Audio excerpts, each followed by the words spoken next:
Oh boy. Did I make it back in time? All right, here we go. Whoo! Oh no, you can't see me. That makes sense. Hold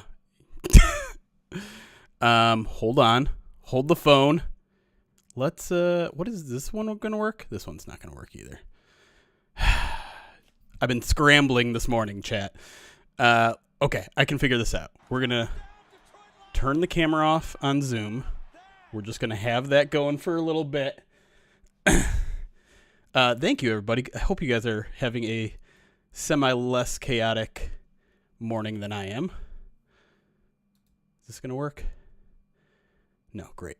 Oh, I know why. Let me do this. Stop the virtual camera. Now we'll deactivate. Now we'll activate. Please? Oh, come on. Oh, wait. How about this? Okay, that's closer to what I want. Huh? Hey, I did it. Wow, you guys have had an active morning. I know I'm normally looking in the other direction, but it's flipped. We're all going to have to learn to deal with it. I hope everyone's having a good Tuesday morning. I'm excited to get started today.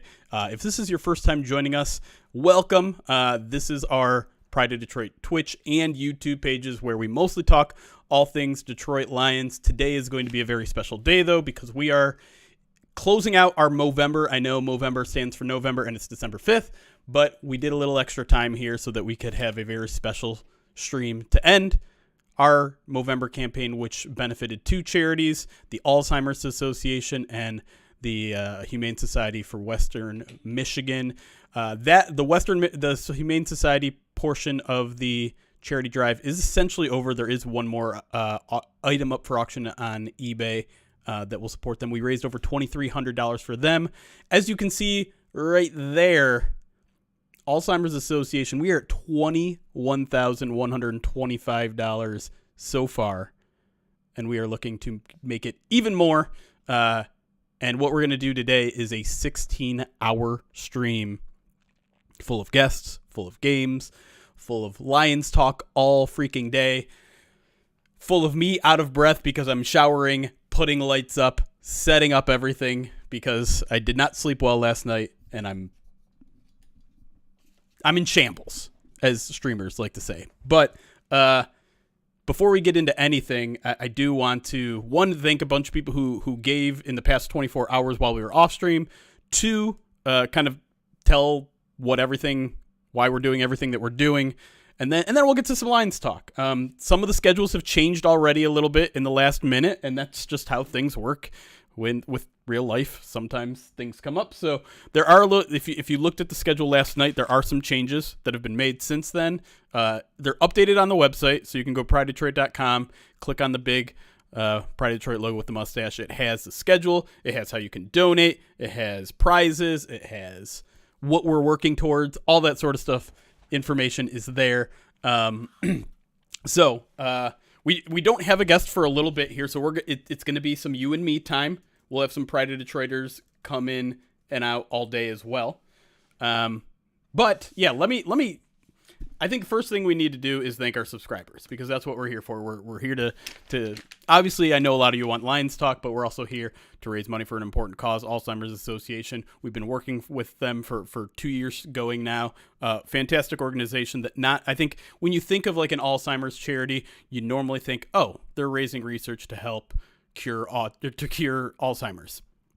While that is true, yes, that is some of what they do with the funds. They also do a heck of a lot more. And one of the coolest things that we found out last year is that they have support systems for those of us that are still here. That, people who have gone through the stress, the strain, the mental exhaustion of seeing a loved one go through something horrible like that. And even people who are still going through it, that don't know how to respond, that don't know how to answer questions that are being asked by those that are going through that. So if you do want more information, please go to their website. All that information is on our website as well. So let's go into all the people that have helped out and since we last went live, and there's a ton, as some of you I'm sure are already pointing out, we do owe a wheel of on the Spin of Pain immediately because we were at 20,000 last time we were live. We've already raised another 1,000 since then. So let's get into those people that have helped us out. Will you send the Chevrolet commercial you sent? What was that? If you are watching right now and you're wondering how to donate, you can either go to our website. There's links all over in the post about this, or you can just type in !donate in either the YouTube or the Twitch chat. A link should pop up. In fact, I will show you how to do that in a minute. But again, I'm out of breath. Relax. All right, let's get to some of the people who have donated. I'm trying to remember where we last left off on December 3rd, last time we were live after the game. Since then, someone named Yan donated $250 to the Alzheimer's Association and cashed in a cameo video from one of our staffs. I'll have to email them on what exactly they want, but that's an example of things you can get with your donations. We will send you a cameo video of me saying whatever you want. You want me to say something like, I love special teams and mozzarella sticks? Boom, $250. I just gave you that for free, so think of something better, but $250 donation can get you that. $30 donation from Joe O says, great idea for fundraising. Love what you're doing, Jeremy. Thank you, Joe. He wants me to write on my face J-Money, as in J Money, which I will do right away. And I'm going to I have a notebook so that we can keep track of all the wacky things we're going to do today. There will be a lot of washing of the face. There'll be a lot of washing of the hair for all the eggs. Changing of backgrounds will have to be, set at a limit if we get a backlog. But yeah, there's going to be a lot of stuff. So this is Joe J Money. I'll throw that $sign in there as well. Thank you, Joe. Really do appreciate it. Big J Shaky, $25 donated to the Alzheimer's Association. Wants me to write Mapletron on my face. I'm not sure what that's in reference to. I'm assuming it's a CFL player. The power stash isn't quite as shiny as the hair. Yeah, well, both have been literally washed in the last 10 minutes. So, 15 minutes. But yeah, you get what I'm saying. Big J Shaky, thank you so much. We got an anonymous donation for $100. Hidalgo, a $25 donation. Barb, $100 donation, says, you guys do great work, and I applaud each of you doing this charity drive. Thank you, Barb, and thank you for the $100. Who also redeemed it for a smashing of the egg. Now, I'm going to be clear here. I did change right before we went live. Smashing of the egg is now $200 instead of $100. Everyone who has already cashed in one for $100, we will continue to honor those. But considering I do have like 30 eggs in the house. So if it comes to it, we'll probably be okay.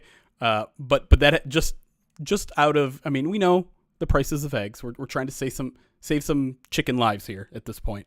It is going to be $200 to smash an egg on our head from now on. But again, if you already had donated and cashed in an egg and haven't used it yet, we'll use that. Bob from Canada, a $25 donation 9 hours ago. Thank you so much, Bob. An anonymous $50 donation. $20 from Watson. $20 from Paul. $60 from Sparty Party, says Go Lions. Ron Slutier, thank you for the $20 donation an hour ago. John, a $100 donation. Nick M, a $100 donation. Ben W, $200 donation, says, give the eggs to whoever has the least. Been a silent listener for over a year. Great work with the Lions coverage. Great work on the charity drive this month. Have fun today. Thank you, Ben. Appreciate the support, my friend. We've been having a lot of fun. Madi, is that you clipping me about special teams and mozzarella sticks? I'm sure it is. Thanks again to Ben W. You have 2 eggs. Oh, wait, no, that was 29 minutes ago. That only counts as 1 egg. I'm sorry. We'll figure that one out. We'll make sure it gets used. And Prodigal Knight, $20 donated to the Alzheimer's Association. And that is where the total currently stands, $21,145. We have crossed over the threshold of getting to where we will all wear Benito Jones outfits. And of course that means the overalls without a shirt, cowboy hat. We'll do that for a future podcast. The next milestone that we hit. 25,000 is the next goal. If we hit that, we will do a full-on karaoke stream in the near future where we are just, it's all we're going to do. We're going to sing karaoke. And one of the cool things about that is that each of your donations can be used as a poll. And what I mean by that is when you donate, and this is where I'll show you how to do it here. Can someone throw the link in chat real quick? And I'll show you how we donate. I could probably just scroll up and find it too. I can. There it is. Okay. All right. Let's go to my dashboard cam. Oh, yeah. You're just going to get a block of me right now. That's fine. All right. So the link takes you to this page where you can use your donation in a variety of ways. First one is what I just said, poll. So you get to vote on what song I have to do. I'm going to be doing plenty of songs I want to do during our karaoke stream, assuming that we get there. But you can use it to vote on which song. You can see right now, I Touch Myself by the Divinals. That is the one that goes, when I think about you. You know how it works. So you can pick whichever one you want me to sing. You can see it adds it to kind of your cart here. So whatever. You know what? We're going to give Dancing Queen some love since that one hasn't been selected yet. You can also use your charity donation to have one of these things happen to us. So you can see the dollar amount associated with each one. You can have me write something on my face. You can make me wear a mini cowboy hat. I've fixed 3 of them. I have a total of 3 of them that are clippable now, so I can wear 3 at a time. You can mute someone on screen for 2 straight minutes. Just make sure when you donate, you tell me which one you want to which one you want to mute. You can change my virtual background here to whatever you want. Just make sure you send me an idea or a link. You can crack an egg on our head for $200. As I mentioned, a cameo video from someone on staff for $250. You can write an article on Pride of Detroit. It will get posted on the front page. Now, we'll still have to edit it and approve it and all that sort of stuff. $500 donation gets you that. A $1,000 donation, and you can join the freaking podcast. So that's going to be fun. And the way you do it is you select which one. I want to mute a podcast host. It prompts you, okay, who you want to mute? I want to mute Jeremy. Blah, blah, blah. And then you spell your own name correctly in front of people watching and not embarrass yourself. So there you go. It automatically changes the donation amount to $50. You can always change that when you get to that. So you get there, and then you go to payment details. Here you can change how much you're giving. It doesn't have to be one of those standard amounts. You can put in whatever you want. Your payment details there. You hit send. It lets me know. That's it. Very simple. Next part of, again, we will absolutely get to Lions Talk, I promise. But here's our front page. Here's where you can go for all the information. I'm going to go there just to remind you guys what's on the line here. First of all, this is our whole goals for today. We're already at the 20,000 mark, so we've already hit our first 4 goals this month. 25, like I said, will be the full karaoke stream. If we get to 30K, I will do a polar plunge, which I've never done before, and I'm very much scared of. I'm not sure what I think about that. 35K, and I will tell you this, some of the Pride of Detroit staff is super excited for this one, so I really, really hope we can hit this one. A Pride of Detroit Hot Ones stream, which is, if you don't know, the popular YouTube series where celebrities eat progressively hotter chicken wings, and we're going to buy, the YouTube site, or the YouTube company, whatever, sells the actual hot sauce that they use on each of their chicken wings. We're going to buy those kits and try to see how far each of us can go. So that's at 35K. 40K, I will eat a liver and onion smoothie, which I don't like liver. I don't like onions. I can't imagine what they would look like, what they would taste, smell, look like blended together. $45,000 if we raise that. I will get a Movember tattoo, a real tattoo somewhere of this logo right here at the top left. And then 50K, if we get there, I will shave my head. I don't want to do that. I do want to raise $50,000. I don't want to shave my head. If that little incentive is enough. Should I move myself? I'm distracted by my own face being covered by the donation. By the way, Zachary Mitchell, $100 donated to the Alzheimer's Association. Thank you so much, Daniel. Zachary, sorry, I was looking at something that did say Daniel. Voted for I Touch Myself on the poll. Appreciate you, Zach. Thank you so much. Now, here's the other cool part for you guys in terms of donating and what you guys can get out of it other than the satisfaction of helping a good cause. And I'm going to move myself because I'm distracting myself. There we go. Let's move myself just a little bit. Boop. Wait, where'd it go? There we go. No, now I'm covering up. You're going to go over here for now. All right. So, things that you can win. Every $20 you donate gets you a chance in this raffle. So you donate $20, you get 1 entry. You donate $100, that's 5 entries. Donate $1,000, that's 50 entries. That gets you in our raffle that will happen Saturday afternoon, probably after the Madden Sim, to win these prizes. 2 tickets to Lions Vikings in Week 18, an Aiden Hutchinson bobblehead, Bluetooth speakers, a Bluetooth speaker, I should say, a Righteous Felon beef jerky gift box, a prize pack offered to us from the Alzheimer's Association that includes a bunch of cool things. Questionable Tees, one of our favorite companies, local companies that produces merch, mostly clothing and apparel. They gave us a whole bunch of bundles, including one where you can pick whatever you want. Those villain hoodies that maybe you've seen Eric wear. We're giving away one of those bundles. We're giving away Amon-Ra St. Brown themed shirts, Pride of Detroit themed shirts, 313 shirts, a custom Dan Campbell Lions jersey that was given to us by a viewer or a reader. I'll bring that over to the screen in a little bit. 3 subscriptions to Pride of Detroit Direct, our premium newsletter that goes out 3 times a week. We're going to give out 5 different subscriptions on Twitch that last 6 months. We got a Jahmyr Gibbs rookie card. It's got one of those like jersey patches on it. It's really cool. A whole pack of Lions related cards as well. 3 Malik Willis cards signed by Ryan Matthews. One of a kind gift that you will find nowhere else. And then 10 Pride of Detroit stickers as well. Finally, 2 more things. Every $100 donation, we will give you a subscription to Pride of Detroit Direct, our premium newsletter.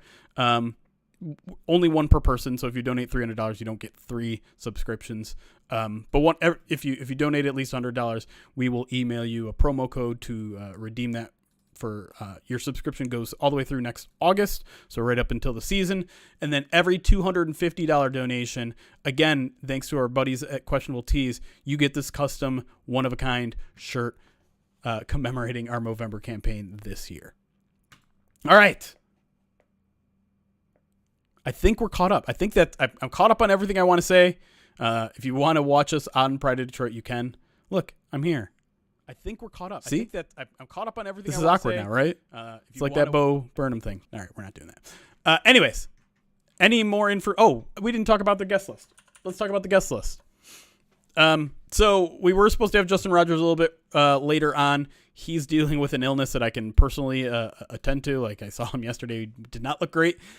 He thinks he might still be able to go today, maybe not. So I have him TBD. Our first guest will be Antoine Randle. Thanks to the Detroit Lions for making him available in the middle of a game week. He will be on in 9:45, so just over an hour. Nolan Bianchi from the Detroit News covers the Lions mostly, but also does a heck of a lot, and we'll get into all of that. Our good friend Brett Whitefield will join us at 11:30. We will do the midweek mailbag per usual right around noon this week. Today. Our old friend Mike Payton will join us at 2:30. Herman Moore joins us at 3. Ben Raven at 4:30 from MLive. The Athletics' Colton Pouncy at 5. Mina Kimes, who we've had a kind of fun relationship here and back. She joined us after the Packers win in Week 18. We somehow got our hands on her watercolor, which auctioned off for over $1,000. She will be here at 6 p.m. She did move, mostly because, thanks to Eric, I understand time zones again. Because for some reason, when I heard 3 p.m. Pacific time, I said, oh, that's at noon. No, I'm an idiot. So Mina Kimes will be here at 6 p.m. Let's be clear. Not noon. Graham Glasgow joins us around 7. Kyle Meinke at 7:30. Dan Miller, Lions play-by-play announcer, 8:30.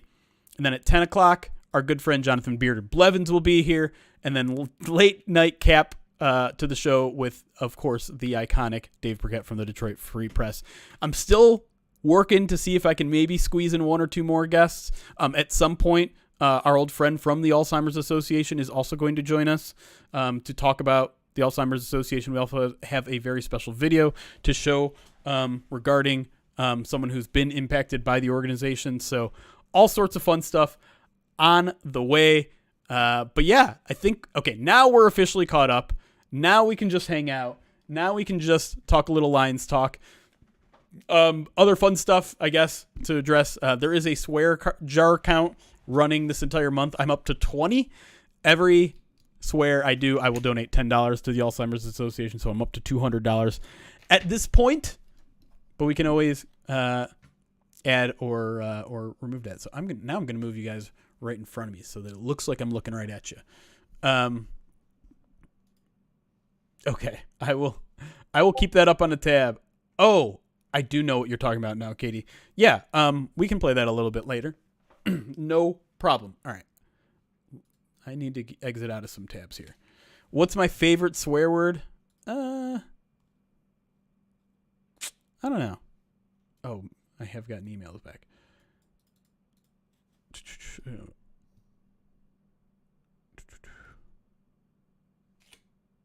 Okay, sorry, I'm reading stuff.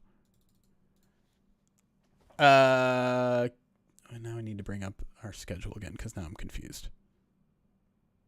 Okay, all right, sorry. All right, what do you guys want to talk about? Do we want to talk playoffs? Do we want to talk? Oh, there. Okay, Brennan coming in hot. Perfect, love it. Bring up the fact that there are no playoff clinching scenarios for the Lions this week, which makes sense to me because they have essentially a 3-game lead over both teams in the NFC North. They have a 3-game lead over some of the teams that are on the outside looking in. So at most those can be 4-game leads with 4 weeks remaining, which means via tiebreakers and all that jazz, those teams are still going to be able to catch up. For sure. But yeah, maybe next week. Playoffs. What's up, Indigo? Am I scared of the Packers? No, I'm not for taking the Lions division. I think the Lions are far enough ahead. Although I did have a shower thought this morning.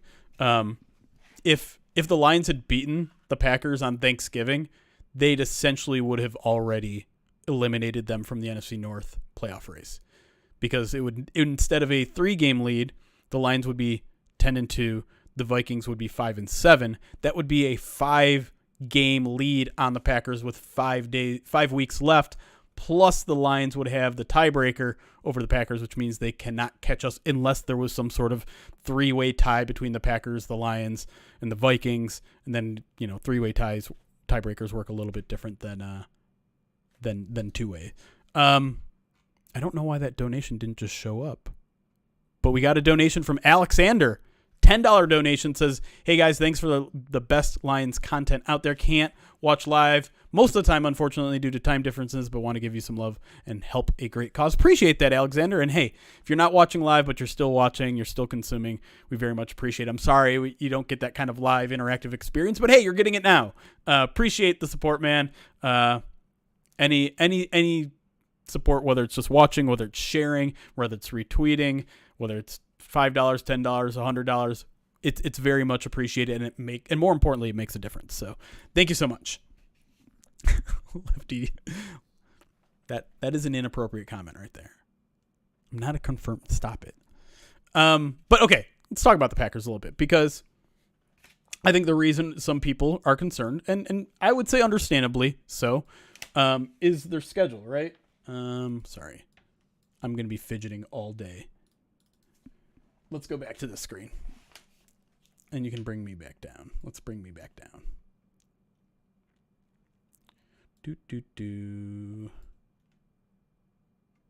Video capture device. We'll bring him back down. All right, so here are the standings as they stand. Lions, obviously the 3rd seed.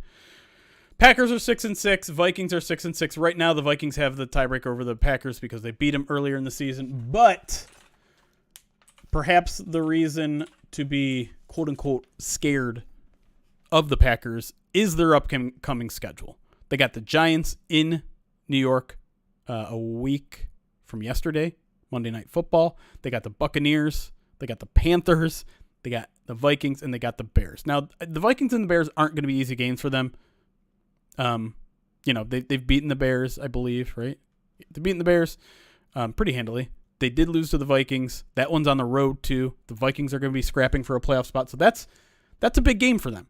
But it's also not unrealistic for them to go 5-0. Now, we are talking about then the Packers winning 8 games in a row. Not an easy thing to do in the NFL. I don't care who you're playing week to week. They'll beat the Panthers. They'll probably beat the Giants. The Buccaneers, I don't think, are going to be a pushover. They might still be fighting. That NFC South is anything but settled right now. So just assuming that the Packers, because they have an easy schedule, are going to win 8 in a row seems unlikely. But here's the thing. Even if they do, the Lions need to go 3-2, and they're fine. They keep the Packers at bay. It's entirely possible that even going 4-1, even going 2-3, where they're tied, you'd have to check in on the tiebreakers. You have to see where that loss came from. The Lions still might be able to get in at 2-3 if the Packers win out. So I'm not that concerned. Lions, and ultimately comes down to if the Lions just take care of business, they'll be fine. That said, they don't have an easy schedule. Let's remind ourselves of what the Lions' path is the rest of the way, because each week, I think, presents its own unique challenges. You got the Bears on the road. Never easy to win in Soldier Field. We saw how hard the Bears came at them last time. I don't want to say you have to win this game, but it's a big one. You want to take care of the ones that appear easier on your schedule. Broncos after that. Broncos are playing some good football right now. You got that one at home. You got that one in prime time, so you're going to have people yelling and screaming in your favor. But the Broncos are also probably going to be in the middle of the playoff race. They're just on the outside looking in right now, I believe. Let's look at the standings real quick in the AFC because I'm not as familiar with the AFC playoff race, but I believe they're just on the outside looking in. So they're down here at the 9th spot. They're not going to be mathematically eliminated by next week, right? I mean, they're only a game out behind 3 different teams that are in the playoffs. But all 3 wildcard teams are just one win away. So they're going to be in it. They're going to be motivated to win. They've won 4 out of their last 5 or something like that. Yeah, 5 out of their last 6. Not going to be an easy game. Their defense is playing really well. Another kind of mobile quarterback that you have to worry about. Not that Russell Wilson is as mobile as he used to be. And then you got Vikings games, which aren't going to be easy. Again, I think their defense presents a pretty unique challenge, given that they blitz a heck of a lot. Hopefully the Lions' offensive line is healthy by then. Cowboys are obviously the toughest of the bunch at Dallas primetime. So, listen, 2-3 is possible. You hope 3-2 is more likely. You win these next 2. You have a lot of breathing room. You just don't go 0-3 down the stretch and you win the division. And who knows where the Vikings are at this point. Maybe the Cowboys have locked in a seed. Like if the Eagles win this week and another week and Dallas drops a game by then, they might be locked in to that 4 seed or that 5 seed. They might not be able to catch the Eagles. No one in the wild card is going to catch them. I'm not saying they're going to rest their starters 2 weeks in advance, but they might have a little bit less on the line. Just something to think about. So I don't know. It's an interesting situation, but I think there's 2 things to always keep in mind here. One, the Lions' playoff odds are at 99% right now. They're going to make the playoffs. That much is abundantly clear. They haven't clinched anything, and they won't clinch anything this week, maybe next week, but they're going to make the playoffs. So, just start the conversation there. Remind yourself of that because they're in the playoffs, which means they are going to have a shot at a postseason win. Maybe it's home, maybe it's away, maybe it's against a good team, maybe it's a bad team, but they are going to have a chance. And we know when this team is playing at their best, particularly on offense, they have a chance against anybody. They've beaten the Chiefs on the road. We can't overlook that. And then again, it would take the Packers winning out 8 in a row, or the Lions getting swept by the Vikings, or some sort of also unlikely situation for the Lions not to win their first division title in 30 years. I'm sure some of you listening and watching right now weren't even born when the Lions last won the division. So just, again, we're talking 90th percent chance of that happening. Let's sit and be thankful for our lucky stars there that we're in that position to begin with. They might not be playing their best football, but they have played such good football through 12 weeks, through 13 weeks, through 14 weeks, whatever it's been, that they have the second best record in football. And so you earn a little bit of wiggle room. You earn a month or two of struggling, and then hopefully once January rolls on, this team is rolling. So that's where we are in the playoff race. I think later on we'll play with the little playoff machine and maybe pick games and things like that. But I think it's just we need to continually remind ourselves just how good of a position we're in. And this thing is bothering me again, so we're going to do this. I'm going to scooch over to this side. All right, let's catch up on some more alerts. Our good friend Charizard Boner, $10 donated to the Alzheimer's Association, says supporting POD in a great cause. We'll be back later to donate some more. Ooh, cliffhanger. Thank you, Charizard Boner, who, by the way, also donated a couple things to raffle off as well and giveaways. So appreciate them. Nap Dance Queen, one of my favorite Twitch names. Maybe not Twitch, one of my favorite usernames. $30 donated to the Alzheimer's Association, says for are we pronouncing it Waymo? As I'll be honest, I don't get the Waymo thing. Someone explain it. Is it just JMO with a W like for win, and we're pronouncing it Waymo? But it says for Waymo's absolutely beautiful touchdown. And that $30 is significant because of the yardage that Jameson Williams had, which a couple of people agreed to donate, including myself, for every yard that JMO gained on Sunday. We were hoping it'd be a little bit more, but it's a top tier name. There you go. Thank you, Nap Dance Queen. Breadvig 39, $25 donated to the Alzheimer's Association, says, hi guys, 2 years ago my mom got diagnosed with Alzheimer's, so I can relate to those of you who are affected by this disease. Therefore, I wanted to donate to show my support to both the charity and the podcast. Much love from Denmark. Heart. Simon, thank you so much, man. Sorry you're going through that. I've seen it from afar. I haven't been as personally affected by a lot of people, but I know how much that affects people, and it can't be easy. So, my heart goes out to you, and thank you so much for your support. Yes, we can watch calls of the game. James said it in the Twitter video. Okay, so we don't really know then. He just said it, so we're saying it. That's fine. Okay, that works.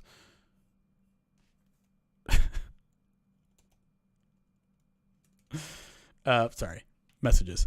Okay, now I need to catch up on some of the things that you guys actually did earn. So again, let me fidget. That's not what I want. Boop, boop, boop, boop. Where is it? I got a lot of tabs open that should not be open, and it's taking some time away from the stream. All right, sorry. Waymo like JMO, but the W is for Wumbo. What is that from? That sounds really familiar. Skoggs. During times without guests, can you run the Waterboy movie in the background? No. Oh, the whole thing is I have my laptop in front of me, and it had all the information that I needed. All right, so let's catch up on things I have to write on my head, write on my face. I wrote them down. All right, I got new Sharpies, too. These are some fresh Sharpies, straight out of the box. Oh, it's from SpongeBob. That's right. The M, he turns it around for W or something. I'm not as big of a SpongeBob fan as most people because it was a little bit past my time. All right. This is for Joe, who donated $30. He wanted me to write J Money. Oh, hold on. We got to pull this in front of me. Oh, now it's backwards though. We're gonna flip the video. It's gonna make me feel better about this. Configure video. Can I flip it on its axis? Where's the why isn't? Oh, it's over here. What?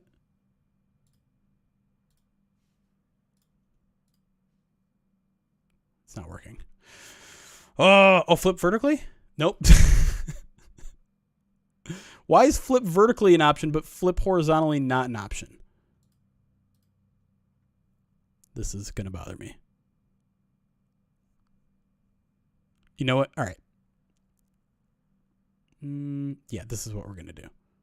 I'm going to disappear for a second. Don't freak out, chat. Chat, don't freak out.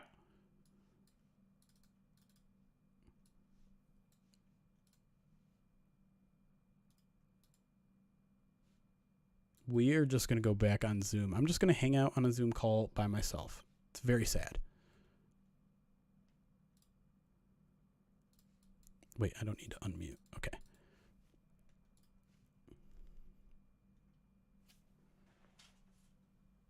There we go. All right. We're just going to do this. We're going to hang out on a Zoom call by myself. Everything is right with the world. I'm not a ghost. Guys, I was here the whole time. All right. J Money. Here we go. Oh, this is a thick marker.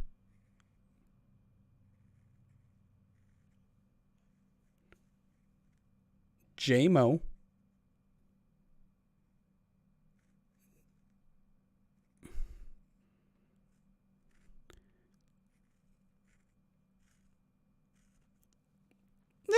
That's okay. Not my finest work. Thick and moist. Okay, we got that one. Mapletron. Who did the Mapletron one? I want to make sure. Big J Shaky. Big J Shaky, are you here? I want to know the story behind Mapletron. What's the story behind Mapletron?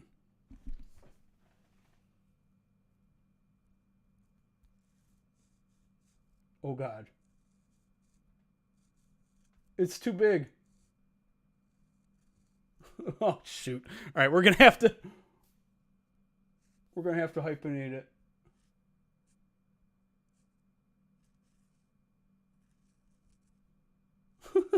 Mapletron. Oh, Chase Claypool. I don't like that. Why am I writing Chase Claypool's nickname on my face? I hate it. Okay, there was one more in there that I had to write, and I think I just got it. Oh, we also have a mini cowboy hat. Charizard Boner wanted a hat. I missed that, so there you go. Oh, it's mute. Right where. Oh, Katie. Did that? I feel like that didn't come up either. Katie, thank you for the $50 donation. Says, love all you guys and all you do. You're the best. Thank you, Katie, from Michigan. Appreciate you. Oh, no. I heart Jeff Dunham. All right. I'll do it. My face is a lie, chat.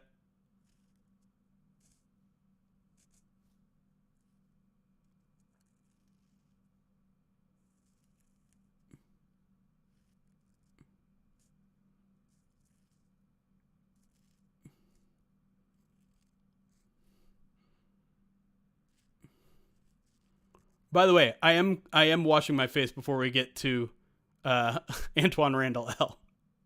Just so you know.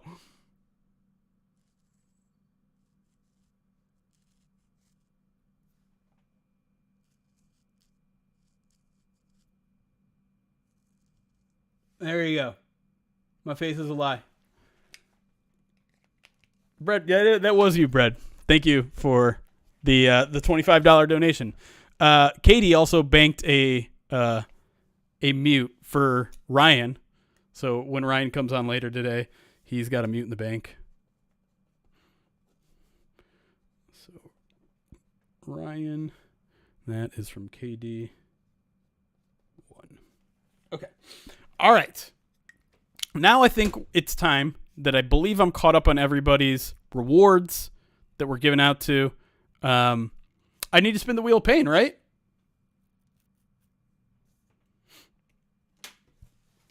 I think it's about time to spin the wheel of pain. Because we crossed over $21,000. As a reminder, I didn't really explain this to anybody who hasn't been with us all of Movember. Every $1,000 that we hit this today, so 21,000, 22,000, 23,000, every 1,000 that we hit, we will spin what we call the wheel of pain, which has us do something crazy. I'm just now realizing that I have a full coffee that I haven't drank because I've been panicky for the past hour. We've somehow already been streaming for 40 minutes. Warm enough. Here's what the wheel of pain looks. Is it not? Tell me it's on the screen. It's got to be on the screen, right? It's not on the screen. All right. Got to add it. Where is spinny wheel? Where is it? Oh, widgets. It's got to be there. I know you're there. Spin wheel. Got it. Add source. Now, what you're about to see, okay, it's tiny. We're going to change what's on it because I believe what's on it right now is what's called the wheel of extreme pain. And we only use the wheel of extreme pain when we hit 10,000. Put it over there. So let me adjust what's on there real quick. The Streamlabs. My God, my brain is in shambles, chat. It is not a Dan Campbell coffee. I barely drink coffee, but I knew I was going to need it today, and I woke up at 3 a.m. this morning and had trouble getting back to sleep, so I'm already dragging, which is not a good sign for a 16-hour stream, but we're going to make it work. All right. What we'll have on this wheel of pain, just normal wheel of pain, we'll bring back the wasabi, a spoon of wasabi. We'll do 10 up-downs. What better way to start your day? Eat a bug, everyone's favorite. We will do Bean Boozled. What else? What do you guys want? Yeah, no, the fart spray is a wheel of extreme pain thing. I will tell you, it is nothing fun about that. We'll do whipped cream on there too. You guys want whipped cream in the face? We'll do that one.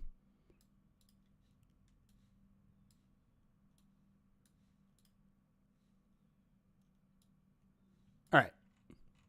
Save it, and it should update on the screen. Pow! Up, downs, eat a bug, Bean Boozled, whipped cream in the face, or wasabi, a spoon of wasabi. To explain, I guess the only one that really needs an explanation is Bean Boozled, which are these kind of joke jelly beans that have a whole bunch of disgusting flavors that look the same as potentially delicious flavors. So each bite is either eating something disgusting or something that is not disgusting. Anyways, saltine. Oh, you know what? I did buy saltines. You want me to? Well, you know what? We will replace the whipped cream in the face because that would ruin all the writing on my head anyways. Whoa, that scared me. These nuts. Saltine Serenade is with a bunch of saltines in your mouth. Sing Gridiron Heroes, the Lions fight song. So there you go. It's hard to read it, but it's that one right there. The white spot is Saltine Serenade. That's not true, JT Sam. $25 from AP Rambo. Says, thank you for all you do. It's amazing to watch the growth through the years. Appreciate you. And the only reason we can grow is because of you guys. I hope you guys know that. It's your guys' spreading of the word. It's your guys' word of mouth. It's you guys just showing up constantly on a week-to-week basis, making us more visible on Google, making us more visible on YouTube, making us more visible on Twitch. And the support you give us makes it a whole lot easier and a whole lot more fun to do all of this. So I hope you know how much you guys are integral in all of this. The Pintar, $150 donation. Wants to both change my virtual background and wants me to write fart spray on my face, which, okay. Let me know what you want me to change it to. Also just says, marry me, Jerry me. The best way maybe to Twitter DM me that, Pintar, maybe. But let's spin this thing while we wait for that, and I will also make a note that I have to write fart spray on my face. Fart spray. Great. All right. Where is... Right there. All right, here we go. Spinning it in 3, 2, 1.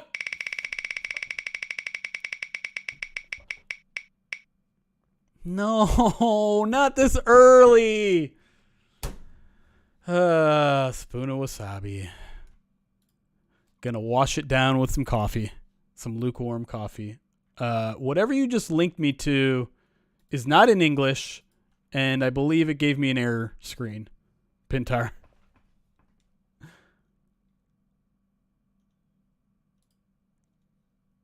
Okay, that I think worked. It's okay.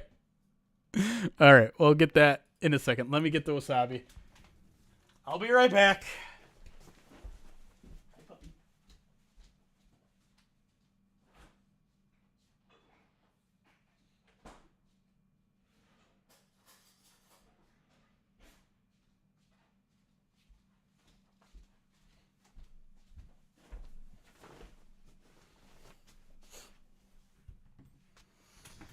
I'm not going to mix it in my coffee. I'm not Will Levis, an even further demented Will Levis. No, absolutely not, chat.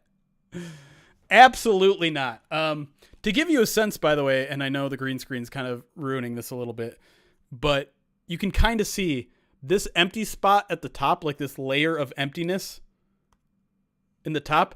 That gives you an idea of how much I've already eaten of this. And I'll say this. I've only eaten it when it lands on this. I'm not eating wasabi on the side for anything. I don't like wasabi. When I eat sushi, which I had last night, I don't use the wasabi. I hate it. No, it's a green screen. Oh, I mean, it's blue. Do you want me to turn the green screen off? I can turn the green screen off if you want. Is that more satisfying for you? So if you don't know what wasabi is like, it's essentially like horseradish. It's not quite spicy, but it has like that tingly effect in your nose, if that makes sense. It's just I don't understand why people like it. Hi, Zazu. Just hold it up against my shirt. I guess that works. Yeah, there you go. People are smarter than me. There. It's kind of working. It's not. It's only sort of working. No, it's not working at all because the green is just the green of the field. It's not working at all. That's not how it works. Thank you for the... Oh, you know what? I didn't even thank all the Twitch subs. Maybe we'll get back to that in a little bit. Wizard, thank you for the 33 months subscribed to the channel. Appreciate you. Here, we'll just turn it off. There you go. It's all like it's pretty close to the same color. Not quite. By the way, can you see? You can't quite see. There are still stains from the egg that splattered against this. Anyways. Immersion broken. Here we go.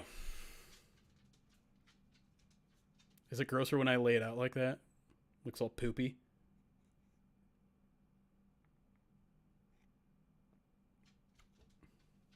That is a heaping spoonful.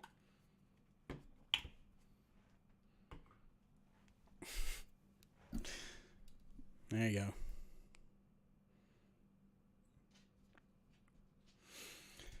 All right. Eggs. No, it wasn't egg stain. Stop it. All right. Because we have crossed over now over 21,000. And in fact, we're pretty... That was weird. Oh, I see what's happening. It's still clicked on. Stop clicking on that. All right. We are only $355 away from another spin on the Wheel of Pain. But because we crossed over to 21,000 overnight, essentially, Wheel of Pain, Spoon of Wasabi, here we go. Yeah, exclamation point, donate, RGA, just do it in there. Just threw it in there. Here we go. Hope I don't get any in my mustache.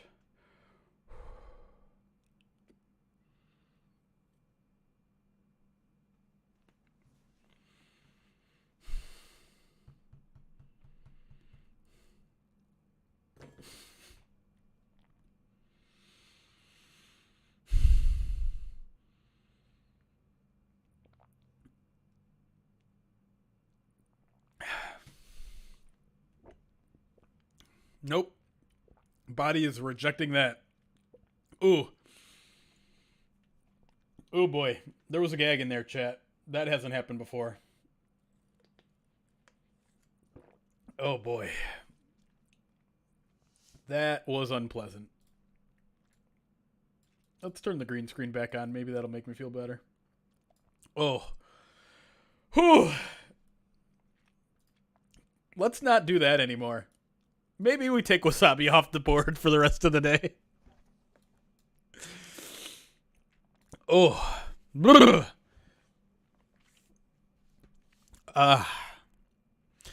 Anyways, chat, where were we? That threw me off.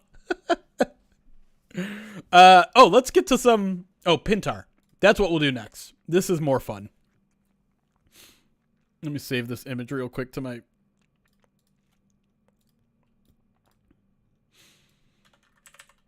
as a reminder of one of the things you can do with your donation, how much is it? $100? $150? To change my virtual background. And this is a great example of a way of something you can change it to.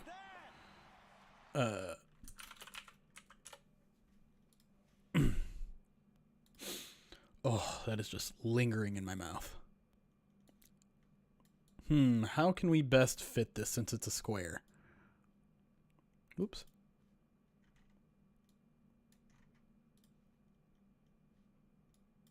Come on, Dees. Dees nuts. Maybe we just... Well, let's... You know what? First, I think everyone just needs to see it. It is a lion standing over a Viking with melting cheese around, wearing a 69 jersey, of course. And for some reason, there's also cookies in the corner. I don't know if that represents the Bears. Like, I get the cheese represents the Packers. The Viking is obviously the Viking. I don't know what the cookies are. I don't quite understand the cookies. But maybe we just do this. And I sit over here. The cookies are the Bears. Yachum or Yakum, $75 donated to the Alzheimer's Association. J-Dubs, $25. Yakum wants my background to be JMO flying into the end zone, so we'll do that. You know what? We'll do that when Antoine Randle comes on. It's perfect. So remind me around, chat, I need you to help me out here. So remind me around 9:35 to change my background to JMO flying in the background. It'll be a perfect thing for Antoine Randle. And I'll write it down as well. JMO flying background. Oh, God. The volume just went way up? That's weird. J-Dub's $25 donation wants me to write Go Blue on Ryan's head. He will be joining us later this afternoon. He's got some work stuff to take care of in the morning. Via J-Dubs. And then I just saw a $50 donation come in from our awesome friends over at the Roar of the Lions UK. One of the... bar none, the best UK-based Detroit Lions podcast. But honestly, take away the UK, one of the best Detroit Lions podcasts out there. They do tireless work, and you can tell it's all for the love of the game. They do year-round college football podcasts to follow the draft. They get awesome guests for previews. They just absolutely love the game. So if you aren't following them already on whatever podcasting platform there's out there, please do it. They're also on YouTube and Twitch. So search for Roar of the Lions UK. A lot of the times it's just ROTL UK. They're on Twitter, all that sort of stuff. Awesome guys. I've joined their show. They've joined our show. Awesome people. So absolutely support them in any sort of way. And I don't just say that because they're donating. I truly mean it. It's a labor of love for them, and you can tell it through their content. $200 donation from Gray Mankle. Says, love the content. How impactful was CD Deuce before he got injured? It's a good question because we really only got, we got 2 games out of him. But I could tell you in practice, I could tell you in training camp, the guy was all over the place. I think he is a S tier run defender from the nickel / safety position. I think he just always seems to be around the ball. Is he, does he transform the secondary from a very bad secondary, which is where they're playing right now, to a great one? No. But he's going to smooth some things out. He's going to settle some things down. He's also going to make sure that everyone is in the right place because he is more than familiar with this system. He's more than vocal out there enough to make sure that everyone is on the same page. So I'm hoping we get to see him at some point. I know what was the date he circled? It was the Wednesday before the Vikings game. I believe the first Vikings game. So like December 20th or something like that. Yeah, there you go. December 20th. Sounds about right. I hope that's when he starts practicing. I don't think I'd be surprised if he plays during the regular season. But if he starts practicing on the 20th, then he's in line to play during the playoffs. And again, just get to the playoffs and see what happens, man. Gray Mantle also gets an egg. If you are around Gray Mantle, it didn't tell me which person you wanted the egg to go on. So if you have a person you want that egg for, let me know. But I will make a note here that you have an egg to spend. Thank you for the $200. Guys, see that number over there? $21,995. We are $5 away. I just got done eating that stupid wasabi. $5 more, and we're going to spin the Wheel of Pain again. That's all. Just throwing it out there. But thank you for the support. Thank you, Gray Mantle, Roar the Lions, J-Dubs. Captain James Kirk for the sub, Yakum, the Pintar, all these people right here. Nope. There we go. I can point. My stomach is doing awful things to me right now. I love you all, but there's also part of me that hates all of you guys. Come on, Dees. There it is. $25. Got us over the hump there. Alex Nelson with the donation. Alex, thank you so much for the $25 dono. We made it. And you know what? Why waste any time? Let's just get right to it. Let's spin it again. Do I take wasabi? There's, you know what?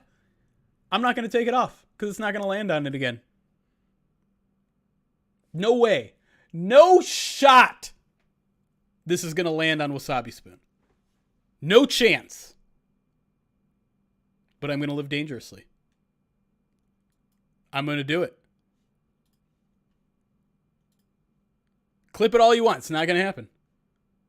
Just like the Packers aren't going to win the NFC North, this is not going to land on Wasabi Spoon. It just isn't. Here we go. 3, 2, 1. See? Never scared. Never scared. Now I'm going to put something else disgusting into my mouth, but never scared.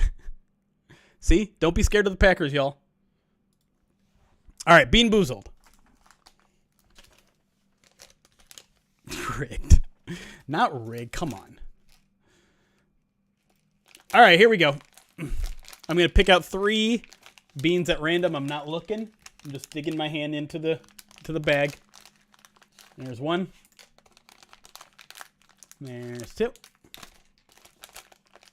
Oh boy, I saw which ones I've picked and I am not excited. All right. Oh God, I've got the wasabi burps. Sorry, Zazu. I didn't mean to scream at you.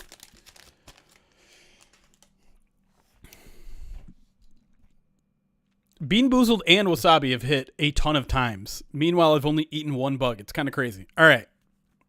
We got to save that one for... Honestly, okay. I'm just going to put cards on the table right now. I grabbed the 3 worst ones. This one is either pomegranate or Old Bandage. And let me tell you, Old Bandage is just as nasty as it sounds. Oh, you saw that? You saw that goof? This one is either buttered popcorn, one of the best jelly bean flavors, undeniably, or rotten egg. This one, strawberry banana smoothie, great, or dead fish, also one of the worst ones. I'm concerned. I am very concerned. Whew. All right, which one do I start with, chat? I don't like any of them.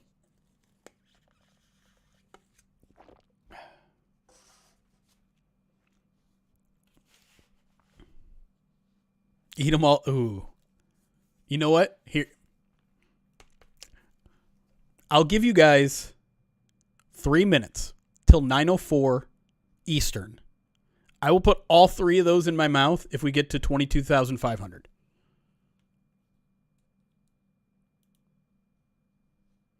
$480 in now you have 2 minutes. 9:07 a.m. Eastern. If we get to 22,500, I will put all 3 in my mouth at the same time. Yeah, I'm in Eastern. Detroit, Eastern. Don't mess with time zones right now. I apparently don't know how they work anymore. I'm just gonna sit back. I'm gonna enjoy these 2 minutes here. I need a minute to relax a little bit. It's been a stressful morning. Kick my feet up. Drew Falcon just wants me to suffer one by one, which is fair. That's fine. If that's what we come to decide to as a group. But if we get to 22,500 raised for the Alzheimer's Association, I'll put all 3 of those guys in my mouth. That sounded weird. I don't like that. Exclamation point, donate in either the YouTube or the Twitch chat for the link to donate, or you can scan that QR code right over there. That'll get you to the link too. I don't know how many of you have scanned that QR code. How many people regularly scan QR codes? $10 from Charizard Boner. Get you, it inches you here a little bit closer. Wants another hat on my head? I can do that. Ugh, not the. There you go.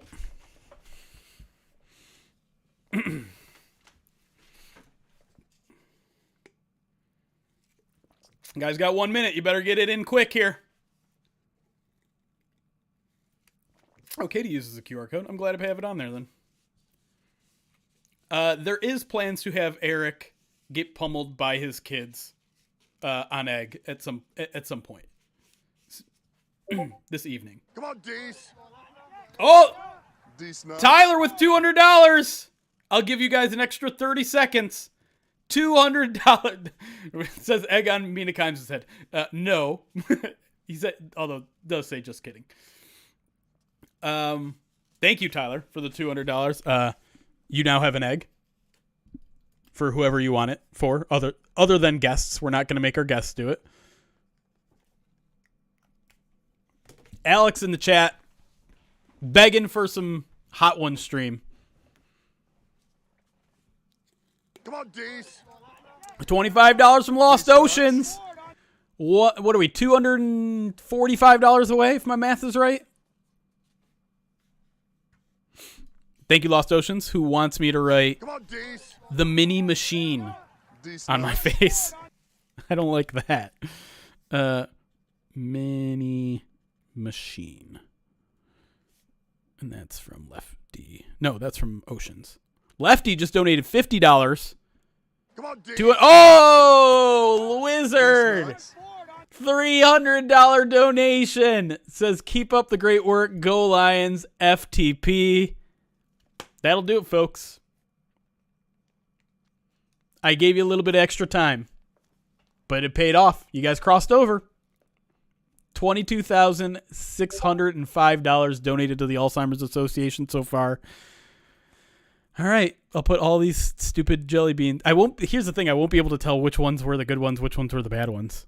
Which might be good for me. Might be. I mean, if they're all bad ones, I can't imagine how awful this is going to be.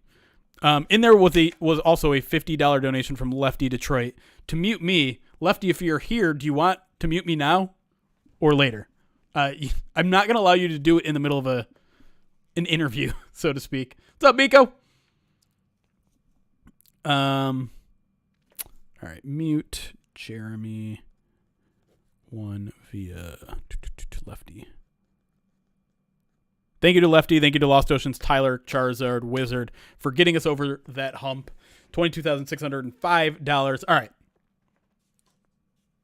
Now? Okay. All right. Lefty has muted me for 2 minutes, which means I will this is just going to be like a mime type of thing where I'm going to put all three of these in his mouth and I'm not going to be able to say anything. You're just going to have to read the facial expressions. Here we go. 2 minutes on the clock.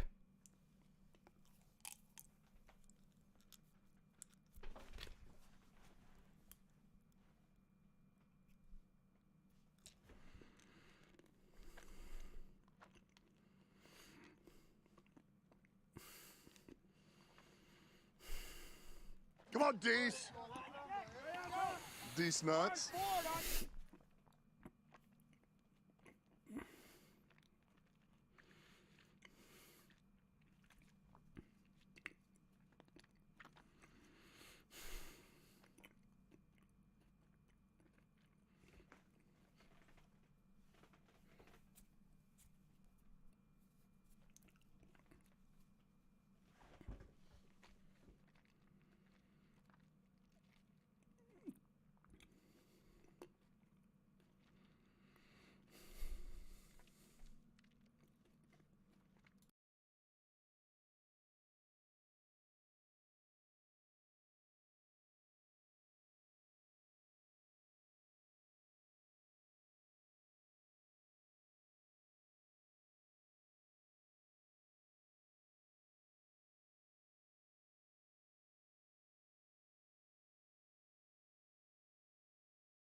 I guess I'm good at charades because Cattle Snacks nailed it.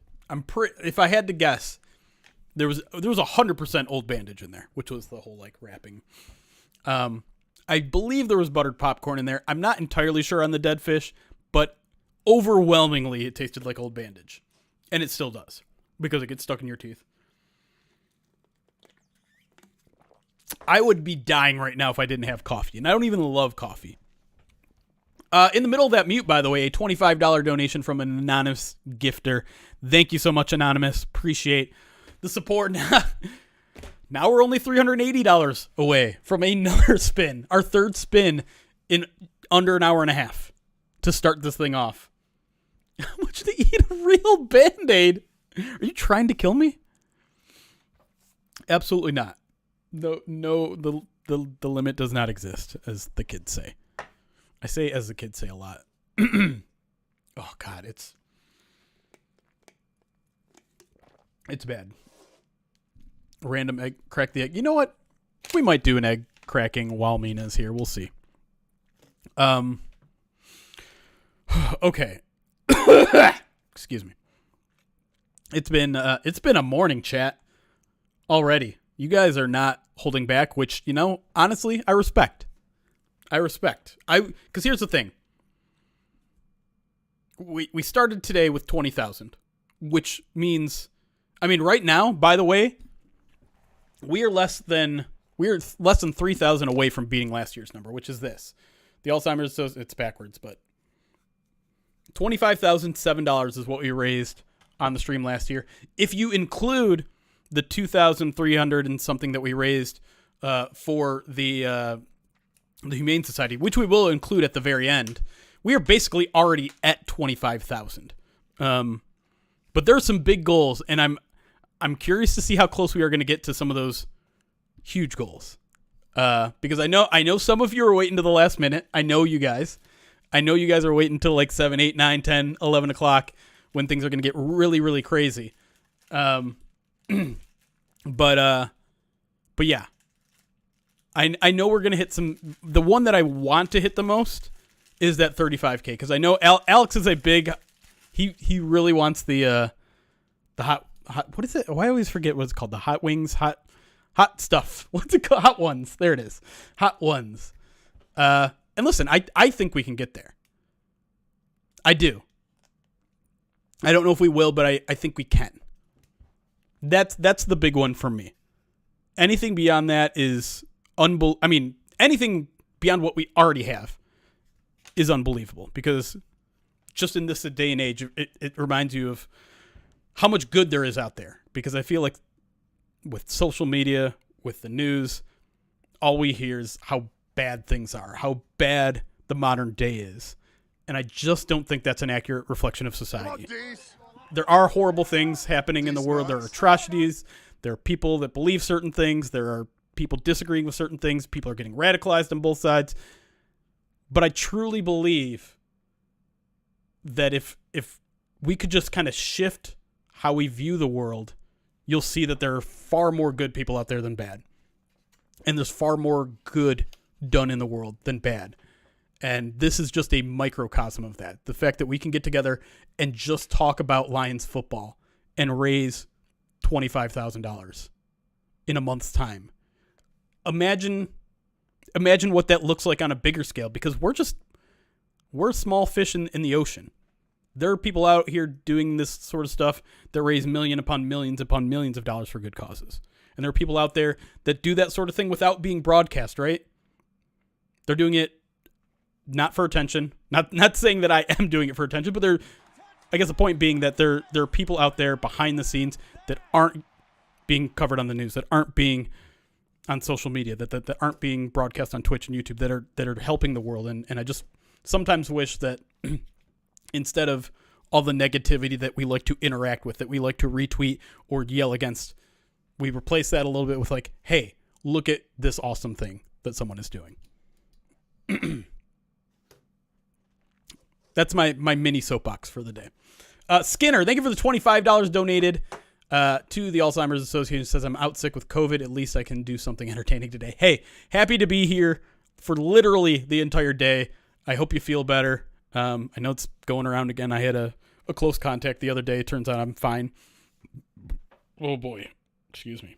But yeah, take care of yourself. Relax for the day. We'll be here all day.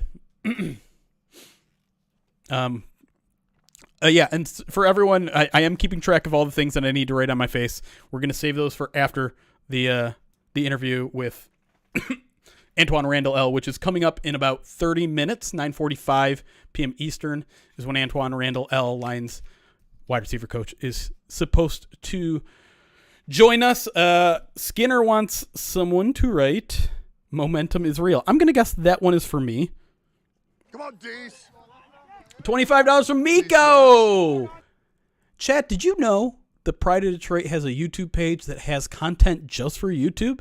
You might be watching this on YouTube right now and thinking to yourself, I love these guys' live streams. I wish they would do more on YouTube.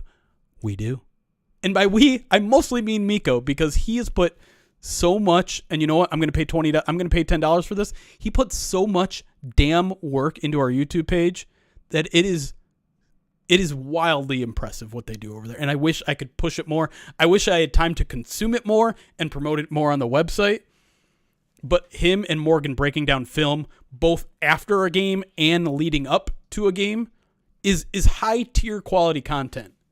And I'm not blowing smoke here. I truly vouch for it, because I know both those guys know balls, first of all. Morgan, by the way, one of the most underrated people on our staff. Knows ball, coaches football, is just also one of the nicest dudes. If you're like, I get so many questions of people like, hey, I'm coming in from Omaha to see my first Lions game. Where do I need to go in Detroit? Please contact Morgan. mcannon313 on Twitter. That man knows his Detroit. That man knows his football. They do some really great stuff. I'm a homebody. I don't get out as much as I should. Morgan will tell you every single place in Detroit that's worth. All you have to do is say, hey, this is where my hotel is. This is what kind of food I like. And he'll give you a list of 10 places. And Miko's just as amazing too. Miko has incredible initiative, and his vision for the YouTube page is already coming to fruition, and I know he has even more plans. So that's a shout out to our YouTube page. Honestly, they do fantastic work over there. I say they, even though it's under Pride of Detroit, but I have very little to do with it. It's all them. So if you aren't subscribed to us on YouTube, please go over there and subscribe. Check out all the non-live streaming videos because they do fantastic stuff. Anyways, was Miko the? What did you? Oh, Miko rocks. All right, we'll write Miko rocks on our face after the Antoine Randle L. All right, so we got Go Blue on Ryan. We got Mini Machine for me. Momentum is real for me, and Miko rocks. So that'll be the next round. We also have a background, right? Oh, the JMO flying background. There we go. All right, well, background. We're caught up. At Lion's Blood, I don't think I could do mott sticks dipped in wasabi because I don't have mott sticks. But that sounds awful. Is Miko coming on the show? I have an open invitation to literally everyone on staff. They have the Zoom link available to them if I wanted. All I asked of them is to make sure like there aren't already 4 or 5 people in here because it can get a little chaotic when that's happening. So Miko's welcome to come on. Morgan is welcome to come on. Literally everybody I know. We're going to have Ryan and Chris and Eric stop by. We'll do our midweek mailbag as usual around noon today. Might even, record that part so that it's on the podcast. We're going to try as much as we can to record everything for the podcast. So, if on, you don't watch us live very, very much, if you have to leave and you don't want to go back and find the exact spot where you missed on the VODs, we're going to try to put as much of it on the podcast feed as possible. It's just going to be a little tricky because we're not going to be able to pull audio files until after the entire show is over. So anyways, $25 from Caleb says, please before the interview. And I'm,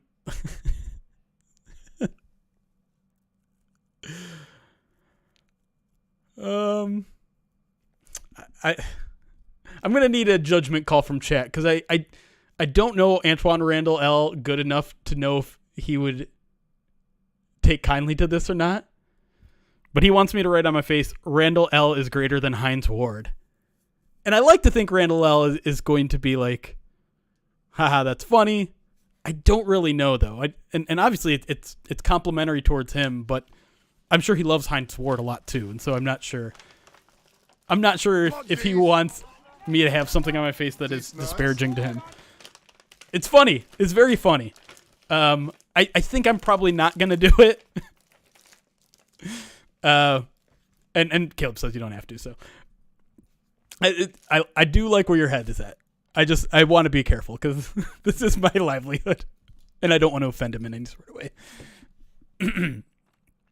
Minion, $25 donation says, thank you for all you do, the actual intelligent discussion of football and being level-headed in evaluations without being full doomer. Appreciate that, Minion. Thank you so much for saying that. And listen, I don't want to. I know a lot of people were on me this week when I said I thought the defense actually played kind of well for a large swath of this game, like an entire half of football. And even some of the stuff that happened in the second half seemed a little bit more fluky to me than real. But to me, level-headed analysis is so important to what we do because a lot of times what some of these fan blogs will fall into is like full homer mode. And I get it. And I don't want to run away from being homers. I don't want to run away from being optimistic and happy and excited about good teams.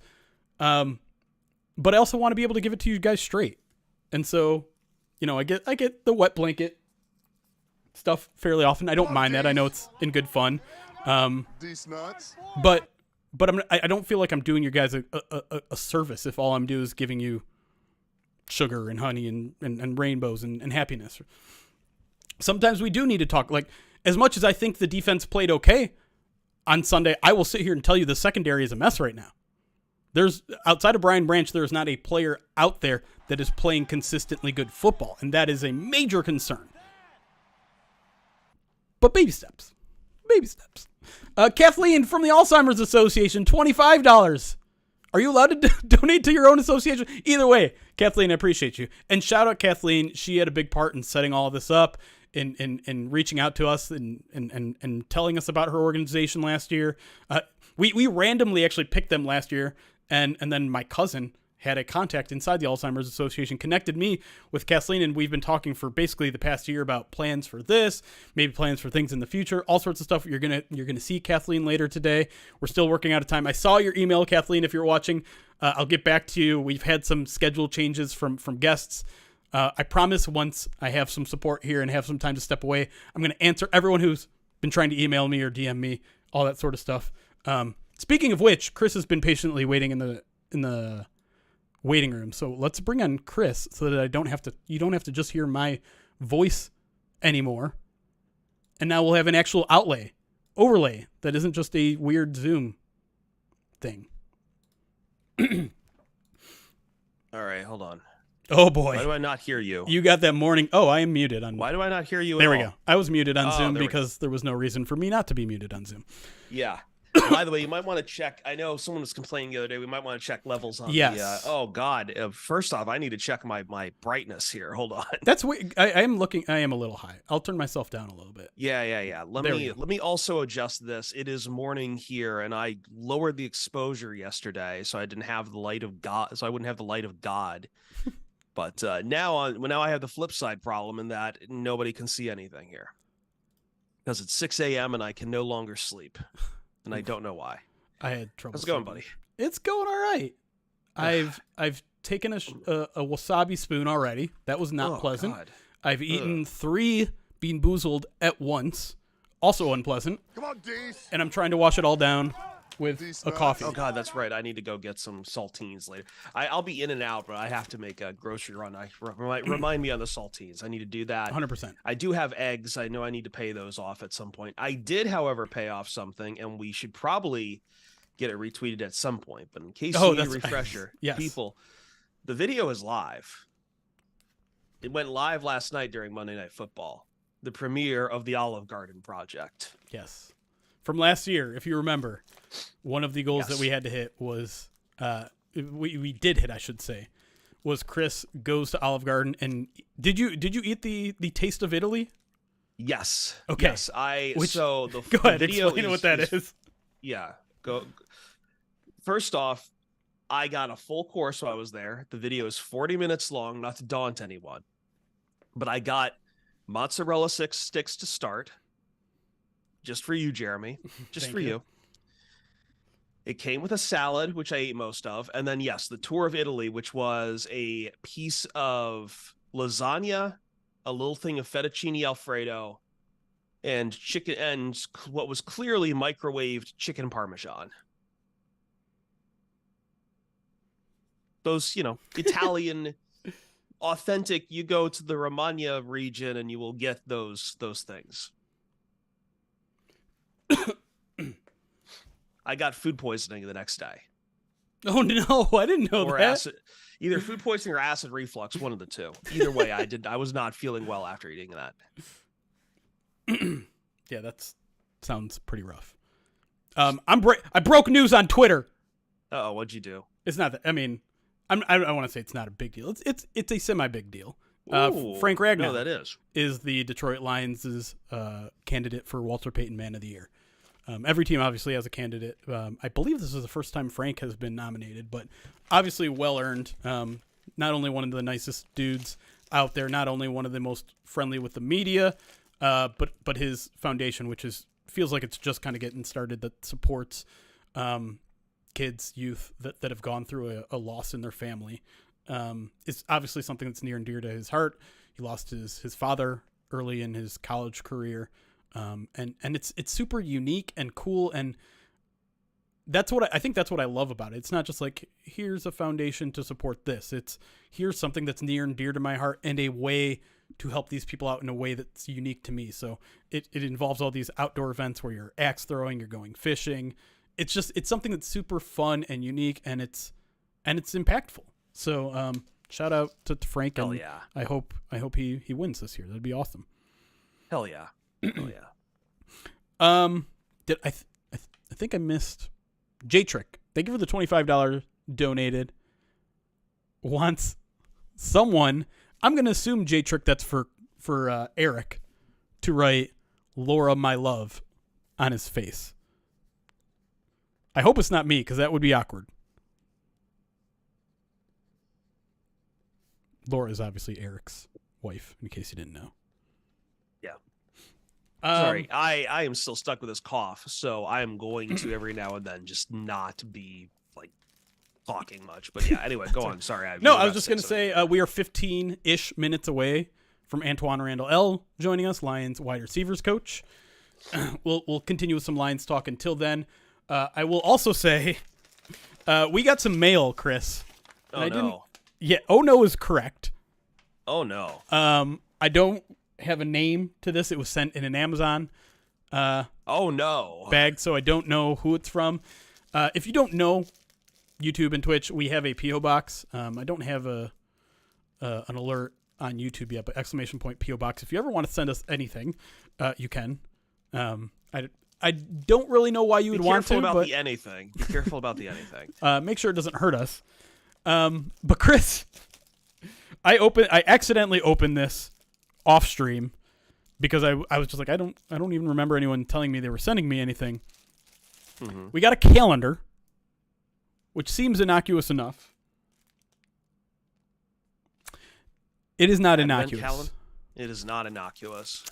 This is going to be backwards, but maybe you can figure out what it says, maybe just by context clues. Yep. Hell yeah. Yeah. Yeah. Should I translate? Should I translate for the people at home? I don't know. I think they might be able to figure it out. Clean enough for Twitch that we can translate it? I don't know. What should I have not shown that on Twitch and YouTube? Was that explicit content? I mean, we may have endangered something, but I think getting away with not actually having it's the just words a mountain. on the stream is It's just a mountain. It's just a mountain, everybody. It's a stalagmite, yeah. That's exactly what it is. That's all it is. So whoever sent us that, thank you, I guess, is maybe the word I should be using. I don't know. Sure, we can thank people for that. We are not going to go picture through picture right now. Let's not. Let's not. Let's just put it back. Let's it's not 2024 yet. We don't need the calendar just yet. That's right. Maybe we'll pull it out on the 1st. After the Lions. That isn't the words I would use to pull it out. Great call. All right. There are two things I need to do before Antoine Randle L joins us. Number one is clean my face.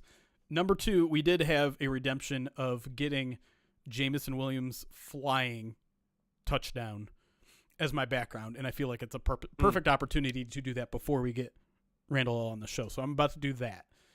I'm about to do that. So let me go through the process of that. I might take a quick bathroom break too, because things are happening when you put jelly beans, wasabi, and coffee in your body at 9 a.m, and most of them are not good. Speaking of that, I probably need something to wake up, and I probably need to change my shirt.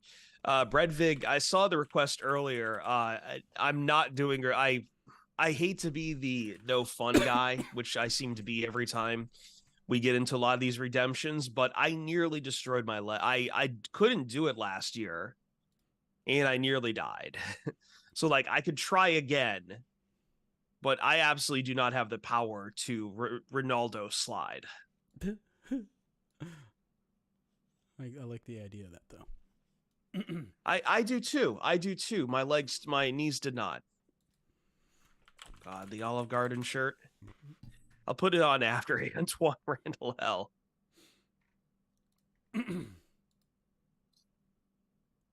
Let's see if we have a good photo of that play. Oh, we do. That's a great one. Save image as JMO Fly. God, Thank you for the AI generated image though. That was great. We might bring it back later in the day too. What is it? A $150 donation allows you to change our background. By the way, ! Donate if you want to donate to the Alzheimer's Association. Make sure you choose the change the background option if you want to do that. JMO Fly. All right, let's get it in here. JMO Fly. Oh my God, it's such a big image. Oh, it's huge. That is massive. That's not grabbing the corner of it.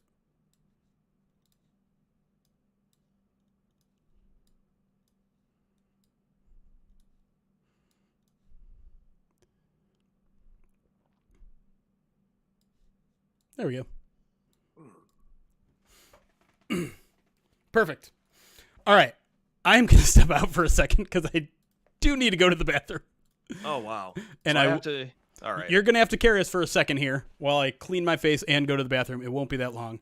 It certainly won't be 10 minutes, so you don't have to worry I haven't about even had coffee yet. Oh. All right, chat. Be nice to Chris. They're never nice to me. Be nice to him! $220 away, by the way, from another spin on the Wheel of Pain. We already hit 2. If we can Wonderful. hit 3 in the first 2 hours, that's crazy. Wait, why? Why is hold on. Okay. Wake up. Hold on. There we go. Need my whole thing in there. Okay. All right, I'll be right back. I do like eggs for breakfast. How long have I been a baby? Since as long as I can remember, I always wanted to be a baby.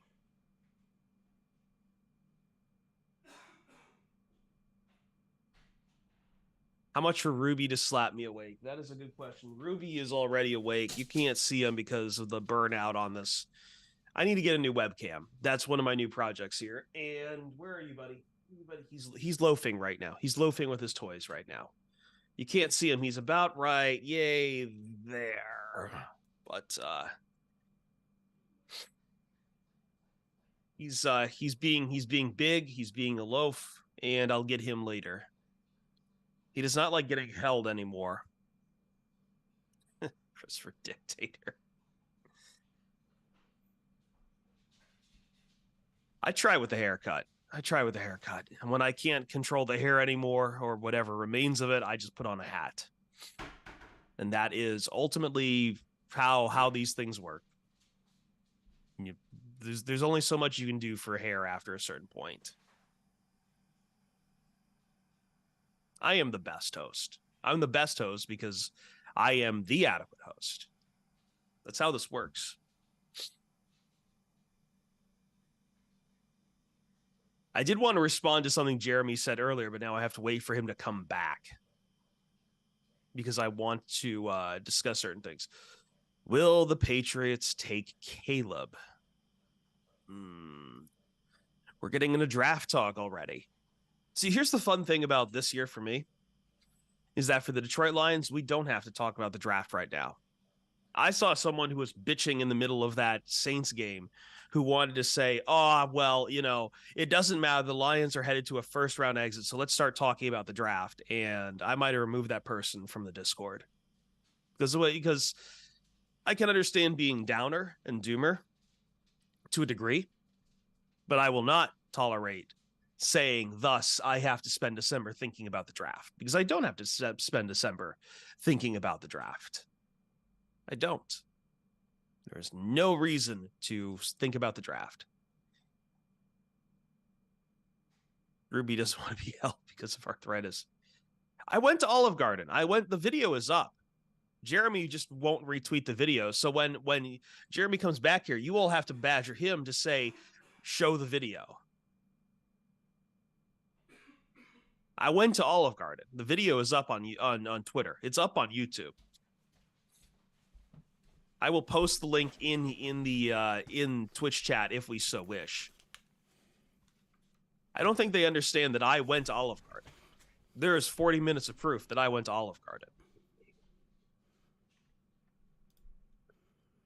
Hey, buddy.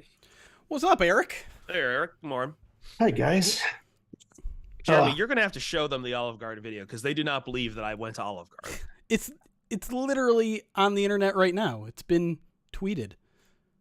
Yeah, but like nobody follows me on Twitter. Like absolutely nobody wants to follow me on Twitter. So you're gonna have to do some work there. But also at the same time, like I don't know. We'll get to it. We can't do it now because it's a 40-minute video and it's 5 minutes until Antoine Randle comes in. By the way, I got. Did you? Go ahead. Go ahead. I was just gonna say, Chris, I gotta send you something before the interview. I'll Slack it to you. I was going to say, how do you want to split that? I don't know. Cool. I know I am up and awake early, so yeah, send me what you need to.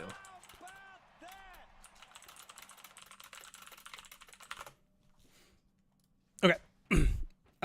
Nick, good to see you, buddy. 56 months subscribed to us on Twitch, by the way. So 56 months is longer than I've been alive. I don't think that's true. I have to work on. Or if you're subscribing to us, I think he means and 56 months longer than 56 years. Or I think he's just making a joke. Oh, but unless if you're a 5-year-old, I don't think you're allowed to give your mother back her credit card. I've met you in person, Nick. I feel like you're older than 5 years old. that's not actually. Wait, It's not no, even that's 5. not 5 years. Yeah. No, it's like 4.5. Is that the Olive Garden video, Cattle Snacks? It is. Apologize, and I'm going to apologize. Yeah, all right. So we're caught up. My face is mostly cleaned off. That's Not good. Completely gone.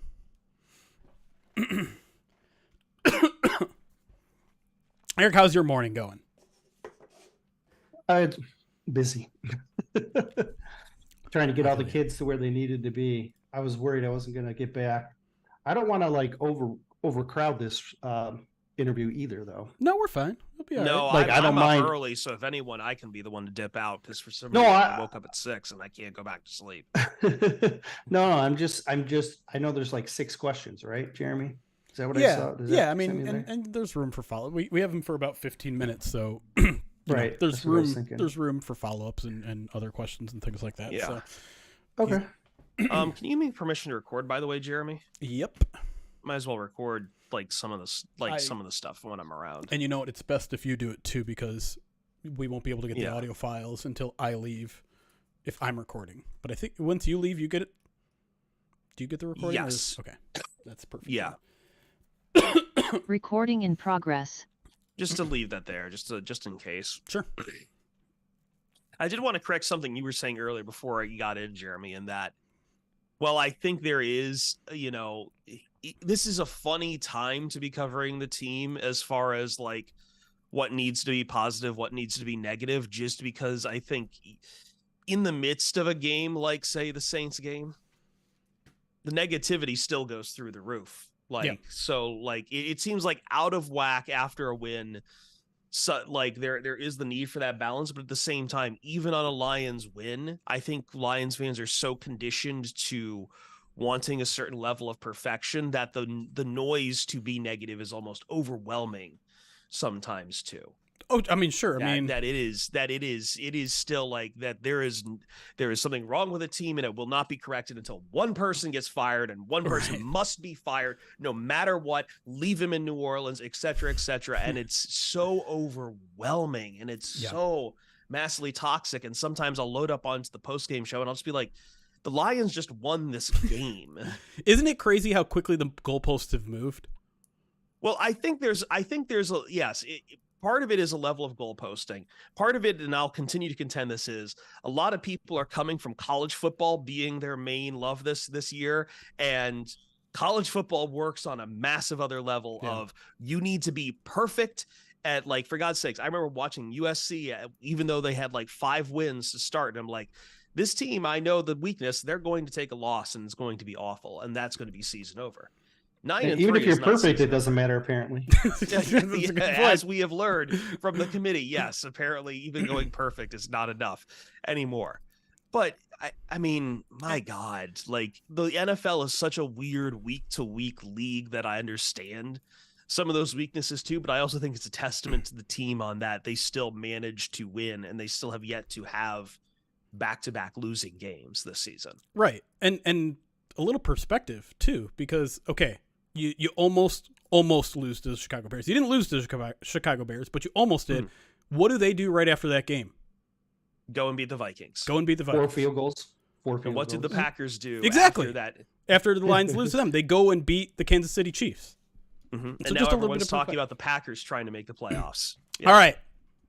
We have someone in our waiting room, which means it's time to interview Detroit Lions wide receivers coach Antoine Randle L. Let's see if he is here waiting for us. I hit the admit button. It didn't work. Oh. It's Greg.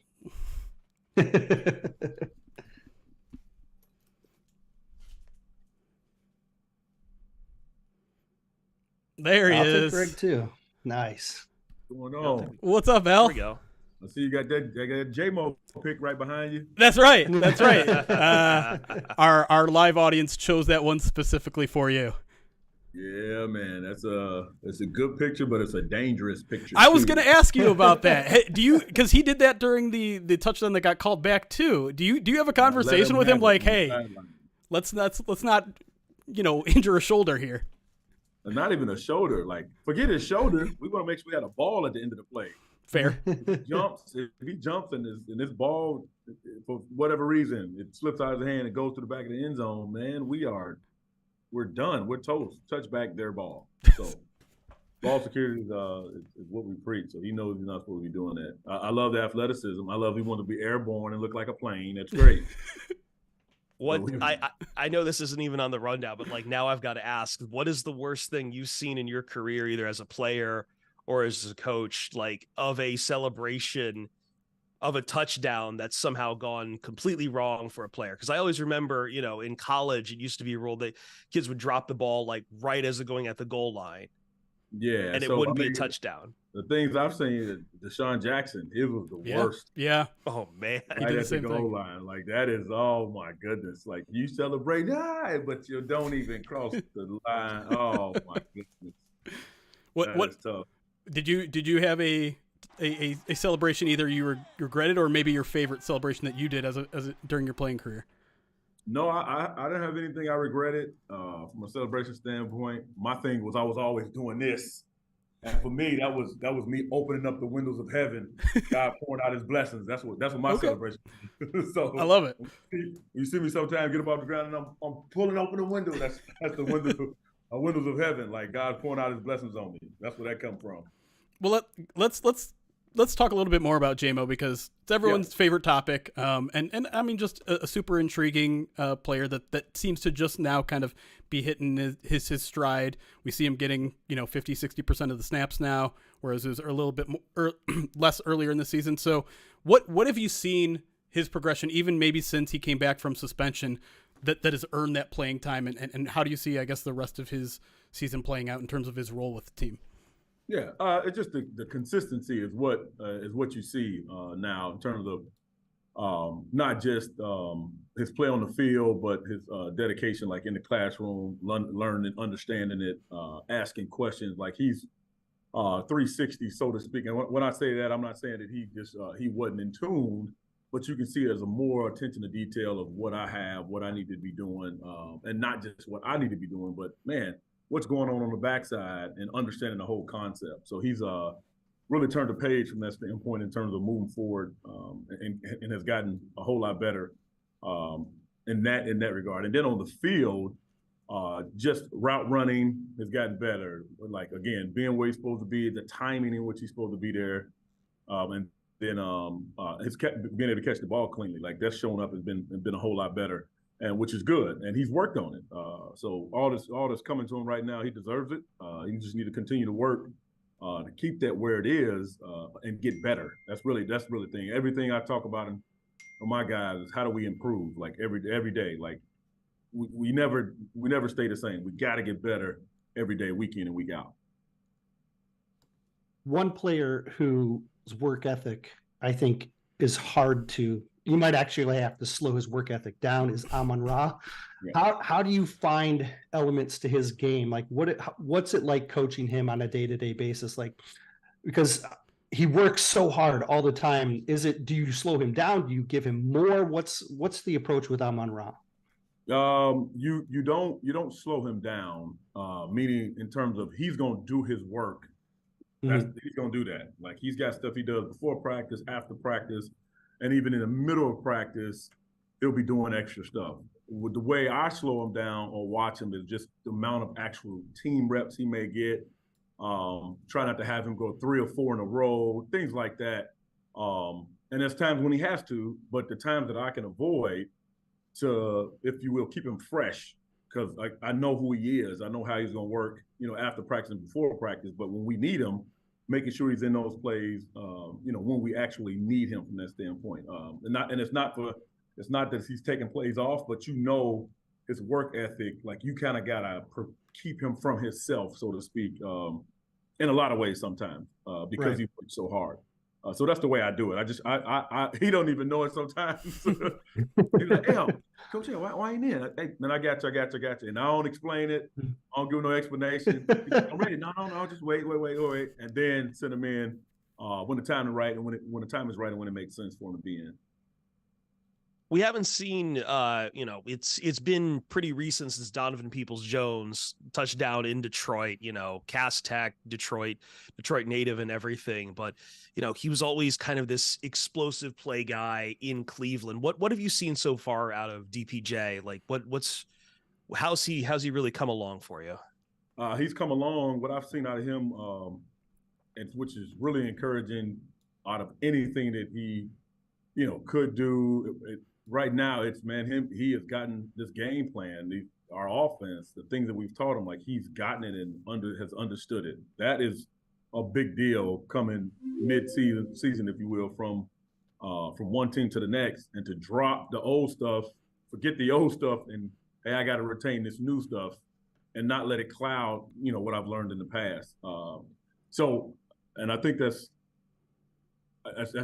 goes a long way. And I think because Cleveland, I don't know if this is second or third coach. I'm not sure what he's had. I know he's had different coordinators or whatever. So to be within that and now come here and just pick it up and kind of know it, I was really surprised. Like, this dude he's has it down.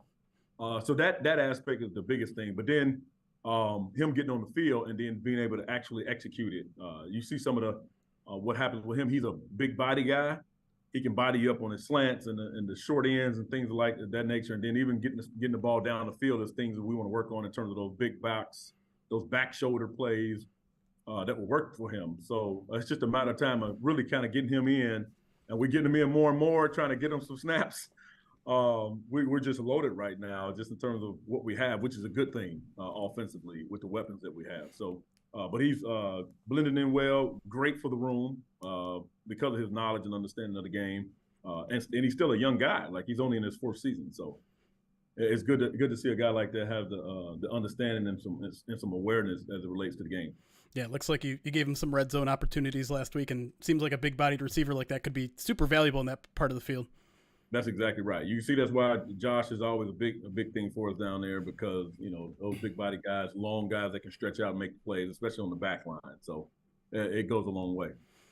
Well, I'm glad you mentioned the difficulty of adjusting in the middle of the season, because we've heard some players that have been here since, the beginning of the year or a couple of years now, talk about just how detail-oriented this offense is. Sam Laporta talked about how every step is so important. The depth of every route you run is super important. So I would love to hear from you just how detailed your teaching is, because J-Mo mentioned it. Like, that's something that he's picked up recently, is just how important every single step is. How detailed is every single drill that you run with these receivers to make sure that they have everything down as it exactly needs to be? Right. So the drills will be separate. The drills are really prep for what's to come. I don't want to call it a warm up, but things we do in our drills, yes, they help in our route running. So you'll see me in my drills. I may do 2 or 3 drills that we do the same. We're going to do it every day because it helps us in our route running. But then we'll have different sections of our drills that are different. All right, that are, so we have 3 that we know we're going to do, and then we have another 3 that we do that are different, that are really trying to loosen them up, get them ready for practice, or what have you. But the offense is detailed. That's exactly what it is. Like you have to be where you're supposed to be when you're supposed to be there. You can't be too early. You can't be too late. So those steps on the route, or that depth on the route, the angle in which you come out of the route, all that is important, because when the quarterback, especially with Jared, he had his back foot, he's trying to put this ball in a certain spot, and it's not like, hey, it's just going to be in that area over there. It doesn't work like that. It's got to be, hey, 22 yards on the sideline, or it's got to be, hey, 15 yards, 2 yards inside the numbers. Like those are the things that are detailed. And if you're taking the wrong steps or your release is not right, it throws everything off. So you have to have those details, and then the play could change in a moment. So do you know the play that's, on the new check that he's given? So all those things go into play, and they work together for sure. But the details of it, man, they make or break you in this offense, and really in any offense around the league. You got to have those details. That's how you kind of put you over the top. When I sit between the linebackers, like, what's my indicator so the quarterback knows I'm ready for this ball? So those are the things that you have to have those details on, and if you have them, it gives you one up on the defense, because they don't know where you're going, when you're sitting down, when you're going to stop, when you're going to go. But you and the quarterback been on the same page because you're in the offense and you know those details. It goes a long way. One player that really knows this offense in and out, and it has shown a lot of reliability throughout his couple years here in Detroit, is Josh Reynolds. To be able to he had a couple balls come his way against the Saints, and him and Jared weren't able to connect up until that last play, and then he sells that block tremendously, and then is able to release. The details are really what make him great. Can you talk about, like, one, how a guy like Josh Reynolds is, gives you comfort maybe as a wide receiver coach, and then two, how hard it is to sell that route knowing that you have to get loose as a former wide receiver? Like, how hard is it to stay in the moment and stay on that block knowing you got to get out into a crosser for pretty quickly? Yeah, so the first part of that, like, Josh has been able to play all the positions we need him to play, which is it goes a long way. Hey, I signal something in, he knows he's the X or he's the Z, or hey, you may need to play the F in this one spot. Like, he's been all over the field, and that's again a test to him being able to study, being able to write that stuff down, have a good understanding of the offense. Again, not just what he has, but what everybody else has, because at some point he's going to be in that position anyway. So having that understanding of the full concept of the play, and we're just talking about pass game stuff. Like, even in the run game, you can see Josh making those blocks over and over again. And now when he's making those blocks, now you see him making that block on your second question in terms of how hard it is. Well, he makes it easier because of what he's already done throughout the game. The blocks that he's made throughout the game has set him up to be able to run, block like that, sell that run up, and then cut loose and run that shallow to get across the field so Jared can hit him. But it comes down to, those details, and hey, am I the X, am I the Z? And now in this formation, hey, I got to block the safety, or I got to block the nickel, or nope, I'm out on the corner. Knowing all those things, and then being able to tie it into a play action of sort that we had later in the game like that, and then being able to shed that block. So, and you can see him, he had him blocked, and then shedding that guy violently, but hitting him initially to get his eyes, the nickel's eyes, to go in the backfield. And once he does that, then it's over with. Now I can get free and go, and I'm open. And Jared did a really good job of stepping up in the pocket and just getting it to Josh. High or low, and then Josh made a great catch in terms of going down low to get it. You got this 6'5" guy trying to bend down and catch the ball off his knees. Shoestring. So no kidding. So it's a big time catch, and it's still the game for us, really. So. Yes.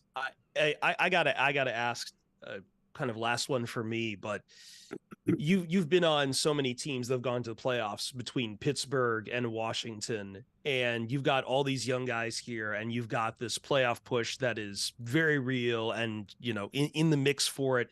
It's not done yet, and obviously the Lions want to get the whole division and everything, but like, What's the excitement level for that playoff push, but also at the same time keeping the guys' heads on straight, making them know they've got to, the work still needs to be done, and not just keeping everyone in line for getting the work done. Yeah, it's one game at a time. I mean, it's simple as that. And man, we can see it, we can smell it, we can taste it, but man, you will be hungry, you will be starving if you don't win this next game. So that's the idea. Like, don't lose the opportunity that's right in front of you, thinking what's 4, 5, 6 weeks away. So that's the thought behind it. But each week it's heightened. Each week the games become more important, and they know that, they understand that, and it just leads into the playoffs from that standpoint. So every game, like last week, was like, man, going into New Orleans and winning in New Orleans is a big deal. Yeah. All right, it puts us 9-3. Now going in Chicago, like we talk about these 6 games, 4 of them are on the road. Like, we got to go get it, and get ready to go into Chicago. We know they're going to be ready for us. They're coming off a bye, so now it's a heightened game. It's different than it was earlier in the year, in terms of playing games earlier in the year. But it is a heightened game. So every week it's like it grows and it builds. But nothing changed. Still work your craft. Still know your details, be where you're supposed to be, when you're supposed to be there, do your job, and it all work out. But we win the games during the week. That's the biggest thing as it relates to practice. So that's when we win those games. Al, I'd love to keep you here forever, but I know you got a very busy schedule. So making 15 minutes for us in the middle of a game week is very much appreciated, man. Good luck this week in Chicago, and we're all going to be pulling for you guys. All right, I appreciate you guys. Thanks, Al. Yep. Thanks, Greg. Yep. Good stuff. Oh, man. Just a wealth of knowledge. I've mentioned this before. Of all the football jerseys that I've ever owned, I only own one non-Lions player's jersey. You coward for not wearing it. Oh, you coward for not wearing it. You should have worn it. It's a medium. I won't fit in this. That would have been better. Even better. You flashed it at the start of the interview. I wanted it. I was saving it for the end. This is the last one. This is the only one that I have that isn't Lions.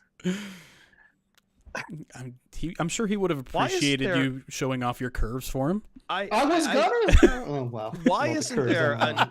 Why isn't there? There's a Pittsburgh Steelers polka, but there's not a Detroit Lions polka. Polka?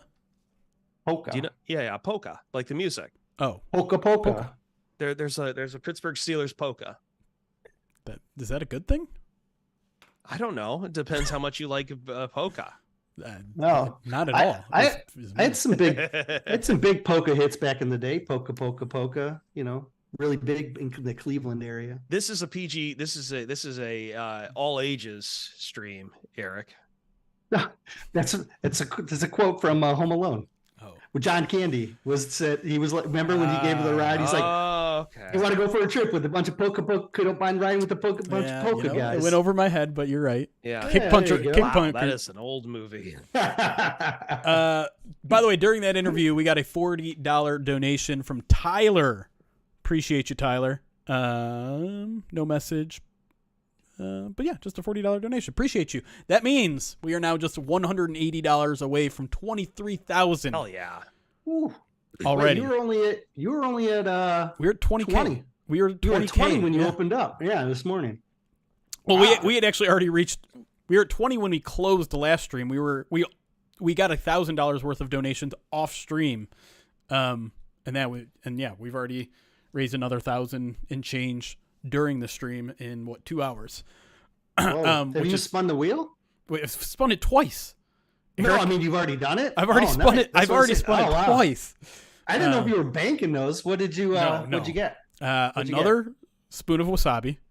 Oh. And then yours is expired too, which makes it's it not even worse. expired. Yeah, I just bought it. Maybe Chris's was expired. That's what it is. Oh yes, mine was expired. Yes. May 2024. Mine was the risky. Mine was the risky pull. All right. What's the other one? What was the other one? What? What was the other spin? Oh, Bean Boozled. And then I also milked another $200 out of that to eat all 3 of them at once, which I did. Oh, which was not great. One of them, because all you need is one bad one, and Right. you're done. I would like more Wheel of Pain things next year that involves like, I don't know, pulling out hair or something. Like, I can't do these things where things go into like my stomach being what it is. I can't do these things that are constantly like, hey, let's put terrifyingly awful things in a stomach. It has not been a good morning for my stomach. No. No doubt about it. I'm going to take another hit in the swear jar here because we got a $100 donation from someone who calls themselves the Goddamn Lions. The goddamn Lions. And then a $25 donation from Drew Falcons. Drew Falcons, by the way, is one of the OG Pride of Detroiters. I think like since the site's inception has been around. The first donation, I'm not gonna double down on the swearing for you. Wants someone to write on their face #Waymo, which has been the nickname that I guess JMO has given himself at this point, which we'll do. #Waymo, and then we also the $25 donation from Drew Falcons wants someone to write chode muffin on their face. What? Which I might veto. That's hard on an all-day stream. Well, people are cleared to wash their face, particularly before any interview. Speaking of which, a reminder of our schedule. If you missed it, we just had Antoine Randle L for 15 minutes. You can go back and watch that. At 10:30, so in about 25 minutes, we'll have Nolan Bianchi from the Detroit News. After that, it'll be Brett Whitefield at 11:30, and then Eric and I will do a midweek mailbag around noon today. I'm sorry, Drew Falcon. I think we're going to veto chode muffin. I don't even feel great saying that, to be completely honest. I bet Nolan would put it on his head. I don't know if Nolan. I do need to go shopping, Mike the Marine. I do need to go shopping. Okay. I have the eggs here, and I know I owe one at some point. I don't know though. Like, oh wait, Jeremy's doing something. No, it's okay. There's like 5 things I still need to write on my head that I. What is it? Let's see if you guys can figure out based on my writing. I think I have. Stop the recording. Hold on. Recording stopped. Just so we can have the Randall. Sorry, go on, Eric. Go on. I was going to say, I think I have 12 eggs coming my way today. Jesus, a full dozen. Yeah. There you go. Yeah. Because maybe get some special eggs for that. They got it in there. Some of the donators got a taste of my kids slamming eggs on my head. Now they're like, let's just let Eric's kids do everything. And so they just kept piling up. It was at 12 the last time I counted. So my kids will be home from school later. They come that sounds home like a threat. Yeah. So I've got 2:30, and then so I'll have to jump off at 2:30 to get the first one. Then at 4, and then I have to wait for my wife to bring home the third, because I had to pass her off at Grandma's this morning in order to be on the stream. So my goodness. Sorry. This one didn't come out. I will probably dump out at some point here, because again, it's like 7 a.m. now, but only because for whatever reason I woke up at like 6 and would not go right back to bed. But I do have to like be up all night to run like a Dungeons and Dragons campaign too. So I do need to grab a nap in here to like re-get myself back to normalcy. I'm here until 2:30. So don't feel like you're going to leave them alone. And I think I'm here. Mike and Ryan. No. I see the schedule. I know. We'll talk over you. It's fine. I am completely unnecessary to any of this stuff today. I am fully aware. That's all right. Nah. I'll do that, Drew. There you go. Okay, so we'll keep these 3 on my face for now.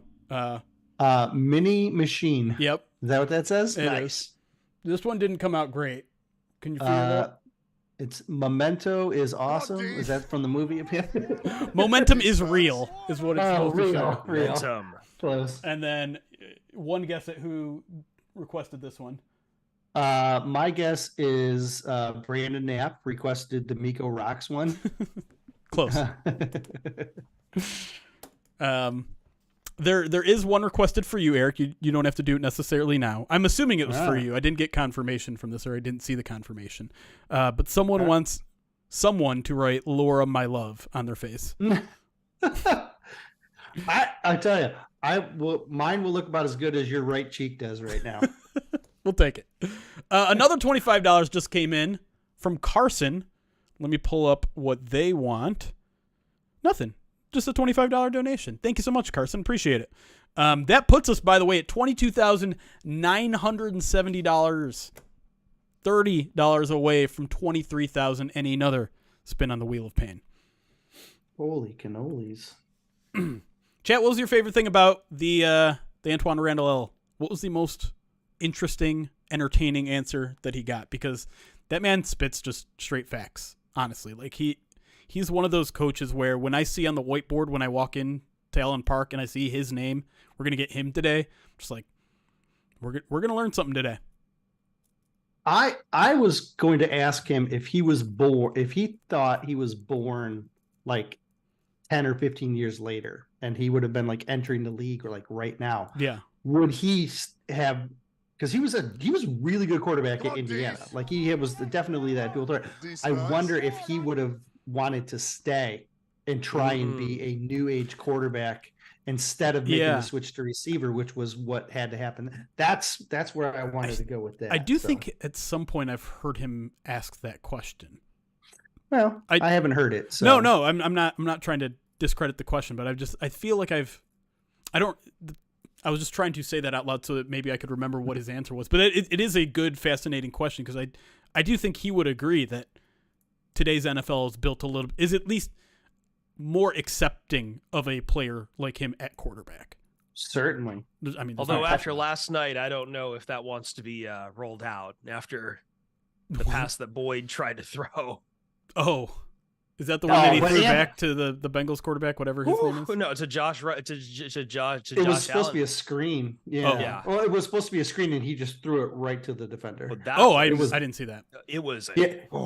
So they did like a toss, or they did a fake pass left, like a screen, and then it was basically like a double screen. Yeah. And then he was supposed to then throw it to the other side of the field, which is where the main screen was. So they threw it left, and then he went to throw it back, and there was Josh Allen was there, and by the way, Josh Allen's getting paid. Josh Allen was getting massively paid, but he just did not see Josh Allen at all, and he took it the other way.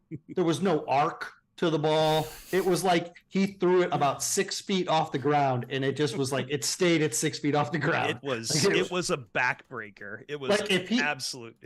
If he didn't catch it, it would have like hit him right in the head. Like it was like the pass was like not good. We're just gonna watch it. Okay, cool. Because I saw the other failed trick play in the first half where they threw it back to what's the quarterback's name, McPherson or something. And that was just a disaster of a play. Are you talking for the Bengals to back to Browning? Yeah, Browning, that's his name. Yeah, Browning. Yeah, that one was horrible as well. All right. You guys are probably going to want to see it too, so I can share the screen. Jaguars. There we go. By the way, there's too many guys named Allen now, and I'm getting very confused. Too many Josh Allens for you? Yeah. All right, here we go. From the 25, this is Boyd. That's behind the line of scrimmage. He's looking to throw, and he throws a pass. Yeah. Yeah, Jeremy, yeah. The best thing about this is it also gets the quarterback killed. Not like huge, but he gets knocked down. Oh, yeah. Browning goes completely down. But he's also it's Jake Browning. It's not like it's Joe Burrow. I'm trying to, did this play have any... I mean, it did have... if he can somehow get it through this defender, which you shouldn't expect a wide receiver to be able to do. 5 blockers. Yeah, he's got blockers all around. It theoretically could have worked, but I mean, but four's right there. Yeah. Or I'm sorry, I don't even know if that's the number, Josh. 44, I think. 44, yeah. 44 is just right there. And so is 41. Oh, for that yeah, matter. 41 is the one who interceptions. 44 is reading the play, by the way. He's like, Yeah. oh, I see what's happening here. I'm going to go tackle this guy. 41 is just sitting there being like, I know what's coming. I know it's coming. Yeah. Someone asked earlier, is Josh Allen even going to make free agency? He's an unrestricted free agent after this year. Yeah, but So will he make it there? I mean, I think this franchise. I don't know. Like, so what would that be as far as I'd have to see the actual money as far as a franchise tag. Yeah, Millions. Those aren't like set until 20. officially No. until the salary Yeah, I cap is know. set. But Like, let's see. So, I mean, the problem is he's rookie contract right now. They exercised his 5th-year option for this year. I think they'll try to keep him in. Like, he is having a phenomenal season. I think they're going to try to keep him out of the free agent market as much as possible.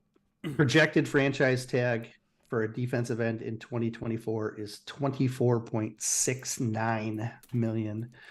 I'll look at let me find the Jags cap. Is he a defensive end? I thought he was listed as an outside linebacker. I'm sure he would argue he is a defensive end. right. It's Um, the NFL needs to change. Everyone needs to change their language from defensive end, outside linebacker to edge, because he's not an off-ball linebacker. It just needs to be an edge tag, right? While you look that up, I got some people to thank. We got more donations coming in, including ones that pushed us over to 23,000. So another spin of the wheel pain is coming. Before we bring in Nolan, who again is scheduled for about 15 minutes from now. Nolan Bianchi of the Detroit News. Phenoms Wow. $50 donation to the Alzheimer's Association says, much appreciation to the whole Pride of Detroit clan for your Movember efforts. My stepmother had Alzheimer's and passed away in February, and I know how much these donations help. POD is the best Lions content by far. Keep it going. Thank you, Phenoms. Sorry you had to go through that. I appreciate your support to the cause, support to us. That does mean a lot. And you're right. Every little bit helps. Not just in terms of finding cures, not just in terms of supporting other organizations that support Alzheimer's research, but also Alzheimer's Association, which helps support those that are dealing with Alzheimer's and those around the people dealing with our Alzheimer's. Support groups are very important to help, I guess, mitigate some of the damage done by this disease. So very much appreciate it. Austin Mammoth, $75 donated to the Alzheimer's Association. Wants to change my background for the Mina Kimes appearance. Okay. Oh no. It better. I worry for the Mina Kimes appearance. I hope it's appropriate. It's the Penei Sewell catch. And absolutely will do it. Absolutely will do it. 100%. That's very smart. Very smart. Absolutely will do that. Thank you, Austin Mammoth, for the $75. And then Rob Mendyka, $50 donated to the Alzheimer's Association. Says, love this cause. Go Lions. Appreciate it. All right. And then we are caught up. We will do a spin on the Wheel of Pain. Let me also... Okay, we're done with that. So that, by the way, Mina Kimes will be joining us around 6 p.m. Eastern. Shout out to Eric Schlitt for teaching me about time zones this morning, to making sure that I didn't screw up the schedule completely. I knew you sank back into California Jeremy there for a minute. And it was like, California Jeremy, that makes total sense. I guess, yeah. But I did, yeah. Doesn't. So I'm usually good with that sort of stuff, so it was surprising that I was so stupid about that. But either way, so Penei Sewell catch at 6. So if one of you guys are around, a reminder around 6 p.m., maybe 15 minutes or so before, would be great. All right. Spin of the. Do we want it? Let's fit in a spin of the wheel of pain before we get Nolan in here. All right. You don't want to do it with Nolan? Nah. Well, you know what? Okay. If you guys want to see one with Nolan, all you got to do is raise another $855 while he's here. I should also check my DMs really quick because. Okay. DMPS says California Jeremy has an ankle tattoo. That's funny. Okay. Get my head on straight here. spinny wheel. Boom. Someone asked for the shirt. I had to find it. All right. Buried somewhere. Do we want to change any of these up? I do want to get rid of Wasabi Spoon so bad. Although Chris could maybe take it if it lands on it again. I don't know. I think I threw that out from my fridge. I was like, I need to. That's fair. I'm not putting double Wasabi Spoon right now.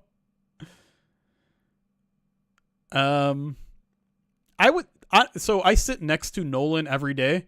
So Nolan, I'm pretty comfortable around. Right next to him is Justin, because obviously they work in the same publication, so they want to be sitting next to each other. So I'd say those two probably. I also sit behind Mike O'Hara every day, and we chat a little bit. We have kind of an ongoing joke and stuff. So I'm close with Mike O'Hara as well. And honestly, that's because Jeremy sat in Mike's seat once, and Mike will never let him forget it. Also true. But now he's so so the other day there was someone sitting in my seat, and he was overly protective of it. He's like, "What's going on here? What happened to your seat?" And I'm like, "You weren't here to protect it." It's like, all right, well, if you need me for something, it's very funny. But anyways, is my seat still open when I'm not there? Most of the time, Danny sits next to me, but usually leaves that space next to me. I'm usually in your spot actually every day now. Like I'm in the right seat of that 2-seat table. Just a little Jeremy, bit closer to center. This could just be OCD, but this could just be, I don't know. No, it's your OCD. It can't be coincidence. But every game, Jeremy and he sits to my left. Yeah. And so that's just the standard. And that has carried over into the media room. That carries over onto the practice field. I am constantly have you at my left. And I think that's my subconscious OCD, just constantly like putting myself in that position, no matter where we are. I don't know. It's a comfort thing. It's like, it's weird because when I was at the Chargers game with him, I was on his right. Yeah. Well, there you go. Yeah. And he had to like shift things up to punch me. Yep. Oh, he hit me too. He hits me all the time. Yep. I'm an abusive. Listen, if anyone if someone would have been sitting next to me during the Saints game, you'd have several bruises because I was I usually contain myself, and I don't know if it was because it had been a while since an away game or it's been a while. Like I was like screaming. I was just like, "This is who we are!" And it's been a while. I told Jeremy before. I told Jeremy before we recorded our PODD video that when Jared threw the pass to Amon-Ra and it went incomplete, I twitched so hard, like because I was so mad about it, that I got a pinched nerve in my neck, and that for the rest of the night, I forgot to ask. Do you feel better? Yeah, I got movement again. It's still like a little sore 2 days later, but like I had to move my body in order to look left or right because I'm old and I was too excited in that moment. I'm speaking of old and speaking of my dementia kicking in here and everything, but since I just did fucking been a while, I need to ask if anyone else has noticed, and I know Jeremy probably hasn't because I don't think Jeremy's tuning into these Monday nights as much. But ESPN keeps playing, and we've talked about this before, ESPN keeps playing Blurry by Puddle of Mud. And I can't be the only one who's noticing it, that they are playing the anthem of anthems of butt rock.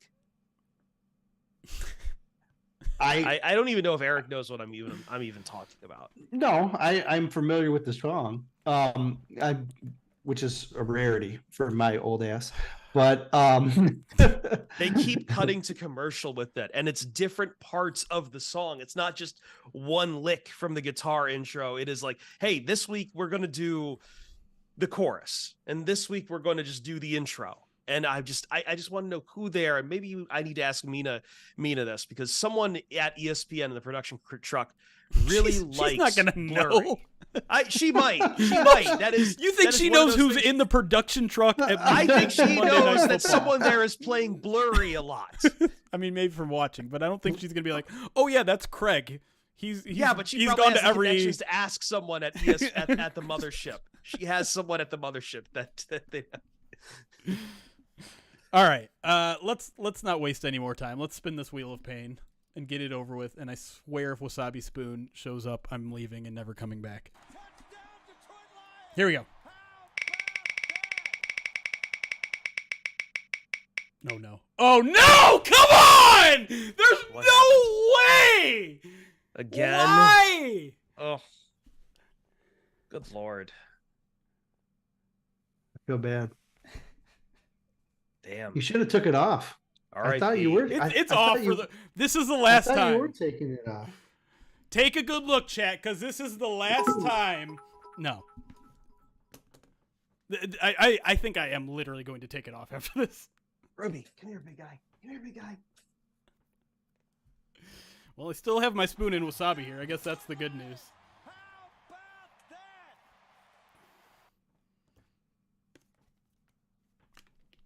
Good morning, everyone, from Ruby, who is sitting here. Oh, I should not back up too much because there's a bit of a mess right behind me. But it exploded. Oh no! It explodes. Oh God! I'm gonna make you guys watch this now, even though you can I'm kind not. of only see it, barely see it since it's green. No. Oh. Just gonna poop out. Oh, God. I'm out of coffee, by the way, which means I'm gonna have to get something else. Why is everyone so? Good question, Thano TV. Why is everyone so mean? They're like, no, you have to keep it on. This is why it's a wheel of pain. All right, it's not. It's not. That is a line in Puddle of Mud Blurry, I think. Why is everyone? Why... No, it's so fake. It's so fake. Oh. I know it's not supposed to be fun, but can we mix things up? Can we not destroy my innards? I have to be on air for another 14 You're the one who hours. puts these things on here. Yeah, and I switch them up all the time. So that's what we're gonna do. All right, there you go. I know you can't really see it, but that's another heaping. Put your hand behind. There you Now it just looks like it's cutting through to the picture behind it. go. That's awesome. All right.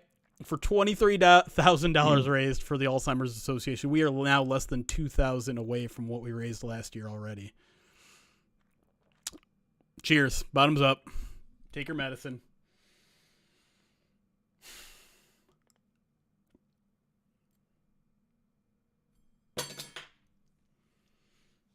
So, hey, Jeremy, when do you want to go out for sushi?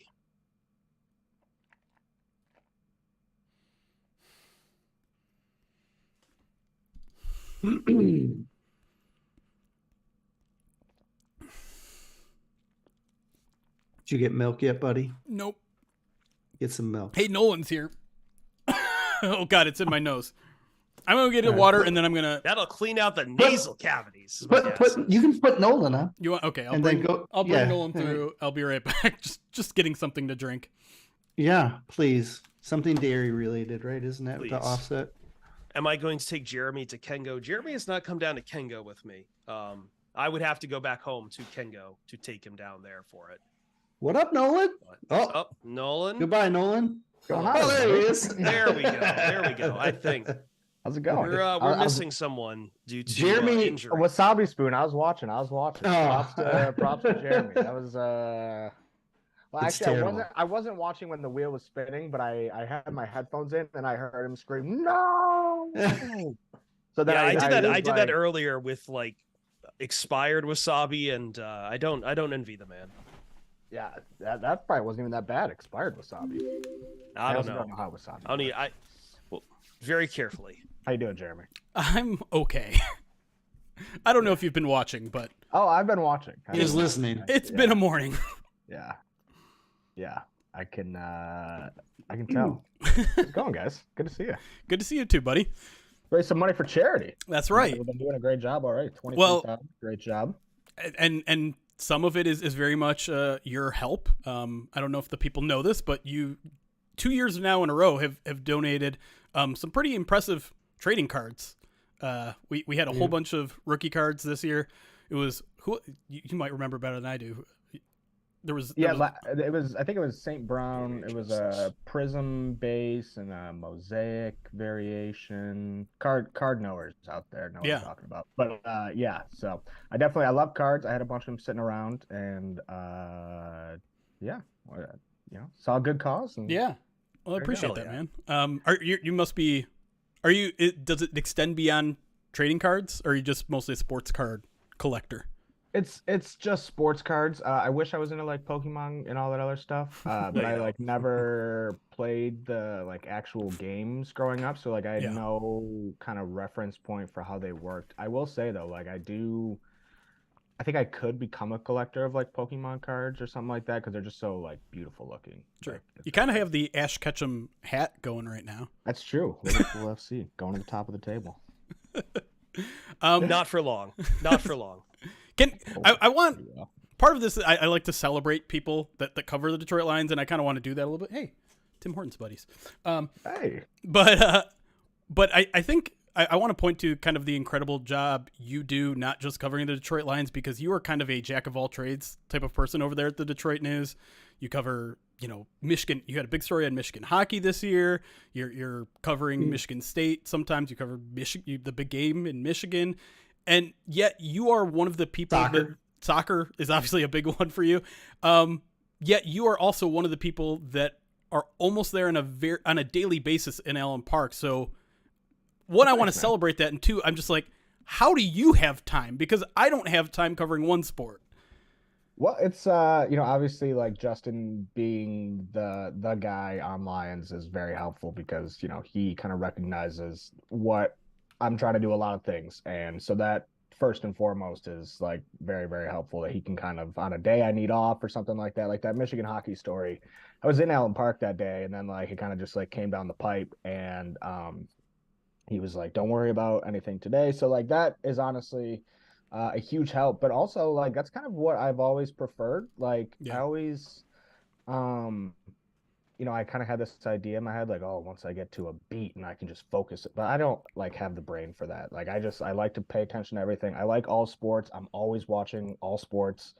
And I like the ability to just go like chase other stories outside of football that interest me. But it's great because football is like cover. So I honestly have a dream job. Like if you ask me like, what would you want to be doing? It would be exactly what I am doing. So thank you for that. I really appreciate it, but I'm just having fun, man. Well, you're doing a hell of a job, honestly. Thank you. And I always like to do that because I think people, fans get angry about certain stuff whenever. And I don't think they realize how good they have it with the Detroit media. Yeah, no, I would 100% agree with that. Like as somebody, I think I have like a little bit of unique perspective on that as somebody who bounces around to all the different beats from time to time. And like all of our beats here, I think are pretty good in Detroit, but like I think our Lions beat just with Justin and Dave, and then Kyle leading the way on that, it really kind of is it's a really strong like precedent, I think, especially that is set by the people at the top that makes it really kind of easy to follow. Like you have a standard that's been set by the people before you. So I think a lot of it goes to not just the people who are there right now, but the people who have been on this beat for a long, long time. Yeah. Paul. I also think it's fascinating. Yeah. I know this is a part Jeremy probably has no interest in, but like the fact that you can cover something like Detroit City FC as far as a major paper, which to clarify is not an MLS team that, and granted they are very recent to being even the second flight. I know plenty of people in Detroit who like have that interest in MLS, but don't understand what comes with that and doesn't understand like what is there with Detroit City itself that is so different and special about it that makes it like so unique that almost, MLS is also up to 30 teams. So who the hell knows? Like, I almost don't want an MLS team in Detroit. I'd rather people celebrate what's there with Detroit City. Yeah, and like something I always kind of say, and this is something that I struggled to even be able to do myself before I like covered the team, followed them super closely, was like this ability to contextualize who/what they are, like the league they play in. And I think for a lot of us, at least, in this region, because we do have a bunch of major pro teams, it's like the anything less than the idea of like you're watching the best in the world just isn't necessarily that interesting. Not that you would get the best in the world with MLS, but yeah, sure. Right. Sure. Yeah. And so like there's this kind of idea of like it's minor league in a way, and to a degree it kind of is. But then when I feel like I always lose people when I try to contextualize like, well, they're actually like, in the second division and they are professional and all these things. Oh yeah, like, the pyramid's messy. Yeah. Yeah, and that's where I lose them. But at the same time, like I think that's what makes it kind of interesting because it is different and it is its kind of own thing, and you don't always need to contextualize everything within like, is this? It's like as far as I can see, and at least the way I'm able to cover the team, like it takes a lot of the like hot take itness out of like observing the sport, Yeah, and I feel that just because it is so roots grown too, I think that's something people don't appreciate enough. Like I would rather have something that's been grown in this city. It's the team that's come up post bankruptcy that is like really grown up from the ground up versus like what I would want Tom Gores owning another team when he can't even like get wins to the Pistons right now. I'm good without another billionaire owned team right now. And I think that's more to the character of Detroit in its current, rebuilding form. 100%. And I think that they, kind of where they're at right now, it strikes a good balance of like being able to give their players, I guess, the best opportunity to, whatever, while also giving their fans the best opportunity to kind of be who they want to be. So it's a nice balance that it couldn't be achieved, I don't think, in MLS, at least not in the way that it is right now. No, absolutely not. All right, let's talk some Lions football. How about that? Well, I just wanted to make Jeremy uncomfortable. No, but there. That's fine. No, they're the MLS or not MLS. Sorry. Careful. Whoa! Careful. Hey. Those are fighting words to The Detroit City FC people. Crowds are crazy. Like they're super passionate and yeah. I think even Detroiters have a certain amount of respect, even if they're not soccer fans, of a homegrown team like that. Yeah. But the other football. On a serious note, whatever happened to the video that you were making during the Beat Raiders Combine? So I had such a middling performance. I didn't think it was. That's one way to put it. Well, no, because I don't think I finished last. Like I think I was like seventh. No, you weren't. You weren't. Like that. For some reason, I thought you were zeroed out, but you got some points. No, yeah, it would have been it would have been funny if I finished either last or first or second. Right. I think, and then when I like didn't. It was also like everybody like braked for the summer. So like that was the last day of basically like school, right? Right. Everybody braked for the summer, and then like the very next day I'm hitting the pavement at Comerica Park. So I just like didn't have like the like now I got time to work to think about me and my projects or something like that. Yeah. So for people who don't know, when the first Beat Raiders Combine, you and me and 20 men all tied at the end of regulation. But hold on, and then we had a huge lead going into the last round, which was you had to shoot 3-pointers. Yeah. And I had been like just randomly like I'd gotten a gym membership with a basketball court in there, and I had like coincidentally been working on my game for about 2 months. Nobody in there. I wasn't playing pickup, nothing. I was just taking my own ball every day, shooting some hoops, watching some YouTube lessons. I had a rubber band that I was like wrapping around my for like the follow through. And I was like, I had like I think a 2-point lead going into the last one. We had 3 shots. I just needed 1 to like secure the victory. I missed all 3, and then we went to sudden death overtime. because I hit one. I hit one of mine, at least one. I might have hit. I don't remember, but so we tied. And immediately they say 40-yard dash for the runoff, for the tiebreaker. And you and I were on the same page. We both said, absolutely not. That's the worst idea ever. And then I cheated and still lost. And then 20 men, I don't know, somehow won.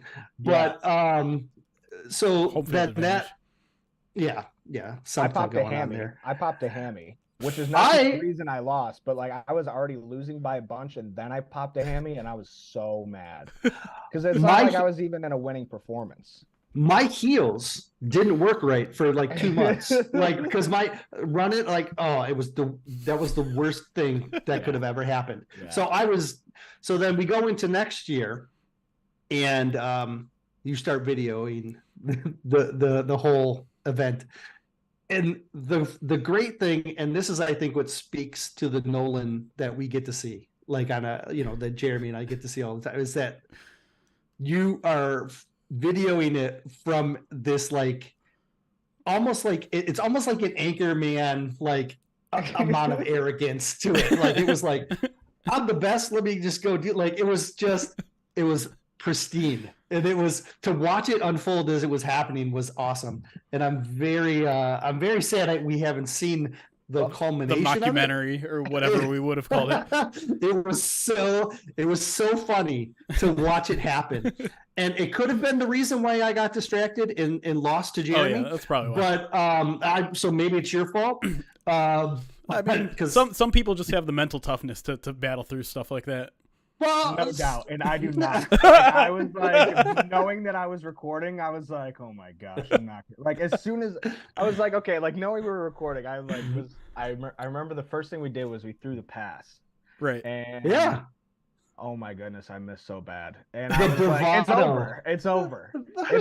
Like, I had too much arrogance that, like, just like it was, it just blew it right over. It was the right amount. It was the bravado in the just like walking around like it was a Conor McGregor, like walking around like that strut. That was just it was a chef's kiss to that day. I will say, story's not finished. Just no. chapter. Oh, okay. Yeah. So we saw the fall. Now we're gonna witness Exactly. the rising from the ashes in 2024.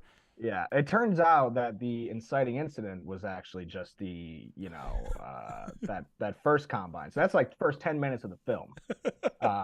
So we got a long ways to go.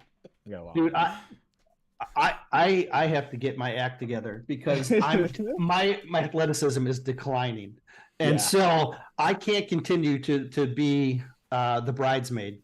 I have to. I feel like I'm gonna have to get serious here if I want to have a chance. Because if not, it's gonna be over for me very quickly. Yeah. I will say, being like it's like the Lions here. I'm not used to being the hunted. I mean, but that's what it's gonna be like next year. Yeah. Oh man. And that'll transition us into Lions talk. Yeah. See what I did there? I hope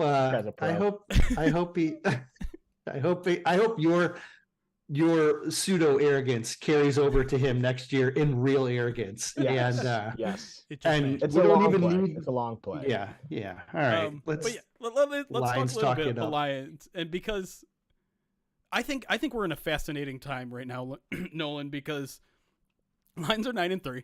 They have the second best record in football. They got a 3-game lead in the division with 5 games left. They're a 99% chance to make the playoffs, and everyone is unhappy. And it's crazy to me. And listen, I'm not going to sit here and try to convince people that the Lions are playing great football right now, and maybe they deserve to be in that echelon of the top 3 or 4 or 5 teams in the NFL right now. But can you maybe try to talk some sense or put into perspective what the Lions are doing right now, and why Lions fans should maybe just, and maybe you don't feel that way, but maybe... I'm gonna do the opposite. I'm gonna actually say why I can understand why people feel that way, but why they shouldn't be. But perfect. I understand. I think it's just like a psychological fear response, where like I think that there's an expectation that like when you become a good football team, you should just kick everybody's. Are we allowed to? Nah, Go for it. Jeremy has a swear jar. I'm not allowed to swear, but then you kick everybody's ass. There you go. And that's just not the case. Like the Saints game that they played the other day, like you're like, holy cow, this is the best game they've ever played. Like a couple minutes in, and then like little thing, they start taking away some things that were working, and then all of a sudden they are able to get you off balance a little bit, and their offense gets some momentum. And realistically, like if you go through that silly drive, the Jameis drive, like for as often as like we hear asterisks go the other way, like it keeps getting brought up, I think still with that Kansas City game now, and throughout the entire history of the Lions, it's been, well, if this one thing would have happened, they would have won. Like I just feel like people need to be happy with getting those bounces, because like at the end of the day, I do think it's like good teams who get those bounces. And I think that people are just expecting 9-3 to look differently, and it's not anybody's fault. Like, I don't know. I maybe it's just this stretch in particular where it's like it feels like last year's beginning of the season Lions. The only difference is they're getting some wins. This is how it works in the NFL. Teams go through stretches. My working theory has been there's a lot of people who are just really gassed up on Michigan, and they think that the Lions should be doing Michigan bleep, that they should just be beating the Little Sisters, the poor, 50-0 every week. And I just have to keep reminding people every time, this is the NFL. All these teams are basically about equal on a given Sunday, game in, game out. And look, like the Packers might be good. The Bears, I kind of going into that game, I was like, the Bears might be good. Like the record doesn't show it. Obviously, they're probably still going to do a lot of Bearsy things down the road, and that comment is going to come back to be thrown in my face. But I think for the most part, like they got a lot of good players on that team. This is a 17. So, like, yeah, it just kind of is what it is. Those games are going to be close sometimes, and I think the Thanksgiving Day loss just was. Maybe it's just the timing of these losses, because it feels really similar to the Seattle game where it was like it had just hit a fever pitch. And I think both times it's hit a fever pitch this year, the balloons popped. I think it has something to do where they are like, it's that national attention, right? They were the only game on for Thanksgiving. They were the only game on for the Chiefs game to start the season, and thus it gets the asterisk pointed to it. And I think that Ravens game was correct if I'm wrong, Jeremy. That Ravens game, was that a later game? Was that a marquee game, or was that was a 1 p.m.er? No, I was confusing it with the. It did have Bucs the A game. Crew though, because that was the game Greg Olsen got right. dragged. Greg Olsen is apparently 0-3. Bad luck for the the bad omen for the Lions. Yeah. I want to get to some questions from our live audience here. Yeah. One person asked what your thoughts were on Bruce Irvin's debut. Very impressive. I was kind of surprised to see after the fact that he only had 11 snaps. Even like just taking the plays out of it, it felt like every time I looked down there, like he was somewhere on the field. But I guess that wasn't the case. Definitely encouraging. It remains to be seen like how long that can be, sustained, and I'm interested to see maybe how that role grows. Is he going to get 20 snaps a game or 25 snaps a game? But yeah, I thought it was encouraging. And as long as you can just like, I don't know, like I feel like they just lack so much like a little bit of sizzle. Like they just don't have anybody who like opposite of Hutch who's like doing anything that looks out of the ordinary. Like it just looks like this most boring, I guess, rush from this entire side of the line. It's just not doing anything. And so I think you are getting a little bit of the technician things with Bruce Irvin. Plus you got a guy who's like mad as hell, chip on his shoulder. So I don't know. Every once in a while, one of these signings comes along where the guy's like 36 and you just think like nothing's going to happen. And then maybe he has 4 or 5 sacks to close the year. Who knows? I was pretty skeptical because the Lions did this 4 years ago with Dwight Freeney, and it was nothing. I mean, it was a huge nothing burger. And I love, I was excited just because Dwight Freeney was one of my favorite players watching going for, like, that spin move was crazy. And so I'm sitting here thinking, yeah, man, he might get a pressure here. Everson Griffin. Yeah, that's a great Same point. thing. Everson Griffin, not much here as well. But the snap count thing is interesting too. I do think part of it was maybe just how that game went. They were in a lot of obvious passing downs. They were getting into third and longs all freaking day, which is part of the reason I think Lions fans were frustrated with the defensive performances, because they didn't get off the field enough on those third and longs. But yeah, I'm curious. Do they put him in on more like neutral downs? I would guess the answer is probably no, because Josh Pascal has kind of taken a bigger role as of late. But I don't know. If he continues to produce, maybe you do. Yeah. I would. I mean, I think you try anything at this point, honestly. Like with the way things have been, it's like super encouraging though. I know you watched the film back yesterday. That the highest amount of team pressure since week 5, I think you tweeted. Yeah. Like that to me is maybe the most encouraging thing, because obviously figure like he was only in there for 11 snaps. So how much could he have individually kind of impacted that? So I think the fact that, you do kind of get the totality of the pressures, I think is a positive sign. And but I don't think that was the Saints team that didn't get sacked a whole lot this year. Mm-hmm. So that's, you tally 2, which is for this team. Okay. It's not game changing. And a quarterback hit, very throwback. I felt like weird writing this in my story, but because I wrote like a Bruce Irvin debut story, and it was like he had a sack and he knocked the quarterback out of the game. And it was like, I don't know, when did that start becoming an uncomfortable thing to say? Right. Where you're like, where it's like that's a good thing, It just happened to be a matter of coincidence that ended up helping them win the game, but I said this to Jeremy. I don't when we did the POD direct our video was, I know like Derek Carr was looking good and he was like hitting everything, but he also turned the ball over twice. Like there's I think there's a lot of like this notion that if Derek Carr hadn't got knocked out, the Lions probably would have lost. And I think that goes back to what we originally started talking about, is the perspective on that a lot of Lions fans have waiting for the other shoe to drop, right? Mm-hmm. Because the whole I think that whole approach to this season is a combination of like these things that we've been talking about. Is not every NFL team is perfect, right? Mm-hmm. And so there's going to be mistakes, and you're just going to have to keep tweaking and finding things out. I don't know. I lost my question. I was going somewhere with that, and I lost it. Well, I'm going to ask every Lions writer, or whatever, content creator, whoever we have on here, 2 questions today. Okay. Last year, it was, do the Lions make the playoffs? And everyone pretty much gave them like a 10% chance because they were like, I don't know what they were at the time, 3-6 or 4-6 or 5-6 or something. Like they were just getting going. It was higher than that. Were they 6-6 at the time? Maybe. Well, it was at the end of December, so there would have only been like 5 or 6 games left. Right. Yeah. Okay. So they would have had at least maybe 5 and 6. It still seemed like a long shot at the time. Sure. My 2 questions are very simple. Do the Lions win the division? Do they win a playoff game?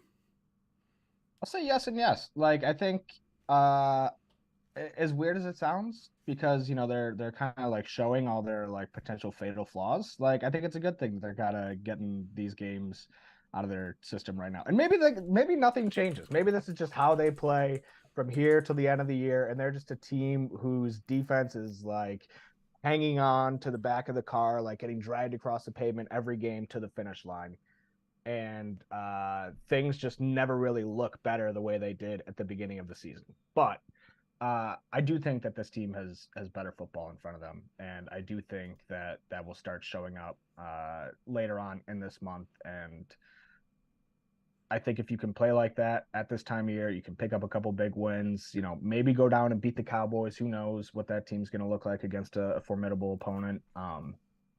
This Broncos game you got in front of you is going to be pretty tough too. I think the Bears game is honestly going to be a really good test outdoors. But I think they hang on.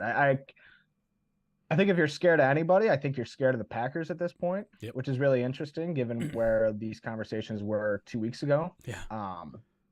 But yeah, I think they hang on to win the division. I think they end up getting 2 wins over Minnesota at the end of the year, and that kind of shuts the door on anything. 3-2 clinches it. Follow up. If they do get the win and they host a playoff game, and it's the Packers that they host, are you still want to keep your yes, they get the win? Man.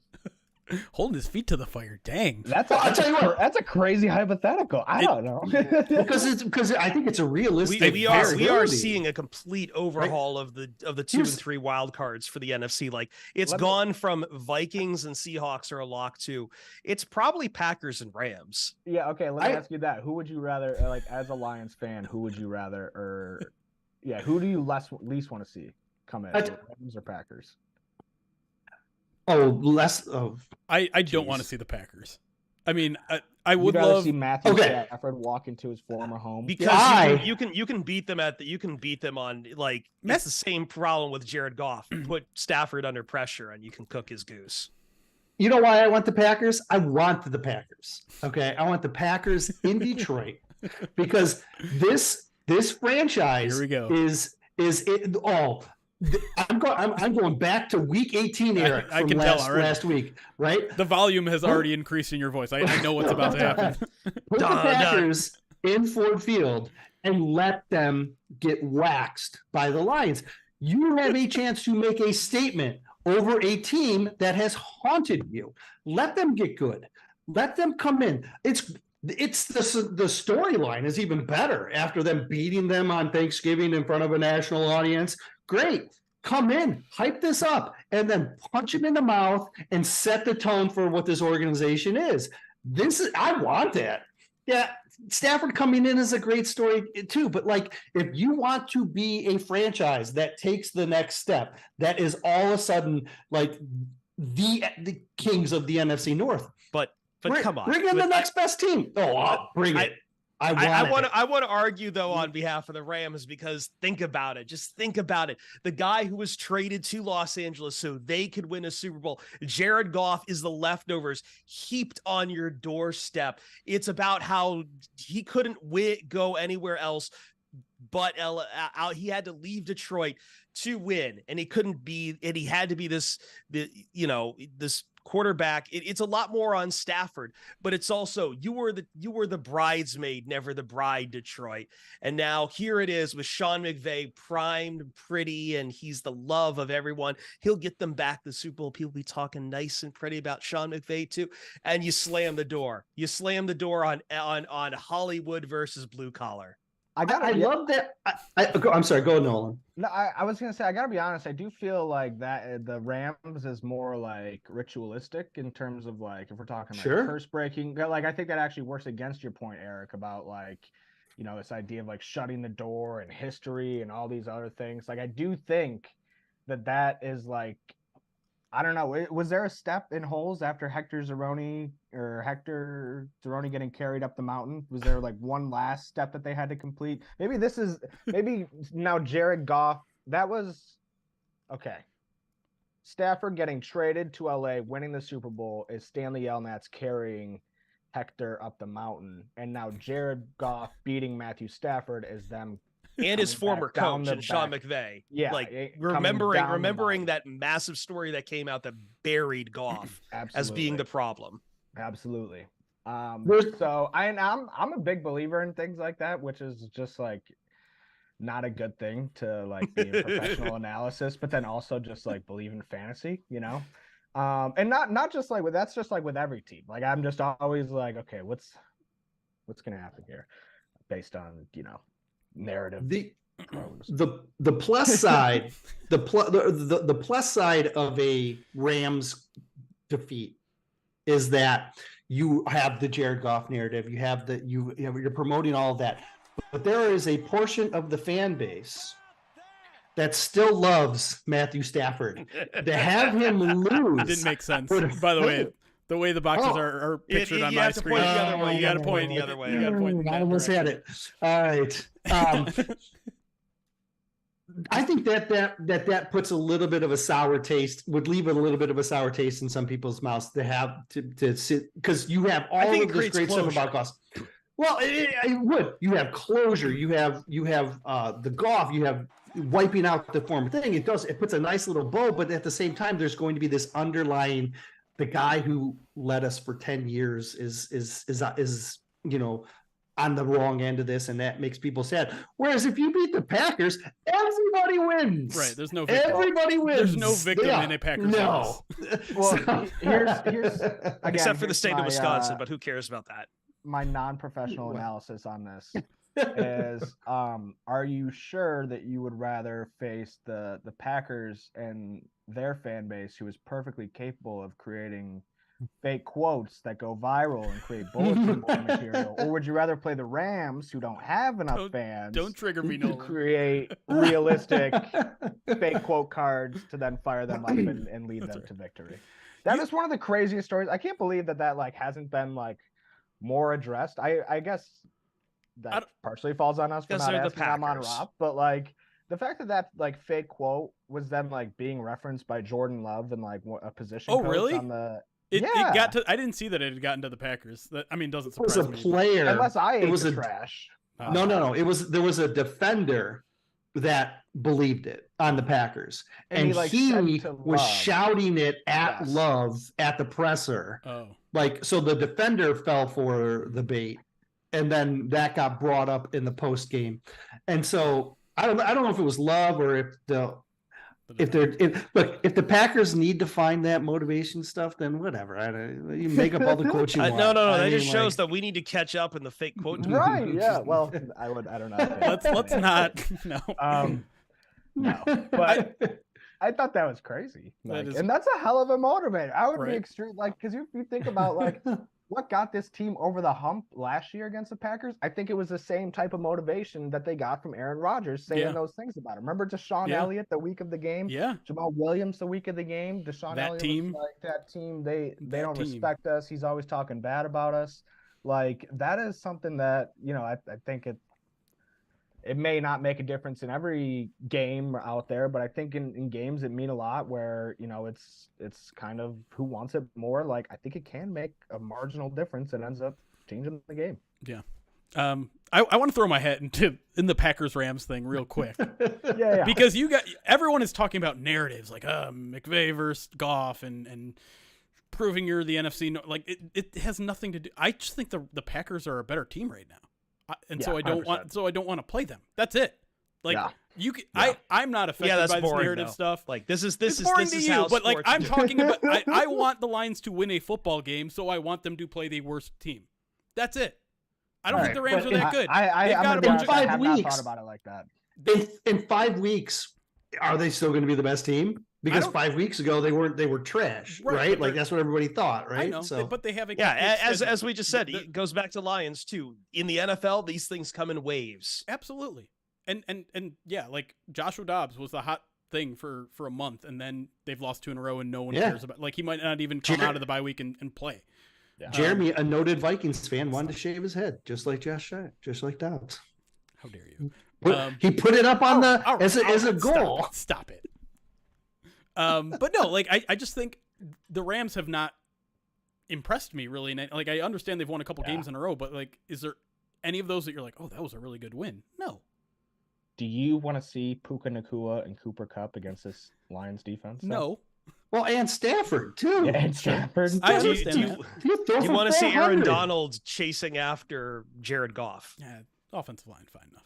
Blowing past Colby Sorsdal. But here's the thing, like the Packers dominated this team on both sides of the line, which is not something we've seen at all this season. Right, and there was 3 fumbles, and they still also only lost by 1 score. Okay, so like one score, but the Lions scored a garbage time. So let's take this offensive line who had the worst game that they've had, and then like up them maybe in like 2 years. Honestly, we also need to throw in the fact that there was their worst game in like 2 years. To be very fair, too, there was a second Lions-Packers game that happened as well. Right, but the Packers are playing better football. Like that's comparing the 2021, but again, 2022 Lions in Week 1 to the 2022. But again, my point about the wave thing is that these things aren't like just because we have now changed and that second game happened doesn't mean now the teams are set in stone either. No, like, but the Lions were a much different team in Week 1 well, last look at the year Lions than they were in Week 15. 6 versus Week 14. Yeah, different. Right, and they're going to be a different team in Week 1 of the playoffs. Yeah, maybe we'll see.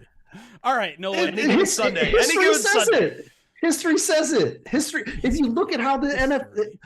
Okay, if we're talking like they weren't the same team they were 4 weeks ago, what makes you think that they're automatically going to be the same team in 4 weeks? I think that's a fair observation, but I don't think that we can say with any certainty like which direction that will go. Like I think we can wholeheartedly assume it's going to go in one direction or the other, but they could just look even better like in a couple weeks. Like they've been the Lions, you mean? Awesome. Yeah, the Lions. Yeah. All Also, right, can we Nolan. talk about the Packers jerseys and how sick they are with the mesh? No, I we brought got this all right. up We got to let you yesterday. go, I put Nolan. this on If to- you're All right, we're having technical difficulties now. It's really scuzzing They up. got the mesh. They're the only team with the mesh. The funny I think thing it is looks good. when we do our Madden Sims, we pick uniforms for each team, and no team has worse old uniforms than the Packers. They've got some horrific old uniforms. Before we let I had to Nolan bring go, that up because I was tweeting about it last night. Like, it's just like such a good classic look that every time I see those jerseys, I'm like, dang, like I wish more teams would. It's just like real ball, you know? before we let Nolan go, we haven't gotten to the most important question, and I want to ask him as a man of the people, the chosen people, like about the best player right now in the National Football League and how it has spoken to you on a personal level, watching Tommy DeVito take snaps under centers now with 2 straight wins for the Italian people. No, it's been inspirational. You know, and it kind of makes me think that I could play quarterback in the NFL. You know, We've seen it. Yeah. People always say, like, you know, you're too old, you're too small, too fat, you can't throw, your brain is like horrible at processing information quickly. But Samuel L. Jackson didn't make his first movie until he was 40. So I think, you know, those two things. Think about it. Yeah, no, but it's been great to see Tommy DeVito carrying on it's like something I never really even thought about was like never really seeing an Italian football player, you know. But then like, we always had like George O'Hare. Fuck, why am I screwing up his name? George Harris, you know, in Immaculate Reception, but that was it. Like, Franco. no, Franco Franco Harris. Harris. Franco Harris. Why did I keep calling him George? I don't know. Yeah, Franco Harris. Like, we had that. That was it. Yeah, and you know, it just makes me want some pizza just watching him play. You know, some Sbarro. Yeah, Sbarro. A good New York slice. Yeah. Jeremy, you said you're asking everybody 2 questions. I think you only asked Nolan 1, which was, do they win, or were this that do they win? Do they make the playoffs? And then, that was both. Right. Okay. I didn't know if that was one question. Do they win That's a fine. playoff game? I didn't know if that was one question with 2 subparts and then a second question. All right, good. I want to make sure we got it. I do want to say yes. Put the official record. Yeah. Yes for both. Yes for both. All right. Good. Nolan, appreciate you, buddy. We went a little overtime with you. Appreciate you being a good sport about it. I got nothing going on today, so that's great. Well, then enjoy. Happy to do it. Yeah, enjoy the rest of your day, man. Take some time off because you absolutely earn it. And appreciate it. Yeah, appreciate the support that you've given us all Movember. So yeah, go follow Nolan on Twitter. At Nolan Bianchi. Is that it? Yep. Nothing fancy about it. Nothing fancy about it. Criminally unfollow. No frills. Like you need more follows. Like I joined the Lions beat like right when Twitter started sinking. And haven't seen a lot of the facts of covering a national football league team. I do wonder when you cover multiple sports if that makes you more appealing or less. I think less appealing. Like the less people appealing, follow me because they're like, "Oh, that's a really interesting football play you just tweeted," and then 3 hours later, I'm breaking second-tier U.S. soccer news for a team that's not even located in this market. I tweeted like Indy 11 coaching news last week. This speaks to me on a primordial level. This speaks to me on a primordial level as far as like people will follow me for Lions and then see me tweet about anime and suddenly it's Jover. Yeah. You think people would be used to it with the Jamal Williams stuff. But anyways, Nolan. All right. Thanks, buddy. Appreciate it, boys. Keep up the great work. Congrats on all you do and looking forward to watching the show later on. You got some better guests after this guy. Don't say that. But thanks, buddy. We'll see you soon, bud. Nolan's great. Love Nolan. We stand for Nolan here. One of not only one of the better people covering this team, but just a really good person. No one brings a smile to the Lions beat room more than Nolan. He always seems to be in a very, very good mood. And if you ever catch him in a bad mood, you know someone has done something drastically wrong to him, which I don't think I've ever seen Nolan in a bad mood. I've only seen it a couple times, and the hockey story, right? He was a little stressed during the hockey story day. It was a tough story.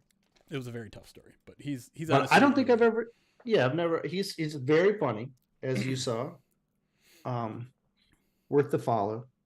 Yeah, So go follow him on Twitter at Nolan Bianchi. Some people are asking what the rest of the schedule is like. Let me show you. And in fact, I just confirmed off air with his cohort, Justin Rogers, that he is feeling healthy enough to join us later in the day. But Nice. until then, we got our good friend Brett Whitefield coming up in about 20 minutes, 11:30. Eric and I will start doing a midweek mailbag, so solely Lions talk for a good hour and a half with me and Eric. I will probably jump off here in about 10 minutes. Let you guys do Brett so I can get another nap in and then take care of other stuff that I need for the day. So after that, Mike Payton will join us, good old pal of ours, now at A to Z Sports. Herman Moore, I'm waiting on official confirmation of that, so that's a loose confirmation there. Herman Moore at 3 o'clock. After that, that's when we're going to have Justin Rogers 3:30ish. Ben Raven from M Live, Colton Pouncy at 5, Mina Kimes from ESPN at 6, Graham Glasgow at 7, Kyle Meinke at 7:30, Dan Miller at 8:30, our good pal Jonathan Beard Blevins at 10, and shout out to Dave Burkett, who is doing a nightcap with us at 11 p.m. in the final hour of our stream. So very full schedule still ahead of us. A lot of Lions talk and shenanigans ahead of us.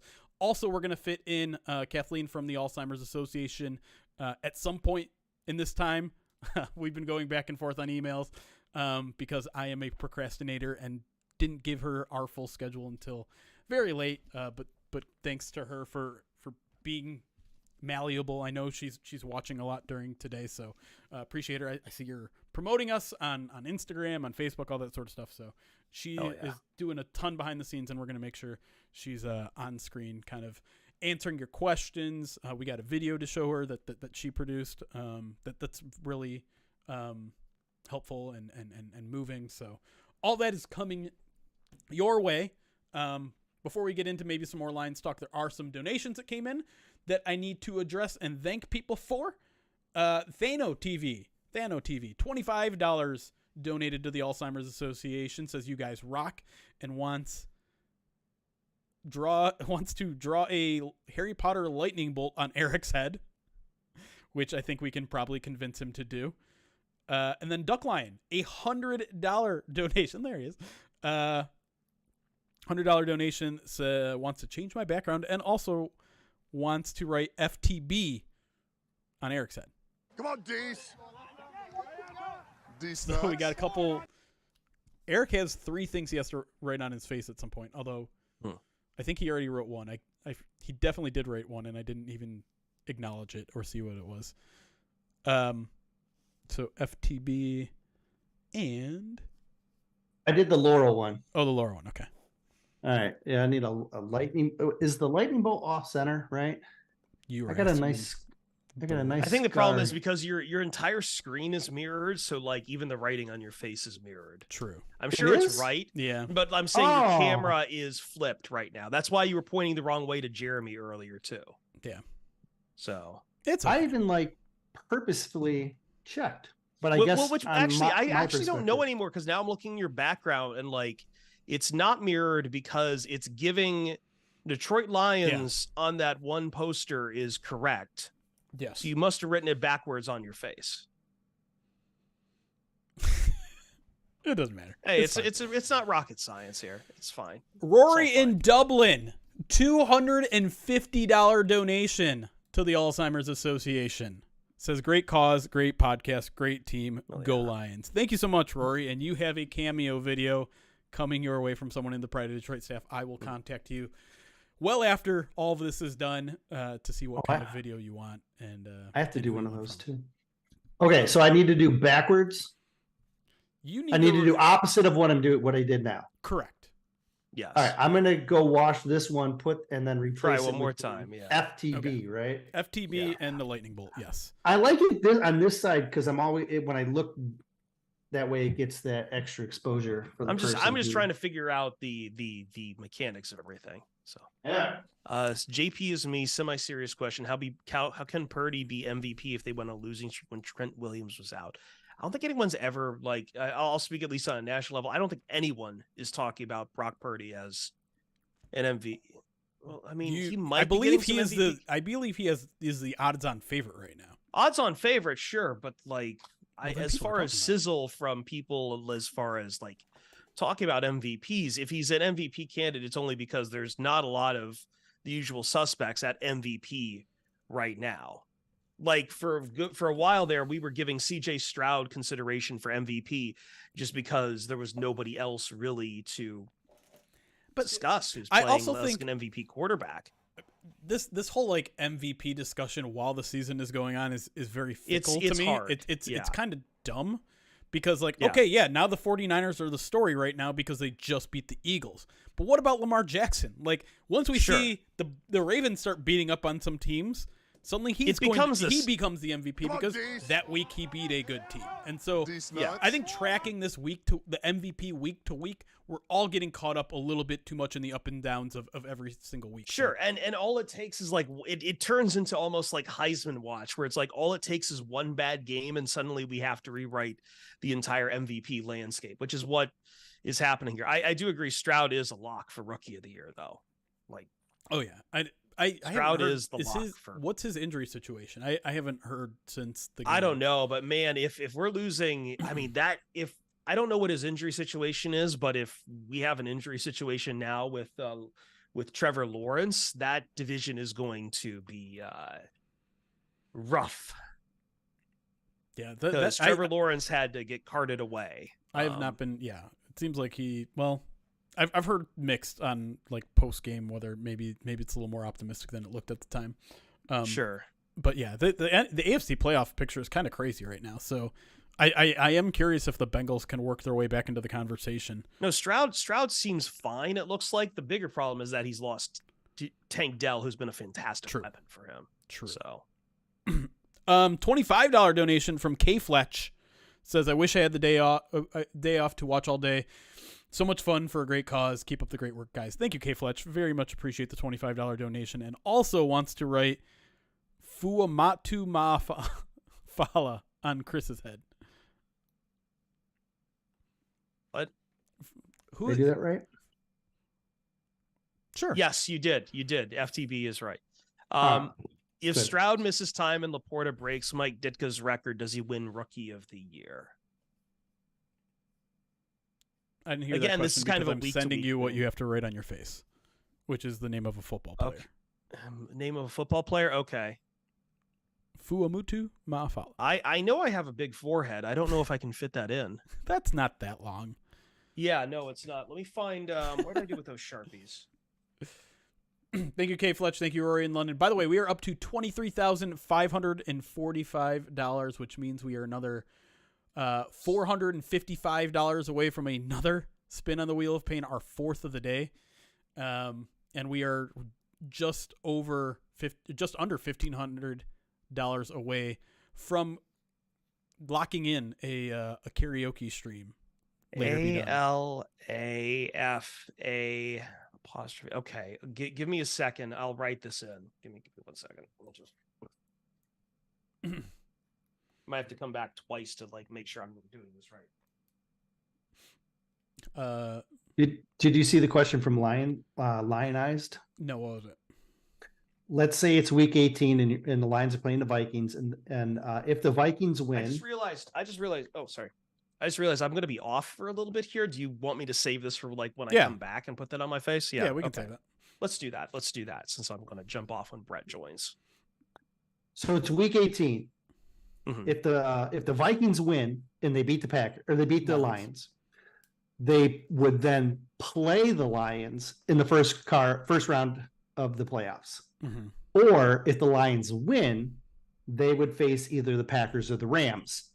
What would you do if you're the Lions? Would you lose on purpose so that you get the weaker opponent, or would you beat them So and then just take the tougher opponent? I'm assuming in this hypothetical, the division is wrapped up at this point. The Packers aren't a I problem. would- The I would Vikings just- are a problem. Yeah, that's the way it reads to me. Yeah. I mean, I don't know what I'm going to feel about the Vikings in week 18. So Let's say they're worse. Again, in this scenario, let's say they're the worst team compared to the other two. Okay, well, first things first, I don't think the Lions are physically capable of losing No. a game on purpose. I was going to say this. I agree with that completely. Yeah. Do they rest starters is a different conversation. And Hendon Hooker show? I mean, maybe. If you're in third and you can't drop the fourth and you can't jump to second. Right. I think there's a case to be made. Do I think Dan Campbell does it? No. I think Dan Campbell, I mean, we see Dan Campbell having the starters out there with 1 minute left in the fourth quarter when they're down 21 points because he's convinced they can still win that game. And so I think his competitive nature is, I don't care if this game means nothing to us. I want our guys out there competing. I don't know if that's the right or wrong move. In general, especially with the way this team has been playing as of late, and I want, this is kind of an internal theory I haven't explored, but part of me thinks that because this team is such a physical ground and pound team, I don't think it's necessarily a coincidence that they've had so many offensive line injuries. Because when you're run blocking and they're just a massive craters of players all together, they're bound to roll up on each other. Well, that's what happened with Frank, right? Right. And so part of me is like, yeah, no, let's rest these guys. Let's get these guys healthy. Let's just like, I think for the sake of this, let's put questions about rest aside and let's put questions of, is it even physically possible for the Lions to stop trying to bite at, just attack everyone in sight? Putting those aside and trying to say that we have absolute total control over these teams, I still wouldn't lose on purpose, because I think ultimately the goal is, regardless of what you do, and like, look, getting into the playoffs any year is ultimately just up to the mercy of randomness. Like, I know we've said the goal for the Lions is to win a playoff game this year, but ultimately the best you can do in the NFL is just get into the playoffs. And I would say, I just said to put the culture stuff aside, but now I'm going to bring the culture stuff back into it. Do you really want to be the team known for like trying to get around and dodging the biggest opponents you can? Or would you rather be the team that maybe you're going to lose out there? Maybe you're not going to get that playoff win that everyone wants, but I would rather that schedule reflect the best form of that team and take on the challenge that is presented by winning that game. But rather than trying to be a coward and just dodge around. Just for what? Just for one ephemeral playoff win that's not going to matter once people have it, because they'll immediately start wanting an NFC championship. That's to me, that's not why the Lions would bench their starters. To me, it would just I'm be saying for the putting rest. aside rest. I'm saying putting aside rest, putting aside benching starters. I'm saying the question is, do the Lions lose on purpose to dodge a more difficult opponent? And I'm saying that itself should be an antithetical statement if you are building a culture for a team. You should want to play the best team that you can get. The NFL, the teams are so close to one another that you can see bad teams beat good teams all the time. And when you get to narrow it down to the playoff teams, the margin between them is even more narrow, right? You don't want to piss karma off in this situation, right? There's no way. Like, you beat them and then you welcome the next guy in and then you beat that guy as well, right? Like, if you want to be the team, because like Chris, I agree with what Chris said there. Like, you're not going to remember a win, this one playoff win 5 years from now, if you are the team that you think you are, right? Yes. If you expect to stack them, right? Like, think about it. It was about about 13 months ago, that the Lions got their first win on the road in like 3 years or whatever. I'm exaggerating, but like, remember when they were like, we got our first win under Dan Campbell? That was 13 months ago. Yeah. Now they're a better team on the road than they are at home statistically this year. Like, and we've already forgotten about that. It was against the Bears, but we've already forgotten, like, dismissed that, right? Like, it's not even a thought anymore. And so their first win was against the Vikings. No, on the road against the Bears. Oh, on the road. First win was against the Vikings. The first win on the road was against the Bears in Soldier Field last year. Yes. Revisiting that this week, bringing it all back together. There you go. So, if they're the team they want to be and what we think they can be, it doesn't matter who they play. Go in, beat them, move on to the next round. Fair. California Lines, thank you for the 13 months. Subscribe to us on Twitch. Says, let's talk about what we all really want to talk about.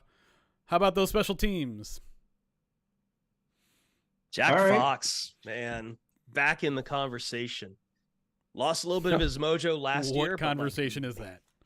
The conversation, Jeremy. It's the conversation everyone is having about punters right now. By everyone, I mean Hamza Bakush. Germ is the one person that I think, if anything interesting that has happened on special teams. I mean, Germ balled out, no question. Yeah, he did. He did ball out. He did fantastic. Jack Fox is back nailing some of those, though. Yeah, sorry, go on, Eric. No, I was gonna say, we haven't seen in a while. Jack Fox throw the ball. People sleeping on that a little bit. So I'm a little bit surprised, honestly. Like, to me, that's a better fake punt. That is a better fake punt than direct snap to Jalen Reese-Maben. Oh, I completely agree with that. It's a different story when it was CJ Moore back there. Sure. You know what I mean? Like, he's an offensive weapon. Germ isn't a 4-3 guy. Oh no, Germ was a 4-7 guy, right? And CJ was a 4-3 guy, and that's a big difference. Yep. I'd like to see Jack throw one. Yeah. Just, I think for old time's sake. The issue is, right now you have two defensive backs as your gunners, right? Mm-hmm. Do you have a defensive back that you feel comfortable throwing the ball to? Yeah. Who's tough. Eric? Who do you think is the better passer, Tom Kennedy or Jack Fox? Jack. I think Tom is better, is one of the better pass throwers, on offense, but outside of the natural quarterbacks. But Jack has a legitimate arm. Like, it's for real. Eric, were you there that day of training camp where they had a throwing competition for non-quarterbacks, where they had a truck, not a truck, a trailer? Yeah, it was driving. Yeah. I remember Tom Kennedy was one of the throwers for that competition. I don't remember who the other one was. I remember Tim Boyle couldn't hit a target to save his life. That's what I remember. Well, nothing much has changed there. What I don't remember is him throwing a Hail Mary that turned into a pick six during training camp, but I saw that during the regular season. Shout out. Wow. Just Tim Boyle catching strays. Just unloading giving the Tim Robinson look. What the? It's hilarious to me that the Jets are like, I don't think Zach Wilson is working. You know who's going to turn around our season? You know what? I know the idea is like, I've heard the arguments that you should be a professional and this is your job. You do what is asked of you for your profession. But good on Zach Wilson doing this. Because yes, he could be, listen, he could be professional and he could be doing his job and no one would fault him for doing that. But at the same time, you're also expecting your work not to be the one who lays you out and bleeps you out and like throws you under the bus multiple times publicly, like the Jets have for Zach Wilson, and then ask you to come back to work. I think in most cases, we as true blue collar workers of America, at least those for those of us, unlike Jeremy, who can have the common man working job, because I see him shaking his head. That's why I'm targeting you, Jeremy, not for anything else. But we can appreciate that. We can understand that there's only that it has to be that professionalism is a two-way street, and the Jets are the ones who haven't been professional. So by all means, Zach Wilson, your manager is coming to you and saying, we're shorthanded tonight. You are more within your right to say, damn, that sucks for you, man. Good luck. I saw that tweet too. Makes the Jared Goff McVay thing look like a love romance. No, I also agree with RGA. I think it's just report. He does want to play and he will probably end up playing regardless. But at the same time, if he doesn't, I can still respect it. I can still appreciate it. Listen, make whatever decisions you want. I'm not going to tell you what decisions you have to make. But if the coach approaches you and says, "Hey, you're a starting quarterback this week," and you say, "No, thanks," you just lost your that's your last opportunity to start an NFL game.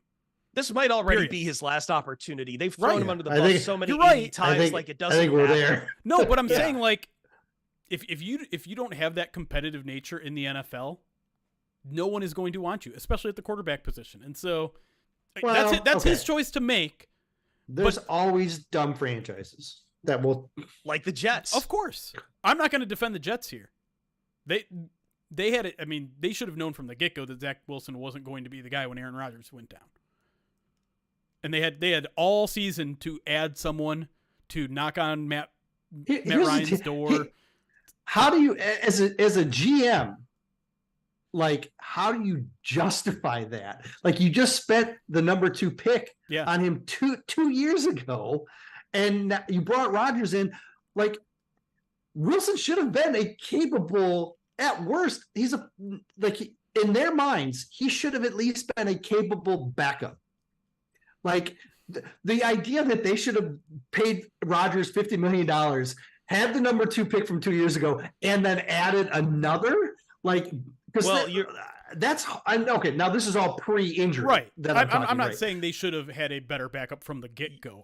Saying there's a lot of people who believe that, though.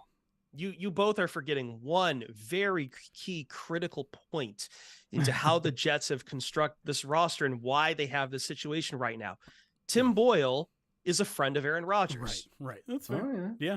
They they let Aaron Rodgers be the GM, and how often has that worked out in like Tom Brady is the only person, sport. And it's because he's Tom Brady. But like, well, also Tom Brady insists on James Rob Gronkowski, which even at an advanced age, Rob Gronkowski is still a good investment to make versus who Tim Boyle and any of those wide receivers like Alan Lazard, like, right. God bless. You're not going to tell me that Randall Cobb's 3 catches for 20 yards wasn't worth the price that they paid for him. We got our next guest here, everybody. Our old pal, Brett Whitefield, is here. Let's get him in. If you guys have been subscribed to Pride of Detroit Direct, you get Brett Whitefield's thoughts and awesome work that he does over at Fantasy Points after every home game. And I'm glad that we have you on after an away game, because I have a lot of questions for you about this Saints game. I think you're muted. Hold on. Am I muted? No, you're not muted. Never mind. I lied. No. Because Brett, had a conversation right before the Saints game. Literally minutes before the game kicked off. And I'm not gonna, break any level of trust here, but I think we both had a fair amount of confidence in that game, and you certainly looked more right than me in the first 7 minutes of the game.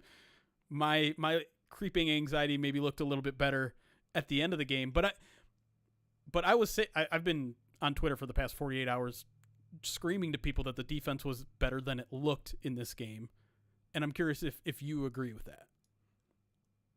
I feel like I've agreed with that for like the last 3 games, unfortunately. Okay. Unfortunately?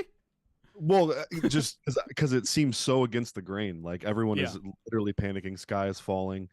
Even my partner over here at Fantasy Points, Chris Wecht, like he asks me every day why AG isn't fired, basically. And I have, like, some days I don't have answers for him, and other days I come up with something pretty good. But like, I feel like the last 3 weeks I have been way more on the positive side of the defense than most people. Now, there's still a crap ton of things to fix, but the defense, like, pressure was not an issue in this game. Like, Hutch looked really good. He defeated a couple double teams for probably the first time this season, actually, which is really nice. Bruce Irvin, the speed off the edge is something they were missing. Obviously, they're getting a taste of that. James Houston hopefully comes back eventually. And then you have 2 guys that can hit it. The coverage all season has been actually pretty good. Like, how many tight window throws have there been against this defense where just the corner didn't get their head around? Like, there's things that I'm just not really panicking about. That game specifically, there was a bunch of fluky plays, I felt like, that just made the defense look really bad. Like, shoot, the Brian Branch tip ball for the 40-yard play to Olave. Like, come on. It's just, that was just how the day was going at that point, and I felt like there's a lot of instances like that. Yeah, they converted by my count, and if you include the one that was converted via roughing the passer, they converted 5 of 7 3rd and 9s or more in that game, which just, to me, that doesn't happen. And again, the lines are open to criticism on how they play those 3rd and longs, and they've been one of the worst teams against 3rd and long this season. But you're like, even the worst defense on 3rd and long is not going to give up a conversion rate of 70 plus on 3rd and longs.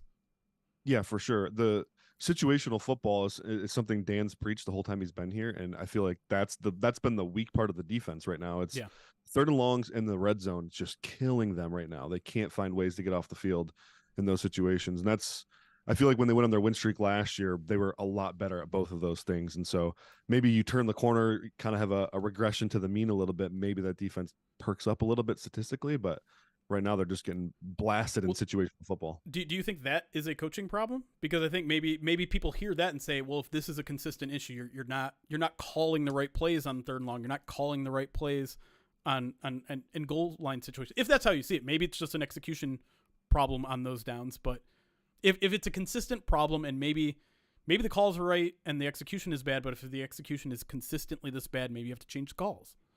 Yeah, I think there's some things. I think communication on the back end has been an issue since game 1 this season.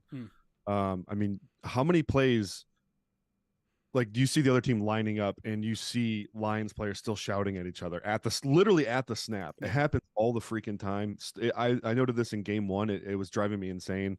I kind of gave it some grace because Chauncey was new to the system, and Sutton was new, so there was a lot of new pieces moving around. Now though, these guys have been playing together for 13 weeks, and doesn't seem like it should be happening as often as it does. So I think that's probably a coaching thing, right? Like, we saw that happening last year, and then Aubrey Pleasant got fired. And then that stopped happening. So I don't really know what's going on with the communication stuff. They're trying to do a lot of disguises with their coverages. So a lot of safety rotations, a lot of, linebackers kind of switching lanes, passing guys off in zones.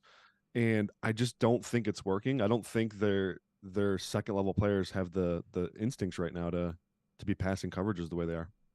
2 things from me, because I do need to bounce here pretty soon. Number 1, I saw you with the drink there. What is that? This is a cortado.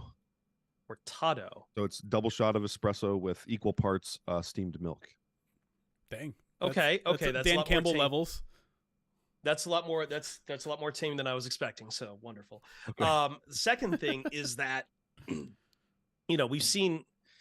I think one of the more fascinating things that's come out, at least on the offensive side, is Jameson Williams is a lot more involved now. He's developed now into that weapon. I think we talked about the last podcast that, he's gone from being this athletic guy who you didn't really trust him to run the routes just yet and to get open. Now it's kind of the opposite problem where it feels like he's adapted to the NFL, but now it's more of a question of, does Jared Goff trust him, or does Jared Goff even see him open downfield some of these times, and how much of that is just not getting is just being underutilized. And yeah, so JMO needs more touches. I think that's probably true. Whether Goff trusts him or not, I don't really know.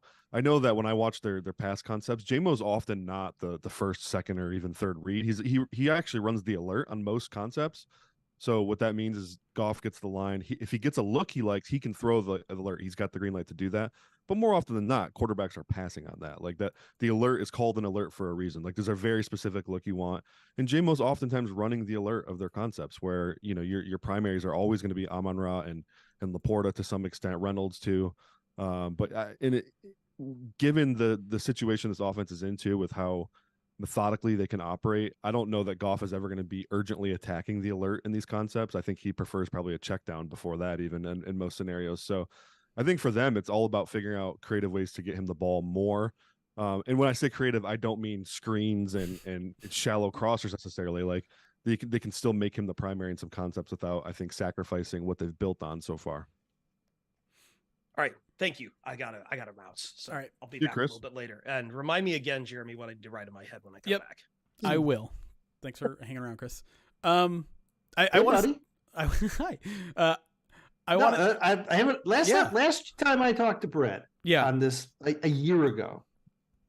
We were talking wide receivers in the NFL draft, right? We don't even have to think about that stuff right now, right? Like how I know we're jumping in, we're throwing all this like tell us stats, right? Are you enjoying the season so far? Like, how are you feeling right now about the team, buddy? Dude, I love it. I'm really enjoying the season. And I complain about this to Jeremy privately all the time, but I feel like there's a certain maybe radio station in Detroit that has robbed people of enjoying this season. Sure. Every season. Sure. Off season. A lot of times it's for good merit, I would say. This season, though, this is the first time we've had this in my lifetime. Like I'm 36 years old, so like I'm just sitting back and enjoy it. Next year is when things get hard. Next year is where you pull out the magnifying glass and you get hypercritical and you break down every little roster move they do. Right now, let's just enjoy this. They're 9-3. They're a good football team. Probably not a Super Bowl winning team right now, I would say. I think everyone's probably sure of that, but who knows, man? And so I'm just sitting back. I'm enjoying it. Like, I'm not going to do the hypercritical routine where I criticize every little coaching decision, every little move. That's for next year when the expectations get higher. Right. And I think that's the right attitude to have, especially with people that think this team made a huge mistake not making moves at the trade deadline, which is something that is seemingly brought up every single week especially when the defense struggles. Why didn't they go out and get a corner? Why didn't they go out and get this pass rusher? All that sort of stuff. And I think we have a perfect example of why you don't do that. And that example is the Seattle Seahawks. Right. Who did make a big move at the trade deadline. Right. And they are a worse team. Not saying that addition made them a worse team, but they were a team that was probably never a player away. And a move at the trade deadline is a move for a team that is a player away. Are the Detroit Lions a player away from being a great defense? No, I'm sorry, they aren't. They are probably 3 or 4 or maybe even 5 players away. And so that short-term gain, and I get it, like you never know what the future in the NFL holds. A lot of people think this is just the beginning of the Lions window. I happen to be one of those people that think this team could be even better in 2024 and 2025 and 2026. You never know, though. Maybe a catastrophic injury happens. Every season plays out differently than maybe you'd expect. So I get that people are like, Lions have this opportunity. The NFC North is for the taking. They're a game out of the 1 seed. Attack. You never know when you're going to get this opportunity again. I understand that point of view, but it also can backfire in a big way that doesn't just affect this year, but affects you down the road. Well, and that's the thing, right? Because the Seahawks aren't just bad now. Yeah. They've just lost the top 100 pick as well, right? Like, so they're going to be, they're even going to be, it's a worse situation for them in the offseason, right? Plus the salary cap implications. They have less flexibility in general moving forward. So, So that drives me crazy. Would it be great to have Montez Sweat on this team? Sure. Yeah, he was probably the guy, like, of the guys that got traded I was most interested in, but then the Bears turned around and gave him $100 million over 4 years. That just wasn't, like, the level of planning that goes into an NFL team, especially good NFL teams. Like, you can't just on a whim add a $25 million player to your roster. That's just not something that happens often. The Bears were in a very unique situation because of the cap space they do have. They're in a talent acquisition stage, where the Lions are still, but they're also in a winning stage. So there's like this ebb and flow that has to take place. Them passing on Chase didn't bother me at all. Like, especially going back to the pre-draft process with him when I looked into him. Like, I just knew that there's things there that the Lions wouldn't like, and I'm okay with that.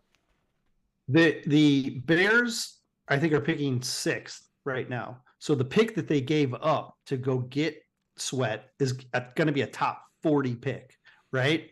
Like, give Brad Holmes a top 40 pick, and you're getting Sam Laporta's, Brian Branches. Like, these are the types of guys that you can get, and you get them on a rookie deal for 4+ years, right? And so, like, the cost benefit for me wasn't there to give up that high of a pick to get a guy who isn't going to take you to the next level. Because even if you add Sweat onto this defense, I don't think they match up a significant amount better against like the Seahawks and the 49ers, who seem to be the teams that are probably going to be in their way, right?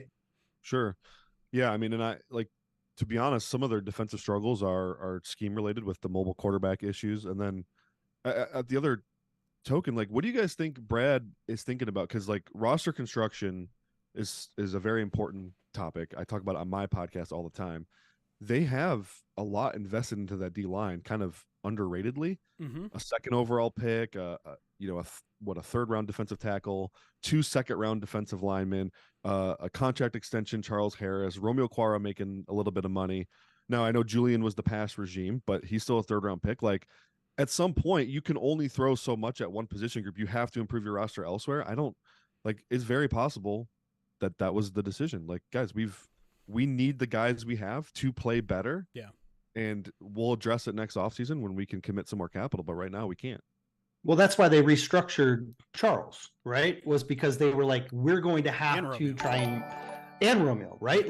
Because both Charles and Romeo aren't necessarily coming back. Julian isn't necessarily coming back, and you're going to free up a lot of that investment that you have, and that creates an opportunity to now invest in another defensive alignment if you aren't going to return those guys.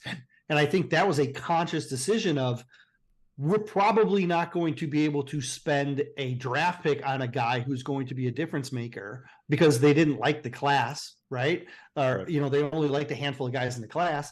And so they said, let's restructure the guys and then just put off addressing this for another offseason, because contrary to, Madden, you can't fix an entire defense in a season, right? Like it's going to take that's why at the top, Brett was talking about a year from now, the expectations are going to be more, because you have a chance to add a couple more of those missing pieces in order to construct the roster in a way that makes them even deeper next year and more competitive. And you still have that base core team that you have right now. And I think it's very likely that edge becomes one of those huge positions that they attack in the offseason, right? The first year it was wide receiver, right? You get Amon-Ra, you get Josh Reynolds in the middle season, then you get Jamo obviously the following year. Khalif, is that what you said? Khalif, yeah, sorry. And then this past year, like they tried in the secondary, didn't really work as much as they probably wanted it to, and they probably wanted Devin Witherspoon and weren't able to get him. And then this year, I think it's edge, because I think you do lose all those guys. I think you do, like, both Okwaras are probably gone after this year. Charles Harris is almost certainly gone as a guy who was a starter and a captain to a guy who had 3 snaps last week. And I mean, Brett's right. Like, they've put a ton of work into that defensive line over the past 2-3 years. You got Aleem, you got Aiden.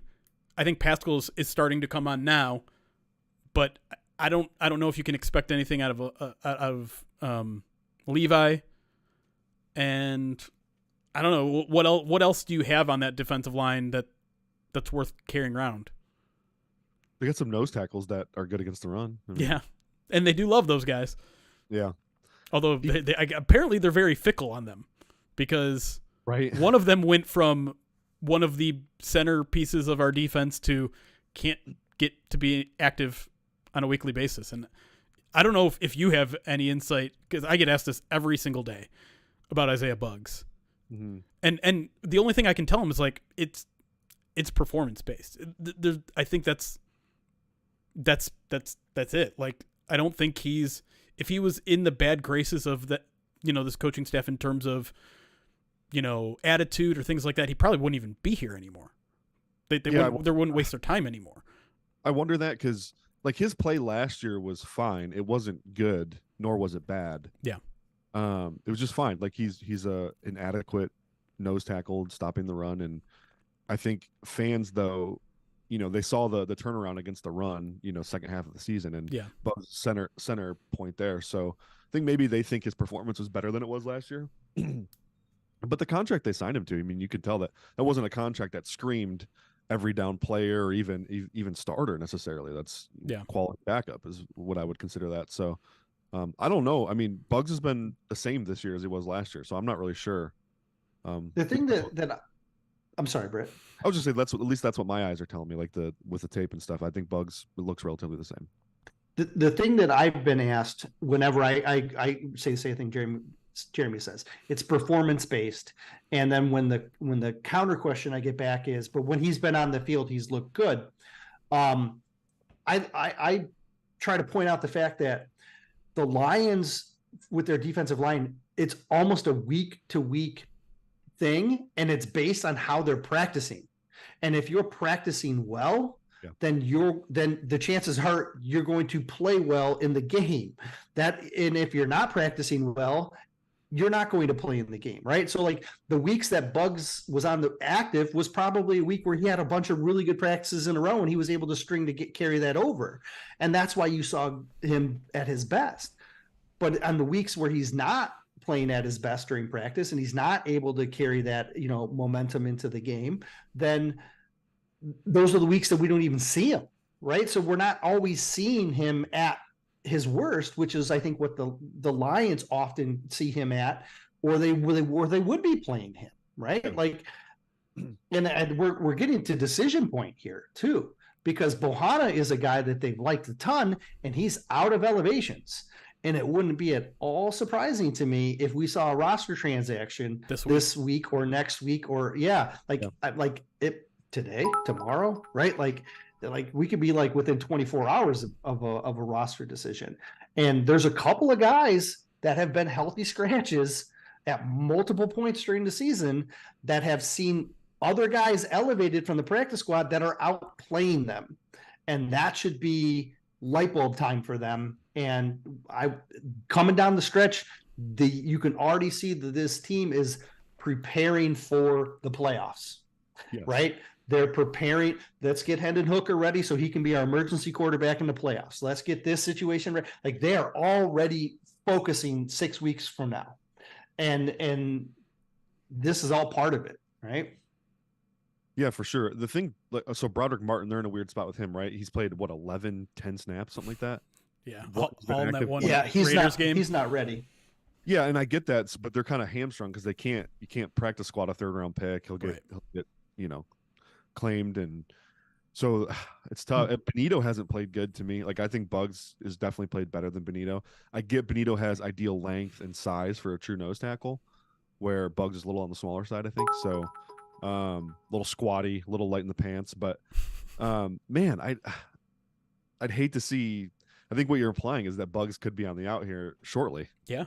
Bugs, Levi, Julian all need to be looking over their shoulders, in my opinion. And I hate naming names, right? I hate it because like these are guys that could absolutely stick around through the whole end of the season.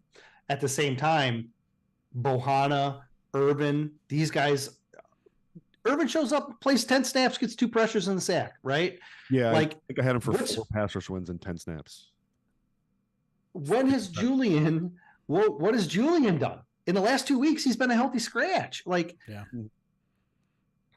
he's got a chance to do it, prove himself during the week. But like, if you need to elevate, or if you need to have if Bruce Irvin is part of your playoff plan, if Bohanna is part of your playoff plan, the tea leaves say, look at who's been inactive. That's healthy and been inactive and isn't a rookie, because I completely agree with the fact that they're not going to bail on Martin, right?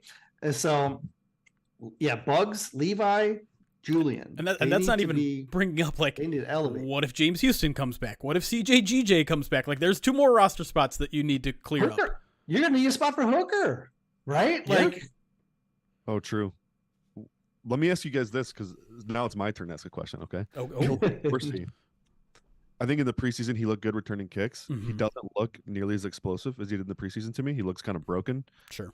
I don't know that that's it. And I think we're in a situation where we want to see J-Mo touch the ball more. Can someone explain to me why he's not returning kicks? Ooh. Okay, on punts, he can't field punts. That's he's not. Yeah. But if you want to put him back as a kick returner, my ears are open, especially seeing that end around or the reverse, essentially, like where if you give him a little. Side note. Did it feel like he arced way back more than he needed to just because, like, he can? Like, I think he wasn't sure Laporta was going to catch that block, and he was thinking, I'm going to have to make this guy miss. So he went extra wide for sure. But think about being a linebacker on that play. Like, first of all, Leaf is super fast. You see Leaf coming around on a reverse, and you're like, oh, yeah. So you start bailing out that way, and then all of a sudden, oh, crap, faster guy now has the ball. Like you're just. I think washed. that's there what was made one guy who a had a genius shot. play. There was one guy who had a shot at him, and it was the defensive back that was manned up on him. Right. And that was he had to go the whole way across the field, and he still couldn't even get him. Like there's not, unless you're putting Tyreek Hill on defense, it's almost nobody's going to be able to run with him. Like he's just that fast. That was that play. Like so, JMO, since he's been here, he's looked fast. But Yes. I would say the amount of times where I'm like, holy crap, that was for sure one of the first ones where I was like, oh my God, this guy isn't just fast. This guy is Tyreek Hill level speed. Now, it doesn't have Tyreek's quickness, obviously, but Tyreek level speed where it's just like he just shot out of a cannon. That was insane. I want to see the deep ball against Cam Sutton in training camp was he's gone. Like that one, that was the beginning of it, I think, where I was like, this boy can just run. Like, I mean, we all saw it in college, but like, it's different when you see it in person. And he was a good kick returner in college too. I don't know. Yeah. I'm with you. I'm with you on Dorsey. Just doesn't look like it. I'm also not that concerned about kick returner in general because just take it at the 25 every time. I don't care. Well, sure, but they're not. They're fielding. They're not right. That's 4 and returning them to the 17. The stubbornness there. If you put JMO back there, how many of those teams are going to kick it to him? Well, that's a good point. Yeah, they're going to let him take it at the 25. They're going to make him. Yeah. It's an interesting thought. I'm not completely against it. I'm also of the belief in general that obviously kick returns, punt returns, they're high injury plays, but it's usually not the returner. That's true. Yeah, I know. Although Khalil was it Khalil Dorsey got injured on a kick return, right? I think that was coverage. That was punt coverage. Yeah. Or kick coverage. It was one of the. Muhammad Ibrahim got injured on a return. Oh, right? Maybe that's what I was thinking. And he was blocking. It happens. Oh wait, no, that was a short kick, wasn't it? That was a short kick on that. Yeah, that's exactly what I was thinking. Now I remember that what did he injure? He like dislocated his hip or something? Hip. Yeah. So I mean, it happens. I'm not saying it doesn't happen, but I mean, if that's what you have to weigh as a coach. Like if JMO were to dislocate a hip on a kick return, I mean, it would just be the worst week ever for Dan Campbell. That's true. I'm still willing to risk it, though. Yeah. I want to switch to the offense real quick because, I don't know, I had some complaints after last game. And maybe this is me nitpicking. And listen, Ben Johnson's way smarter than me. That's for next year, Jeremy. No nitpicking now. But this concern, like I don't know. I don't know how to phrase it, but I'm a little bit frustrated with how run heavy they are as a team, and I understand it's a strength, and I understand that's what they want to be. They want to be a team that grinds it out. They have a good offensive line. They have good backs. But to me, they also have a really good passing game that I just feel like sometimes they overlook because they want to be this imposing team. They want the identity more than the efficiency. And it drives me crazy sometimes on it. In two instances, it drives me crazy. It drives me crazy on early downs when they're in a 2nd and long and they run it, and they're just desperate to get into a 3rd and 5 every single time when I'm just like, why not just move the chains on 2nd down? And then it also kills me on 3rd down when they're like, okay, we're in a 3rd and 6. Let's get into a manageable 4th down. I feel like they're the only team in the entire league that's like, let's get into manageable 4th downs. And I love the thing that a lot of teams are doing that. Yeah, okay, maybe it is more widespread, but I don't love that thinking. I just don't. And I do love the aggressiveness on 4th down. If you get into 4th and 1, I think you should go for it the majority of the time. I get that, but it drove me crazy in this past game, especially that one red zone possession where it was like a 3rd and 6. They ran the ball thinking they'd get at least 3 or 4 yards and then go for it. They get 1 and kick a field goal. And it's just like you never even gave yourself an opportunity to move the chains there. I agree with that. You know who started this, though, was the Philadelphia Eagles. I mean, Sirianni's literally said it. Yeah. We do offense like we have 3 downs to get 9 yards. Yeah. And then 4th and 1's automatic. So that's fair. Now the Lions don't have that play. That's the problem. They don't have the play that's the guaranteed 1st down converter. They're good. The 2nd and long runs drive me insane. And what's even crazier about it, and I'll double check in the data suite and let you guys know later, but they're doing it against sometimes not good looks. Like it's just so much confidence in that offensive line and those running backs to make it happen. That like they're running into 8-man boxes on 2nd and 10. So is that then on Goff then for not checking out of those looks? I don't know. Like I don't know if he has the green light to do that. I don't know if, like you said, they're just forcing this identity that our junk is bigger than your junk. So that's what it feels like, man. Yeah. By the way, not to get distracted, but the first drive of the Saints game, that was the most U of M drive I've ever seen. We are literally just going to punch you in the mouth over and over and over until you say uncle. And maybe that's why it was like that the rest of the game. They thought they were going to be able to do that the rest of the game, but they were just completely ineffective at running the ball in the second and third corners. Sorsdahl was a mess. Yeah. He and I know he's considered a better run blocker than pass protector, but he had some MAs in the run game too, guys. Like it was kind of ugly. But yeah, back to the bigger point. The 3rd and 5 runs and the 3rd and 6 runs cracked me up, and I was messaging with my charting team about this the other day. It's like it looks really smart until it doesn't work. Right. Yeah. Like I get they worked on the first drive of the game. Cool. Like analytically speaking, they got the correct look to run the play, so they're gonna, as long as they never divert from that, whatever. Yeah. But then it looks really hilarious until it doesn't work, and then it didn't work. What was it? The 3rd quarter? They had a situation. They ran up 3rd and 6, and it was like 4th and 2, and then. Yeah. So I don't know. I don't love it either. To your point too about the pass game stuff, their pass game is so good, and especially in the short windows and stuff. Like they're Amon-Ra, Laporta, Gibbs, all those guys are really good in the short part of the field. And like seems like you could just extend your run game with some RPO quick game type stuff, and they just sometimes they run it heavy and sometimes they just don't. It's like it's super weird. Yeah.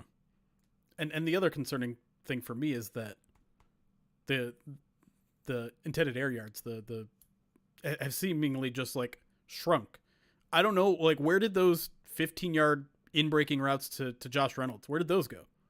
Where you got J-Mo? Yeah, I just those intended air yards have been down though. I feel like that's what I'm saying. Last season too. Well, but they started high this season. That's what I'm saying. Like Jared Goff was either middle of the pack or above average. I would feel like in the first 5-6 weeks of the season, and since then it's just like down, and we saw it again against the Saints game. They tried all these screen plays that just were either knocked down at the line. It feels like everyone is starting to, and I don't know if this is true or not. Maybe you have the data on it or not, but it feels like teams are starting to play them close to the line of scrimmage. Feels like they're starting to load the box, and the Lions don't have a counter. No, that's been true all season. They like starting with Kansas City, man, they were loading up the line of scrimmage. A lot of those in-breaking routes worked because of that. They're playing this like really tight cover 3 look. Goff notoriously shreds cover 3 his entire career, even in his bad seasons. He shredded cover 3. That's continued this year. But the thing they're getting away from is that intermediate part of the field. Yeah. I know, like our teams, maybe teams are just taking that away. I don't know.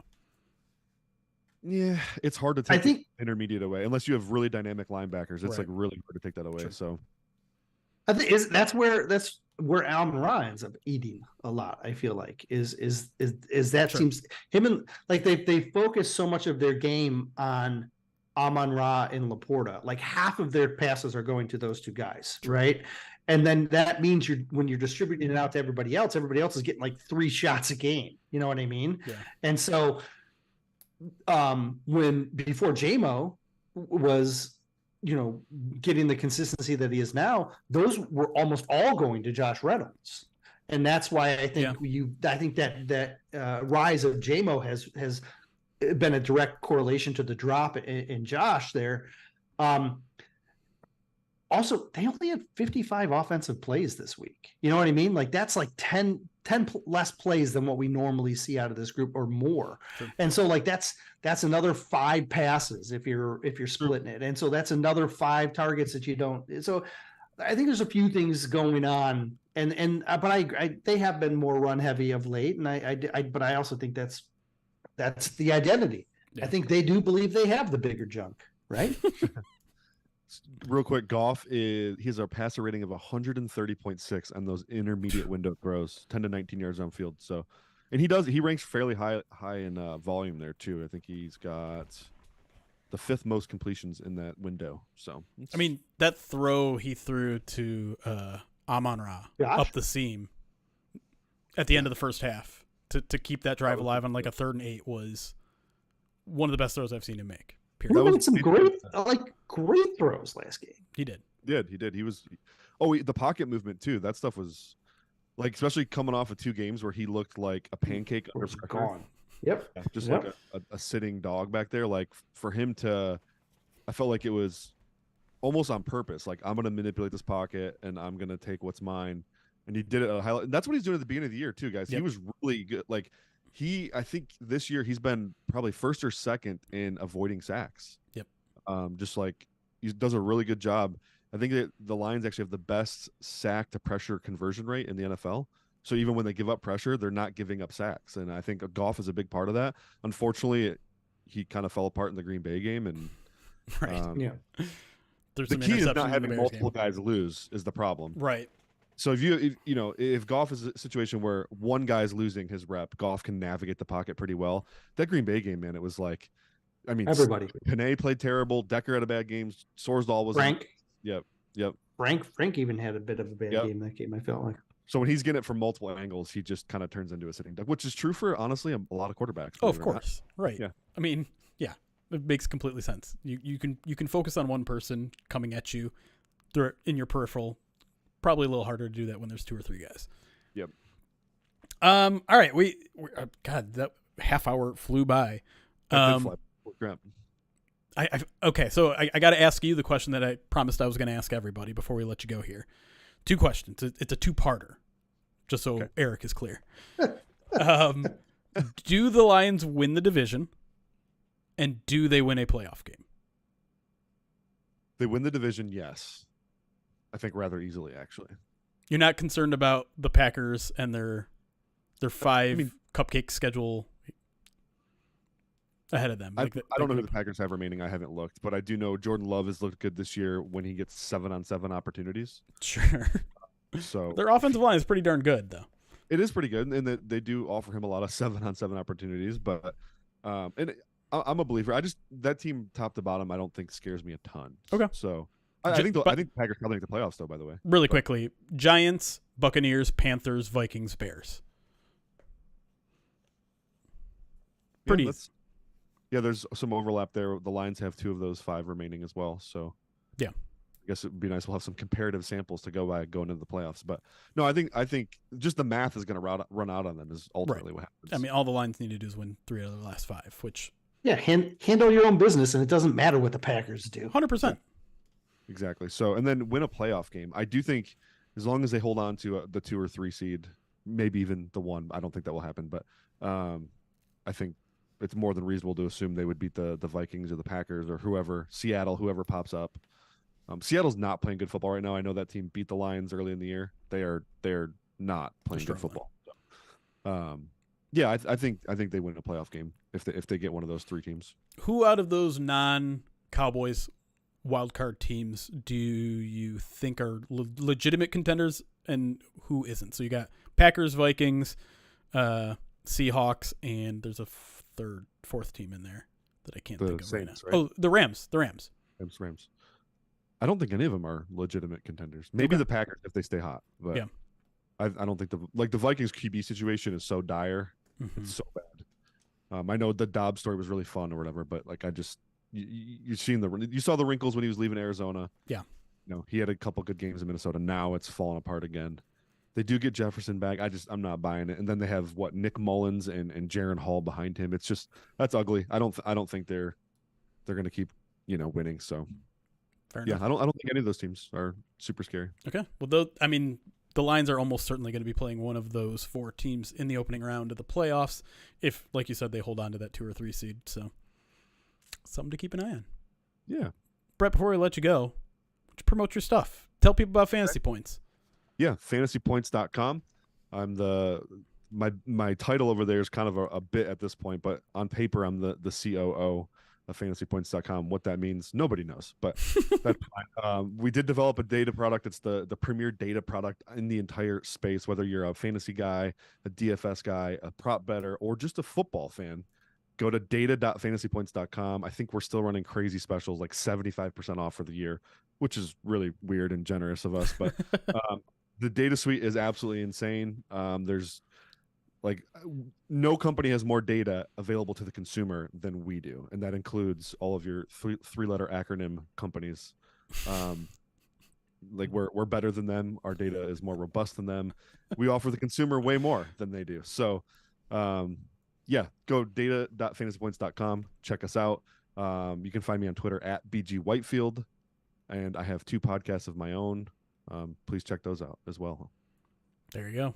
Brett Whitefield, one of our favorite people to have on these podcasts. Guy I love to talk ball with because I feel like I learn something every time I do. Brett, love you, buddy. Love you guys. Hopefully you have a lot of success with your charity stream here. Thanks, buddy. Appreciate it. Have Thanks, a good one, dude. You too. All right, bye. Brett's awesome, guys. I love that man. I'm not lying when I say I feel like I learned something every time I talk to him. So Brett is a guy that before I was credentialed, you were still in California. mm-hmm. I used to go to training camp and sit next to Brett. Yeah. And we used to have long conversations. So like, that's like 7-8 years ago. Yeah. Right. Like where we used to go to camp together, and there was several occasions that like me, Brett, Reno, Ryan, yep, all sat, and Mathis, right? Like, yeah, geez, that was before everyone is kind of went out and spread their wings. Yeah. There was a time there when we used to, the group of us used to sit in the stands there and had some fun conversations. Used to be the crew, the little. Well, and then when we got credentialed, Whitefield was even in a couple of times because of his the company he was the 3-letter company he was working for, and so we've even sat like he was up in the tower with us. Oh yeah, the first year we were back. Yeah. Oh yeah. So, geez, that was like almost the whole season that year, if I remember correctly. Yeah. But he is a much busier man now. Yeah. Got more kids than me now. That's crazy. Didn't even think that was possible. I didn't think it was anything like that was possible. but if you do want more Brett Whitefield, he is one of our very happy additions that we have on our Pride of Detroit Direct newsletter. He gives us a post-game analysis after every home game while Morgan is at the game. Even sometimes we can goad him into doing a little like blurb for previews. We've kind of gotten away from that because both of our very busy lives. But ways you can subscribe, by the way, to Pride of Detroit Direct very easily. You can pay for it, $50 a year, very reasonable price. Or if you want to just be part of this thing we're doing right now, a $100 donation will get you to the Alzheimer's Association, will get you a subscription all the way through August.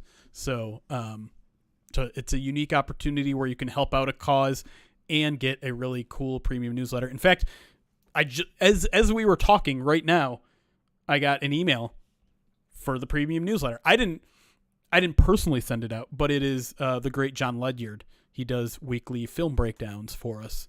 So he just did a film breakdown on Sam Laporta that is fantastic. You should check that out. So, if you're not a subscriber to Pride of Detroit Direct yet, very, very much recommend it. You get 3 of them per week during the season. We're still trying to figure out exactly what it's going to be in the off season, but there will be regular scheduled, newsletters that you'll be getting. So, whew. All right. Time to catch a breath for a little bit. We did get a $100 donation from an anonymous donor. Very much appreciate that if you're still watching. Thank you for the $10. I'll be right back while you go through this. Okay. We are at $23,555, $1,445 away from the next spin on the Wheel of Pain. I'm sorry, that is 2 spins of the Wheel of Pain. That gets us up to 25K, which is a karaoke stream. That is the next kind of milestone in our campaign here. The one after that, if we hit 30K, I will do a polar plunge into ice cold water. And then if we get beyond that, 35K, we will do a hot one stream where several of us, I'm talking at least 3 or 4 of our staff will do a hot one stream where we're just eating chicken wings with some of the hottest hot sauce in existence on us and see who chickens out. I'm going to chicken out. It will include the auction contributions. That number up there does not reflect the auction contributions, which are right around 2,300. I have to check and see what the final number on that is. So technically, we are already crossed over to 25K, but I'll add that at the very end of the day just so that we have a final number. Woodchuck, Unhappy Times. Thank you for the 8 months. Subscribe to us on Twitch. Says, do you guys follow NFC North Meme War on Reddit? No. I sometimes check out the Detroit Lions Reddit every now and then because they do a good job catching some of the things that slip between the cracks for me. But I don't even know what that is, so I don't. Nick the Greek has showed up. Welcome, Nick the Greek. 300 bits donated to us over on Twitch. I don't really feel like reading anything. I'll read the last one. It says Brett's data is more robust than the Lions' junk. Okay, sure. Why not? What's up, buddy? I haven't eaten today. I just am realizing that. So I did have breakfast. Oh, man. I've had breakfast, 2 spoons of wasabi sauce, and 3 jelly beans. Other than that, not much else. I have for lunch. I had a couple of cups of coffee. That was the extent of it. And I'm thinking, I was like, well, maybe I can wait another 2 hours before we're done with our podcast. But I'm thinking I probably need to eat a little something snacky, a little snack on a little something here. Sorry. We just got a very important donation. Oh my goodness! $100 from Amon Reynolds, the best PR guy out there in the NFL. In fact, an award-winning. Yeah, they got the trophy to prove it. They got the trophy to prove it. No matter who tells you otherwise, Amon.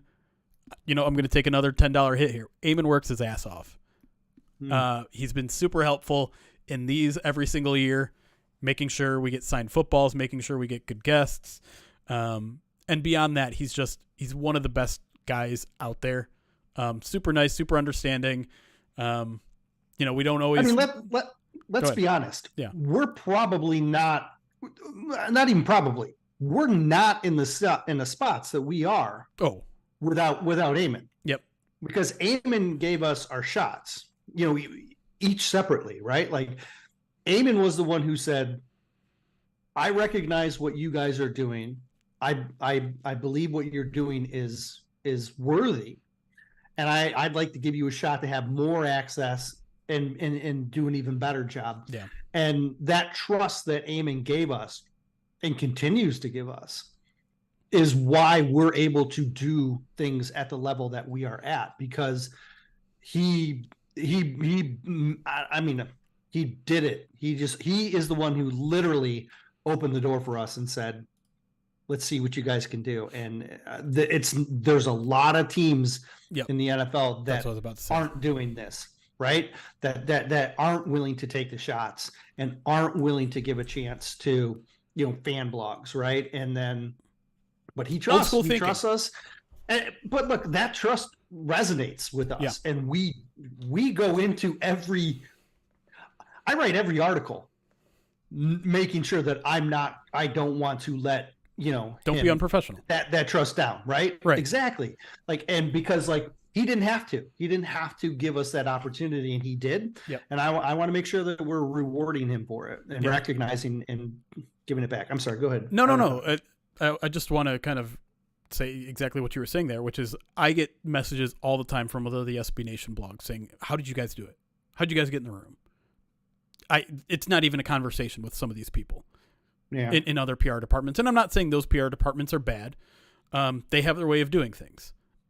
Certainly. I do think it's a very forward-thinking thing that the Lions are doing, though, in terms of, being selective about who you let in the door, but also recognizing that there are opportunities for mutually beneficial relationships in this business for fan blogs that are doing things the right way. And I'll be forever grateful for Amon for being one of those forward thinking people. And you're right. Like, and here's the thing too, like, while yes, being credentialed has changed how I write some things, it's never been a thing where I can't be critical of this team. Amon will not like pull me aside and say, you have to pull down that article. It's inappropriate. You can't say that about the team. That said, I've learned how to not cross that line of being, you can still be critical, but don't be insulting. And some people might not have that filter. Some people might say, I'm just going to be insulting. And I mean, this business is full of people like that will insult the person rather than insult the play, right? There's a very fine difference to that. And that's probably something I had to learn, right? It's something that I think when we're as emotionally involved as fans as we are, sometimes we take stuff personally that we shouldn't.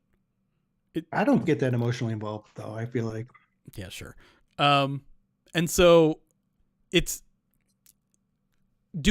have I slipped every now and then, Amon, if you're watching? Yeah, I probably have. And certainly some of the things I've yelled at my TV that I haven't tweeted out definitely crossed a line. But I think I've developed that filter in a way to be critical while not being insulting. And again, that's the key for me, because I don't want to be a person that is unwilling to be critical of this team. And I don't think Amon would expect that of me either. That's ridiculous. That's not good, fair coverage of a football team. But again, there's a way you can do it the right way. And I think, as we said when Nolan was on, I think this city is full of people that do it the right way. And as long as we maybe stop giving attention to the people that are not doing it the right way, maybe we'll all be a little bit happier about the coverage of this team. I'm with you. There's my second soapbox. I'm off it. So anyways, thanks, Amon, buddy. Appreciate it. What are we up to now? We are $345 away from $24K in the next spin on the Wheel of Pain. Do we want to get, maybe at 12:30 we get into the mailbag? I'll record one. We'll record it and put it on the podcast. Come on, if we have time to do it. I don't think I can record it because I don't think I can get it to you. Right? Because the data file would be too big to email it or anything. Yeah, right? That's probably true. I mean, if you could have it on your computer, I could give you access to a Dropbox or the Google Drive that you could drop it in. I can do that. Let me think about that.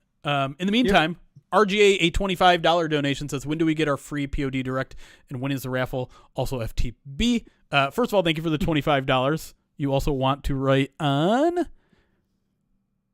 you want to write car talk on Ryan's face, which I like. Let me write that down. So POD Direct, if you donate a total of $100, you can do it in multiple donations. It's a lot easier for me if you don't, but if you do it in multiple donations, I will get to it by the end of the week, and I will have someone email you the promo code to send that. I would say by Monday at the very latest. But yeah, in general, I've been trying to make sure they get sent out on a weekly basis. So I think a lot of you have already done it, have already gotten it. But yeah, if you have, it's going to be harder for me to know because I'm not really adding up everybody's donation until I'm doing it for the raffle. And so I'm going to do that obviously after today's stream so that I can make sure everyone has all the raffle tickets that they've earned. And then that's when I'll notice whether you've given 100 throughout the month or not. And then when the raffle is, that is going to be Saturday after the Madden Sim. So Madden Sim's probably going to be 10 a.m. We'll probably finish just after noon. So somewhere around the 12:15, 12:30 area is when I plan on doing the raffle. It's going to be a long raffle because we've got a ton of prizes.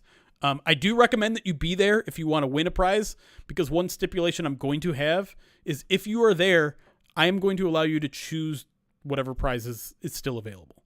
Because I have it in order what I think is the most valuable, but you may not agree. You may want this prize more than that prize. If you're not there, I'm just going to assign you the most, quote unquote, most valuable prize.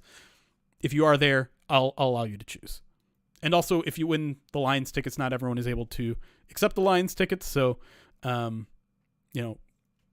that's the other kind of unfortunate part of the whole thing is if someone wins a prize that they aren't capable of keeping, we're still going to move on if they don't let us know. And then we'll have to raffle off that prize later off stream. But either way, Saturday, 12:15-ish is Eastern is when we'll do the raffle.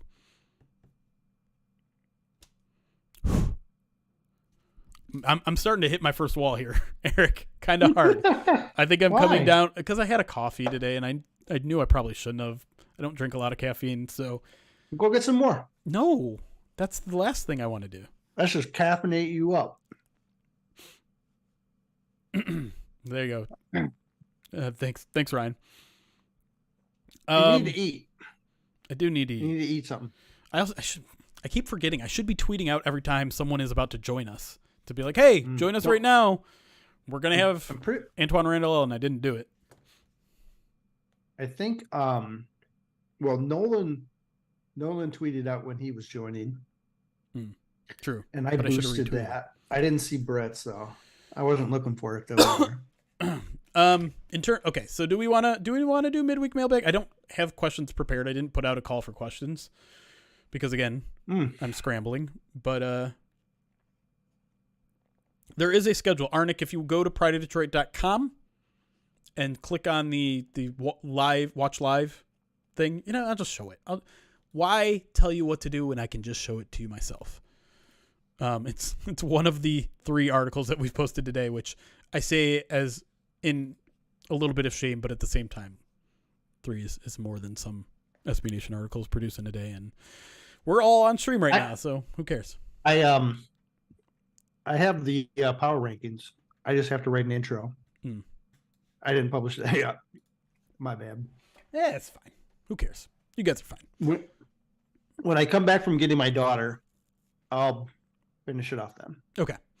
All right. Here's the schedule for today. There's one change to it that I'll say.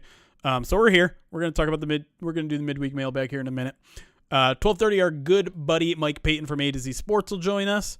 Right after that, Herman Moore, Lions legend, got some things to talk to him about, including his appearance on Bye Bye Barry. Which have you watched yet, Eric? I know. As of last week, you hadn't. No, my wife has been sick. And so I have. I've been waiting to watch it with her. Fair enough. After that, does not show up here. I've gotten word from our good buddy Justin Rogers from the Detroit News that he feels good enough to join us at 3:30. So right in between Herman Moore and Ben Raven. Ben Raven at 4:30 from MLive, good pal of ours. Colton Pouncy from The Athletic after that at 5. Mina Kimes from ESPN at 6. Graham Glasgow, Lions center/guard. I don't even know what to call him anymore. I guess just offensive lineman. At 7, Kyle Meinke from MLive at 7:30. Dan freaking Miller at 8:30. Our good pal Jonathan Beard Blevins at 10. And Dave Burkett running the Midnight Fuel here at 11 p.m. Eastern. There you go. I need to get my eggs in, right? That's supposed to happen today. Yes. Oh, and also I keep forgetting. At some point, we're gonna get Kathleen from the Alzheimer's Association in here as well. I gotta. At some point, I'm gonna take a break here, and someone else is gonna have to take over, and I need to dot some I's and cross some T's off stream, but we'll get there. I think once like the 3:00 hour rolls on, or maybe 4:00. Well. We're at a tough part of the schedule, right? Because there's no one other than the 2 of us that are available. Right. Right? Yeah. Up until that for another 2 hours. Yeah. I'd be happy to take it. I'm not very good at just holding this down solo, right? Yeah. So. Yeah. Eric can't talk for long periods of time by himself. I've done it before, but it's not I don't know how enjoyable it is. But if you need to get something to eat, I'm sure that there's people at some point with some questions. I just threw a little snack there, and I feel revitalized. So, really quick, let me get to a couple subscriptions, not donations, but subscriptions, because we want to thank those people too. Matt Sick, thank you for the 21-month subscribe here on Twitch, using that Twitch Prime, which is always a good reminder that if you have Amazon Prime and you want to join us over here on Twitch and don't ever want to see ads, you want some of those awesome emotes that we have available, you can subscribe for free. Doesn't cost you a thing. Once a month here on. You just link your Amazon Prime account and your Twitch account, and then you click the subscribe button, scroll down and say, I want to use my Amazon Prime free subscription. You click that and boop, voila. Free sub. Tim Darga, thank you for following us over on YouTube. Woodchuck Hunter 100-bit says, wait, where'd that go? 100-bit says Brett's data is, wait, you're the one that said Brett's data is, oh, you did. I thought that was Nick the Greek. Woodchuck Hunter. I attributed that to the wrong person. Thank you for that. M. Kolinoff, thank you for the follow on YouTube. Braden's, thank you for the follow on Twitch. Did I get to No, we got to California Lions. All right, I think I'm caught up. Constrictor, and there's some that we missed a couple hours ago, and we want to shout out those people too. So if you're still here, nice. Constrictor, thank you for the 36 full. That's a full 3 years. Subscribe to the channel. Says, does a Goff extension come in above 45 million a year, and do they do that? If so, that is one of the questions I think I want to ask one of our future Lions writer guests here, because I do think we talked about it a little bit last week, Eric. I think the quarterback situation and kind of the conundrum this team is going to be facing this offseason with Goff if they decide to extend him this offseason. That was kind of your argument that maybe they kick the decision. Punt a decision a year. I don't know if they will do that, but there is some legitimacy to approaching it that way. Fitzy, our good friend Fitzy, Twitch streamer extraordinaire, I would say. 4 months subscribed to the channel, says charity season. That's right.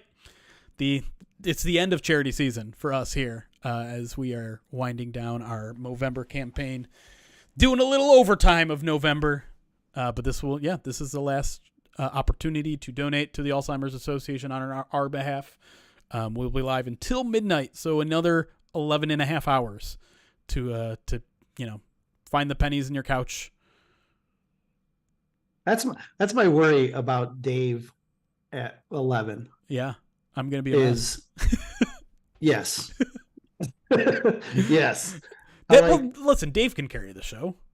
Dave's a professional, right? I'm just remembering last 2 years when I've jumped on like the final stretch, and you've been like loopy, slap happy, and I'm thinking, and that's like gonna be me. And that's like it. I feel like we didn't go to midnight last time. I don't think. I think we went to 10 p.m. last time. We went a little later. It was in the 11 o'clock hour because I was pushing to get us to midnight, and you were wanted to call it. We didn't do the mock draft that we want. We did mock draft the year before, and it was a disaster. Remember, it was like nothing made sense. Yeah, you were so exhausted and completely unmotivated, to the point that I didn't even want to suggest doing it again, right? Because we don't need to be in that mindset. I think we could do a twist on that idea though, and do like a playoff thing. Like, play with the playoff machine, right? That'd be fun. Right. Like we could do something like that. Like that could wake you up late in the night. We'll see. I'm not optimistic. The thing is, we are pretty like consistently booked through the night though. Like we have a guest almost every single hour. Lulls. Yeah. There's tiny little lulls. And I think what we need to do, and some people have suggested it, I haven't reached out to her. I think we probably have to reach out to Miss Ruby at some point today and be like, hey, please save our stream. She should already know. Like she should have that sixth sense about her. Maybe. I do know she's traveling today, at least during the day, so we couldn't, like, if we wanted to bring her on during the day, we can't. She's, if I'm not mistaken, recording her Is This for Kids podcast that she does with our good friend Jonathan Bearded Blevins. But yeah. She always brings the energy at night. She does. And she is a professional shiller. She can pull the donations out of you. Let me tell you though, as great as she is, for you, she's very much a cup of coffee. Yeah. Where when she's on with you, you are just like, woohoo, let's go, everything's. And then when she leaves, you're like, great. Well, she has sucked the last remaining energy out of me, and then it's just collapse, fall, tired. So we need to get her for the stretch then. But she's apparently breaking news. What's that? The Jets are signing Brett Ripien off Seattle's practice squad and releasing TB12. Tim Boyle. Yeah, well, you know what? That's a sign that Aaron Rodgers isn't coming back. $75 donation from our good friend Krolik, who says nothing, but wants to change a virtual background. A picture of my henna tattoo. Oh God! Let me see if I can find that thing. That thing was so much worse than I thought it was going to be. Like I was so excited for that, and it was a disaster. But that made it better, did it not? Not for me. No. I was expecting I had high hopes. I need to figure out where it is. Oh God, I need to. Kathleen, if you're watching, I'm going to reach out to you. I promise in the very near future. Where? I'm trying to figure out where I can find that because I'm pretty sure it was on my laptop and I deleted the files of those, but I'm sure I should still have the emails. There has to be like a Fiverr, a tweet of it as well, right? Yeah. Your order's ready for review. Do you just? We could also. What? Why is this in a different language? Who's calling me? Don't call me. I need to log into Fiverr. That's just Fiverr.com. I don't know what language you are in right now. Not join. Sign in. Continue with Google. That one. Orders.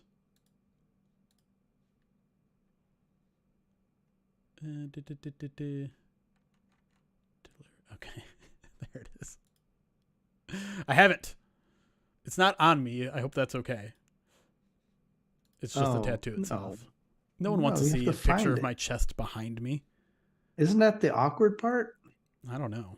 Maybe not. It's definitely awkward for me.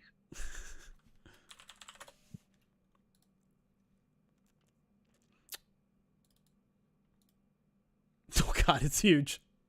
Oh my gosh. I can see Mike O'Hara's glasses.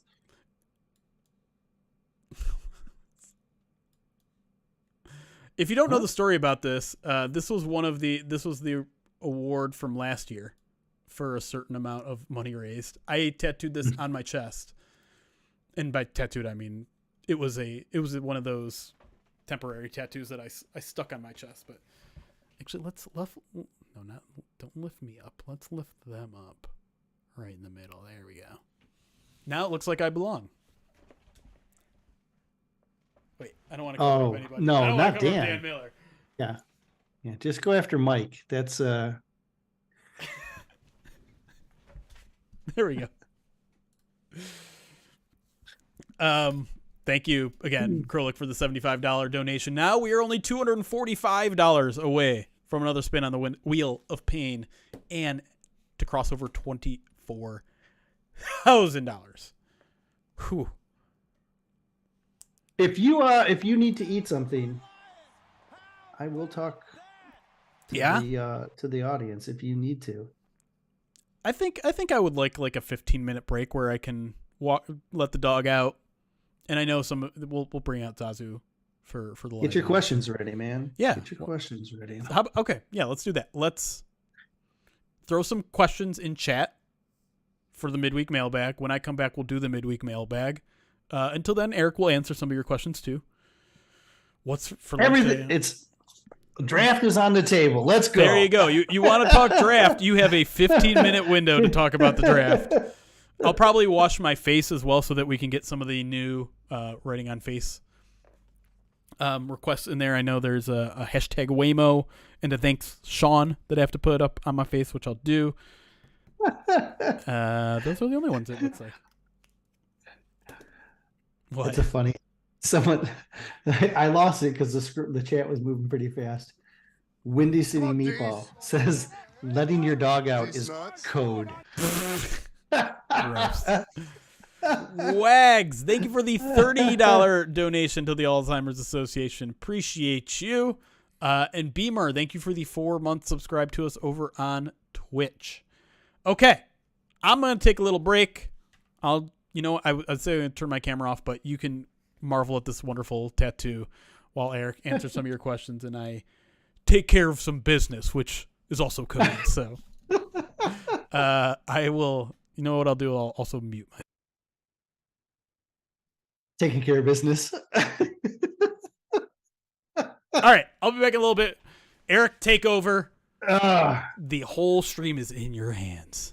I know, this is terrifying. All right. I don't know how you do it by yourself all the time. How responsible is Ben Johnson for Goff's success? Honestly, Krolik, I that's going to be the $1 million question for an extension, right? Because if you think Ben Johnson setting Jared Goff up to succeed is the primary reason he's successful, then you're probably going to be a little less hesitant to want to get a deal done with Jared immediately. But if you also have like a replacement in mind that you think can work with Jared Goff, like for example, if Ben Johnson leaves and you have like Frank Wright in the waiting, and you believe Frank and Jared can coexist, and you think he's a good solution, then it encourages you to want to get that extension done. I also think that it cost factors in, right? Like if you think Ben Johnson is the primary catalyst, then you're probably going to want to invest less money because there's not as much certainty if Ben Johnson is gone. Also, if you think you can keep Ben Johnson, then that's all the more reason to want to keep Goff around as well. So personally, I think it's a marriage of the two. I don't think you can say it's more Johnson than Goff or more Goff than Johnson. I think you need that balance and that marriage in order to be successful the way the Lions are. And I think the combination of the two work very well. And that's one of the reasons why they've been so successful. All right. With RNYK says, who do you like for the Lions in the first round? It's hard to tell right now because we're so early, but like obviously defense makes a ton of sense. The guys that I profiled the most are your edge rushers and your cornerbacks. And that's the direction that I'm leaning because I think that could be the most impactful. But the way Brad Holmes approaches the draft is he's going to take the best guy, right? Like if they're picking 32nd, then that best player available could be in a few different positions. But right now, if I had to lean, I would lean towards the edge or corner. A guy like an edge rusher that could be around that late could be like a guy like Jack Sawyer from Ohio State, maybe Chris Braswell from Alabama. Those are a couple edge rushers that would kind of fit into that mold of like that Sam linebacker, and can work in concert with Josh Paschal. And so those are a couple edge guys. If you're talking corners, I think that's really up in the air. It'd be really interesting if like a guy like Cooper DeJean falls that late and I'd probably use him at safety personally. But is Denzel Burke going to be around that time? I think he's got some potential. Kamari Lassiter from Georgia's potentially in that.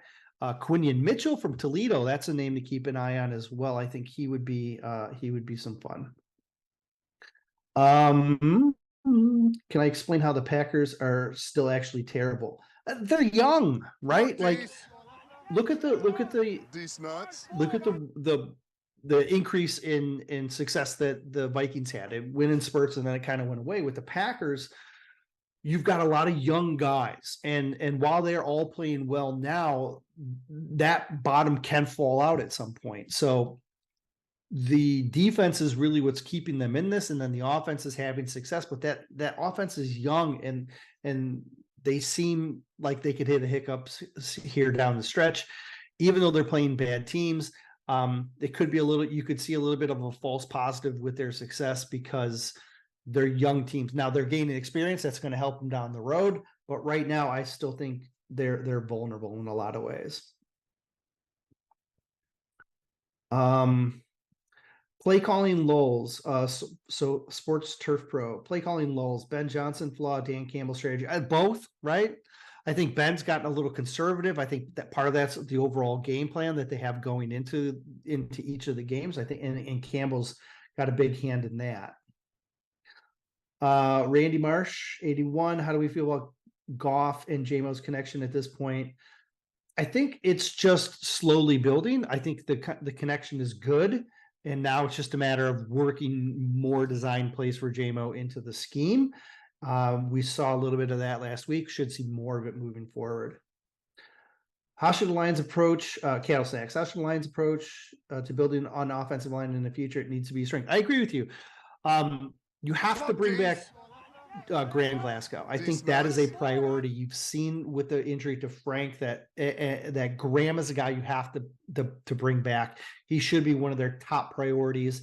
At the same time, you have to have a solution if Jonah departs. I still like bringing Jonah back because I think he's successful, but I'm not opposed to drafting a guard if you can get the right guy at the right spot, because I think there are guards in this draft that are pretty good.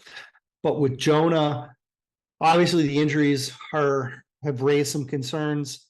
In the end, though, I still think if you can bring back Jonah and Graham and then still invest in another young, maybe an offensive tackle guard hybrid type of guy to pair with Sorsel that you can develop and then turn him into a strength, that would be the most ideal situation. If Jonah ends up being too expensive, you're going to have to increase your capital on a guard in order to have them somebody that can drop in and play. Remember, you're dropping them in between Decker and Ragnow, so that's a pretty good spot to be in. So I would absolutely invest in offensive line in the draft this year, potentially in the top 100.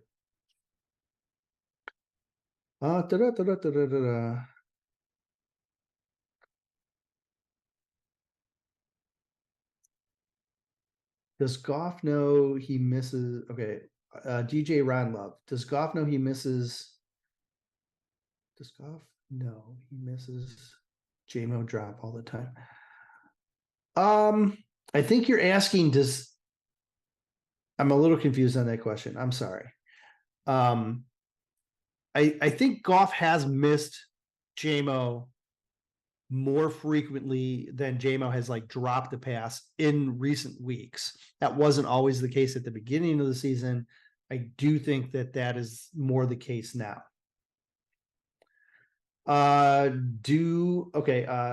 St. Bob, do you see the Lions releasing Tracy and re-signing Gardner Johnson to a 3-4 year deal?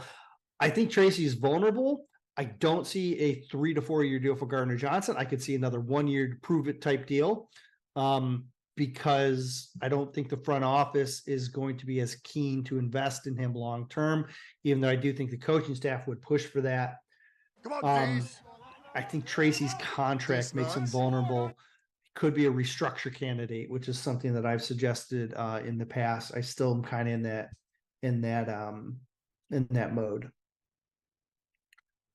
All right, Eric. Do I think Caleb Williams is going to be number 1, or will he fall a few spots because of some of the comments he's made about partial?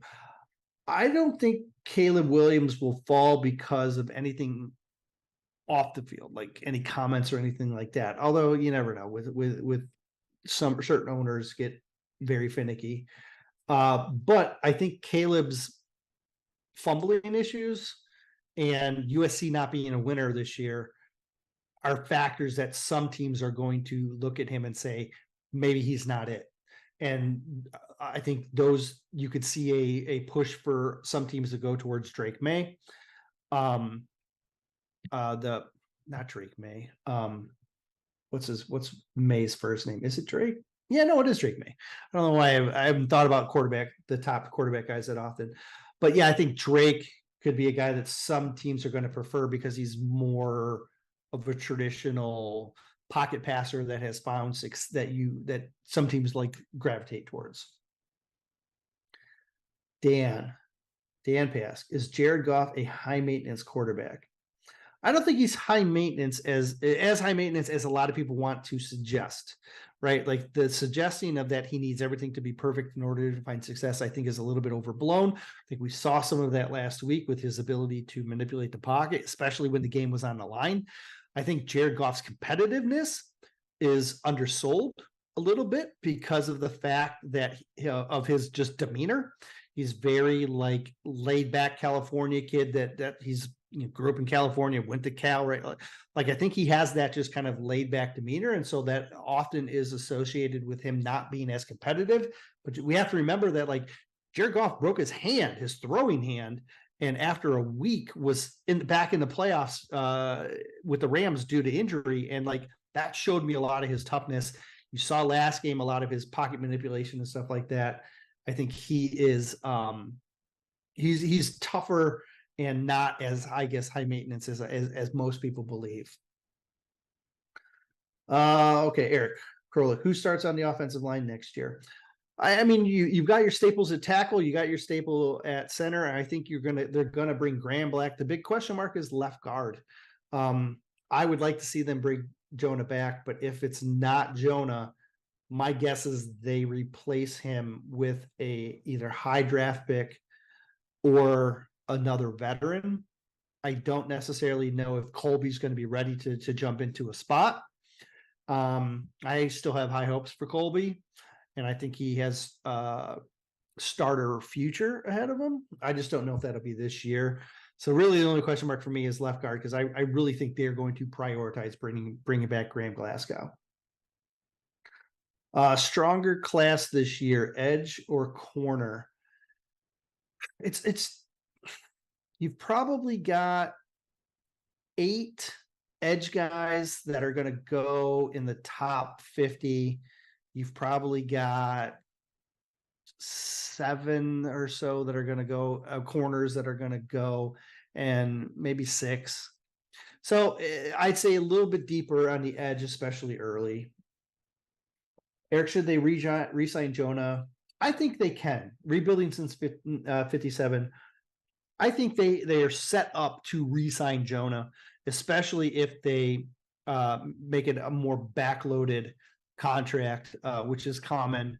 I think they can manage it. I a couple weeks ago on the midweek mailbag, I had Jeremy put up a project that I was working on last offseason about how the way that the offensive line contracts come due, it's spread out.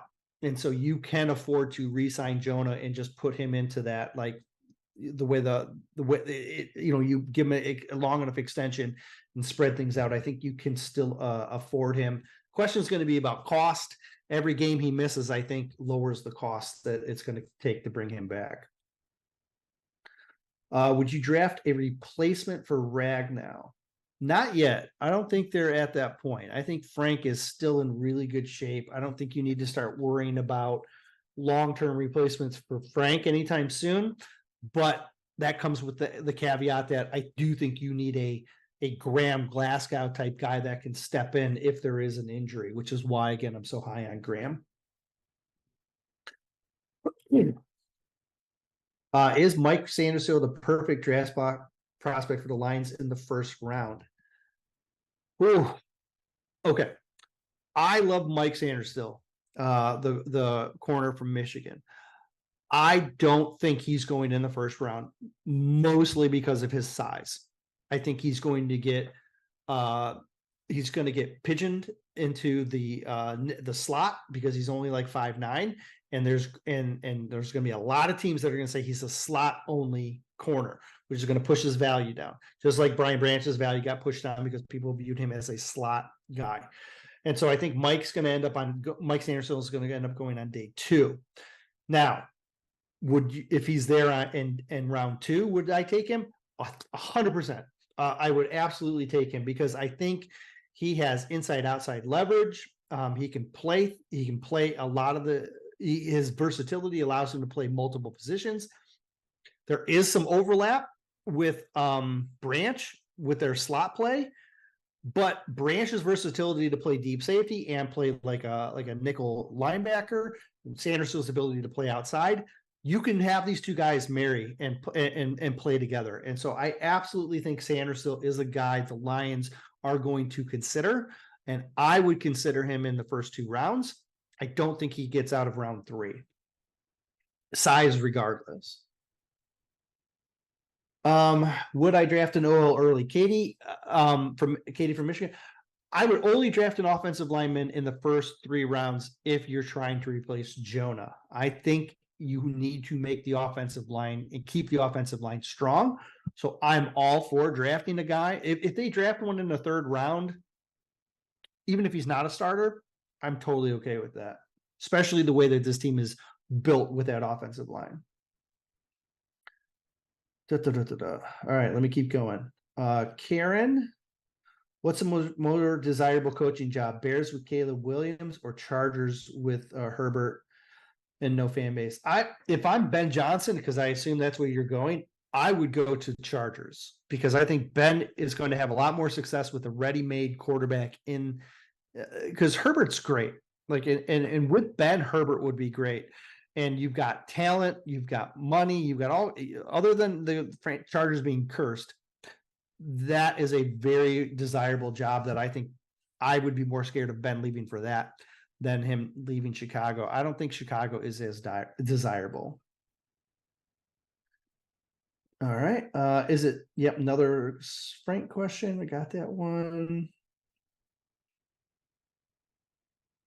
Will they re-sign Gardner Johnson? I think a 1-year deal for Gardner Johnson is definitely on the table. I think he enjoys being here. They're going to want him back. He fits what they want to do, especially if he's able to come back at the end of the season here. I do think re-signing Gardner Johnson to a reasonable salary is definitely an option. Yeah, Cooper Jean is great. I know I just talked about him, but Cooper DeJean is, again, you can play him in a slot, you can play him outside, you can play him deep at safety. I would play him at safety. And then you have what you essentially have is DeJean, Kirby, and Branch, and your safety spot has so much flexibility to it and how you can approach it, because you can drop Branch and then bring DeJean down. You can reverse it, and you can also keep Kirby at single high a lot more, which is where I think he thrives more. Thoughts on Nate Wiggins? I think Nate Wiggins is going to end up being off the board before the Lions are even going to have a shot at him. Wiggins is a guy that, according to at least Dane Brugler, could end up being like CB1. So I think he'll probably be off the board. Hey, buddy. I'm still going. I was listening. Oh, really? All right. A little bit. I don't think the Bears are firing their coach, by the way. Yeah, great. I'm happy with that. Thanks for filling in. Did you get to any of the donations? I see we have a few that came in. No. I'm barely holding my own with the chat, and okay. I'm behind. Let me thank those really quick, and then you can go back to answering some questions. Anonymous gifted a $25 donation to the Alzheimer's Association. Wants me to write first round kicker on my head. We'll get to that in a little bit. You'll probably have to wait where you got 3 or 4 that I have to get to first. But I'll do that later in the day. Catmandu, also a $25 donation, wants to write flea flicker on my face. Oh man, they were just waiting for you to come back with the clean face. Apparently. And if you can tell, it's not working as well as it has in the past right now. And I think it's because I keep wiping off the oils off my face, which is making it harder to clean off every time. Do you have hand sanitizer in the house? Somewhere probably. That will help you. BW the Kid, $25 donation as well, says, right, Naruto is trash on Chris. Fair. So he has to write. Oh man, Maafala and Naruto. I'm sure he'll be more than happy to write that one. I don't think he's a Naruto. Actually, I don't know. I don't know what his thoughts are on Naruto. Playoff possibilities are out. I'm sad to say the Detroit Lions are not included. Interestingly, 3 NFC teams can clinch a playoff spot, and none of them are the Lions. Nope. Dallas has 3 different ways, but they're all very complicated. Mm-hmm. Dallas gets in with a win, a Minnesota loss or tie, a Green Bay loss or tie, a Seattle loss, a Tampa Bay loss or tie, a Detroit win or tie, and a Rams loss or tie. I'm not going to read all 3 of them, but there's 3 of them that are exactly like that. It needs to be like 6 or 7 things happen. I think there's 4 6-6 teams, right? Yep. And because there's 4, with Dallas having the 5 spot, yep, and then 4 6-6 teams, you can't get past all of them, mm-hmm. right? Like it's just one too many. Even if they all lose, you still can't get past all of them. So that's why Detroit's not included in this right now. Yep. Philly has talk while you're going. Just really quick, Philly. Basically, most of theirs are win plus one other team loses. They get into the playoffs. And then just 10 different iterations of that. And the 49ers have 3. Win or Green Bay or Minnesota loss or the San Francisco win and a Green Bay and Minnesota tie. So, there you go. Couple questions were, if the Lions clinch the division, will Hooker get some run? I don't know. I'm not sold on him getting onto the field. I really just think they want to see what he can do behind the scenes.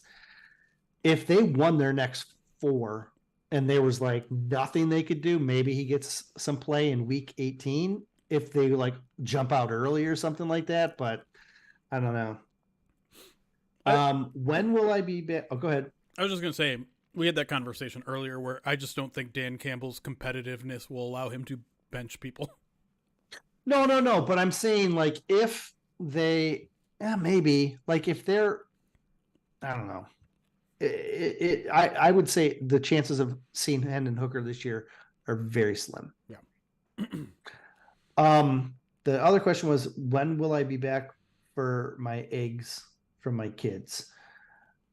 That window is tightening up really fast because all of the guests coming in the afternoon. I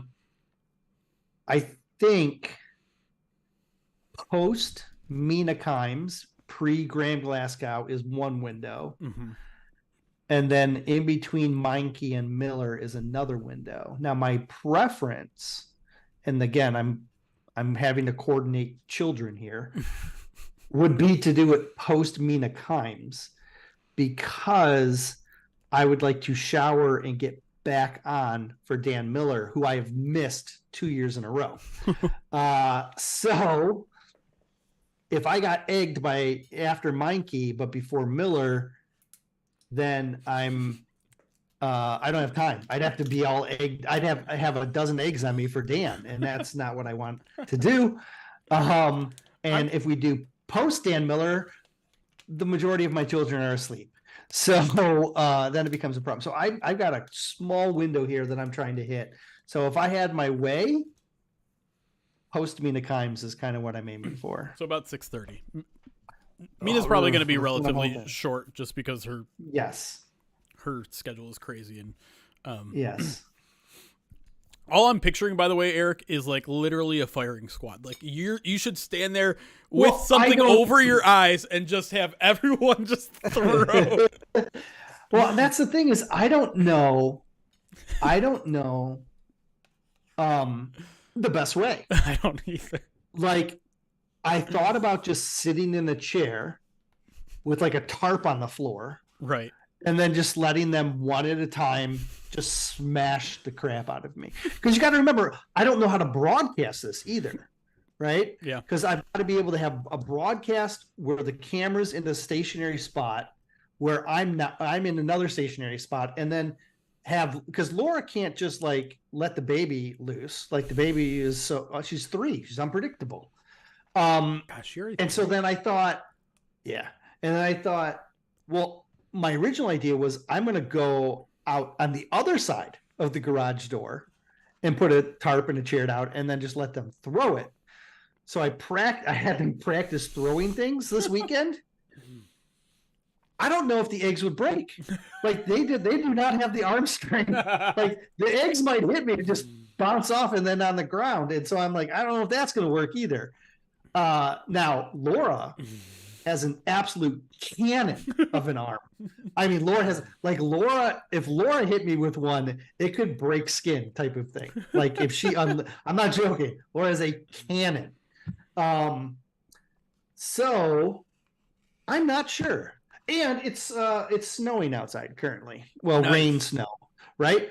So I don't know if I can have my children outside in the rain, plus a device to record it, and then just have them pelt me. So I'm not sure. I'm not sure what to do. I do like the idea. Look, I bought extra eggs. Okay. I know I'm supposed to have 12. So I bought an extra 12. Okay. One, in case people got a little crazy with their donations again. But two, if we did have the kids throw and their accuracy is what it was this weekend, like I'm worried I might not get hit. Or if it does hit, it's not going to break. And so I want to be able to make sure that the people are getting what they want as well. So what happens. If they miss, they miss. I feel like that's part of the agreement.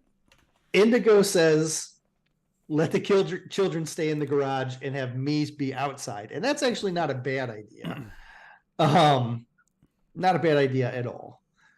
But I would just worry if they miss, the cleanup on that is going to be horrible. Right? The cleanup is not going to be fun either way.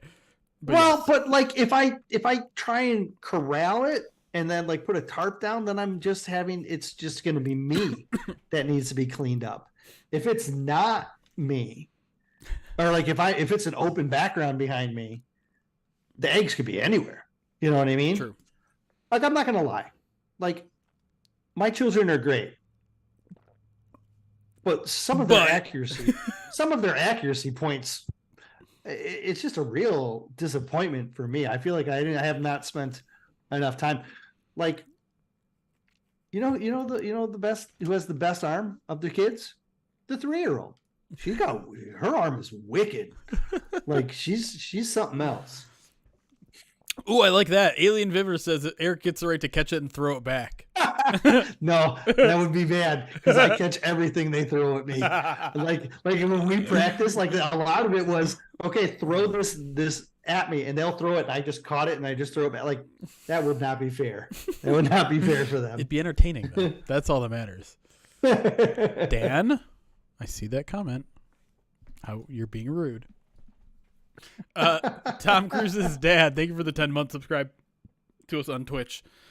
Do we want to try to do a proper mailbag podcast, or was what you just did for 15-20 minutes enough? I didn't even get through all of them either. That's just how I am. I'm too slow with the there was a lot of great questions. Yeah. So I don't know. What do you think, chat? Should we try to go back and do more? Should we try to do a prop? Do you guys have more questions in you to do like a podcast that we'll put on the whatever? I'm starting to lose it already, Eric. Hold on. JT Sam, I believe, is the owner of 5 Eggs for me, right? And he says he won't be around. JT Sam, when are you going to be around?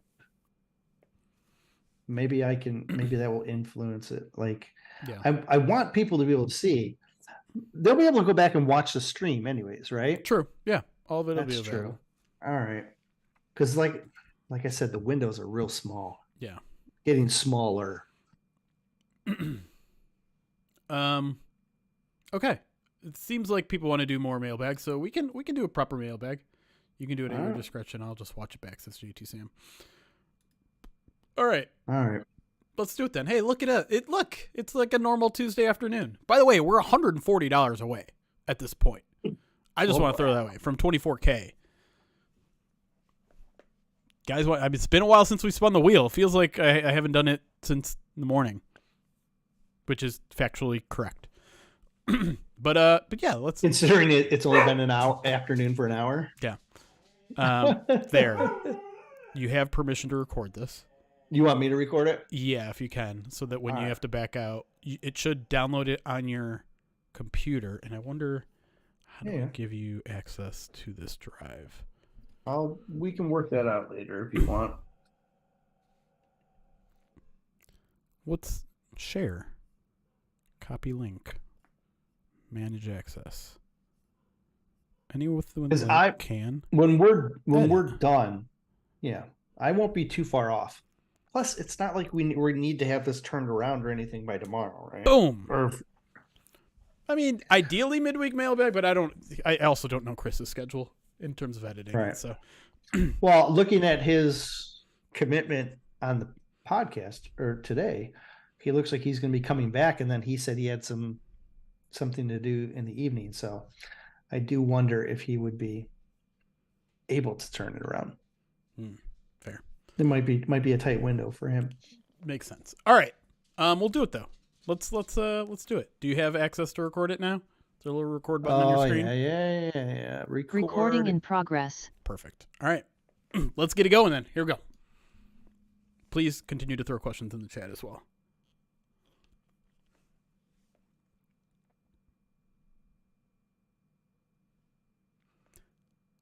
Welcome to the Midweek Mailbag in the middle of our Movember marathon stream here, Tuesday, December 5th. My name is Jeremy Reisman. We are back answering all of your questions here, live on twitch.tv/Pride of Detroit and youtube.com/@Pride of Detroit. You can find me at Detroit Online on Twitter. With me, as always, answering your Detroit Lions questions as we enter week 4. Is that right? 14? You got it. Oh my God. 14. The man you hear, the machine, at Eric Schlitt on Twitter with a K, of course, and 2 T's. Eric Schlitt is here. Eric, how we doing, buddy? Hey, I feel like I have a bit more energy than you do right now. You've been going pretty hard on this morning.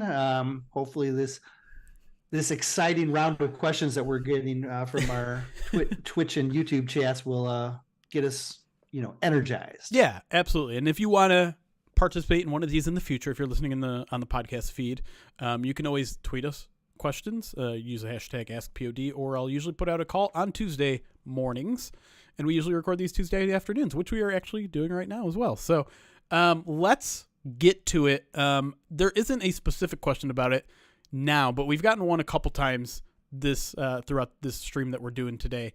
And I'm curious as to your thoughts on it. A lot of concern about JMO's usage after the past couple of games, where it seems like he's finally turning a corner. He's getting a lot of playing time, but he's not getting the targets that some people at home want. So first question to you, Eric, is do you think there's maybe a Jared Goff, Jameson Williams connection issue that maybe now resides a little bit more on the Jared Goff side? I think early on we said, Jameson's maybe not running the right routes. The timing isn't there. Now it feels like Jameson starting to figure some things out. Is maybe there more of an onus now on Jared Goff to maybe stop targeting Amon-Ra and Sam Laporta so much and start recognizing some of the other receivers on this roster, including Jameson Williams? I mean, maybe you can make that argument. I completely understand, but this approach to offense has been a winning approach now for over a year. And their approach is feed Amon-Ra, feed your tight end, which is now looking like a steal of the draft in Sam Laporta. And then everybody else gets a pretty even distribution of looks. And when it was only Josh Reynolds and only Khalif Raymond, like we saw more targets. Now with JMO, we're seeing fewer targets across the board amongst everyone else. And for JMO to increase, you're going to have to decrease them somewhere else, right? That's basically what you just said. So where is that decrease coming from? I don't know if I feel comfortable or if even the team would feel comfortable removing those targets from either Amon-Ra or Sam Laporta because they're so highly productive and such integral parts of what they do. So you'd have to take snaps away or targets away from Josh, which is he's only got a couple a game, or you have to take him away from Khalif, which is only getting a couple a game, or you got to take him away from the running backs, which are only, a couple of games. So the way that you probably increase JMO snaps, because each of those guys are equally as important, is you maybe have to run less, right? And if you run less, you have more passing opportunities, and that's how you get JMO more involved, because you're going to have design plays for him. We saw that with the end around against the Saints, and those are going to be there. You're still going to have at least one or two designed plays for JMO. How do you increase his uses beyond that? It's probably run less. Yeah, that you kind of got at the point that I was going to make before I had the opportunity to, because we just had this conversation with Brett Whitefield a little bit before the show started. It does feel like maybe the Lions are getting, I don't want to say conservative. They're just kind of going into what they think their identity is, which is run the ball a ton. Like this past script against the Saints is really interesting when you look at the touches, right? It's David Montgomery and everybody else. It's David Montgomery and Sam Laporta and everybody else. Even Amon-Ra, 2 catches in this game. It felt like they barely used Jahmyr Gibbs. I think he had 8 rushes and 1 catch. Dave Montgomery didn't have any catches, or he had 1 catch for negative yardage. Josh Reynolds gets 2 targets and 1 catch. We see JMO in the opening drive of the game, the only passing play of the opening drive of the game. He gets that catch and doesn't get a catch the rest of the way. That was, I think, an extreme version of what the Lions' identity is, and I think they like the matchup. The Saints had been bad against the run past few weeks, so it's understandable that they went to that matchup, but it sounds like they might be without Frank Ragnow for at least a little bit. At least this week, maybe a little bit more beyond this week. And so to me, maybe that signals, let's change our offensive strategy a little bit. And it's a dangerous move because, like you said, they've been very good. They put up 30-some points against the Saints. They've been good all year with the run game being a pretty integral piece of what they do. But you're going to have one liability out there on the offensive line this week. Whether it's Colby Sorsel, whether it's Coyote, whoever it is, there's going to be a liability out there. And granted, that's also going to be a liability in pass protection too, right? You have to protect your quarterback, but you have pass protecting running backs that are capable. You have tight ends that are capable of playing fullback. Apparently, we learned about Sam Laporta this past week. I think it's an opportunity to get a little bit more downfield aggressive against this Bears team. Now, it's a good Bears team. It's a good Bears defense, I should say. Well, good Bears defense against the run. Yeah. Right? Yeah. I mean, they're really good against the run, right. Which is why I tend to agree with that this may be a week to do it. Yeah. Right? The Bears are only giving up 3.4 yards per rushing attempt, which is second best in the league. They're only giving up 79 rushing yards a game. That's number 1 in the league. Yeah. But they're also, opponents aren't running on them as much. Yeah. Because they're passing on them. Right. And I think that the Lions can fall into suit with that, right? Because we said it last time when we previewed the Bears. If you want to get into a shootout with the Bears, you can win, right? Because but that means passing more, right? Like the Bears pass defense is 29th in the league in completion percentage, 21 in the league in yards against, 25th in the league in total passing yards against. And so like they're in the bottom 8, right? In pretty much most of the passing categories, and they're in the top 5 in most of the rushing defense categories. So this is the week if you want to open things up a little bit in the passing game. I'd love for them to do it. And they're also one of the least sacking teams, and I think they're either 32nd, 31st, or 30th in sacks, although they are trending upwards in that category ever since they added what's his name? 32nd, by 32nd. Yeah. Montez Sweat. That's right. All right. Next question comes from our buddy Uncle Indigo on Twitch. Asks a very simple question: what's a more important need right now, corner or edge? I think they might both be equally important, but if you're talking about which one should you prioritize, there's 2 different schools of thought. The first school of thought, the more traditional school of thought, is you take the guy closer to the ball, because the guy closer to the ball impacts the play sooner than the guy that's off the ball. The more new age school of thought is you take the secondary defender, because the passing game, the NFL has shifted towards the passing game so much more, that having a guy that can shut down half of the field allows the other half of the field to do a variety of different things. They can play zone, they can play man, they can do whatever.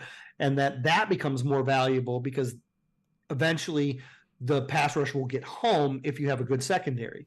So with the Lions, I believe they're more of the old school approach, which is they want to get home on the passer first. That's where we've seen them invest money.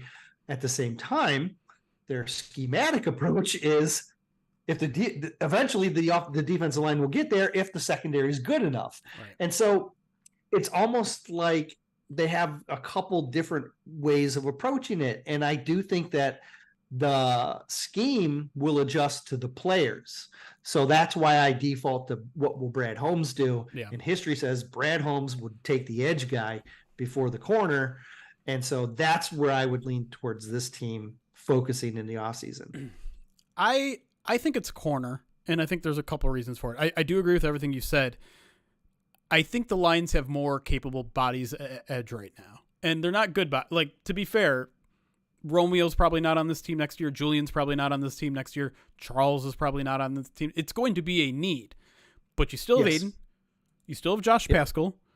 You're hopefully going to have James Houston healthy. John Kaminsky. John Kaminsky is going to stick around on this team, even though he's maybe been a little bit less effective this year than last year. There are bodies there. Corner is an entirely, I don't know what they can hang their hat on right now at corner. You know, I do think Cam Sutton's getting a little bit unfairly buried, because honestly, he's a CB2 rather than a CB1, and he's forced to be CB1. Jerry Jacobs, I think we've all kind of come to terms here that he's probably your best first guy off the bench than he is a starter. You have Brian Branch, and you're pretty darn happy about that. You've got some issues in at the safety position right now, but I guess we're not going to include that in the conversation. But who do you have beyond that? Imagine if either Sutton or Jerry Jacobs goes down now. It's happened before, and it's Will Harris, or it's, I don't even know beyond that. It's not great. So to me, in terms of just the numbers game, cornerback is a bigger need. Really quick, the other argument here for me is also good corners are more scarce in this league. There are a lot of capable edge rushers in the NFL, in the first round, in the second round. If you're talking about drafting an edge, you can get one that can be a good starter even, I would say, in the second round. The top corners in this league go off the board quicker and quicker. I know it didn't used to be this way, but they're starting to go off quicker and quicker because they're so scarce. Because a top corner in this, it is the hardest position to play in football. And there are only a few people who are cut out for it. I mean, there are some people that are good corners, but not good NFL corners. And I know you were just talking about one before we went live here in Sainstrill. He's a phenomenal corner, but is he going to be a good NFL corner at his size? I don't know. And so if you find that diamond in the rough, you're going to be in, I mean, you carry that guy as long as you possibly can. And so I think in terms of scarcity of good corners and scarcity of good corners currently on this roster, that makes it the bigger need for me. If you look at Brad Holmes' history and where he's been influenced, with his time in the Rams. Yeah. Last offseason, I went back and I looked at the Rams' history of adding cornerbacks. And basically what it pointed to was the Rams would typically sign their starters in free agency. And they would spend on draft capital, but they didn't often spend draft capital on guys that they were expecting to be starters. Okay. And when you look at what they did last offseason, Brad Holmes himself, he spent on corners in free agency. Right. And so my again, if I'm basing this off of history, it sure looks like Brad Holmes would probably prefer to spend on an edge rusher in the draft and then go after a corner in free agency. The issue is there's not a lot of good corners in free agency this year because of what you said. They're hard to come by. Yep. And so I don't know if there's a corner out there that I'm going to be like, they got to go after this guy. They got to go after this guy. You know what I mean? Like, you may be saying the answer to our problem is Emmanuel Mosley. Re-signing Emmanuel Mosley and re-signing Jerry Jacobs, who I think is restricted, if I'm not mistaken. Sounds right. I can double check. But there's not like a corner that's going to be out there this year that's going to be if you sign him, then you've got your CB1 type of thing. Yeah, Jerry's restricted. So I wonder if Brad Holmes will change that approach. It may be that his preference is to sign a guy, but if the guy's not there, then maybe he does flip it. And because I think if we learned anything from Brad in this past draft, it's that he's not married to having to build a team a certain way. Yeah. Like he's going to take players that he think are going to work with the team regardless of what position they play. Yep. And so I think that is going to be, we could see, while history says he would prioritize the edge, I don't know if that's necessarily going to hold true in this draft. I agree. We got another question. It scrolled off my feed, so I don't have who asked it, but it was basically along the lines of, do you think that maybe the Lions' inactiveness at the trade deadline has caused a rift between coaching and the front office? And I think we can nip that in the bud of no. Almost certainly not. But yeah, again, this is something we talked about earlier in the marathon stream here. But I do want to talk about the trade deadline and kind of relitigate that, because I feel like a lot of Lions fans are looking at the defensive struggles right now and saying, see, I told you. They needed to add a defensive player and they didn't, and now they're suffering the consequences of it. So what is your response to that? Do you agree? Do you have a rebuttal? What are your thoughts now that we're almost a full month removed from the trade deadline, and all that the Lions have to show for it is a wide receiver they're not throwing it to? Well, if Amon-Ra doesn't get his hands on that one, there was one pass that would have went to Peoples-Jones. But my rebuttal is, I think the Lions didn't want to give up a top 100 pick for any player, period, because we've seen what Brad Holmes can turn those picks into, and those picks are part of the foundation that you build for the long term, and that's really where Brad Holmes' focus was. I think they went in saying, we're willing to deal our day 3 picks all willy-nilly, which he's done often. Yep. But I just don't think they saw the benefit of dealing away a potential guy who could be a foundation piece for a guy who could help them now and maybe won't be a foundation piece as part of their future. And so would it be nice to have like a Montez Sweat? Absolutely. But the cost benefit of it, giving up draft picks, I don't think was in their game plan. Signing him long-term then takes money away from you being able to sign other players long-term. Like Jonah Jackson would probably be off the table if they would have went after Sweat. And then you would have given up a second-round pick as well. Maybe even a second-round pick more, because the Lions' second-round pick is going to be could be in the 60s, whereas the Bears' second-round pick is going to be in the 30s. Right. So you may have had to give it up more than a second-round pick. Then you're losing your ability to re-sign, and you're mortgaging a player that's part of the foundation for the future. And I don't think that was something the Lions were in consideration of, because as you've said several times over the last month, this team isn't a player away from making the push. Yeah. Yeah. And that's important to note. And that's why they didn't make one of those like one-off, half-year rentals. Like I don't know how much of a difference that really would have made anyways, and I think that's how the Lions feel. We weren't going to give up a second, third, fourth round pick for a half-season rental. I think the conversation is a little bit different with Montez Sweat because he's young, because you were basically agreeing if you're trading for him, you're also going to give him an extension and he's going to be part of your long-term plan.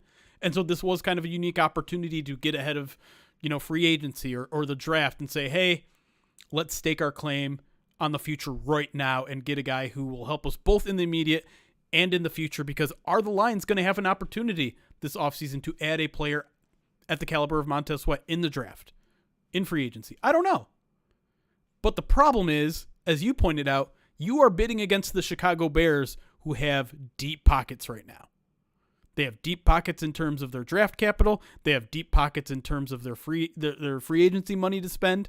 And so you are going to have to outbid an NFC North rival that is willing to dig their pocket deep into their pockets and overpay, if we're being completely honest. They overpaid for Montez Sweat, I think, both in terms of draft capital and in terms of extension money. Now, I'm not saying that's a bad move necessarily for them.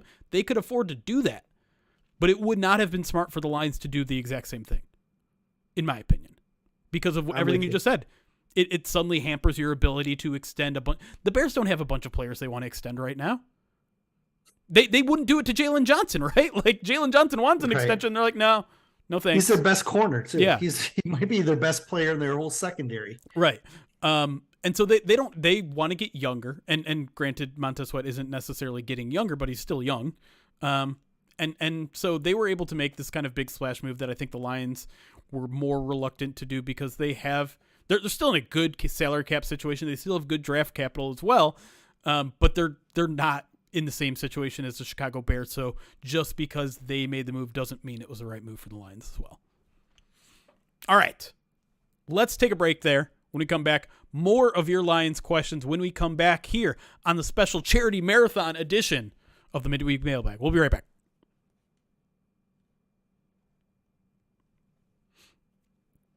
Okay. We'll stay on the screen. We'll let some more questions roll in, and then we'll go right back into it. Sound good? I don't know why I'm doing this with my body. I just need to move around a little bit. Move around a little bit. It's all in the hips, buddy. It's all in the hips.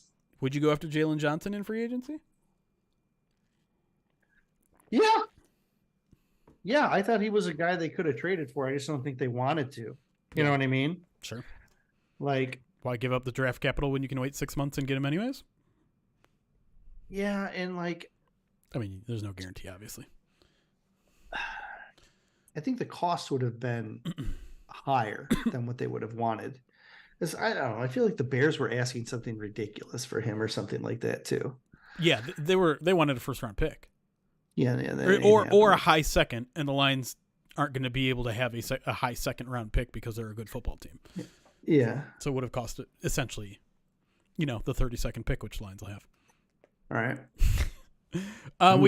We did get a $50 donation during that first segment from Rebuilding Since 1957. Says, appreciate all the work you guys do all year. Great cause as well. Appreciate that, man.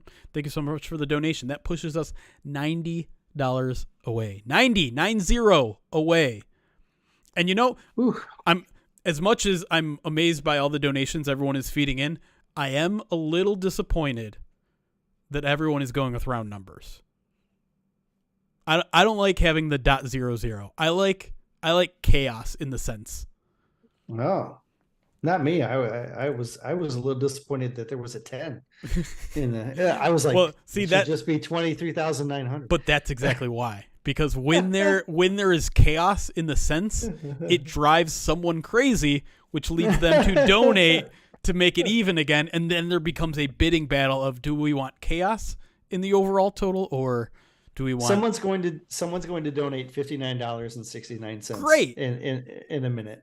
You just what? Make it $90.69 or $89.69 would drive someone crazy. Or $89.99. Whenever I noticed that whenever we're close to that 1,000, I feel like that's when people like. There's some people that are like holding on to. Yeah. Like they're like, I'm going to donate, but I'm going to wait till I'm the one that donate that collapses the system. Here. $90 away right now. An even $100 donation will not only cross over that barrier, it'll get you a Pride of Detroit Direct subscription. Yeah, that's true. And Why you know- donate 90 when you can donate 100 and then just get the extra? Get the subscription. I haven't been promoting it enough, but you also get if you donate $250, you get an awesome one of a kind Pride of Detroit Movember T-shirt that was designed by our good friends at Questionable Tees. There you go. Someone just donated. Just the Wiz. Thank you for the $30.01. You should have a like a reward for the people who you could like the chaos reward. Chaos reward. Like if you donate an odd amount, you get a sticker or something like ridiculous. Like, you know what I mean? Like, yeah, something ridiculous. You know what? I owe you guys a Zazu appearance anyway, so we'll do a little mailbag halftime show. How far are we from our next guest, by the way? I want to make. Okay, we got Mike Payton in an hour. We got plenty of time. Let's bring on Zazu. I've got I got about 45 minutes until I'm going to be watching the window. Got it. Let's bring on Zazu. These nuts. Mr. Broker. $56.78. Thank you, Mr. Broker. Oh! These nuts. McVeigh Rob, $20.69. Says, haha, funny number. And there's a little Zazu ASMR. That's all I got, bud. That process is over. $24,017.48. That's gonna drive someone like Eric crazy. Yeah, exactly what I wanted. It's exactly what I wanted. Alien Vivitor says make the egg amounts next year $212, but you should make that the only amount that draws an egg. You know what I mean? It has to be that exact amount. Donate this exact amount. My buddy. Oh man, good for. Appreciate it, McVeigh. Welcome, Mr. Broker, welcome the Wiz. Chaos.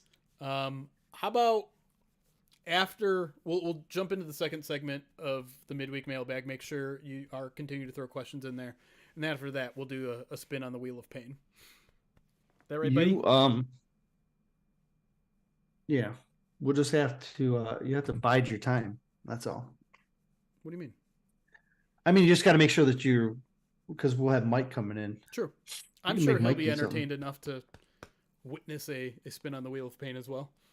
Yeah, but the thing is okay, right now I am here. True. So like if it lands on Bean Boozled, I have those. You know what I mean? True. Like, so I can help. Do it now? I'm not saying do it now. I'm more than happy waiting. But I'm just saying, we need to make sure we leave enough time if you want me to help you. Come on, Dees. These nuts. 2 more donations just came in. Oh no. A $327.13 donation from an anonymous gifter. Goodness. And then Lost Oceans, a $25 donation wants a couple of hats. Thank you, Anonymous. And congrats, you're going to get a new t-shirt. Unhappy Times, $2.52. These nuts. I don't know if you tried to even things out. You did try to even things out, and Anonymous got to you first and threw 13 cents in there. You're very comfortable here, huh? Did you want some snuggle time? Sorry, Unhappy Times. Poor man. You have Anonymous to blame. But thank you, Anonymous. Yeah, you'll have that t-shirt coming your way. I'll if you donate $250 and are eligible for that t-shirt, I'll email you asking for a size and your address. And I don't know the timeline in terms of how long it'll be until you guys get that, but I probably wouldn't expect it until the new year.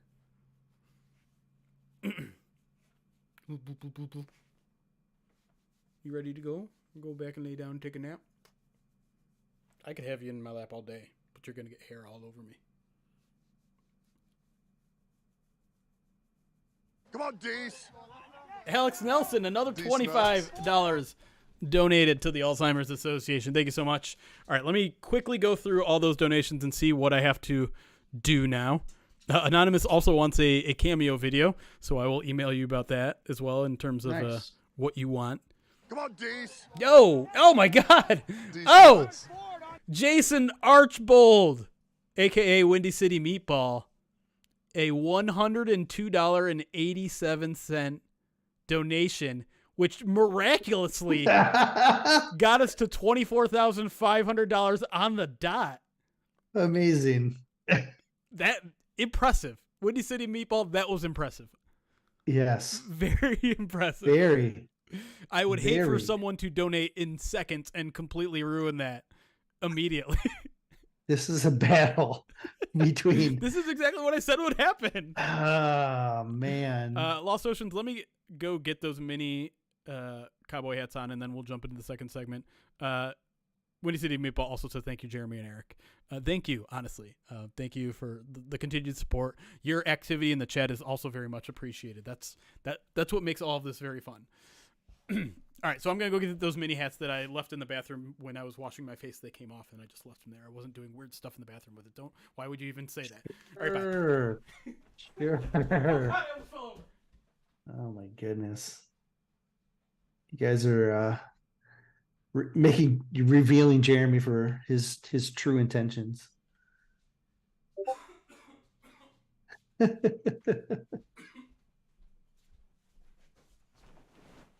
I appreciate that we are at this number right now. This is a night. I feel very comfortable. I come These back, nuts. perfect timing. A $1.11 donation from Minion says, "Make it uneven." All right. Now I'm sad again. I can tell that it actually physically bothers you, and that's what makes it so much more pleasurable for me. It does. It does. Okay. God, my stomach is not feeling great right now. I'm not gonna lie. There's some weird chemistry happening in here that involves two spoons of wasabi mixed Come on, with Dees. definitely some old bandage. Dees nuts. Oh. Anonymous. Is that what you got? A Did you dollar. get an old bandage? I 100% got an old bandage one in there. Oh, Maybe a man. dead fish. I didn't think so, but maybe. I don't know. Anonymous, $1.89 gets us to a kind of even $24,503.00. It's okay. I don't know about that 503. That feels like that would make Eric a little itchy. Are you writing down questions right now? What are you doing? No, I was looking at the updated DVOA. Oh. Oh, probably updated today after the Monday night games. I'm interested in those numbers as well. All right. Come on, Dees. Yo! Dees nuts. Okay, wait. We need to pause for a second here. Because Woodchuck Hunter just donated $500 to the Alzheimer's Association. And you're going to like this, Eric. Have Eric and his wife and all his kids crack 5 eggs on his egg.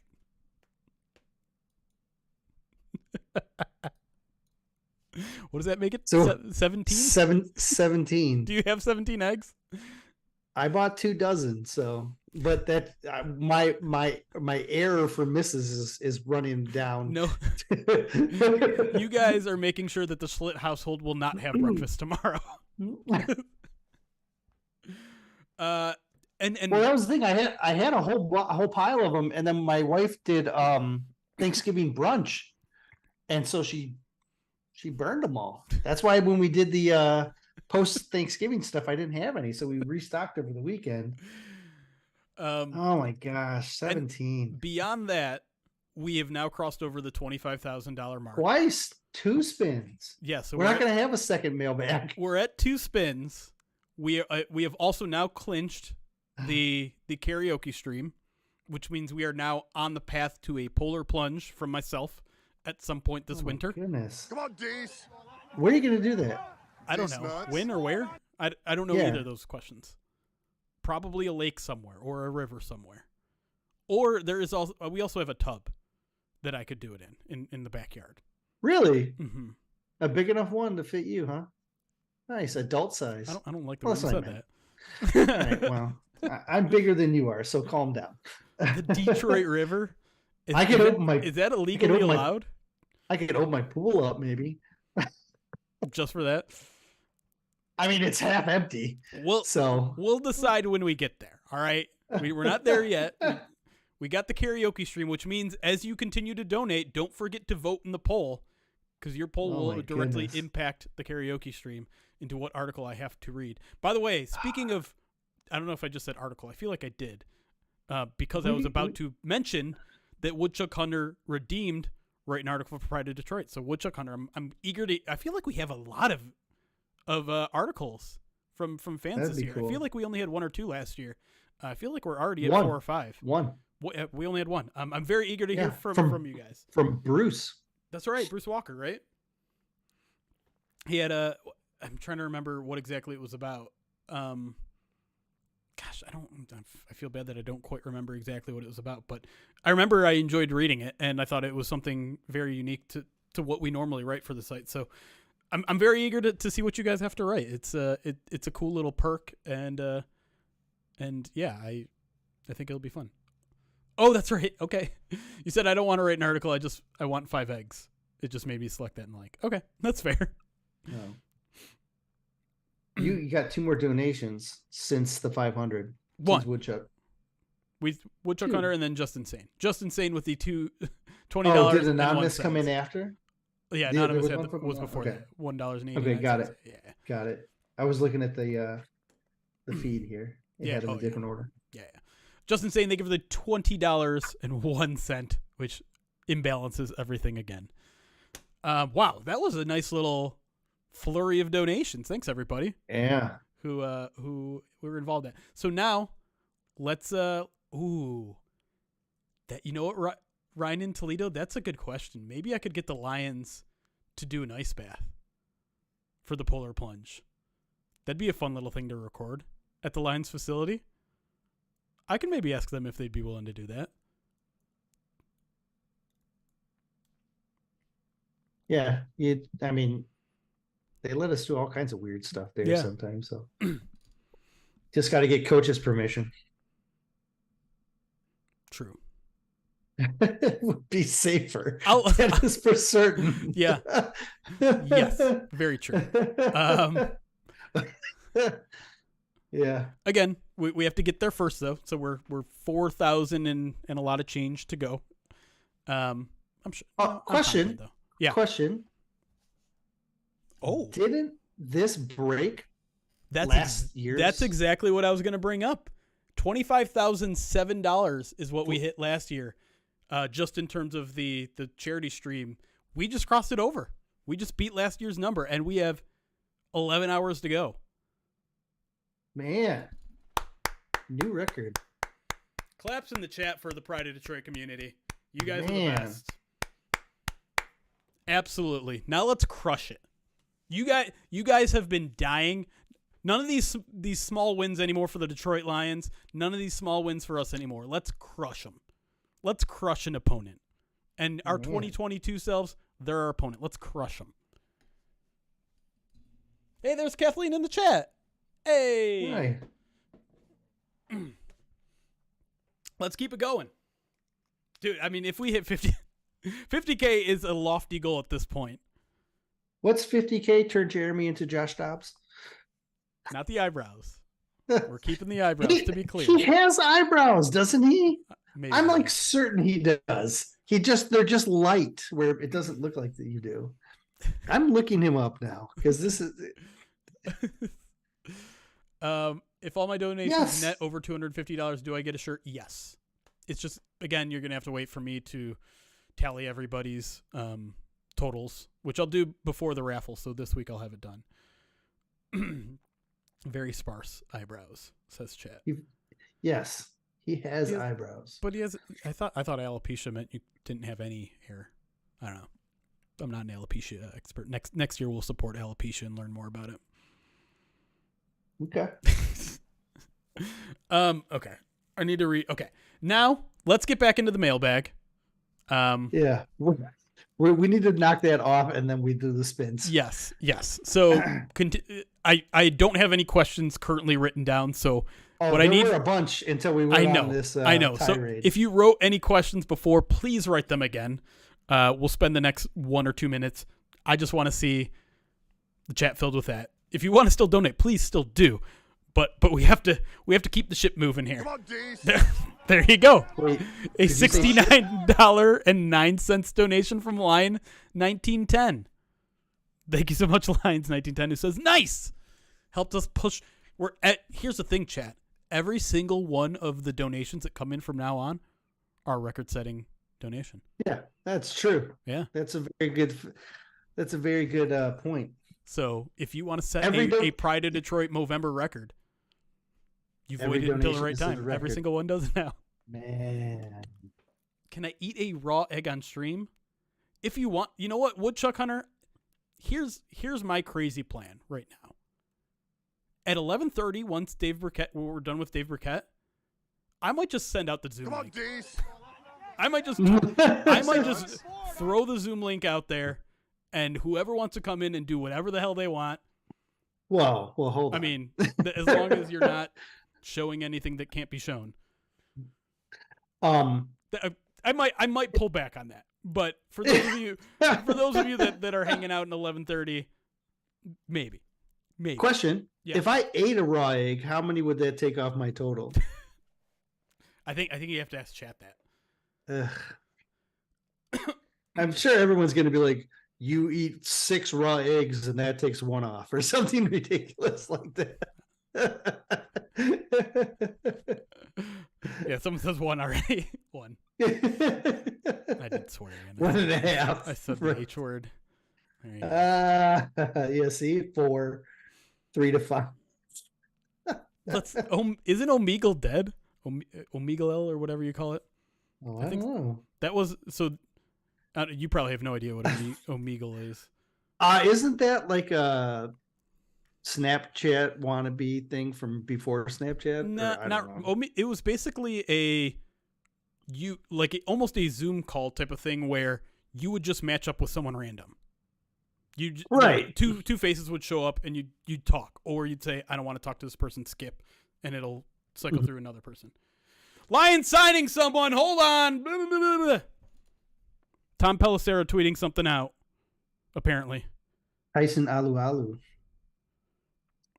That's probably not good news for Lee McNeil, I imagine. Former Jag. Is he a 3-tech? Like I would imagine he probably is. Yeah, I mean he's not. He's. How much does he weigh? 304, 3-tech.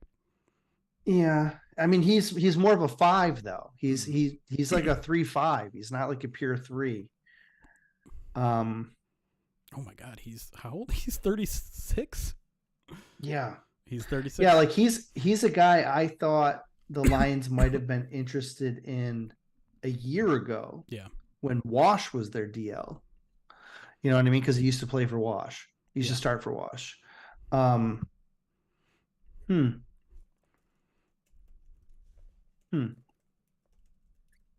we're gonna have to write that too. Hopefully, someone is being productive and interested in writing that. Yeah, let's. I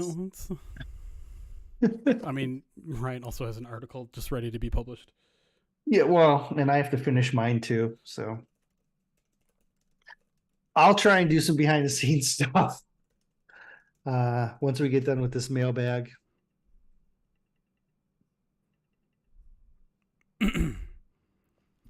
But yeah, that seems to be a move directly related to Lee McNeil, who, if you missed it, Dan Campbell more or less said he's going to miss some time, which is a huge bummer. Not good. Yeah. Do we want to talk about it on the pod? Problem is, I can't say I know much about Tyson Alualu off the dome. Like I said, he's more of like a big end in my, from what I remember. Because he's played at, let me see, I'll pull up his history real fast. In the meantime, I want to make sure this doesn't slip through the cracks. A quarter. Thank you for the $25 donation. Says let's get to 30K. That'd be something. You want him another minute? So he would. Go ahead. I'm sorry. He was a nose tackle at Cal.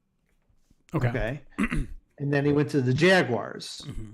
and that's where he was for 6 years. And then he went to Pittsburgh, and he was their 5 technique at Pittsburgh for 5 years. Mm-hmm.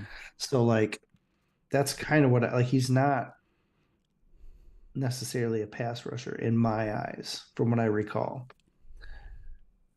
But 25 career sacks. But if it's only had stop the run 3.5 in the past 5 years, because he's 36. Yep. I can't. I'd have to look up some stuff to remember more about him. Like I said, that's basically what I remember. Is he was mostly like a 5.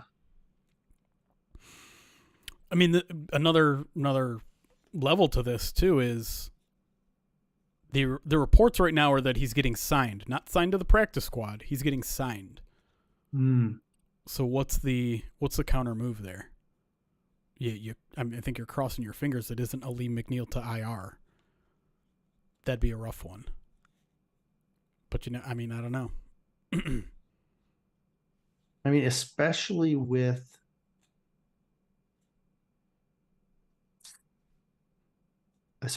them having to make a decision on Bohanna. Right. So I looked up his PFF scores. Yeah. 2009, he had an 80.1. 2019. Okay, sorry. I'm just like, why are you Sorry. giving 13-year-old PFF grades? Sorry. 2019, he had an 80.1. 20, he had an 86.6.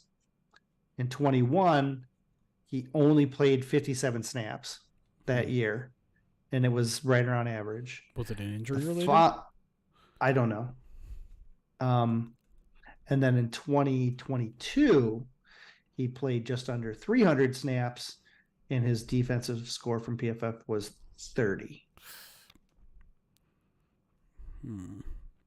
This Wikipedia doesn't So wait.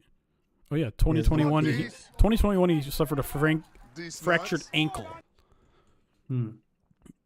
So he didn't really get to do much, and then apparently did not recover from that very well the following year. Yeah. So that's not super encouraging. No, but although maybe another year of healing and rest. He's gonna have fresh legs. Now, positive spin. I know that they said they're signing him, but they didn't clarify to the roster, right? No. Pelissero says is signing with the Lions. Right. His agent also tweeted it out, but did not say I just find it anything interesting. I find it interesting that they would like. It makes more sense to be a practice squad signing. Right. That's what I'm saying. But we'll see. Yeah. We're not getting much response from our Slack, which is making me think maybe we should just bang something out right here on stream. Phrasing, of course. And we're talking about him and doing enough research on him right now, right? Let's just do it. We're just going to write an article right in front of you guys. You're going to have to deal with it. In the meantime, also, Detroit Fanatic with the $25 donation says, agree with Brett. I think a lot of the criticism of this team should be done in the context of being Super Bowl contenders. Go Lions. Thank you, Detroit Lions Fanatic. Appreciate the $25 donation. You won't let me get away with this. By the way, Detroit Lions Fanatic also wants me to draw a soul patch on my face, which, if I'm not mistaken, that is slang for right here. Yes, correct. Also, Ryan, a.k.a. Detroit and Toledo, a $151.43 donation, says Benito in overalls 150, 14-3. This puts me over 250 to keep this simple for you. Got it. So you've crossed over the 250 threshold, which means you will be getting a Movember t-shirt Appreciate that, Ryan. We are at a very complicated $293.53. Thank you, both Detroit Fanatic and Ryan, for your record-breaking donations. Okay. We have to hit this. Detroit and we got like 15, 20 minutes. Okay. Or I'm going to be running out of this house mid podcast. So what you? I'm writing the article. I'm starting the article right now because no one else is doing it. Well, okay. And in 30 minutes. Yeah. Could be 5 minutes before. Could be 5 minutes over. My kid's going to be dropped off front. Okay. So I can write it after I get her.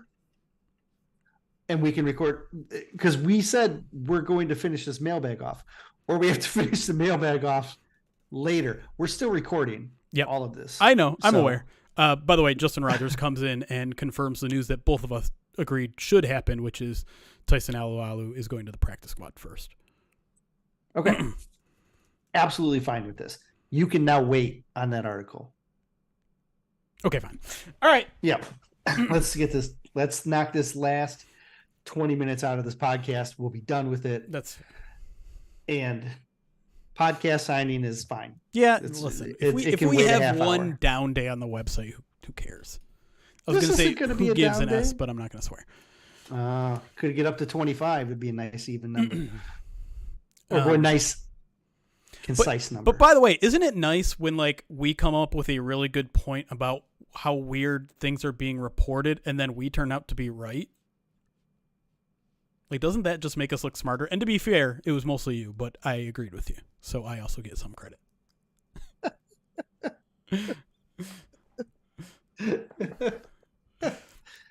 If you want to help out the site, since we aren't writing a lot of content today, just click on the main page a bunch of times. Just click on it, exit. Click on an article, exit. All right. Are you ready? Questions. 600 clicks. Everyone does 3, right? Let's start. We're going to start just very quickly on the Alualu signing. Okay. And then throw questions in chat. Questions in the chat. Here we go. Now I need to create a long enough break here so that Chris can find where we actually finally start the second segment. Half hour later.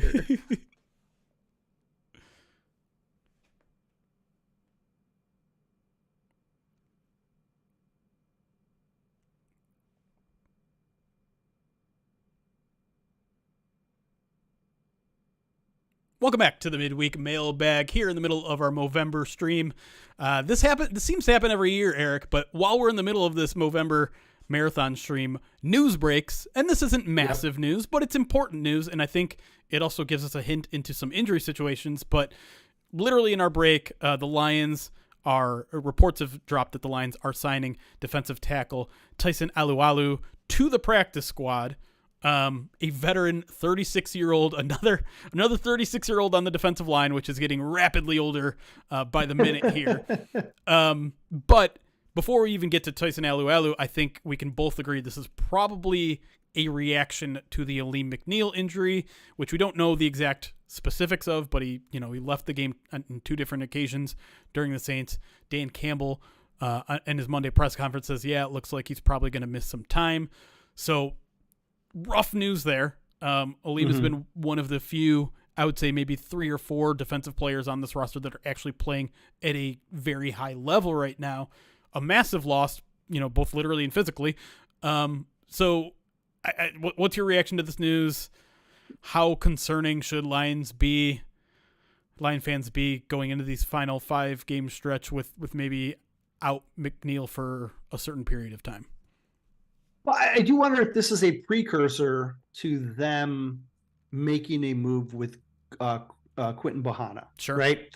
While the McNeil news is potentially the catalyst for them making a decision now, if Bohanna ends up being signed to the roster, which we think is a realistic situation because he's already been elevated 3 times, you now have a veteran defensive tackle who is a run stopper who is now available for potential elevation again, or maybe, you know what I mean? So it's adding depth, because if they are going to elevate Bohanna to the active roster, you're going to need some depth on the practice squad in order to help sustain. So this could simply be, or this could be a direct, oh no, we're worried about Aleem, we need more depth. This could be a Bohanna is taking a spot of someone else, and therefore we need more depth. It's hard to exactly say right now which one it is. But at the end of the day, they're adding another veteran with for depth purposes. Now, is he going to be able to be as impactful as Bruce Irvin is coming off? That's hard to say, right? Like he's been off for a full season. He had, like, Bruce Irvin got a couple of weeks to get back into shape. So is he going to get those? Is Alualu going to get the same couple of weeks to get into shape? He didn't have as good of a season last year as Irvin did, right? Irvin had been consistently productive, whereas Alualu had a bit of a dip.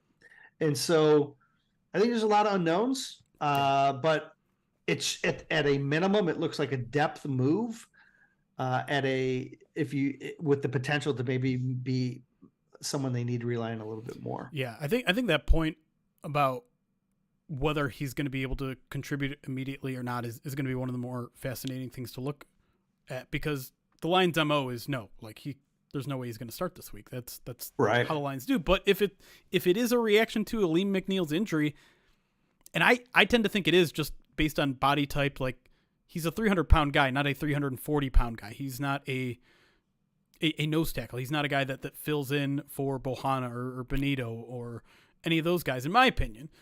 And so if Aleem is down, who is the guy that steps in your three tech? Is it Levi? Are you ready? Levi. Levi, or you lean on Kaminsky and Pascal to kick inside a little bit more. Like you start using those guys at a higher level. Right. And you're using both of them on the field at the same time instead of just one that can kick in. So I do think they have options. Levi is the most 1-for-1, switch, I guess. It makes the most sense 1-for-1. And I think they probably go to Levi before they go to someone they just signed. Right. But again, he could still be elevated from a depth perspective as well. So they may still need him to be available. I think that's a bit of an unknown. The Aleem situation definitely complicates things. Yeah. It seems to me like we're headed towards an Aleem McNeil. I mean, it's going to be a 0 to 100 situation with him, because Aleem's playing 60-70% of the snaps, and you're probably not going to give 100% of those to Levi, right? You're probably going to do some of the things you said, where you mix in Kaminsky, you mix in Pascal, whatever. Gosh, yeah. But I feel like they're going to have to rely on Levi this weekend, and that's a big ask. It's a big ask, and probably especially a significant downgrade if we're going to be completely honest. No, certainly. I mean, like, Aleem is their best interior pass rusher, and it's not close. Like, there's Aleem, and then the gap between him and the next best guy is pretty significant. So, I mean, Levi's been a healthy scratch a couple of times this year. I think that speaks to, how they view him. But if Aleem is out, it probably will be Levi's opportunity to step up. All right, next question here comes from badbuilds.com. Free promo for you there. It says, what would you say to all the Lions fans who are still naysayers about the team this season? I like this question because it feels like there's a lot of them. Yeah, I mean, I would point to a guest that we're going to have later this afternoon or this evening in our all-day charity stream, and that's Dan Miller, who says you got to get comfortable being uncomfortable. And I think that's still an adjustment period for a lot of fans. It's a lot of people are maybe justifiably waiting for the other shoe to drop, because that's what's always happened in the past. And it's hard to let go of some of those, feelings that you've had in the past. Yeah. Like, I mean, it's I understand bracing for, or being cautious and bracing for something bad, or nitpicking when you are expecting something bad. So you're looking for something bad. So you're focusing on something bad, right? I feel like there's a lot of that going on. A lot of people saying, how is this team going to collapse and hurt me again? Oh, look, they're not doing this good. Let me focus everything on that because I know that's what's going to hurt this team. They're as bad as their defense, or as much as their defense has struggled in the last 4 games, they're 3-1 in their last 4 games because they're still finding ways to win. Yeah. Right. So get comfortable being uncomfortable. Yeah. And I think my answer is looking at the bigger picture. Looking back, like maybe go back, and if you posted a comment on Pride of Detroit or tweeted something out in the offseason about expectations for the 2023 season, revisit those expectations. What was a successful season to you back in March, back in April, back in May? Because I think for most of you, the answer was win the division. And the Lions are a 92, 93, 95% chance to win the division right now. So if they win the division, I know suddenly the goalposts move. That's to me where I think the mistake is happening. We got very high on this team when they started, 5-1, 6-1, 7-2, whatever it was. And understandably so. They were playing really, really good football. They were beating bad teams at a very good rate, but I'm not sure if that ever was sustainable. I think we're seeing the defensive regression that most people expected. Or not most people, but some people expected. And we're living in it now. And I know you want the Lions to jump on this opportunity. It looks like the Packers are trending up. Maybe the Bears are trending up. The Vikings, we'll see. And so this is the NFC North. We're taking it. And we can't just take it. Like, we need to use this opportunity. We're going to have a home playoff game. What if we lose a home playoff game? Then our playoff drought. Slow down, everybody. The Lions winning a division is a huge step for this franchise, and they are on the precipice of doing that. We need to walk before we can run here. And I'm not saying they aren't capable of then winning a playoff game and making a championship run this year. It's within the realm of possibilities. Anything is possible once you get to the dance. But to be like, if you are sitting here thinking it's a failed season if this team doesn't win a playoff game, a home playoff game, slowly roll a little bit. It's a single elimination tournament, and weird things happen. And yeah, it's okay to expect them to be playing better football than they are now, but it's irrational, I think, to be upset, irate when they are still winning football games against teams that are like, and again, let's revisit these last few weeks. Let's revisit the Packers game. Do you feel any different about it now that they've beaten the Chiefs? That the Chiefs defense, one of the best in the league, had made Jordan Love look like the superstar that every single Packers fan is 100% convinced he is. The Chicago Bears defense that gave the Lions hell for 3.5 quarters shut down a Vikings offense that was suddenly looking like maybe they had turned a corner with a backup quarterback. It's a week-to-week league, and I'm not excusing bad play on the defense. It's bad. But this team, let's also remember where this defense was last year. 32nd in the league in every category. Right now, they're 10th in DVOA. They might be playing a little bit more towards that 32nd than they did at the beginning of the season, but they're making progress everywhere else. They're still keeping their head above water, and they're finding ways to win football games. All that is the only thing that matters right now. They're winning football games.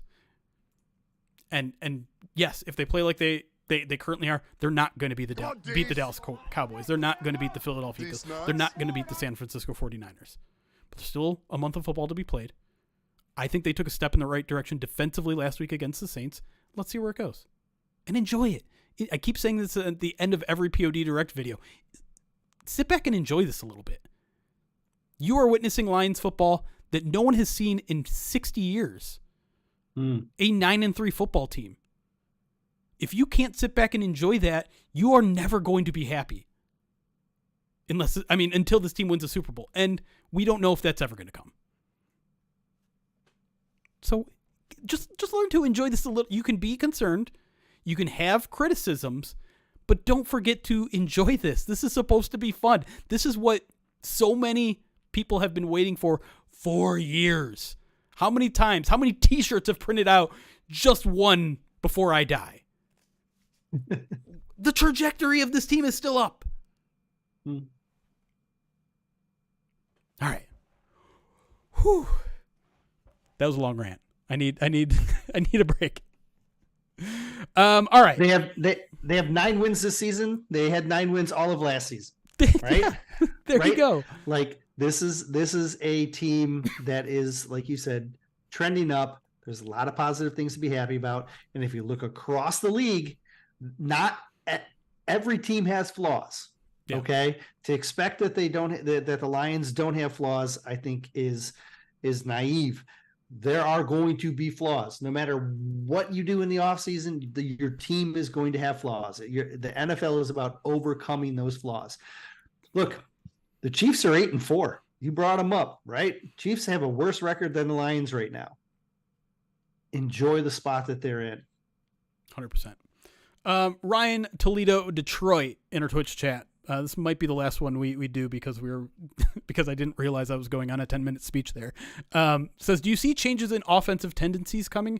Playing more on playing for more first downs and less thinking about manageable third and fourth downs. Also, maybe higher early down pass rate, more shot plays to start drives, or is this all intended to hold on to time of possession and protect the defense?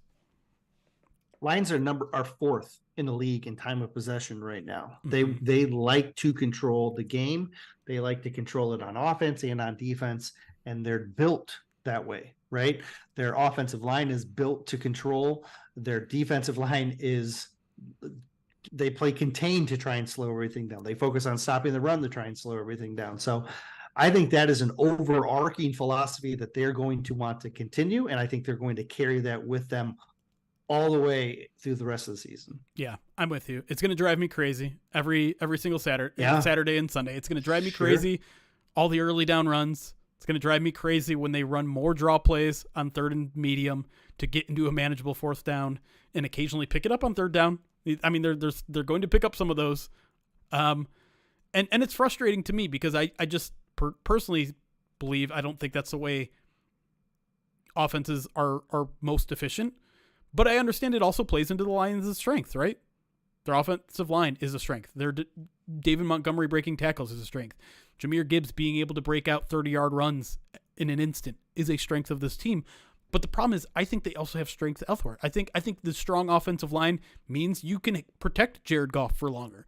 You have Jameson Williams, who is starting to break out and do all the little things right, being where he is when he's supposed to be there, to be a big play threat. You have Amon-Ra St. Brown. You have Sam Laporta breaking rookie tight end records. I need more. You want to run the ball on first down to gain 4 or 5 yards to get into second and manageable. How about you get 8 yards from Sam Laporta every time you throw the ball? Then you're in a 2nd and 2, and you can do, guess what? You can run it then. Or you can run play action on 2nd and 2 because you're a team that everyone thinks is going to run it on 2nd and 2. I want them to be a little bit more aggressive. I hear you. At the same time, they won't, though.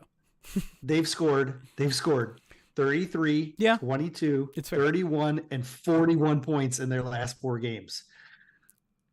If they don't need to push it, they're going to want to control so that they can dictate what happens, because the offense, as much as we want them to be more aggressive because we know what they're capable of, they've scored 31 points or more in 3 of the last 4 games.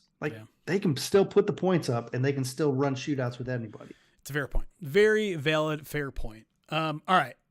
Do we have time for one more?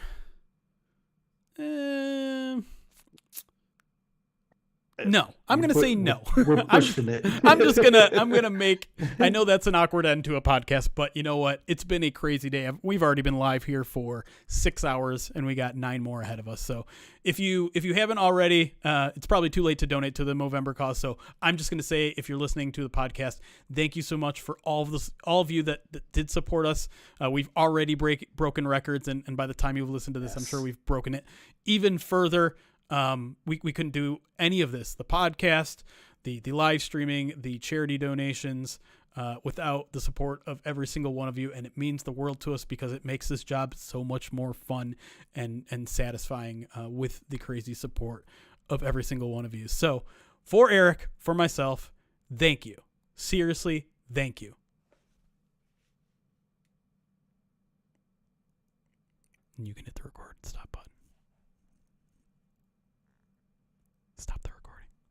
Recording stopped. You made me wait for it. All right. We are 13 minutes away from Mike Payton, which means I have 13 minutes to write an article on Tyson Alualu. You want to spin the wheel? I don't know. I don't know what to do, Eric. What do I do with my hands? Look, let's spin the wheel. All right. We'll do the article when we do the article. It's fine. You know, you're right. This is the anxiety that I think we both have to shake a little bit. Look, if I have to sit there and look at a $391.50 at the end of that charity thing, then you can sit there and not write. It makes my skin crawl seeing every tweet from every other publication be like, "Oh, Detroit Lions side this guy." It's just like, I need it on our site. It's okay. We'll be okay. We will be just fine. It's a 36-year-old practice. You know what I was told? You know what I was told a while ago? This is one of the things that, honestly, that helped me. Is I was constantly trying to like keep up. Yeah. And I think we've talked about this before. You are a faster writer than I am.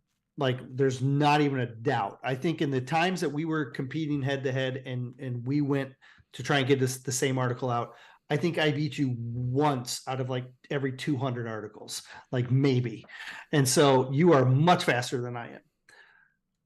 But someone once said to me, Eric, I will read your articles whenever you put them out because I want to see what your opinion is. So even if you aren't the first one to put it out, I'm still going to go back and read your article. This is what will happen. This is where we are at. People will still come to POD to read our stuff, even if we're not first. That's not how Google works, though. It's not how SEO works. You know what, though? To an extent, it is, though. Like, if you've become a trusted enough source through the years, then Google does reward you in terms of search results and things like that. But it's something I'm working on. It's great. Okay. Google's a huge driver. Okay. For the people that are here taking the time to spend with us, for the people that are going to click to those are the people that we want to be writing for. So let's spend the time with the people who are taking the time to spend with us. Let's spin this wheel before my kid comes home. Okay. And let's enjoy the moment. Okay. Google can take a hike on this one practice. We've already all agreed that the article is going to wait. So let's also shout out. You guys probably didn't even notice, but my quote unquote roommate dropped by and brought me a coffee. Which, by the way, I don't know if you'll be able to see this. It says all natural bleef on the top, which podcast listeners will know was what I said when I was hosting the podcast when Chris was gone and I was doing the Righteous Felon beef jerky ad. I said all natural bleef, and that tickled my tickled the fancy of my roommate. All right, let's spin the wheel, and if it's Wasabi Spoon, I'm gonna rage. I should just take it off, but I'm feeling lazy right now, so we're gonna keep it on. Oh, dangerous! It is a dangerous move. Even see. Hold on. Streamlabs. I'm doing it for you, chat, because I know you guys like the memes. I don't know if anyone clipped my reaction to the last time it landed on it, but I was pissed. You were very sad. Where is the spin wheel? There it is. Now everyone wants it. Nope, not gonna happen. Not gonna happen. Here we go. 3, 2, 1.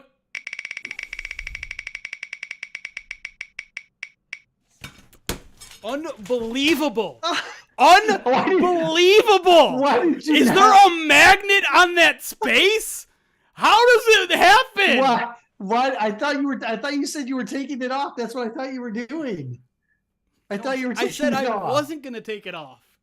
Oh, man. No. How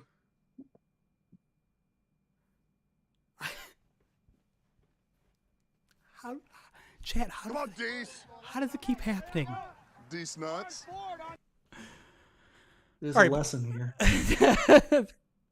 It's off now. Like I'm deleting it right now. I'm gonna do this one because I'm a man of my word. But Wasabi Spoon is not. You want to You want to compromise? Ask them No, like no, deal. I'm doing it. I'm doing it. Oh, I don't care. I'm man. doing it, but it's gone. It is never coming back. Next year, this is the last. Again, I said it last time, but it's not coming back. The problem is you're the only one with it right now because Right. everyone else is. And here's the crazy thing. This was Chris's idea in the first place. And then, you're cleaning it? It's expired. Oh, No, I'm why would you it clean? It had yogurt on it. Oh, It was my yogurt. I thought it was the wasabi spoon No, it you wasn't used the old one. earlier. I don't know where that one is. You were like, let me clean this wasabi off my wasabi. Before I jump into this, we did get 2 more donations, including a couple, at least one, including some big ones. Silver Rush, $97.97. Says, please ask Kathleen to comment on plasmalogen research if she is willing. I'll ask to her behind the scenes. I don't know if that's something she'll be prepared to answer about, or maybe if she's here right now, she can say whether she's comfortable talking on that. I don't want to put her on the spot to talk about something that she's not comfortable talking about, or maybe something that she doesn't agree with or anything like that, but I'll try. $20 from Arnick as well. Says, thank you for all the hard work that you guys do at POD. Multiple great podcasts a week, a ton of written content. Thank you for allowing an out-of-state fan to stay involved. I feel like my fandom has been elevated since finding your site. Thank you, Arnick. I know you've been supporting us from afar for quite some time. And I mean, the one thing that when people ask what makes Pride of Detroit special, one of my first answers is almost always the community. And so seeing familiar faces here every single week is fun. I get to know you guys. You guys get to know me. We tease each other, all that sort of stuff. That's what makes Pride of Detroit, and not just a news source, and not just an opinion source, and not just a podcast. It's a family. I grew up with Pride of Detroit. I was on the outside looking in, and I wanted to be part of that. And so on some small scale, I hope these podcasts, I hope the written stuff, I hope the streams, all of that makes you feel like you are all part of Pride of Detroit, because that is how I view you guys. Even if I hate you guys sometimes. Even if you guys seem to marvel at my own pain and misfortune.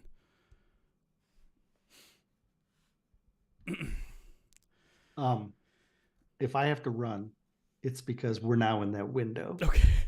Okay. Yes. Oh God, it's spilling out again. I'm to show you how resolute I am that this is the last time I'm doing this. After I'm done, I'm literally throwing this bottle in the trash. I don't blame you. I was trying to bargain with the chat here. But I don't like it. I like it even less with the green screen. It makes it look really funky. Just eat your wasabi and shut up. Shut up, chat. You're being mean. For 25, do we have 2? We have 2 spins, Yeah. don't we? We do. God, I want to swear so bad. Listen, I'm probably gonna just mute and I'll stay on the stream, and then I'll try and see if I'll come back once I get the kid. No, we're just gonna spin it right now. I don't care. No. Dude, I might have to leave halfway in the middle of the spin. All right, fine. Oh, man, you're a trooper. You are a trooper. Go get some more yogurt.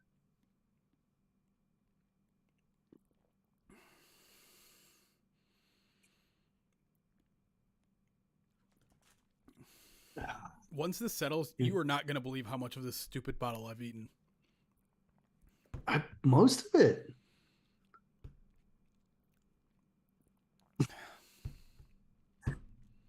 Well, this is 3 today.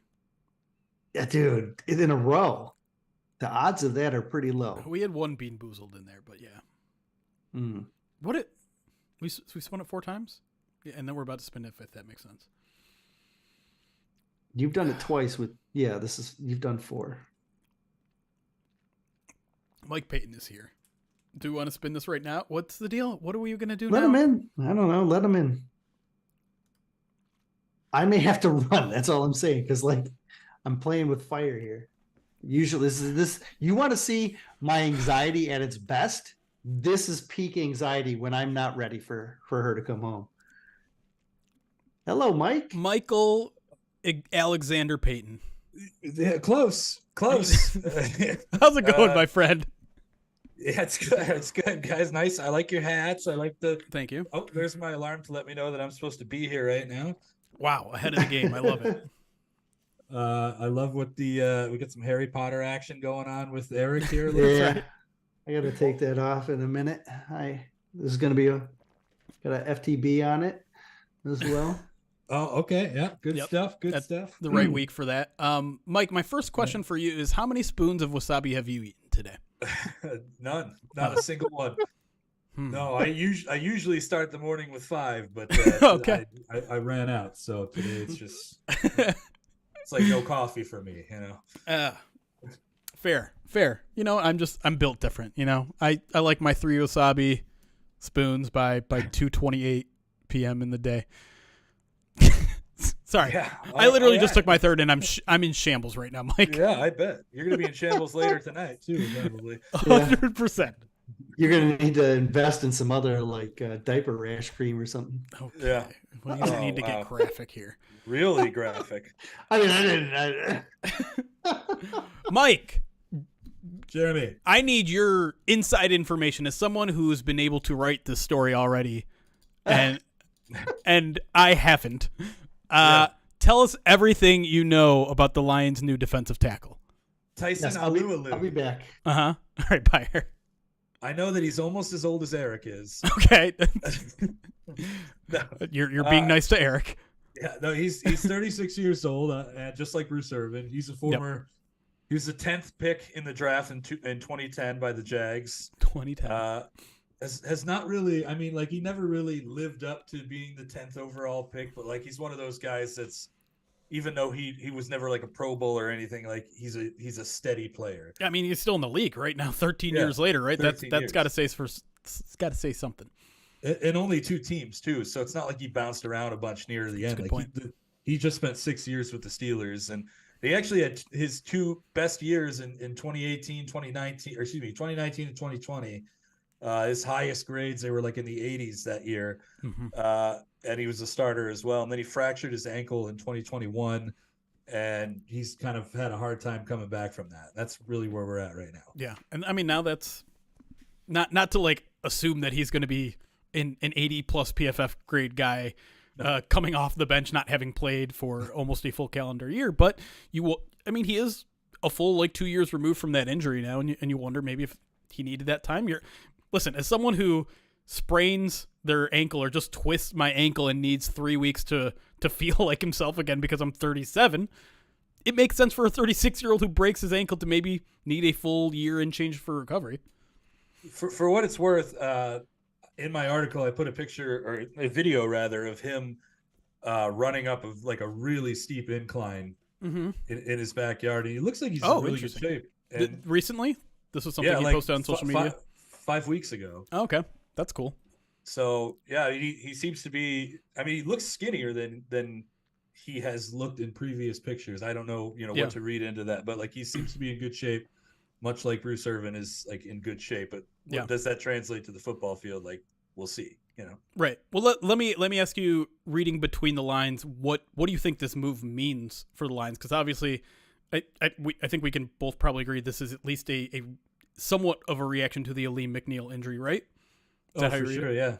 I mean, that's you were there yesterday. Campbell said he's going to be out for a bit. Like what a bit is, we don't really know. But right. Obviously, when you go out and sign a new defensive tackle the day after that news comes out, I think it's safe to say it's going to be a game, at least more than a game, maybe. Yeah. I in my opinion, and we'll have to wait and see, and I think maybe you'll agree, this does not mean that Isaiah Buggs is going to like suddenly be active next Sunday. Right. Like, I don't see it. I think if anything, Quinton Bahana has earned his right to be on the 53-man roster. I think that happens. And then probably Alualu will go to the practice squad for a couple weeks while he gets into football shape, just like Irvin did. Yeah. And maybe makes his debut against the Cowboys or the Vikings or something like that. But yeah, no, I don't think that this means Buggs is gonna. I think he's done.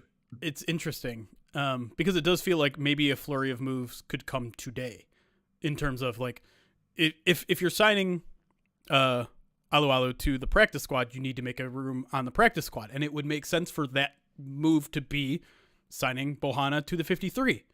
Yep. But if you're signing Bohanna to the 53, that means now you have to make a spot on the 53. What's that move going to be? Now, I think the nightmare scenario is you're putting, and I'm not saying this is going to happen, but I would say there's a chance that McNeil goes to IR. It would be a tough move, but part of me thinks if you're going out to sign Tyson Alualu, and we know this team takes a couple weeks to get their guys going, especially if they're coming off the street, not necessarily in football shape, you won't get that impact from that signing for 2 or 3 weeks like they did with Bruce Irvin. And so if they're preparing 2 or 3 weeks down the line, what does that say about McNeil? Yeah, that's something I hadn't really considered. I was kind of the opinion, and this is probably wild, but I figured they were going to release Buggs. I think that is very much, and what I just painted out is the worst case scenario. Yeah. I think that is very much a possibility, and maybe that is what happens. I think another way you can read it is you're going to bring up Bohanna anyways. You know you're going to have this practice squad available, so bring in a guy that maybe in a pinch can play on short term. You bring in a 14-year veteran who's not going to need a lot of coaching and who appears to be in good shape. Maybe they do fast track this guy. It's not something they typically do, this coaching staff, but maybe it is like, all right, we just need an emergency guy for a week or two. Let's bring in, I still need Alualu and just have him there in case. I think it's Alualu. But Alualu, we both could be wrong. But I think that, I don't think you see him on Sunday regardless. Right. Like, I think, yeah, if anything, if he comes in early, it'll be against Denver. But the other thing is, like, you mentioned a flurry of moves, and the move I've been thinking about is Michael Schofield also coming to the active roster, because that's a guy who's also been on the roster, the practice squad for like 3 weeks now. Yeah. Do you throw Colby Sorsdal out there again at right guard, considering that, teams are like attacking him. Yeah. They're going directly for him. I think he's allowed 6 hurries in the last 2 games alone. Like it's a problem. It's not great. It's not great. I don't think like he's a bust or anything. He's just not ready. And I wonder if you get Schofield out there, who's got like 100 starts under his belt and at right guard. Yeah. So I just, that seems like the right move to me, but I don't know. You're closer to the situation. It's an interesting situation too, because they're almost certainly going to be without Ragnow this week, which means they're going to need an 8th offensive lineman active on game day if they want to keep that extra roster spot on their active roster on game days, which means it could be another elevation week for Schofield. Now, I don't know how many elevations he's already had. It's been at least one. Maybe it may have been 2. Just the one. Just one. So I think they can bring him in for that. Maybe he's ready to start. I don't know. There are a couple of these situations right now where there's an interesting roster move ahead that the Lions are going to have. Some guys that are on the team right now, they're going to have to be cut in the next 2 or 3 weeks because Bruce Irvin is coming. They're not going to keep him on the practice squad forever. If CJGJ comes back, someone is going to have to get cut. James Houston. If James Houston comes back, someone is going to have to get cut. Hendon Hooker is eventually going to be on this 53-man roster in the next 2 weeks. That's 3. Yeah. I mean, that's 3 on top of the one that they have to make now. Yeah, there's gonna be some, plus, the Marcus Peters signing that I'm putting into the universe right now. The pre-write that you already have there that you're just desperate to hit publish on. It's pre-written.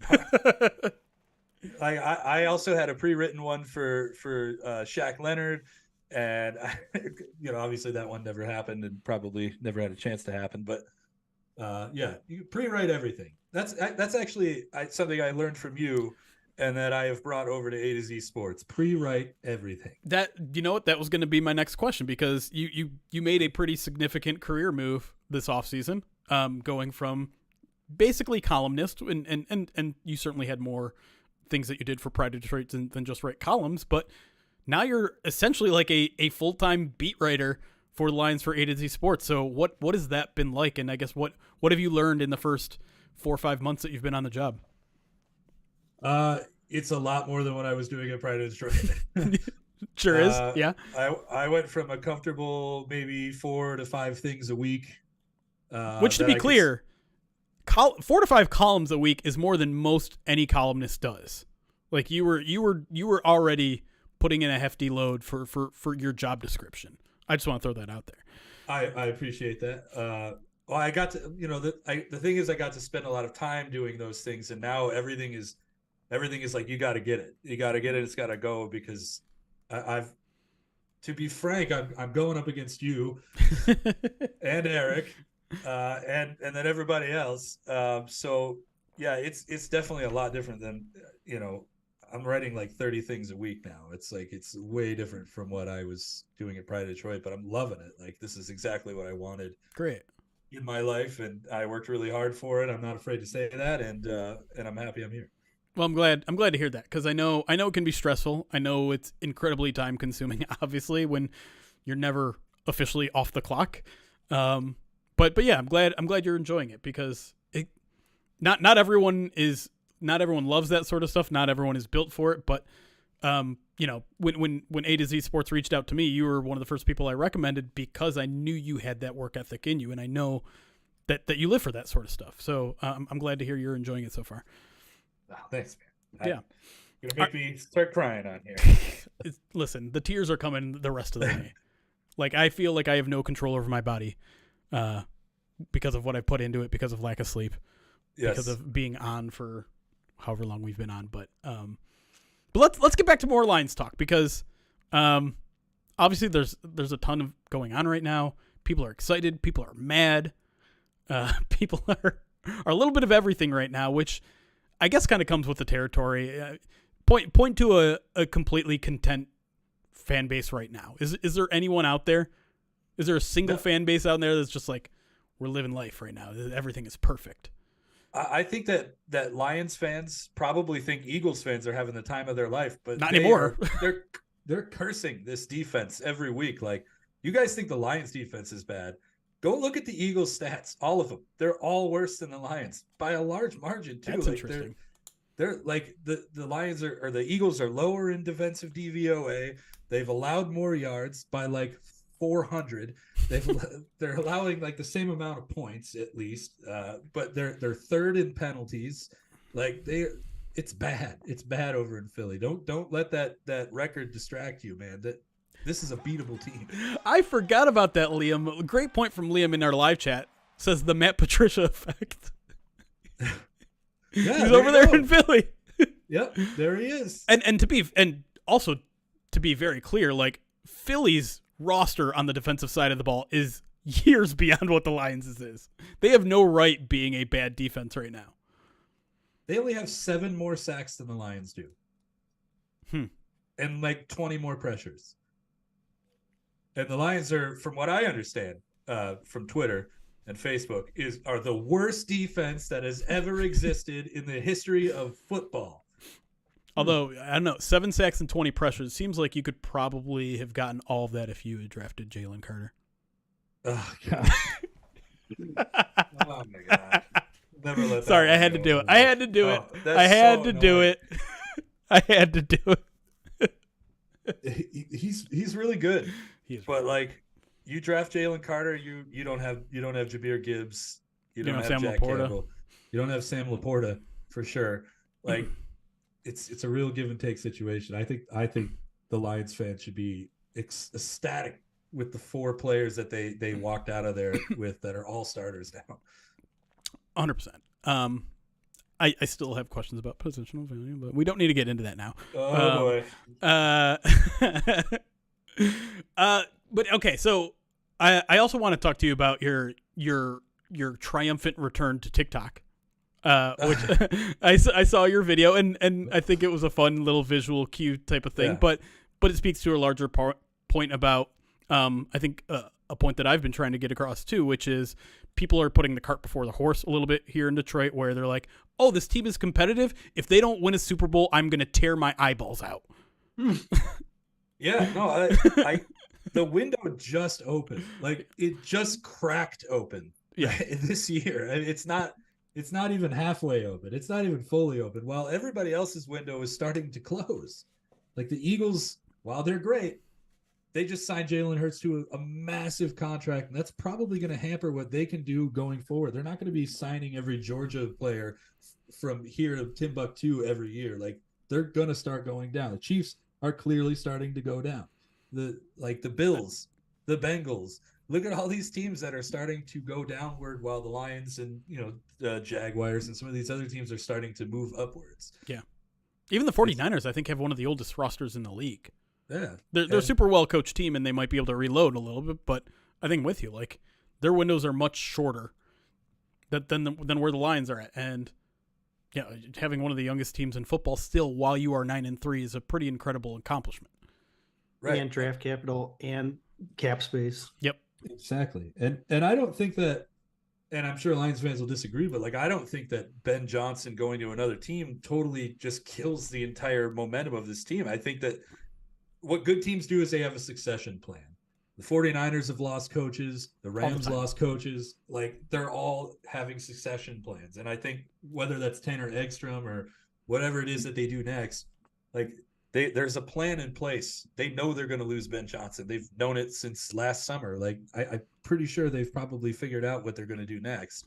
So I don't think that this. And I know that, look, I'm going to get into a whole thing here, Jeremy. But I know that, like, people think that Jared Goff is only good because of the guy who's giving him the plays.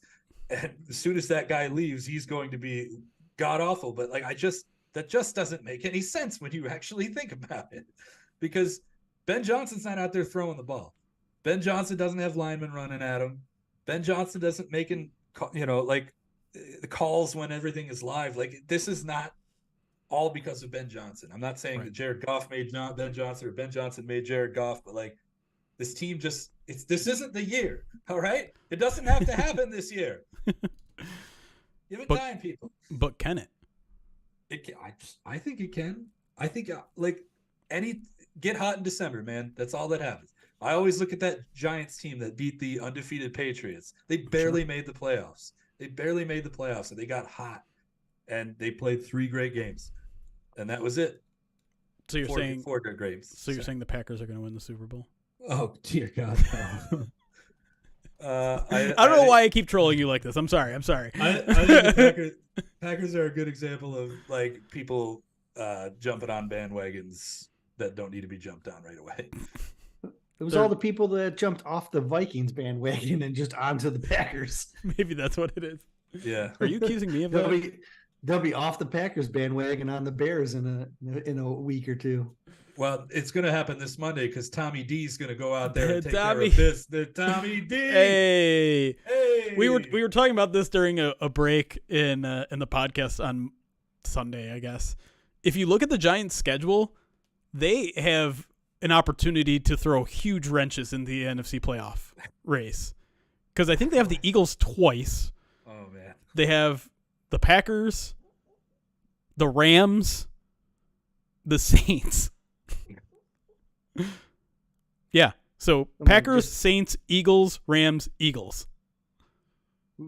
Basically, all those teams are still in the playoff race. And so if Tommy D can shake some things up, it could benefit the Lions a little bit.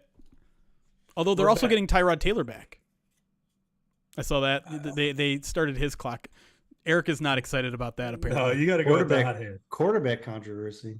Go with the hot hand, man. Go with Tommy D. Tommy Salami. They're going to have to do that with the 31st ranked offense at DVOA and the 26th ranked defense in DVOA. So this will be a fun one. Can't wait to see it. Let me dream. All right, let me dream. Anything can happen. Anything can happen. Anything may and or will happen. I lost my train of thought. I had another question for you, which is a good time for, I don't know, maybe a co-host to jump in with a question. I don't have anything that trolls Mike, so I'm not sure what to ask. Well, what's a lingering question about the Lions team the Lions right now? I mean, there's so many, but like, are they able to make adjustments? Mm-hmm. Because they haven't really demonstrated that they can do that in game, at least. Like, I'm with you, Jeremy. I didn't think that the Lions defense looked as bad as it has looked in previous games on Sunday. I thought they were really good on first and second down, and a couple of bad breaks on third down. And like, it's a whole different game if those don't happen. Right. So I think they can get better, but like, can they make differences? Can they make changes during the game? Like on offense, Ben Johnson, perfect example. Like they were up 21-0 and he went into let's just run it mode, and he never really came out of it until it was almost too late. Right. So can he kind of get off the game plan? He's got a plan of what he wants to do. Can he veer from it if he needs to? And I haven't seen that lately. And that is concerning. That is worrying. Yeah, for sure. And the third quarter stuff, man, is out of control. Like they rebounded finally against the Packers, and then the fake punt kind of ruined the rest of that. You could even say maybe it ruined the momentum that they had in the third quarter. The what? But it's been a continual issue, and I asked Ben Johnson about it, I don't know, 3 or 4 weeks ago. And the interesting response was, because I was like, I know it's only been 6 or 7 games, and most of the time you guys have not been successful. Is that maybe just too small of a sample size, or is that an issue that you think truly exists? And he's like, this is not a small sample size. This goes back to last year even.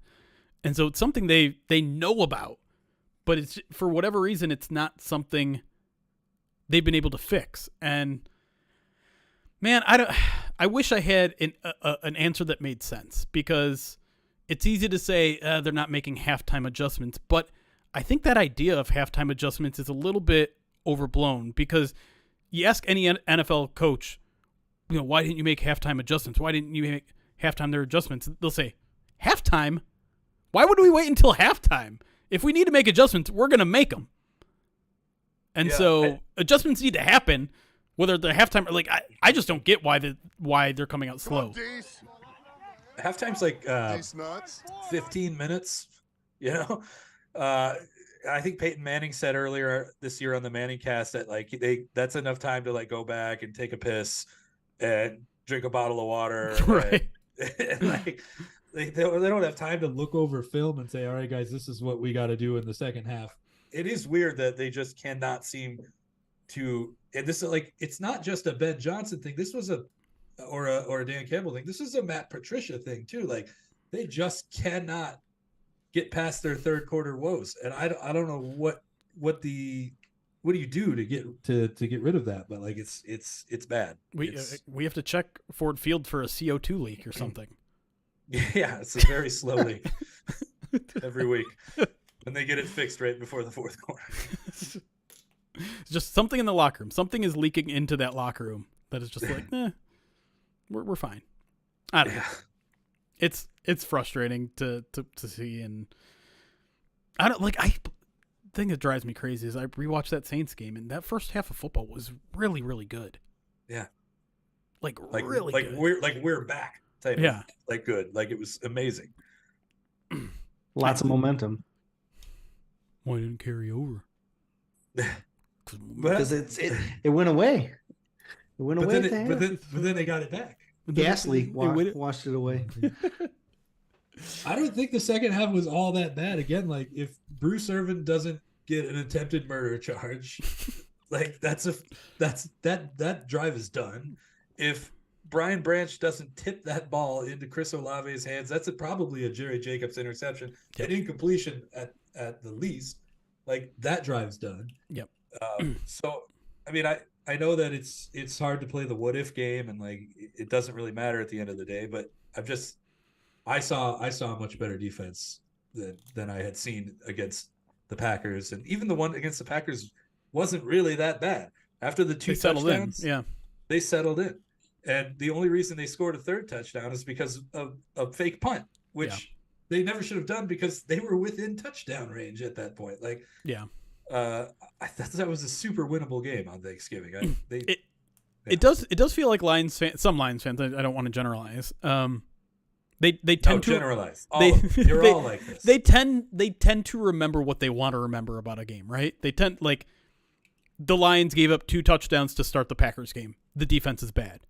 The Lions defense allowed the Saints to come back against the Saints. The defense is bad.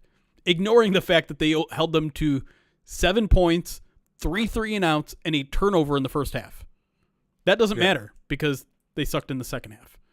It doesn't matter that the Packers offense got slowed down, giving the Lions offense an opportunity to get back in that game because they lost and they gave up 14 points in 75-yard drives to start the game.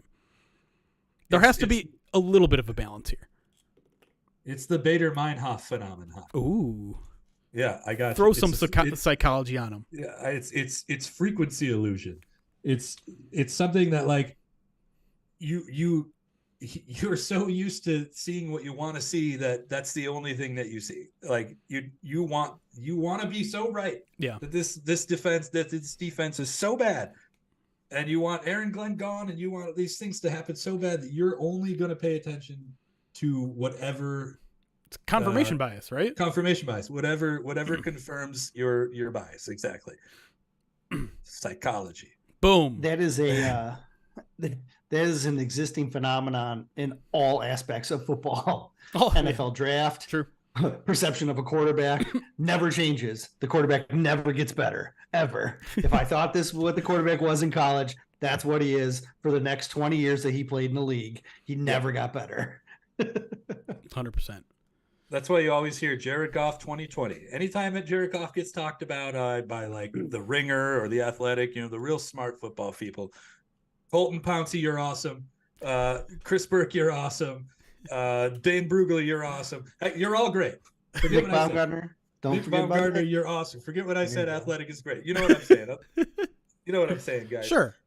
That's always like they're always going to revert to Jared Goff 2020. Oh, Jared Goff threw an interception. Is this a regression? Is this when it's going to happen? Yep. Like it's always like that, and they completely ignore that this guy's been really, really good for like 30 games now. Yeah, that's more than enough a sample size. But I've got 5 minutes left. Can I get on a soapbox real quick? Sure. I do have. I have to ask you the same question I've been asking every Lions writer. But if you want to get on the soapbox first, we can do that.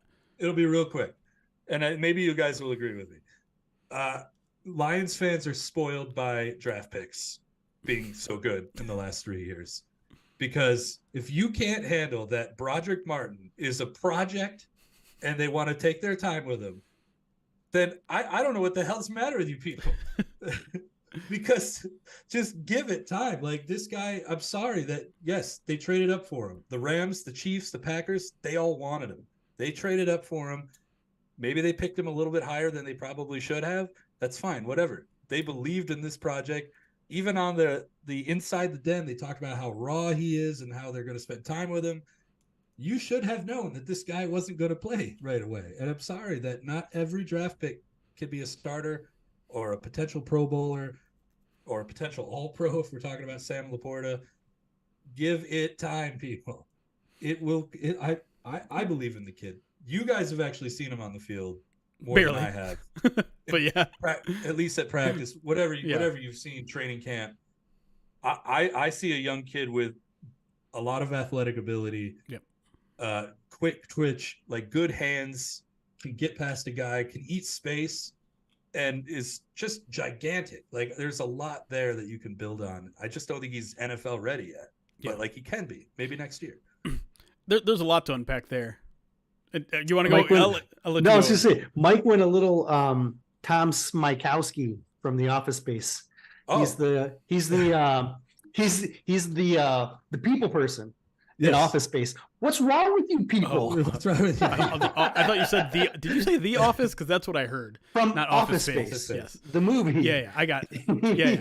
He was like, I have people skills. That was That's right. That is exactly. Mike got a little what's wrong with you people on everybody. That's totally acceptable in any rant. You can what's wrong with you people all you want. I'm 100% with you, and even I think I tweeted about it earlier in the week when someone asked if it was okay to be impatient, and I said not really. I think two things are driving the impatience with Broderick Martin. One is exactly what you said. It's this team. Everyone got spoiled with all these young rookies contributing in their first year. That is not normal. That is not normal in terms of your hit rate. It is also not normal in terms of you having a bad enough roster where everyone from your first pick to your 7th round pick is contributing. That is not normal.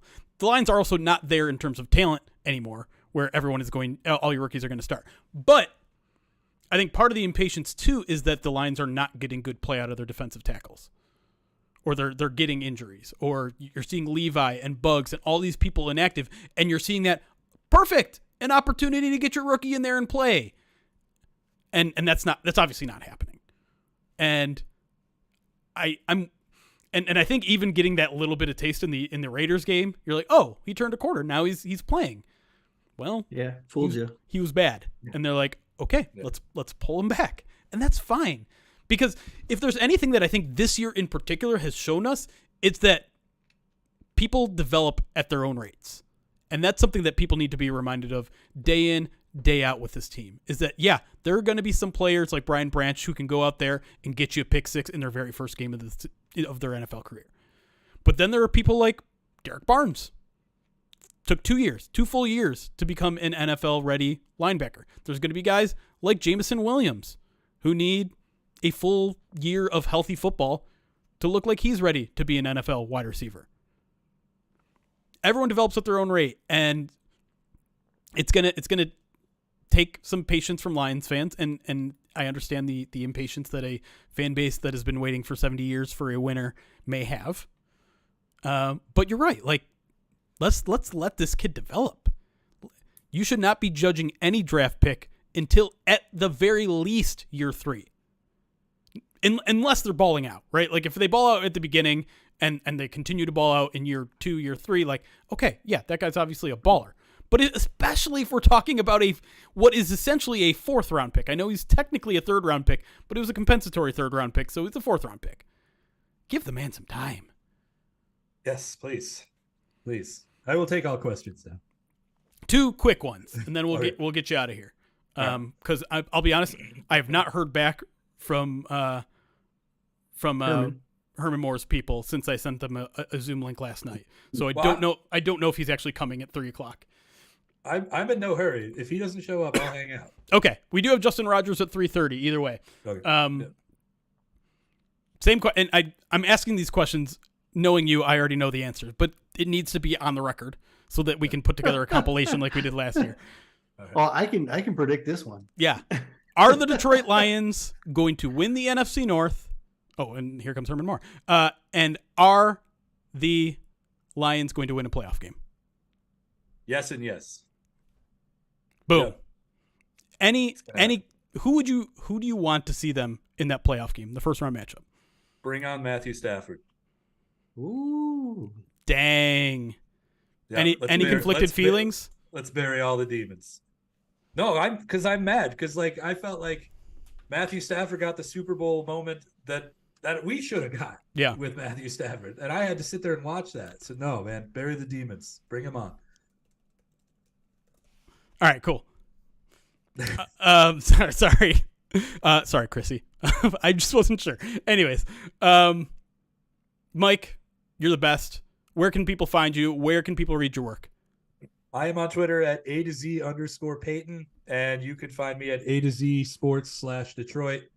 I'm putting up stuff like seems like every 5 minutes right now. So we'll see you there, and thanks for everybody for who follows, and thank you to you both of you guys for helping me get to this point in my career. It's meant a lot, and always love Pride of Detroit. Of course, buddy. We love you too, man, and I'm happy to see you have success over there and having a good time. And yeah, you're killing it over there. I can tell the nothing has been lost in terms of your work ethic, and keep it up, bud. Appreciate it. Thanks. All right, bud. Here, guys. We're just gonna do a quick swap here. You want me to stick around? If you got time, 3:30. sure. I'm out at 3:30 though. I have to go get the other one. All good. All right. Do you have a call list on this one or no? Mm-mm. Okay. Hello, hello. Hello. Oh, can hear you. I can't see you. So you can't see me? I cannot see you. All right, let me get you guys in.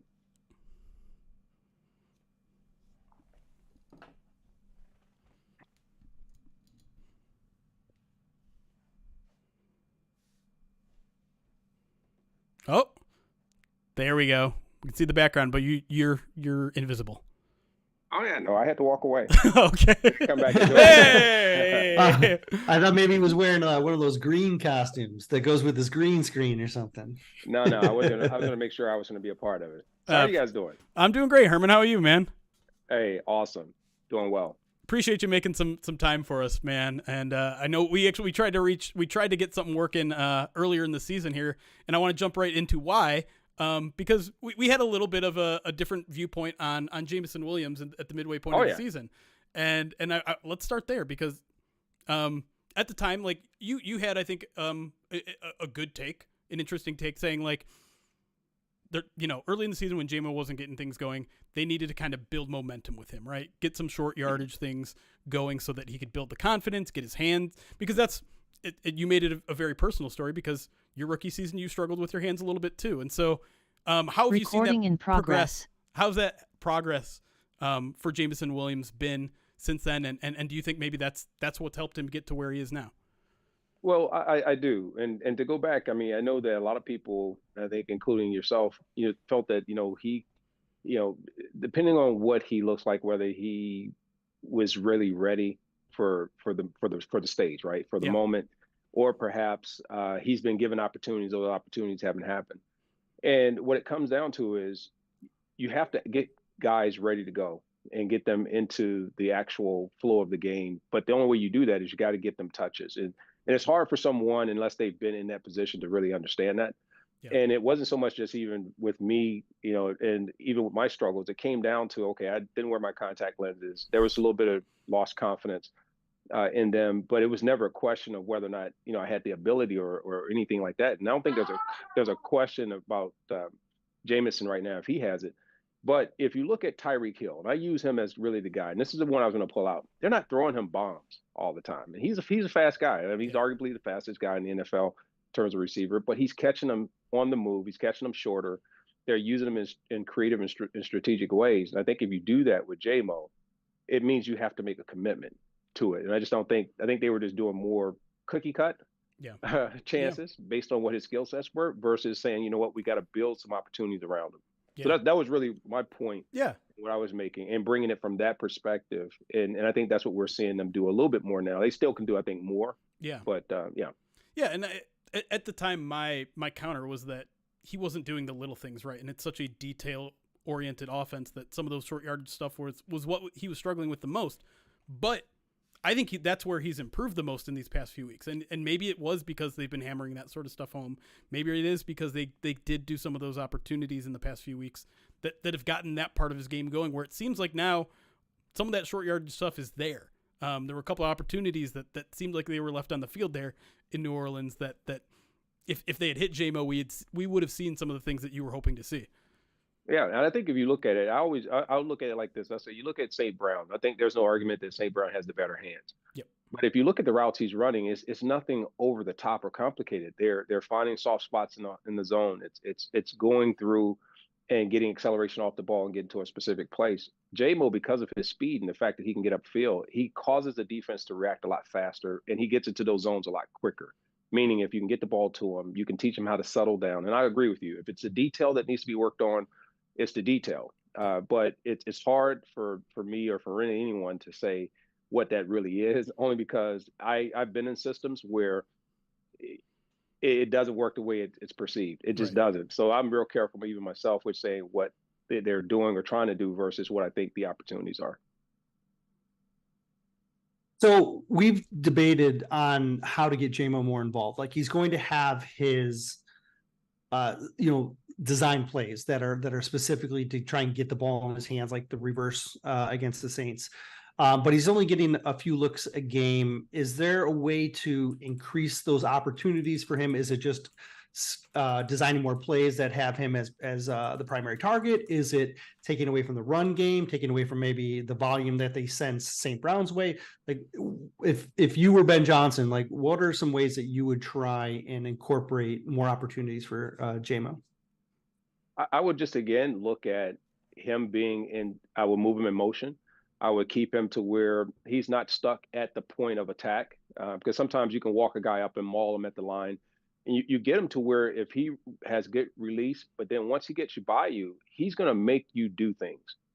So the effectiveness of what he's going to be able to do, not only without the ball, but, once you start getting him involved and he gets into that detail, like, Jeremy was mentioning about, coming in and out of his breaks and being at the right spot and all those different things, confidence will grow, because when he gets the ball in his hand, that's when he's dangerous. And the quicker you can get it into his hand, you don't have to wait till you're way downfield. So that's what I would do. I would look at a lot of the underneath stuff. I would almost mirror what you see him doing with St. Brown. I mean, there's Right. nothing over the top that they're doing. He would just be doing it faster in some instances. And he gives you just an ability, if you get the ball in his hand and there's a matchup issue, let's see what he can do after he gets the ball in his hand and he runs with it. So do you think, they don't have to think up anything different. They don't have to do anything necessarily different. It's just, we did a lot of mirror routes. I think the NFL has become very complicated and less detailed in terms of how the players are necessarily equipped. The technique isn't paid as much attention to as much as just the athletic ability. And I didn't mean to cut you off, but I want to make sure I tell you this. If you look at the systems, it becomes less about the tree you come from and the system you're trying to bring in versus, okay, here's the recipes you have. How do you change? I want to see coordinators, and I judge coordinators by their ability to take the players who have that ability and you're getting the most. When you're leaving stuff on the table, there's no way you can say that you're effective. You're being the most effective, in my opinion. You just can't, right? Sure. You don't make a pizza and say, okay, I'm gonna leave the sauce off, right? That's right. When you got it, maybe you season it a little bit differently. You do a little something different. You may turn into breadsticks. Okay, doesn't work on pizza. You start making cheese bread and you dip it, right? I love that. I kind of want to take a broader view of the team a little bit here, because Lions fans are kind of in an interesting territory where they haven't been before, right? This team literally hasn't been 9-3 since the 60s. They're breaking some 50s records, yet it seems like Lions fans are pretty upset. And there's always room for criticism, right? You're never a perfect team. But I guess your overview of this franchise and where they are at, not just this year, but I guess their health long term.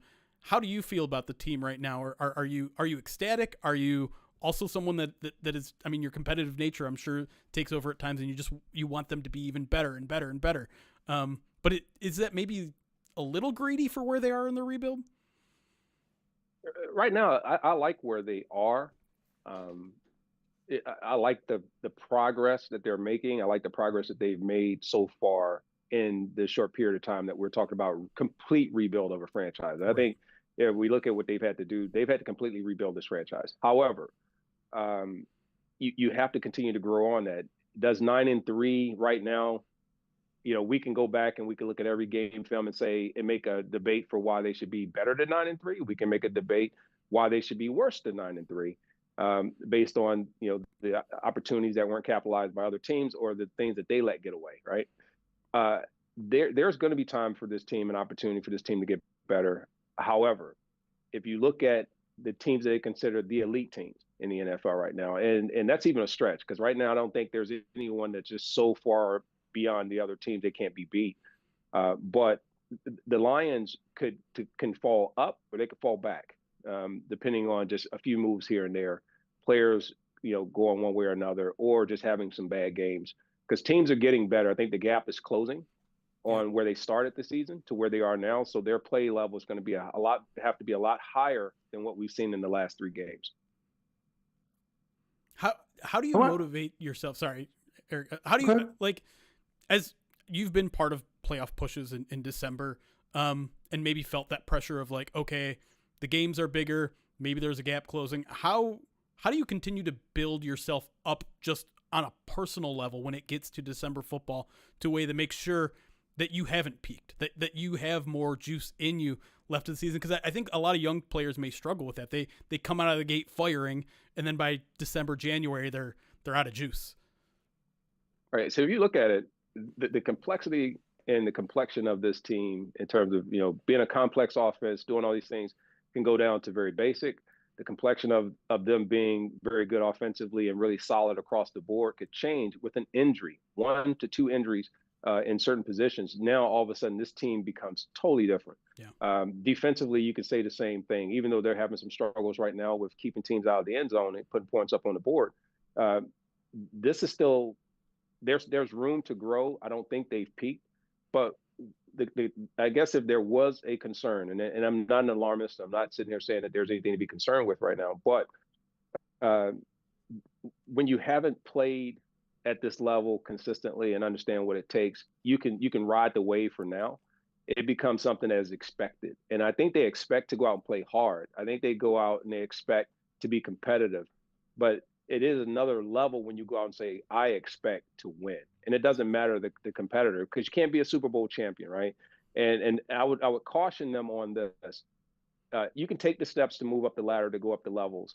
We got to a place where I won't say it was complacency, but we wanted to be in the playoffs every year. Well, I think our mentality limited us to just being a playoff-bound team and not understanding what it takes to, once you cross that barrier of being in postseason, there's a whole nother level you have to engage and you have to encounter. The playbook changes, the atmosphere changes, the need to win and the urgency changes because it's one game and go home. This team hasn't experienced that. You may have players who have, but the team hasn't. So this is a good year for them to learn what it means to be a champions. It means to lead the pack, and ultimately, what does it take to sustain that? And then you just rinse and you repeat and you get better every year. Wise words. I was going to shift gears just a little bit because I wanted to, I guess, ask your opinion or share your thoughts on Lomas Brown, because I know you guys are close. And I know you were inducted into the Lions Ring of Honor. Lomas is now inducted into the Lions Ring of Honor. Can you speak to what that means, what Lomas is maybe going through? Sorry, my dog. What Lomas is maybe thinking, and how, he's such a deserving candidate for that. First and foremost, Lomas is like a brother. I mean, just a great, great guy. I know that there's sometimes mixed reactions depending on, who you're speaking to, because I know, he didn't end his career here with Detroit, nor did I, but we're considered those Lions legends type guys. I think even before I went in, he should have been one of those guys to go in right after a guy like Jason and all these others and so on and so forth. But having said that, it means a lot because you get a permanent place with the franchise. The franchise can move, it can leave, it could go to other cities or towns, but your name stays synonymous with it, and you become part of that franchise's, ongoing history. There is more that I think you sometimes want to see out of it. What does that mean? Only the organization itself can make it meaningful beyond just your names going up there. It's going to come down to, how is he received? How is he welcomed inside of the organization? How is he revered? How is he, positioned to be an ambassador for the organization, and so on and so forth? Because it has a duality to it. It really does. And I'm saying that so that everyone understands. It's not just that you go up there and they put you in the lights and they put you up there, and all of a sudden there's this new thing that opens up for you. You still got to make your own way, and you still have to be responsible for your own character and everything else. But it comes down to how well he gets pushed, and if he gets ultimately into the Hall of Fame, or myself or any others. The organization itself really has to get behind that. They have to really bring you and elevate you to a level to make people understand the significance of that honor for it to really be received, other than just in passing, like, oh, that's cool, that's cute, and that kind of deal. So, you'd have to ask him, how he feels about it. But that's my take on it. Well, I mean, we know Lomas, so Yeah. I know Lomas will give us a great positive answer, because he's such a positive person, right? And and it's great to see him. He's very well respected by the players, and it's nice to from our perspective, we're big fans, and so we really appreciate all that he's getting. And I appreciate the perspective from someone who's known him for a couple decades and is as close as you guys are. Oh yeah, no, I appreciate him. Appreciate, like I said, being given such a prestigious honor, and I know that meant the world to him. Yeah. And the only one that's left for him is the Hall of Fame, and I know he's going to be there. I don't know how many more chances he's got before he goes into that senior one, or whatever they call it, legacy or whatever. Legacy, yeah, that's right. Right. And I'll probably be following right behind him and have to get in like Drew Pearson or somebody like that. I don't know, but he's definitely well deserving. Yeah, we got to bug Dave Burkett a little bit to maybe. I know he kind of like stood on the pedestal to get Calvin Johnson in as a first balloter. Now we got to get him to push for you guys a little bit more before you move into that legacy category. Not the shot. We'll have Dave Burkett on the show later. We don't need to hold his feet to the fire quite yet, but I would go ahead and hold Dave's feet to the fire. I'm sure. I love to see what he thinks my chances are. I'm sure he'll say nil. Well, Dave's a good guy. He's our friend, great. so I'm just giving him a little bit. Yeah, we all love Dave here. He's very good at his job too. But speaking of Lions legends, you have an IMDb credit now, Herman Moore, for your appearance in the Bye Bye Barry documentary. First of all, what was it like to be part of that film? And then, for those of you who haven't seen it, you tell a pretty tremendous story about his shoes. So I'd like you to maybe tell an abridged version of that story. Well, it's an interesting piece. I will have to give them a little bit of. I have to give a little bit of pressure. I didn't get invited to that. I'm like, how am I inside of this thing? And I didn't even get an invite to the premiere. To the premiere, man. I found out by Lomas Brown that they had a premiere somewhere downtown. And, Herman, I got invited to that. Hey, man, I'm just telling you, I got to figure out what I'm doing wrong, man. I'm living my life upside down. Oh, listen,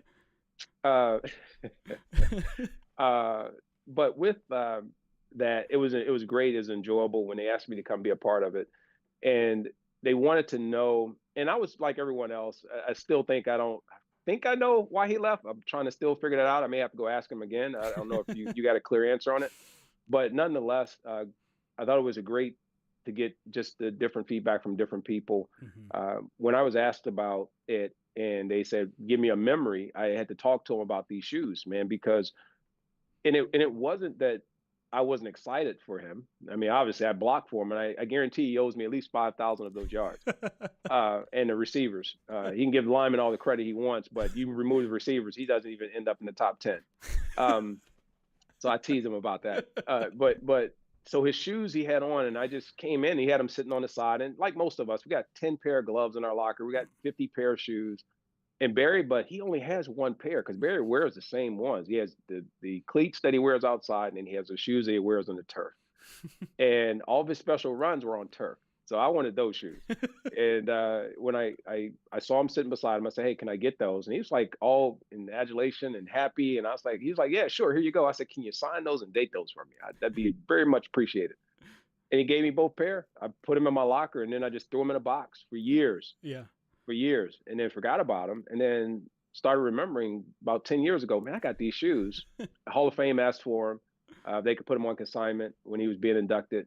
And then I remember,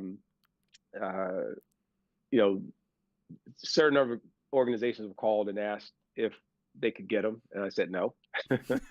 And so so those are tucked away, and so no one knows. They don't need to run to my house or chase me down. I don't keep them on me. I don't keep them at my house. So they're tucked away. So don't worry about that. So we'll leave them there.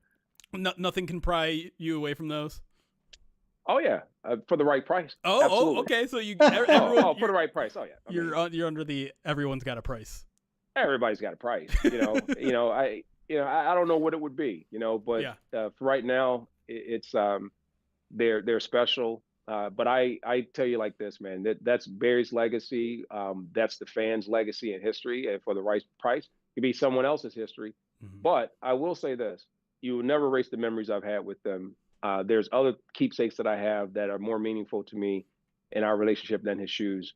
And I look at some of the other keepsakes that I have that no one's ever seen other than myself that I've kept. That reminds me of what it was to play with not only him, but some really special men back in the 90s. And it's great to see what this team is doing now. But yeah, everything comes at a price.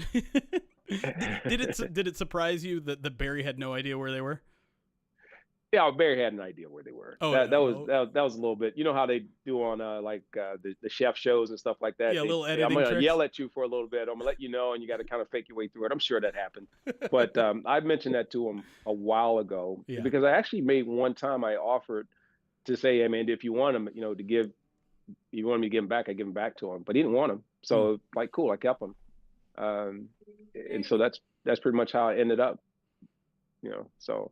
But yeah, he's a good guy, man. He knew about those shoes. Okay. Barry said he's about. You've seen his acting skills. He's terrible. It's not. Come on. He's no. Or as Charles would say, he's terrible. It's terrible. He's terrible. But great guy, man. I mean, I enjoy.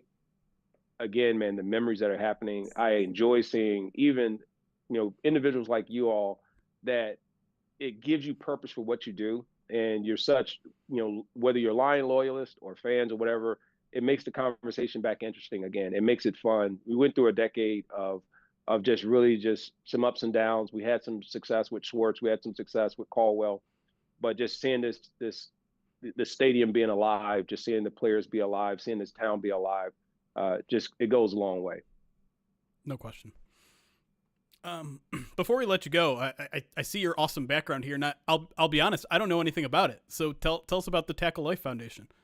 Oh yeah, so my Tackle Life Foundation, I started doing nonprofit when I first got here in 1991. I started doing my charity in 2009, and then from there I've been not under the umbrella of a 501c3 until this past year. Oh wow! So we go back to 2016, and with that, we provided, starting out with just camps and traveling to schools and taking kids to HBCUs, to now we've gotten into entrepreneurship programs where we help individuals start businesses, scale their businesses, or grow, and we do that under grants or under our own funding that we'll do from our for-profit company. That will provide those resources. And then we now have brought in providing free mental health services to school systems, primarily to your administrative team, your educators, and also to families who can't afford it. Wow. So that's a lot what I use my name, my likeness. When you see me out here selling stuff like the Herman Low blankets or my stuff, it's so that I can help bridge that gap of what we need in funding. And be able to provide those services. That's amazing. Where can people find information about that? Or those? I've seen those blankets. They're incredible. So where can people find that? Well, if you want to find more about our organization from the nonprofit side, they can go to tacklelife.org and look up what we do there as services. And then if they want to learn more about myself or the blankets, they can go to hermanmoore84.com. Which they need to pay attention to that one because I'm going to start unboxing and unveiling a lot of the 90s stuff, which people haven't seen. They're going to love to add to their collection. But then the hermanlow.com, they can go there to get the blankets. We'll be putting up canvases and other things. If you don't want to have my big face stretched across your body or Lomas's head, then you can definitely hang us on your walls. So we have that and lithographs and some other cool pieces. All 32 teams represented. 2-year project, a lot of work, a lot of tremendous talent went into it, and so I invite people to come celebrate that with us. That's awesome, man. I appreciate it. Well, I appreciate your time, Herm. It's always great catching up with you every year. Hopefully, we'll get to see you. Considering all the excitement around the team, I know you're not shy of hanging around the franchise, and I love catching up with you and Lowe and a lot of those, guys that that are responsible for my personal fandom of this team. You know, I don't know where I would be right now if it wasn't for guys like you and making those 90s teams so much fun. Absolute pleasure. And I always say this to people. I always love fun bantering. So if you ever want to, have some difference of opinions, even if we have some like-minded stuff, man, I would love to get on, share some deeper insight with some different things, but also be challenged also as a not know-it-all. So, let's do it. Let's make the fans be excited and get 100%. Encouraged with it. But I appreciate it. Appreciate the support that you guys have given. Keep doing great things, and support you guys anytime. Great. Appreciate it, Lo. Or I almost called you Lo. I'm sorry. I'm sorry. I'm sorry. Herm.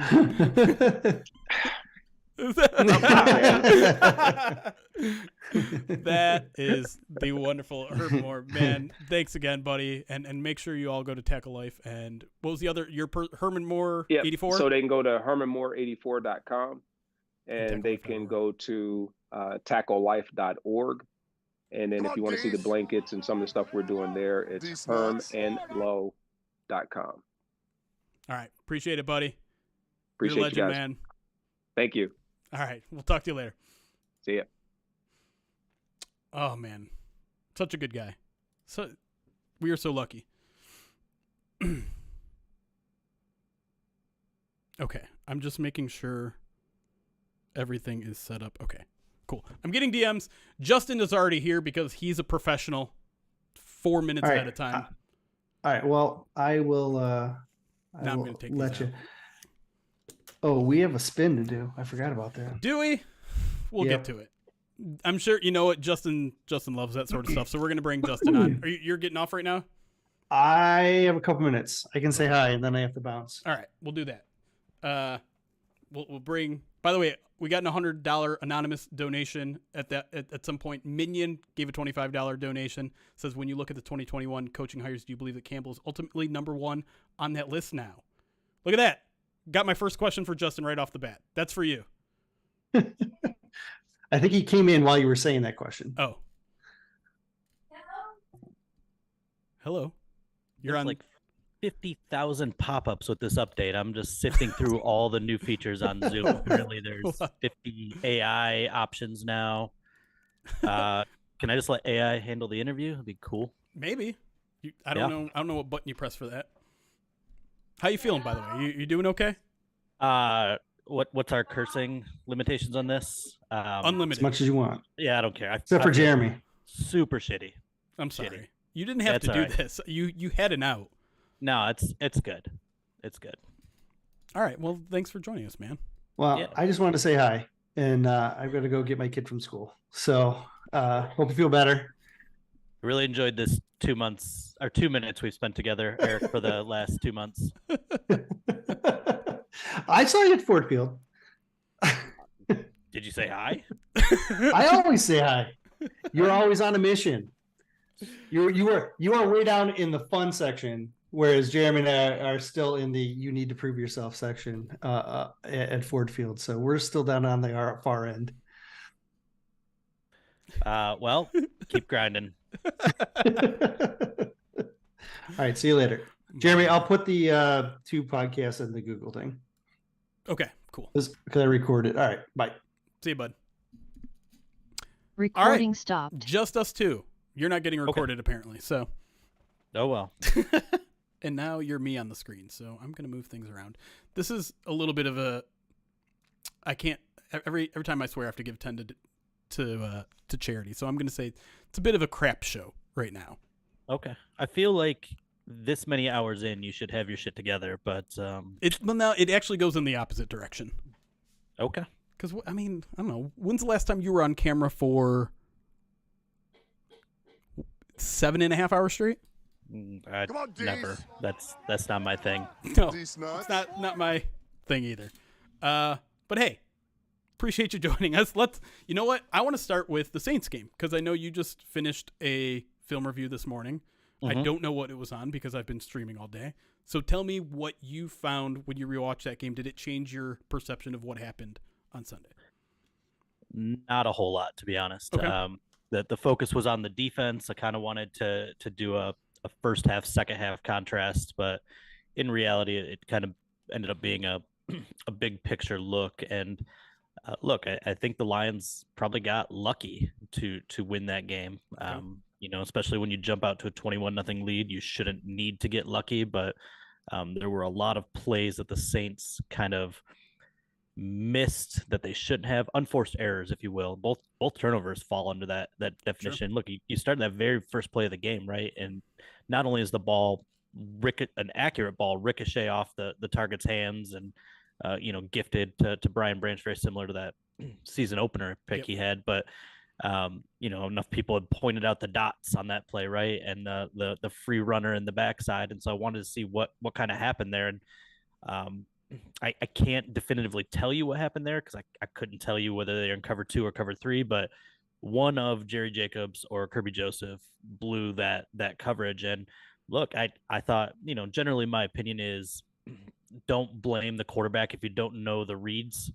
But sometimes when you get that all 22 view and you can see from the end zone where his eyes are going, he looked at Perry as he was coming across the formation. And it seemed like he had this internal clock he was fighting more than the reality clock because there was no pressure on that play. Yeah. And I thought that Carr panicked a little bit. Maybe it's the first play of the game jitters. I don't know. But, what could have been a massive gain, potentially even a touchdown, turns into a turnover and a 7 quick points for the Lions. And that kind of set the tone, I thought, for the game. And then, you look at the end of it and Winston comes in. Obviously, the Saints get their little dose of luck there with that with a branch tip, nonetheless. Sure. But Winston was really bad on that very last drive. Right, missed 3 throws in a row. 2 I thought were unforced errors that could have kept that drive going, potential go-ahead drive, and that's not a great offense. And it's less of a great offense with the backup quarterback in there, and for them to put up 28 points and really threaten a 21-0 rally. I look at it and say, look, the defense still is problematic. And that's, your video cast here is struggling as the day goes on. Well, you don't want a football team to be struggling as the day goes on, right? This is the talk of this town right now. It's got to be at its best heading into December. And I think the offense is close to that, but I think the defense is really laboring and hasn't even reached kind of the early season success levels they were having. It's interesting. Yeah, I don't necessarily directly disagree with anything you're saying. I do say that it was a step in the right direction defensively because, particularly in the first half, right? You look at the drive-by-drive analysis, and yes, there were probably plays that the Saints left out on the field. In generally, I think that's just how offenses work, though. You're not always going to hit the open receiver. You're not always going to make the perfect throw. But what the Lions got, a turnover, 3 3-and-outs, and gave up 1 touchdown in the first half. The pressure numbers were better than they have been in the past. I think you come away probably pretty happy with how the front 7 played, but I'm with you. Like the back 4 or 5, hugely problematic right now, right?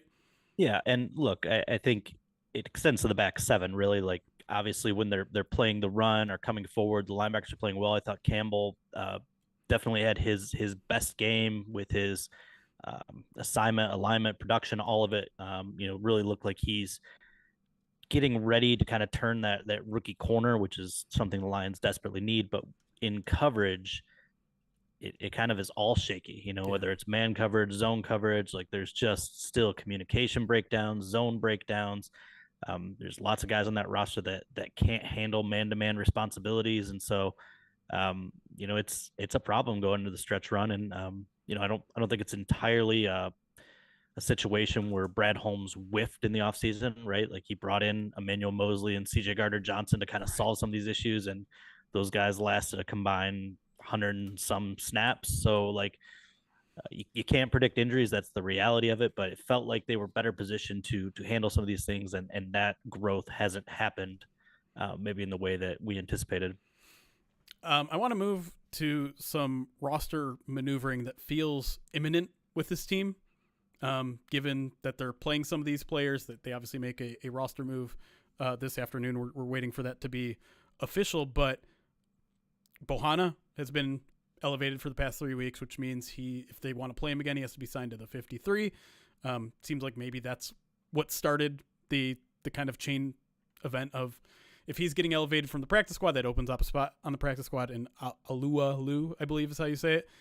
I didn't look it up either, Yeah, so I don't know. Let's just call him Tyson. Tyson. And then, but then there's also the fact that Aleem McNeil certainly sounds like he's going to miss at least a game. Is that what you think this is a direct reaction to? Because I don't know. To me, it's hard to kind of do the the down the line arithmetic, because Alualu, you have to imagine, given how this team treats new players that they add in the middle of the season, isn't going to be quote unquote football ready for a couple weeks now. So is that maybe a sign that if this isn't a Aleem McNeil reaction, it's maybe one that, I don't know, Aleem could be out for more than just a week or two? Yeah, it's a good question. I don't think we really know that yet. Until we do, I'm probably treating it more like a Peoples-Jones addition, in the sense that like they're a veteran piece of insurance that you trust to step in and fill a void if somebody gets hurt. And right now, as far as we know, McNeil is hurt, but we don't know the extent of it. I think they also, they brought in Schofield on the offensive line, kind of doing some of that similar thing. Bruce Irvin, who 11 snaps, had a nice impact, certainly a little bit better than we've seen opposite Hutchinson for a while, it feels like. And so, it's so weird because they have so many defensive tackles on the roster, and you go into the last game and 3 are inactive. And, I think the Broderick Martin situation is what it is. It's he was always a developmental player. They're not ready to trust him yet. I get it. Whether people agree with that is different, but I understand it's what they've said. I think there's a reluctance to test how much Onwuzurike can handle, especially with some hip and back injuries kind of flaring up. Look, if they're kind of the mindset that they're going to move on in this offseason, and this is not breaking news by any means, but it's just kind of a assumption, like, you don't want to risk that player getting hurt and being on the hook for extra money. So I think there's just a level of concern there. And look, Bugs has been in the proverbial doghouse since training camp, really. They weren't particularly pleased with his practice performance, or at least how it stacked up relatively to the other guys on the roster. So he has not been able to climb his way out of that sufficiently. I thought he played not necessarily well, but well enough in the times he's been in the game. So I'm a little confused, but he did have that little blip a couple weeks ago where he missed a week with illness, and Campbell was a little cryptic in his comments, saying, right, like he's dealing with multiple things. I don't know. There was really no clarity provided there from the people I reached out to, including people in Bugs' camp. They just said flu, so I don't know. I guess that is a couple things sometimes if you think about it. But thanks for that visual. Yeah, you're like I said, just going down the rabbit hole. So look, they have the guys, but they don't seem particularly comfortable with any of them, and so it's probably not too dissimilar from the pass rush, right? They have Charles Harris, they have Julian Okwara, they have Romeo Okwara, who I think they trust a little bit more, but it still didn't stop them from going out, adding Bruce Irvin and incorporating him into the game plan, I guess, as soon as he was possibly ready. So I think we're looking at kind of a similar situation here. And then to kind of draw things further down the line, at some point, Bruce Irvin is probably going to be on the 53. At some point, Hendon Hooker is going to be on the 53. Maybe C.J. Gardner-Johnson, maybe James Houston. Who are the 3, 4, 5 people that need to be kind of looking over their shoulder right now and saying, I don't know if I'm going to be on this 53-man roster in a month? Yeah, I'm going to respectfully decline that. It's just kind of a personal philosophy. I don't like to guess on guys going to lose their jobs, but in that mix of names we kind of talked about, obviously, anytime you're inactive and a healthy scratch, I think that those are the guys you look at, and there's young guys too that are just up to kind of get that cup of coffee while things, I don't know how secure a guy like Trevor Nowaski is, right? Like this guy that you think maybe you could probably put him back on practice squad, and so I don't know. I don't want to speculate too much on job loss. Yeah, that is a tough thing to do, but let's move things on to maybe some bigger picture things. Playoff talk. Let's talk some playoffs since the Lions are 99 percentile to make the playoffs. But how confident do you feel? Do you feel 99 percentile? Did they make the playoffs? Yes. That they win the division? I probably don't feel 94% confident like DVOA shows right now. But yeah, let's move the conversation there, because that's been a question I've been asking everyone. Everyone is, do you think the Lions are going to win the division? They got a 3-game lead with 5 weeks left, but the Packers are surging. They have a really easy, fortuitous schedule, and the Vikings can get back in a hurry if they beat the Lions twice. So you don't have to necessarily put a percentage on it, but I guess how confident are you feeling that the Lions are playing at a level that can win them a division here? Right. So I think we can agree 3-2 probably gets this thing done. Mathematically, it does. Mathematically, that locks it up. I'm not Yes. entirely sure. It does. But like, look, if you can't go 3-2 with the remaining 5 games, and I'm not saying these are cupcakes or pushovers. I just don't think there are very many in the NFL, as the Bears proved when they came here last time. Like, it doesn't matter. Like, you're built to win this thing. You've talked about being built to win this thing. Just go do it. Like, there's no reason. I think the Lions are better than Minnesota. I think there's a chance that they sweep them. And so I do fully, and I don't feel like I'm going on a limb here with a 3-game lead with 5 to go. Like, the Lions should win this division. Fair enough. I get the other kind of related question there is I feel like, and my podcast buddy put it like this, like the Lions feel like they're on a little bit of a high wire act right now with their offense essentially bailing their defense out week after week after week. Is that how you view it? And can they continue that act at least through the regular season? It's obviously going to be a little bit tougher once you start facing more real teams in the playoffs. Yeah, I think that's how we looked at it, like, coming into the season, right? Like, they were a top 5 offense last year, and you said, well, that on paper it looks a little bit better, and that was the confidence in the run game, and I think that's come to fruition. This ground game is as good as I've seen in my time covering the beat, and that goes for the Joik Bell Reggie Bush tandem, and that goes for Jamal and Swift when they were healthy. I mean, this is the best backfield. It's a tough thing to stop. It's really the engine that's driving this thing. And so I look at this offense still as a top 5 offense. So what did you need to continue to be competitive? Well, you needed the defense to not be the worst in the league. You didn't need them to be the best in the league. You didn't need to be top 10, but like 20th, respectable, and I think that right now they're in this lull where that they're probably closer to bottom of the league than 20th. But like, you look at the overall picture, right? Whatever it is you want to look at, yards, points, DVOA, when they're in that middle class. And so they are the team I thought they would be. The defense obviously could get a little bit better. Like you said, there's some things to build off of from that Saints game. But yeah, that's who this team is going to be. They're going to ride as far as their offense will take them most weeks. Before I get into the other question I've been asking anyone, I want to.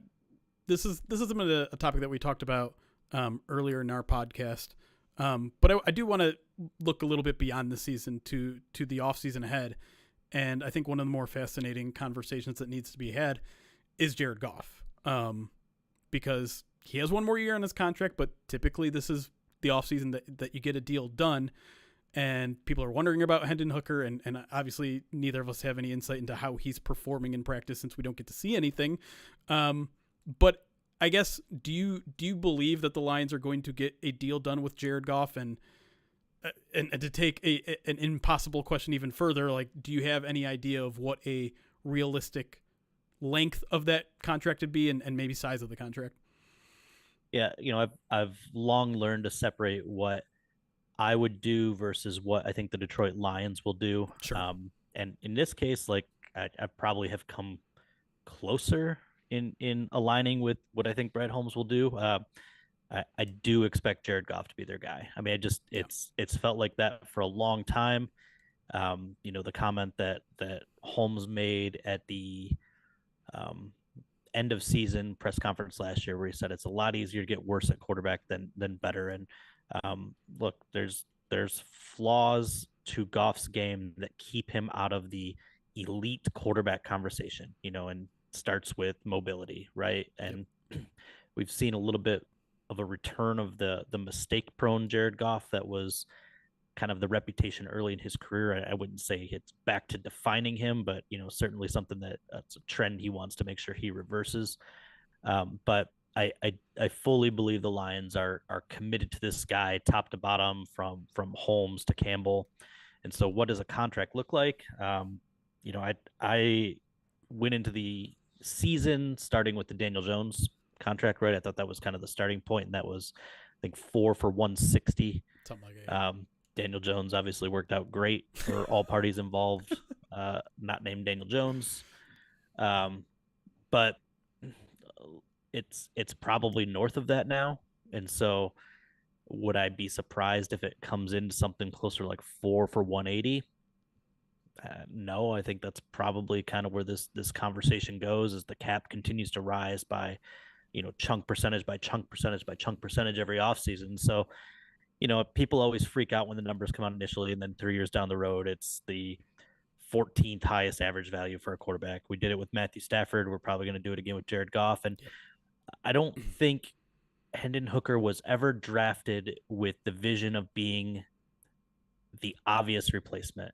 I think you always leave the window open that this kid could develop and something magical could happen. And he could step in a year where Goff gets hurt and have a Brock Purdy-esque run, or Tom Brady. Not Tom Brady. That's a little too much, but you know what I'm saying? Like and then you have this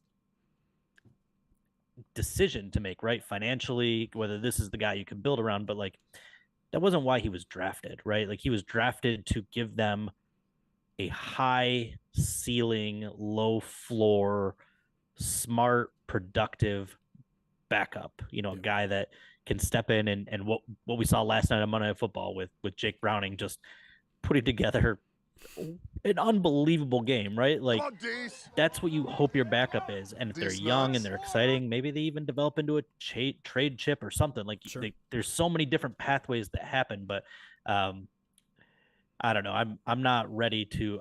I loved Hendon Hooker in college. I advocated drafting him. I think it was a smart play. I think they got great value. I think he's a super talented player. Love the mechanics, love the mind, but I think ultimately Jared Goff is the guy until proven otherwise. Yeah. And I mean, has this year been a more perfect example of needing a guy capable of stepping in and leading? I mean, how many playoff contenders right now are looking at their backup quarterback as the only hope that they have to stay where they're at? Right. And the Lions are holding all the cards with Teddy Bridgewater. That's right. I mean, it's past the trade deadline now, so they don't really have any cards to hold, but actually, you and I both know that Teddy Bridgewater is always holding all the cards in the locker room. Hey, I like that. Running his little casino in the corner. Hey, careful. We don't need the NFL starting an investigation. I don't know what they're playing. Go Fish, something. No idea. So the other part of the Goff extension conversation that I think is interesting is length of contract, and I think you're probably right that a 4-year deal is what's in the cards. If you're like me, you kind of want more of a half measure where you're just like, how about a 2-year deal? Like, let's not extend this too far. Maybe still have Hendon Hooker in the conversation. The problem with that is on Goff's side, why would he take that? He's at an age right now where reality. Yeah, he's at an age right now where this might be his last big contract or one of his last big contracts. So he's going to be looking to score. Yeah, I think probably the lowest floor we've seen with that is Cousins, right? Like Cousins has signed, I think maybe a 3-year deal when he was initially coming over from Washington, but there was still like an element of unproven. Like Goff doesn't have that problem. He has quite a long resume. He's got established relationships with the players, with the coaching staff, with the front office. And I also like there's something to be said about a front office that tries to take shortcuts, right?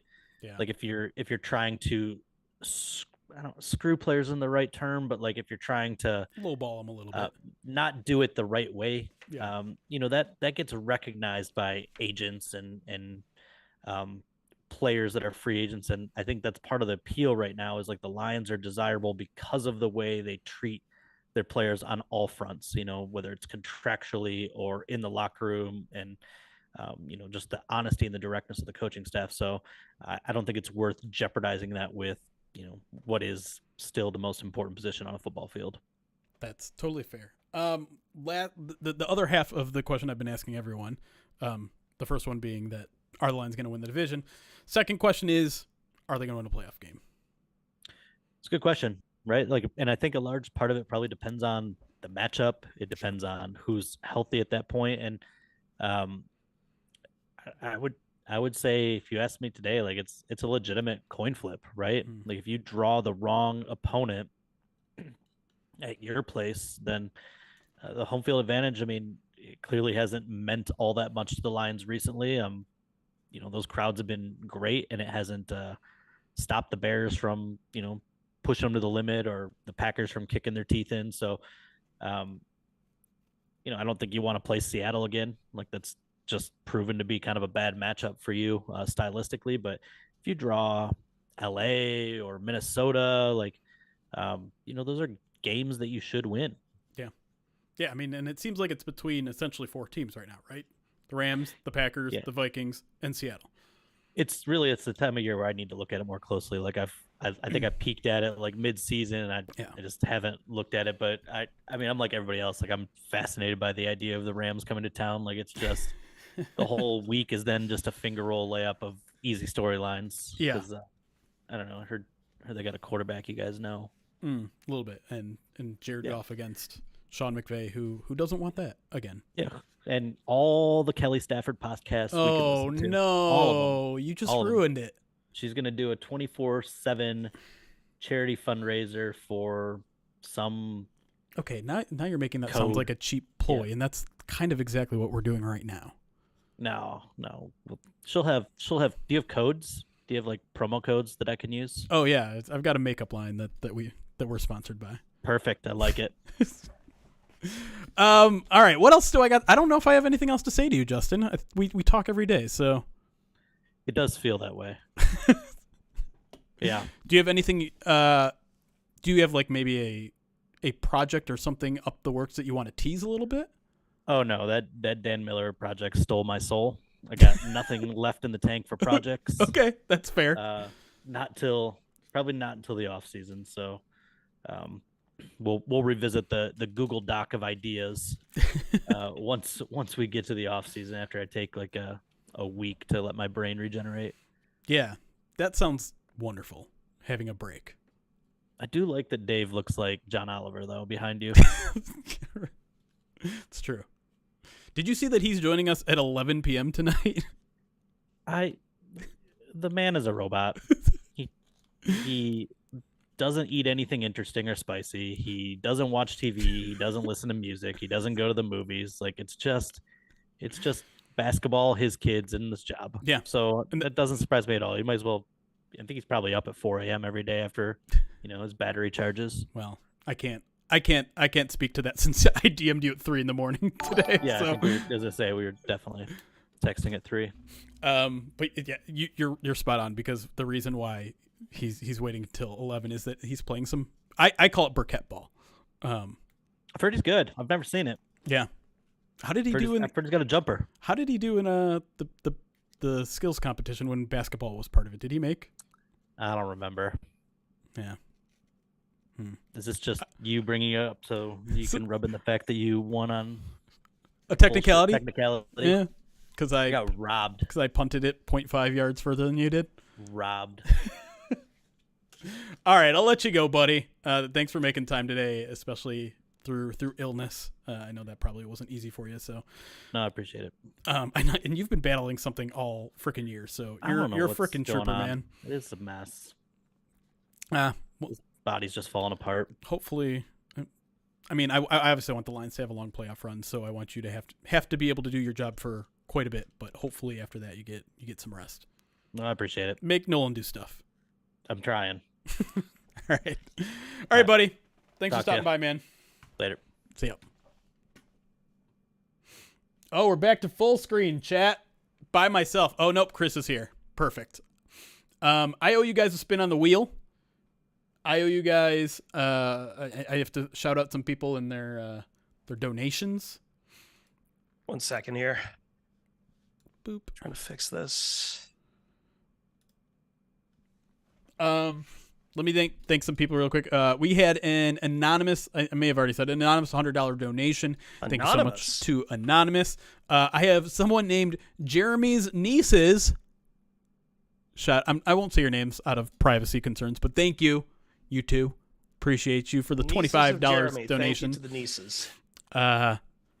We had another anonymous $25 donation. That's better. Book it. 100 yards, 2 tutties for Waymo.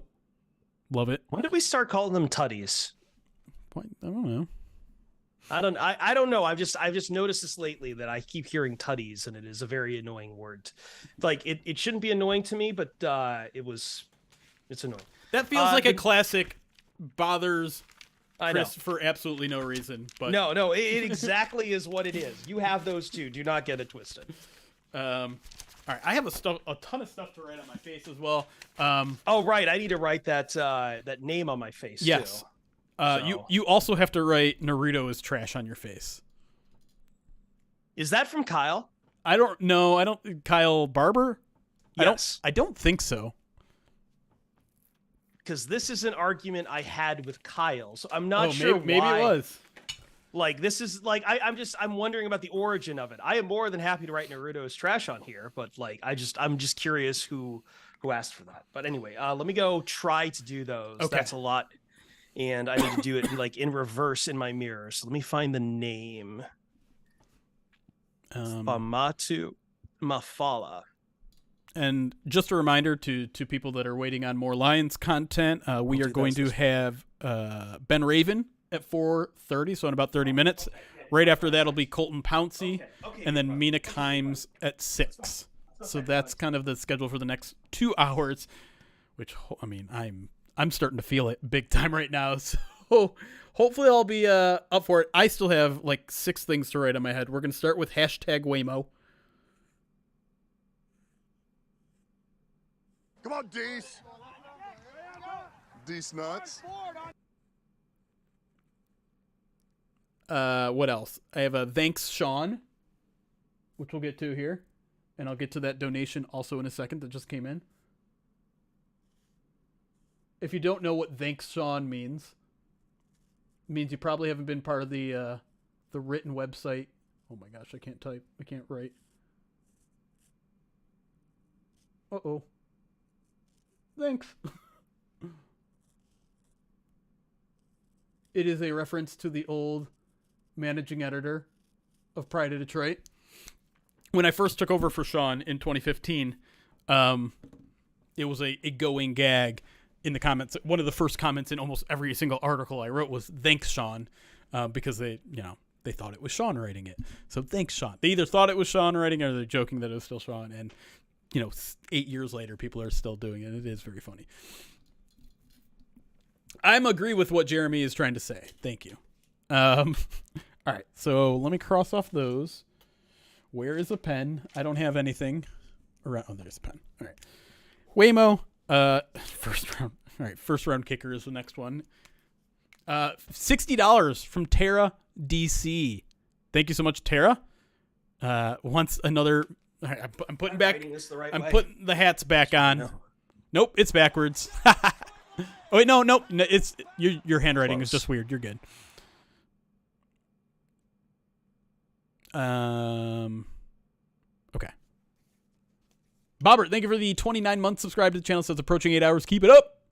Oh God, when you put it like that, approaching 8 hours, that only means halfway done. If we're only halfway done, oh my God, I'm not gonna make it. How do people do this? How do people there are people that regularly stream 8 hours at a time. I'm exhausted. I want to go to bed for the rest of the night right now. That's insane. I'm already halfway there. We're at $25,646. As a reminder, we have already blown past last year's number, so every single donation we get from here on out is a record breaker. If we get to 30,000, I will do a polar plunge. Someone brought up the idea of maybe doing an ice bath at the Lions facility if they will let me. I'll look into that. $35,000 is a Hot One stream where several people on the Pride of Detroit staff will get the hot sauce that they use on the popular YouTube series and eat chicken wings on stream and see who can make it the furthest. 40,000 is what? I have that information almost certainly right in front of me. Oh, liver and onion smoothie. If we get there. 45,000 is I will get a tattoo of our Movember logo, a real tattoo. I butchered these. I haven't done this in so long that okay, Naruto is trash. I had hope on, but then I started writing the name and I'm like, oh no, I wrote it way too big. I have to use both cheeks. Yeah. And it didn't work. It's okay. You tried. And then 50 Ks, I shaved my head. Yeah. Anyways. I also misspelled his name, but whatever. All right. I have to do one more. Oh no.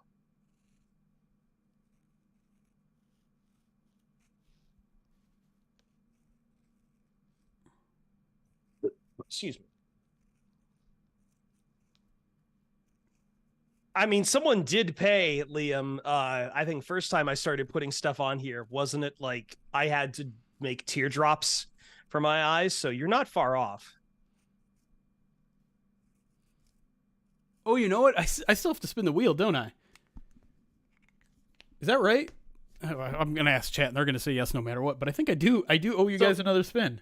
I have a very fascinating request. So someone in our unban queue on Twitch is saying, I will make a donation today if my ban is removed. We banned someone? I banned someone. I don't remember that. I banned someone. We'll see. I'm going to give you 24. I'm going to give you until the end of the stream, AZ Lions to get in your donation. All right. I'm going to trust that chat is not screwing me over, and we're going to spin the wheel. We have sunsetted forever a spoon of wasabi. That is never coming back. Ever. Good. Oh God, I can't. Some of this stuff can't be bought. I can very easily be bought. I'm not gonna ban you, doofus. So the things on the... Oh, my laptop just died. I no longer have banned him. And I'm mostly saying out his name just in case he's watching. But yeah, get in that donation. All right. I'll be back. You got to pay up. Whipped cream to the face is one. 10 up downs is another. Eat a bug, another. Bean boozled. I did buy saltines, by the way. Okay, and then the fifth one on there is the saltine serenade, which I will graciously pass to you if it lands on that. Because this will be fascinating because I do enjoy eating saltines. So what all do I have to do for the saltine serenade? I have to sing Gridiron Heroes, or yes, with the saltines stuffed in your mouth, as many as you can fit. Yeah. I really hope this. I might give one for free. If we can get a donation match. But anyway, let's spin it first. All right. Oh, what happened? Hold on. Website. Okay, there we go. All right, here we go. 3, 2, 1. Whoa. There it is.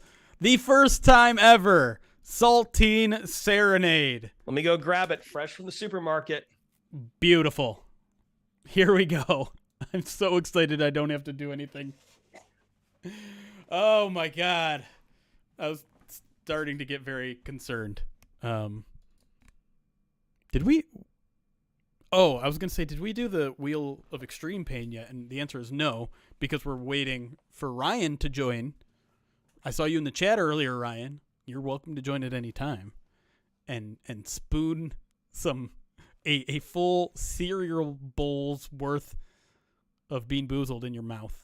Let me reveal something too. These aren't like the Nabisco saltines, official saltines. This is the knockoff, the Albertsons store brand signature selects saltine crackers. I also bought a knockoff brand of saltines for They're today. Saltines, right? You don't need the name brand of something as simple as saltine. You want full screen? We can at least do. Are we both doing this? Or? Oh, I'm not doing it. No. Oh, okay. I'm prepared to if I needed to, but I'm not doing it. To make sure, which part of am I only singing the part of Gridiron Heroes that like Theo sings after a touchdown? You have to the whole song. The chorus. But, but there's a lot more of a song than that. That's why I'm asking. Yeah, no one knows the rest. Just the stuff that is sung during the touchdown. Yes. Okay. First, we move on to the stuffing phase. That's right. The whole song in 9 verses, says Mr. Broker. Oh, I'm opening this. I always open these up backwards. I never open up the... You know sometimes when you open up the saltines blind and you're hoping to open it up so the salt's on top? I keep opening it upside down, so the salt's on the bottom, and I consider that bad luck. Dang it. So anyway, by the way, Madi just donated, and a hilarious amount, might I say, $53.49, which gets us to a total of $25,699.99. Nice. So sorry. I hope that causes some pain in the chat. Let me get up the lyrics. What? You know the lyrics to Gridiron Hero? No, I just want to have them in front of me because I know them. But the question is, Jeremy, will I continue to know them once I have stuffed? Let's see how many saltines in my face.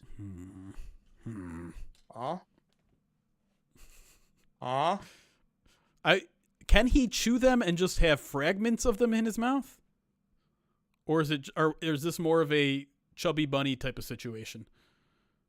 Oh God. Oh, not the horizontal. Or vertical, I guess. I know. Oh no. How many is that? I think that's 5 or 6. Oh no. I love this. He's still going for it. Chat saying you can chew them. Oh, you will. Okay. You first want to just have this disgusting visual for us.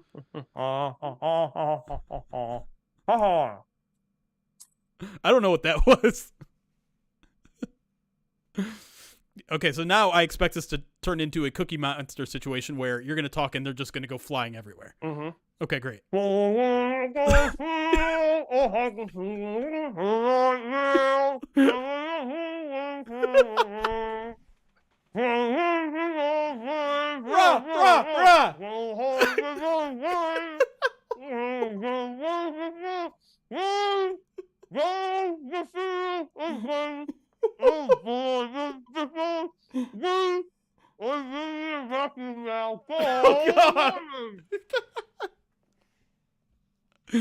100% worth it. You know what? Extra claps in the chat for Krista committing to the bit there. Did not half butt that at all. I went in a vacuum.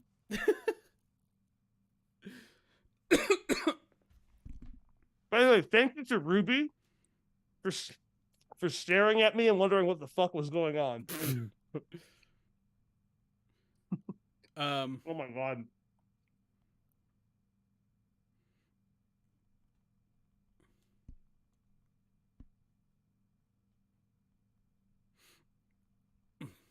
Now I have to eat all this.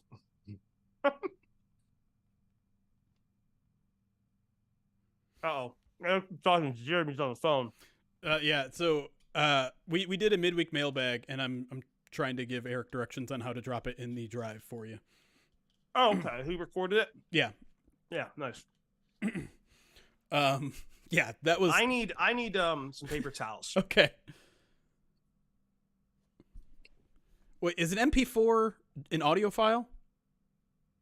Or is that a video? Let me check. I have the Zoom folder here, so let me double check. I forgot what file it's in. It should be called audio with a bunch of numbers after it, and it is a M4A file. Okay. Like the video will be called video, but the audio will be called audio, and it's M4A. Okay. That's what I thought MP4 was. Are you? I don't know if you're watching. MP4 is video. MP4 is video. Yeah. All right, you can bring us. You can take me out of the full screen now. I need to go get some paper towels. Okay.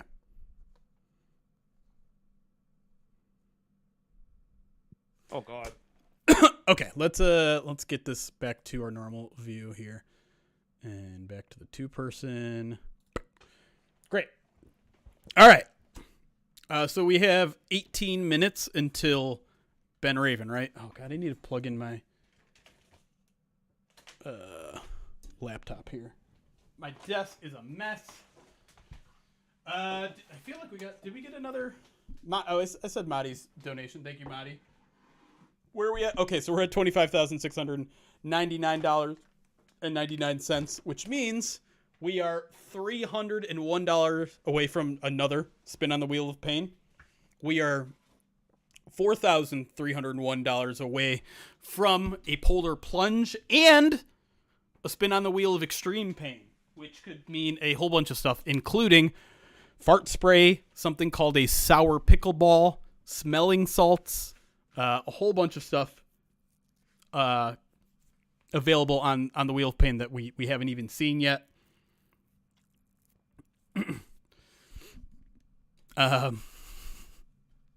Anyways, since we have a little bit of free time, we can answer some fan questions. I don't know what to do with myself. 18 doesn't feel like enough to get into like a playoff simulator situation yet. That's maybe something for a little bit further down the line in this show. Yeah. I think we're good to go there. Do I bet on sports? I do not. I get that it's a booming business. I get that it adds to the fun for a lot of people. I don't like losing money, and I think there are way too many unpredictable variables in the results of any kind of sporting event, in particular football, that even though I consider myself an expert on the sport, I know better than to believe that I can beat the system that no one beats. Oh, I meant to update marbles, and I forgot to. And so I feel like if I pull up marbles right now, the entire time is going to be spent on downloading an update for marbles. Shut up, Eric. You're not beating it. You were at the beginning of the season. How have you been doing lately? I missed one leg of my parlay. Yeah, so has everybody. That's how parlays work. Stop it. Stop it, Eric. You're lying.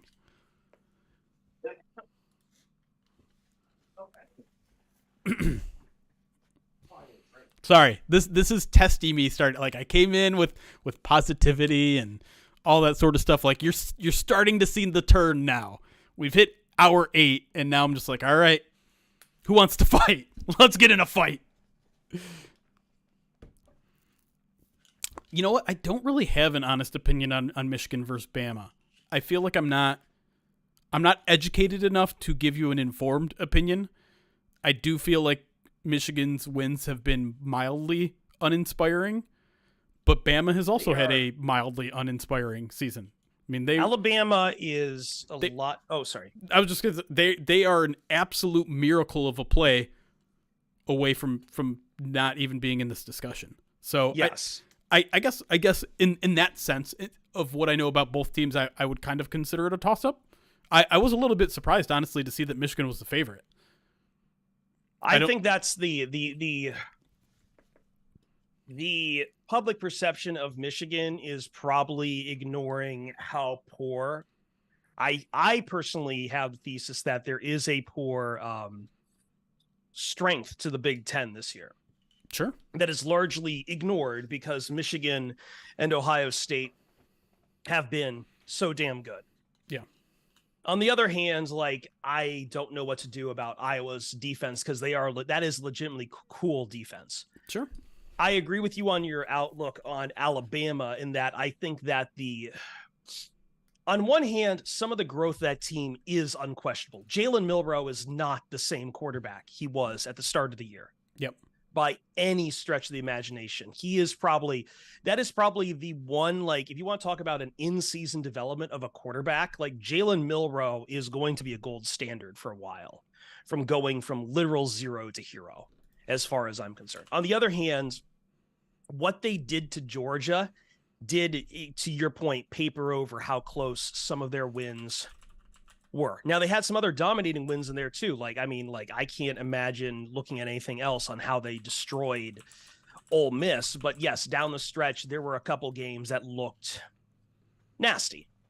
They looked uninspired. They looked like they were having some problems, especially with Arkansas. and then the Auburn game in particular. That said, I think people always fear what happens if you give Nick Saban a month to prepare. Yeah, fair. So, well, I don't know. Like, looky, what's up? Looky, what the cat dragged. He heard us talking good things about Michigan, so he came to put an end to that. Straight with his teacher's outfit, with the lanyard, ready to go. Ryan Matthews is here. Hi. How's it going, buddy? Good. How are you guys? I'm going to be cleaning off saltines for like the rest of the year. I think I got a bunch of them into this mechanical keyboard, which means I have to disassemble this thing later. Beautiful. Wonderful. That's tough. Yeah. Don't get too full on crackers, Ryan. You have some cereal to eat at some point today. With what beans? They couldn't get here by today, so sorry. Ryan? I promise that I'll get it done. Ryan? I'll get it done quicker than it took Chris to go to Olive Garden. Wow. Yeah, that's fair. Shots fired. Listen, there is, however, now the important part, it was done, and it's 40 minutes long. That took time. That took time. 40 minutes. 40 minutes of ego death, and it's available on YouTube. I actually made it public, so if you're trying to find it on YouTube, just search Pride of Detroit, the Olive Garden Project. But wasn't it unlisted though? I think you might need the direct link. I changed it. I just changed it to public this morning. Oh, okay. Yeah. Ryan, there is some homework that you do have to do, and I will not let you get out of. Oh wow. Okay, I just got out of work and now I have homework. It's now you know how the kids feel. I already did some of my homework. No one's edited it yet. I'm sorry. Don't say you're busy. Don't say you're busy. We haven't even put up an article about the defensive tackle that they signed. Doesn't matter. He's almost as old as Jeremy. So hard to find this shit. Sorry, God, I'm so glad you're here. Came in here firing. Two things you got to write on your face. Okay. No. Aleem's on IR. No. What? Oh no. Yeah, that was the move I was fearful of. God, they made a lot of moves. Okay, so Aleem to Kindle IR. Vildor. That might be an in-season name bracket champion. He's been with the team. He signed to the practice squad. Raymond Johnson was released from the practice squad to make room for Kindle Vildor. And then Tyson Alualu, as we've heard, signing to the practice squad. And also another offensive lineman, Matt Farniak. Aleem on IR is rough. It is. He was playing incredibly well this year too, and it's just you saw the flashes. And going on IR, like you saw him try to champ through the pain on Sunday, and unfortunate. Yeah, and I kind of threw it out there with the signing. It was like, not sure if Alualu is going to be able to play, and since he seems like an Aleem McNeil role, maybe this was a long-term play for once he's ready. Then he can fill in for Aleem. But until then, I think it might be the Levi Onwuzurike show. And man, let's hope that the couple weeks that he's been on healthy scratch has motivated him a little bit. This is not ideal. No, it's not.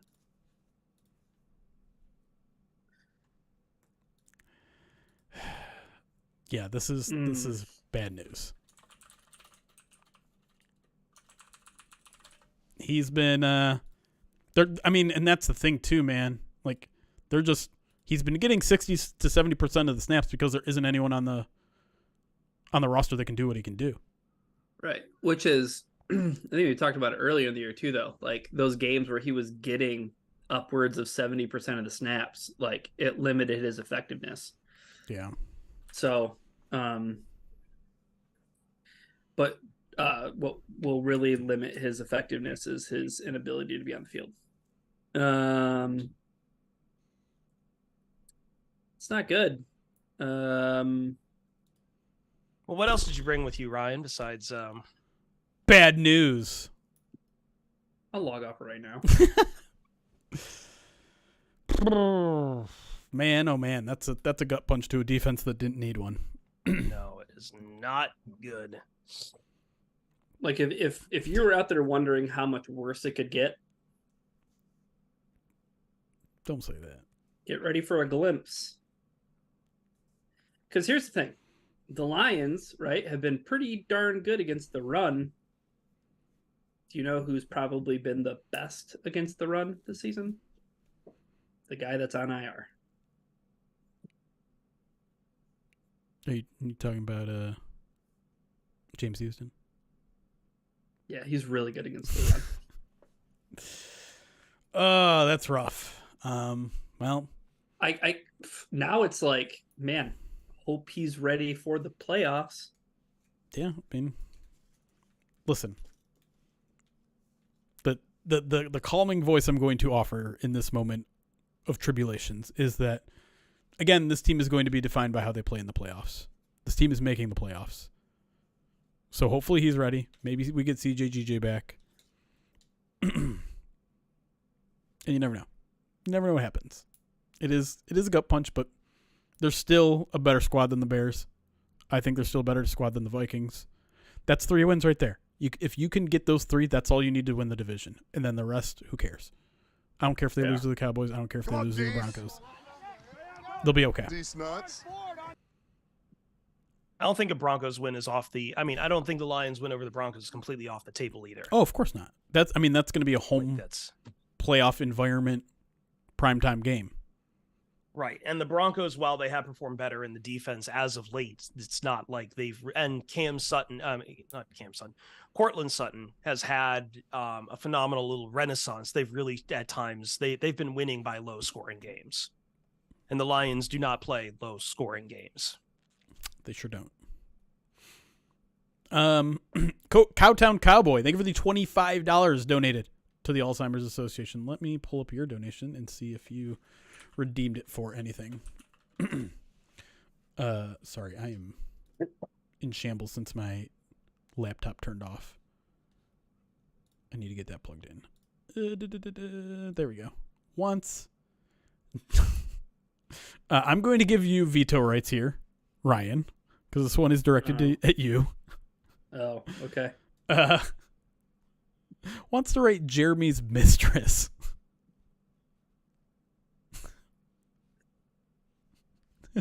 Well, there's only one person with space on his face.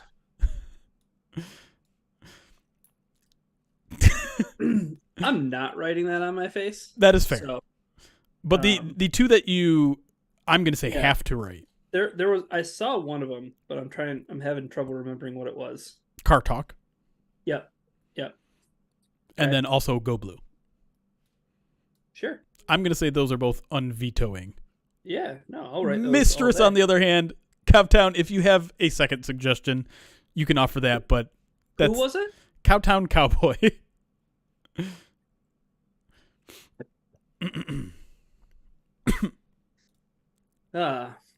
Well, in true cowboy fashion, the writing on the face to bearded Saint Zilla, the writing on the face is people have paid us or donated money to the Alzheimer's Association of Michigan. And in turn, at certain amounts of money, you can dictate writing and message on our face. Yep. Every $25 donation, you can cash that in if you want. !donate is the link where you can do that. There are other things you can make us do, like you can change my virtual background for $75. You can mute one of us for a good 2 minutes for, I want to say 100 or maybe that's 150. What else? You can write an article on Pride of Detroit for 500. You can join the podcast, not today, but on a future date for a $1,000 donation. Mm-hmm. You can win. There are 2 things that you automatically get as well. A $250 donation gets you a custom Pride of Detroit Movember t-shirt that is only available to those who donate $250 or more. $100 donation gets you a subscription to our Pride of Detroit Direct Premium newsletter, which is available, which the subscription gets you all the way through next August. You can also just buy a subscription for $50, but a $100 donation to the Alzheimer's Association gets you that for free, quote unquote, for free.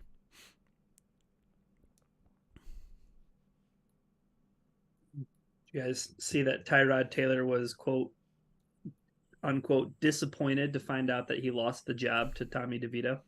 For now.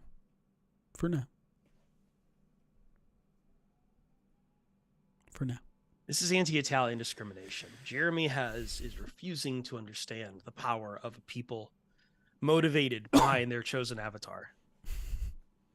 And like, I mean, how long will Tyrod Taylor be able to stay out there before, like, I don't know, just a stork flies through the sky and smacks him dead in the face? We are 3 minutes away from Ben Raven joining us from MLive. Right after that, we will have Colton Pouncy from The Athletic. We will talk to both of them about the breaking news. And we also should probably make room for maybe one or both of them being late now that news has broken literally in the past 5-10 minutes. So if Ben isn't on time, please be understanding of that. But we'll ask them about the breaking news that Aleem McNeil's headed to IR, going to miss at least 4 games, which is unfortunate news, obviously. At the 6 o'clock hour, ESPN's Amina Kimes will join us to talk about her affinity for this Detroit Lions team, her kind of connection to our Movember charity stream this year, and a little bit more from Tom Pelissero coming out really quick on Aleem McNeil says he suffered a knee sprain. He'll miss at least the next 4 games, but could be ready for the playoffs. That's not even any more encouraging. No. Could be ready for the playoffs, which are in, by the way, 6 weeks. Not the most promising. I hope Mina's favorite player wasn't Aleem McNeil. Right. Ben Raven is here on time, so early, I should say. So let's bring him in now that the mood has dropped significant Yeah. And see if he can pick us back up here, pick up the pieces. And so Chris, Ben is here, so I'm just gonna bring him in right now. Oh, okay. You gonna what? Bring him in. Oh, okay. Yeah. Sorry, I had to charge his phone.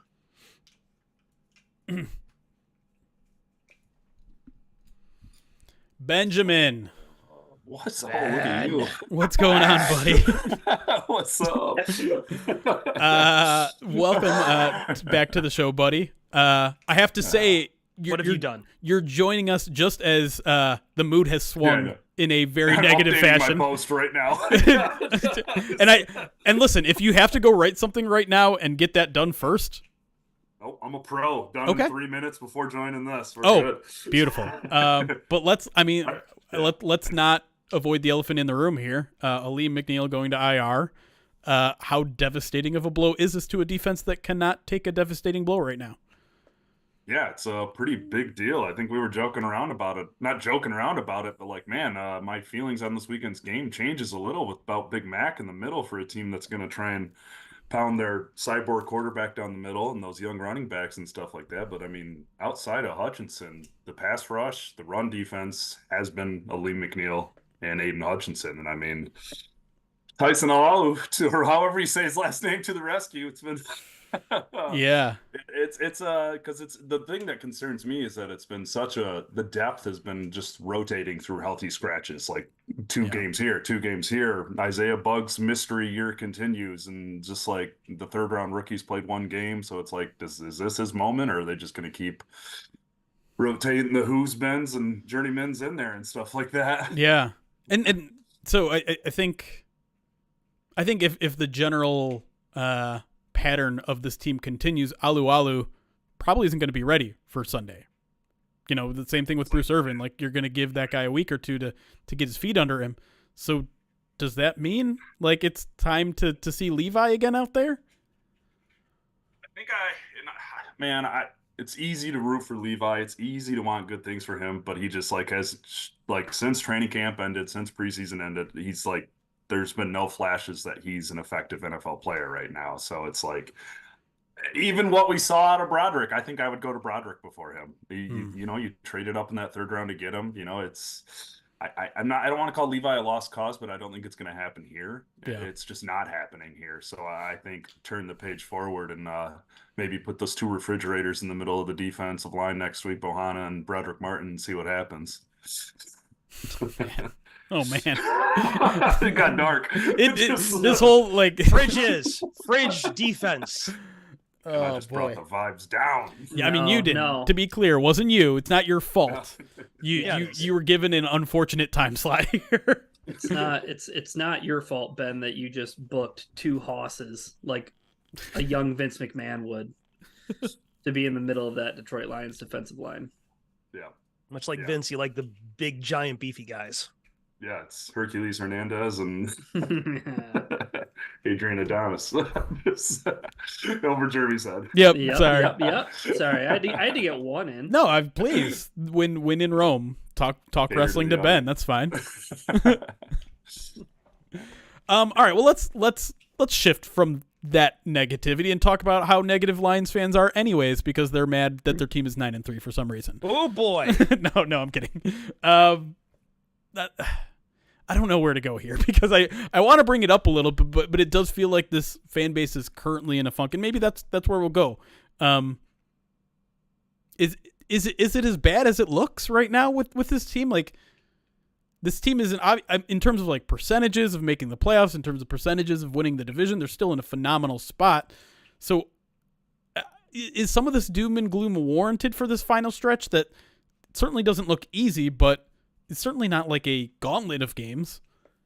No, the doom and gloom definitely needs to be dialed back. Like, there are things that's completely fine to be concerned about, that the defensive line is hinging on 2 36-year-olds performing with Aiden Hutchins for the rest of the season, that Jerry Jacobs is going to continue to be an every down cornerback on the outside, guarding some of the league's best receivers down the stretch. So those are concerns, but like, yeah, man, you just said it. There's like 90+% to win the division. There's like plus 99% to make the playoffs. If they win, what is it? If they win these 3 out of the next 5 games, it doesn't even matter what the heck happens in the rest of the division. They'll win it. So it's like, there are concerning items. Like, obviously Frank Ragnow is pretty up there with Lee McNeil too, because good point. You know, I'm seeing NFL Network saying McNeil's injury is a knee sprain. So that's a little tricky, man. That's a big dude. I know he lost some weight, but that's tough. But yeah, the doom and gloom definitely needs to chill. And I in my post-game video on Sunday, that was like the point. I'm like, yeah, we've had to adjust our expectations and adjust how we talk about this team. But it's like, even when Kyle and I hit end on our most recent podcast, it was like, holy crap, man.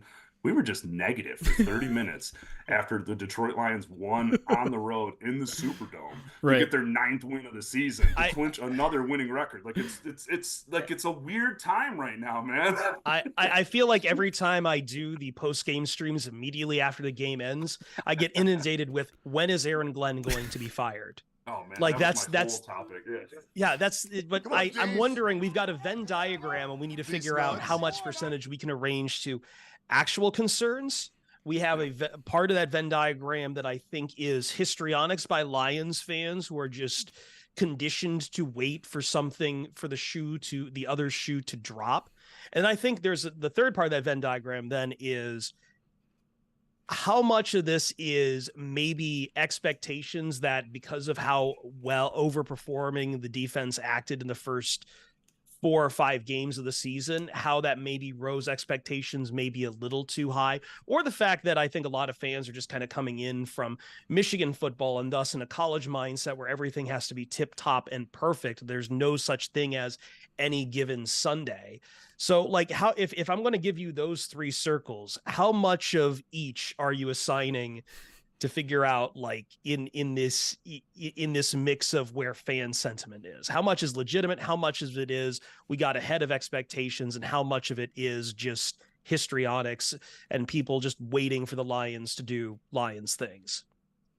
I think you could say that there's like 50% of that on people just waiting for this to fall apart and crumble, because like, the emails after a loss are nothing. Like, I don't get emails after wins, but my email box is a nightmare after losses. So there's just, I can't blame them. 6 decades, there's so many generations of being let down and stuff. They're just waiting for it to happen. And then I put the rest of the bucket in how the defense performed like the first 6 weeks, how great they were against the run, the takeaways. And I do think, like, you see the numbers that Aiden Hutchinson is getting, you see the Pro Football Focus grades and stuff, and you're like, where the heck are the sacks? Like, where is the actual like effective pressure? So I think there is some like confusion going on with the defense. And the thing that, I don't know, the whole Aaron Glenn thing, it's just like, man, they tried to fill their two biggest holes in the secondary and they both got hurt. And their reinforcements weren't brought in. Reinforcements aren't coming. So it's like,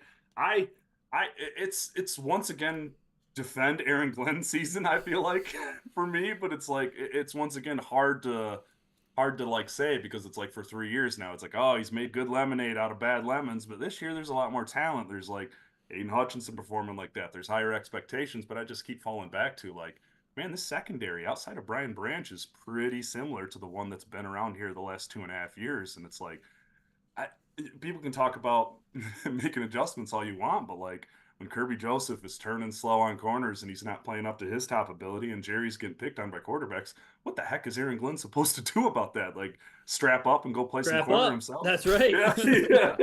Yeah, I keep joking on the Discord. I can't believe Aaron Glenn missed that tackle by the linebacker. Yeah. Well, so I think though, Ben, to like shift it to like rosy and positive, and I guess I've kind of just been sitting with this for maybe a couple weeks, because even like back to the Packers game, right? Like, yeah, I mean, maybe a little bit fugazi that, you know, the Lions only lose by 7 points in that game, but I think that even like the Bears game, right, or even like the Chargers game, I think that there's enough evidence for this offense that, yeah, granted, they have to play pretty much perfect, but like I feel like if this offense just doesn't shoot itself in the foot and they don't turn the ball over, you're going to be in just about any football game with what the Lions have on offense, right? Like if the turnovers come early and often, might be tough to dig yourself out of a hole, just like Thanksgiving, but not impossible when you're playing the Bears. I know that changes when it comes to playoff and there's one game on the line, but like, don't you feel like that there's just enough optimism around what this offense can do on even a down to down basis that like, hey, you know what? Any given Sunday. No, absolutely. This offense is 100% good enough to win a playoff game or two, or to at least like compete at that level with the league's best teams. Like, absolutely, especially when, you know, Jared Goff's not having the unluckiest 3-game stretch of his life and playing a little sloppy and stuff like that. But yeah, I mean, they've won. That's the thing I go back to is like, do I consider that Chargers win bad? I'm like, no, I can't. Like, that Chargers defense is loaded with superstars. Say what you will about the direction of that franchise, but Herbert's right up there on that next like group of quarterbacks, and the Lions, yeah, they jumped out hot. Keenan Allen's having the career of Keenan Allen's having the season of his life right now. It's just insane. I mean, they took every punch and they punched right back in that game. And then, I mean, whenever you show that you can erase a 12-point deficit in 4 minutes, like that's something special on offense, no doubt about it. And I mean, the Packers, I've been waiting for this from the Packers all season. Like, that was the team that I expected to be the second place team. Like before the season, even when they looked like crap after the first 5 games, like way too much talent on that defense. And it's just like Matt LaFleur, like say what you want, he's a freaking good coach. So it's just kind of like, I expected this to come. So like that Thanksgiving loss sucked. It's disappointing. Definitely warranted some doom and gloom, but it's like, that wasn't the massive upset that I think a lot of people viewed it as. I mean, yeah, it sucks to lose at Thanksgiving on home after you kind of deliver your worst game of the season outside of Baltimore against the Bears. But like, yeah, this offense, man, this is a legit offense. It's multiple. It's got so many, like, it's just 1 second it's looking like a Shanahan offense. The other second it's looking like a KC offense with some of the stuff they're doing on the quick motions. I mean, it's got to be one of the toughest offenses to prepare for in the league, from the offensive line to Ben Johnson. So it's just like, if that thing's clicking, Jared Goff's hands aren't letting that ball fly out, like, they can beat anybody, no doubt about it. They already have beat anybody, right? Know? Yeah, and I think you look at some of the endings of this game too. How many times has the ball been in the offense's hands to, hey, make one more play so that our defense doesn't have to go out there? And they've made it almost every single time. Yeah. That's how that play that clinched it last week. That's one of the best plays of Goff season. Right. Yeah. And another fantastic play against the Chargers that clinched the game. They did it.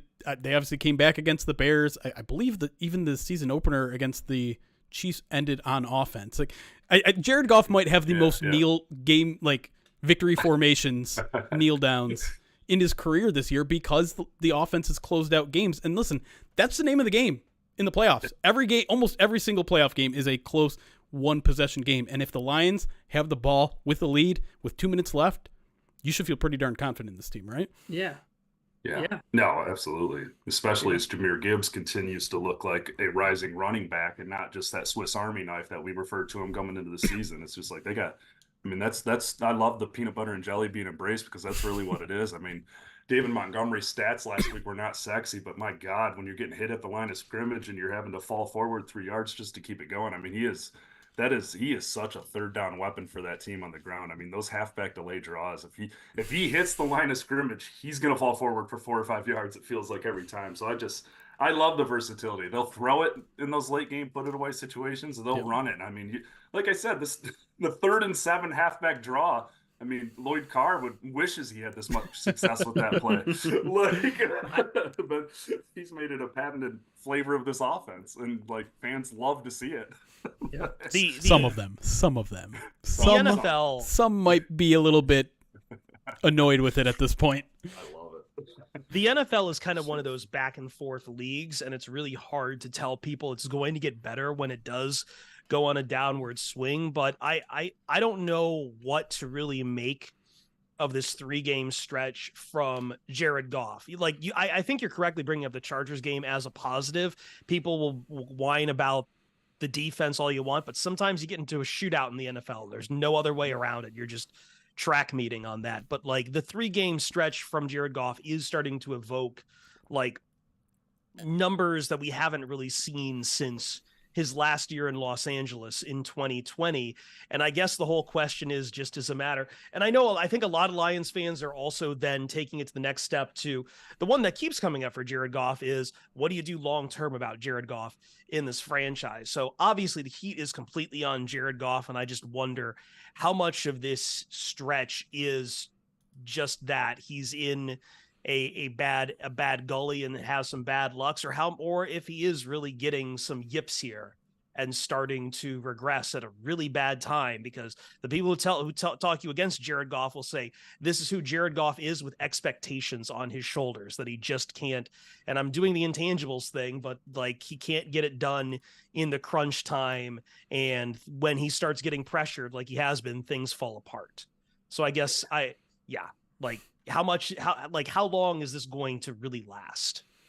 I think he kind of put those to rest last week, you know. I mean, he wasn't asked to do a lot last week, but that last put away drive was no joke. I mean, seriously, and the thing that still concerns you about Goff is when he has to make time in the pocket, when he has to go off script, and that's exactly what they did on 2 of those final 3 kill shots. So, there was some. On one hand, he was very unlucky on the 6 turnovers in those 2 games, but like on the other, there were like 3 others that could have gone the other way too. Gifts from Jalen Johnson, like no doubt that one was going to the freaking house if he caught that one. So it's not concerning. I do think like he's been put in some positions that the only time people should be concerned about Jared Goff at this point, because I think he's reached a pretty special level of comfort and understanding in this offense. I mean, he has mastered the timing routes like almost nobody else in this league right now, is when they are in obvious passing situations, when the Lions have to drop back in the shotgun, they're down by 10, they're down by 14, they get in those early holes in the first half, and they have to become one-dimensional. That's when I think you start to see Goff get a little too loosey-goosey, like when that ball starts flying out of his hands, or he's getting hit in the pocket and it's going flying, or he's scrambling up the middle with...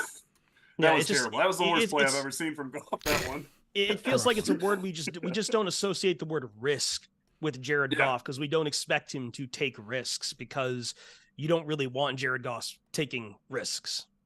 Yeah, I never thought I would be this point. Like, go back a year and a half even, I never thought I would be this way, but I have a pretty high level of trust in Jared Goff being the guy for this franchise, at least for the next 3 years. I mean, I don't know what that means for the future, but like the next contracts, I mean, if they can get that in the 3-4 range, maybe an opt-out after the 3 range, that's the best way to do it, because the way I look at it right now is not only is there nothing better out there on the market where they're at right now for him, it's like he's the best option. I mean, with or without Ben Johnson, I think Jared Goff's understanding and leadership of this offense, I mean, that's the one thing I come back to, is just the relationship that Goff and Campbell showed when they fired Lynn that one season. Like, yeah, it would suck to lose Ben Johnson, but I do think Jared Goff is right up there and keeping that train on the tracks. And say what you will about him, I've said a lot about him too, but like right now, it's like he's a different quarterback, and he's like tailor made for this offense, man. I mean, that stuff happens in the NFL. You get comfortable. He's got enough arm talent to make it work. He's got his flaws, but like they're gonna pay him. He's gonna get paid. Yeah.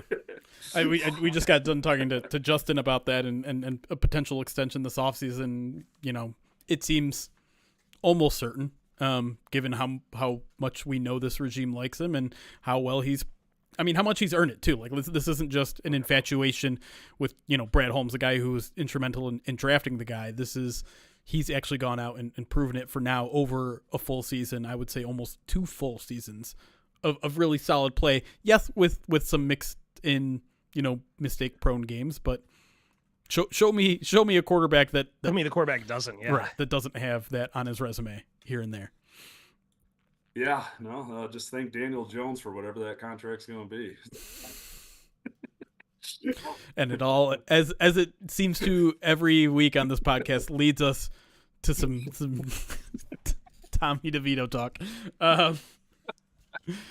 I want to dig into some questions I've been asking everybody, and maybe now the answer is a little bit different with the Aleem McNeil news. But let's start with do the Lions still win the division? They got a 3-game lead with 5 games left. The Packers are soaring a little bit. They have a really easy schedule ahead of them. And the Lions are playing some challenging games, some games that they should probably win. So do you think the Lions hold on? I do. No question in my mind at this point. They're going to win this division. They're going to win 3 out of these next 5 games. I feel pretty good about that. Yep. And that's the magic number too, right? They win 3, they're in. That's it. Doesn't matter what anybody else does if they win 3. And there are concerns if they don't win 3 out of these next 5. I know the schedule gets a little tougher, but this is a much better roster than Minnesota. This is a much better situation than Chicago. Like those are like losing once to Minnesota would be a huge letdown with that situation, with or without Justin Jefferson, in my opinion. So yeah, this is theirs. I feel 99.9%. Ooh, wow. Oh man. I don't know if I feel dangerous. Right now, so this is real dangerous. No one clip that and send it to Ben in a month. I'm confident they'll win this division. Okay, well then let's take that conversation further. If they win the division, that means they have a home playoff game. Mm-hmm. And if they have a home playoff game, Ben, do they win that home playoff game? Yeah, I think they're going to lose in the NFC title game. I think they make the NFC title game. Oh my God, Ben! Wow, this is the optimism we need right now, Ben. Let's get Kool-Aid mainlighting. Because I think if they can get 2 home playoff games, something bounces their way in that wild card round, there's no reason this team shouldn't lose to the 49ers or the Eagles in the NFC title game. Okay. And I worded it like that for a reason. Sure. Yeah. On the hot takes. Right. Yeah, because there is a relatively good shot that if they win that first playoff game, that it will be either the 49ers or the Eagles. Dependent on the 49ers, they're going to win a playoff game. I'll say that, and I really do think they've got enough to make the NFC title game. What makes you confident about the Lions? And do you expect the defense to rebound in some certain way, or is it just this offense is so good it's going to win them ball games? For some reason, I do have this lingering optimism in the defense getting better because I do believe in the pieces that they have and the young pieces that they have, and I do see it from Aiden Hutchinson. I do think that there are adjustments that have to be made. Like when teams are keying in on Hutchinson, like they are, especially without McNeil out there, they've got to figure something out there. But I do. This isn't a bottom 5 defense in the league. Like as long as if this defense can deliver a B+ game, this team can hang with or beat anybody, and they've kind of already showed that. I just keep going back to like the games I've seen them win this season, and it's like, if they play at their best, they can beat anybody. If they play at their worst, they've beat some teams. So there's confidence in that offense. There's confidence in that offensive line with or without Ragnow. Just the way Glasgow is playing. Like obviously there's some concern with Sorsdale or Awashika at guard, but like there's such a strong core there. And when you have St. Brown and Laporta, just a special connection with your quarterback who is as comfortable in that system as he is, like it's hard not to feel good. And especially when you have that 1-2 punch in the backfield. I mean, And then you get the guy Jameson Williams playing better too, man. I mean, seriously, I know it's baby steps forward, but it's baby steps forward for a very special athlete and playmaker. And you're starting to see him get used in different ways.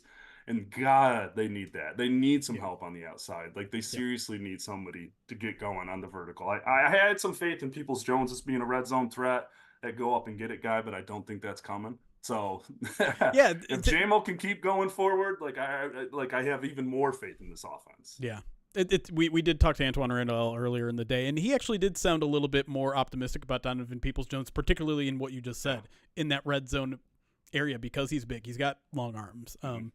And maybe it's just taken. I mean, that's the thing about, and it's one of the things people shy against at the trade deadline is adjusting to a new offense, a new system, a new locker room, an entirely new environment mid-season is an impossibly hard thing to do.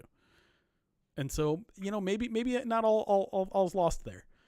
No, for sure. And I'd like to see him get more chances down there. Yeah. I mean, seriously, get him on that outside. Try it. Keep it simple. Like, if you're a red zone threat, keep it simple. Give him 3 routes to run.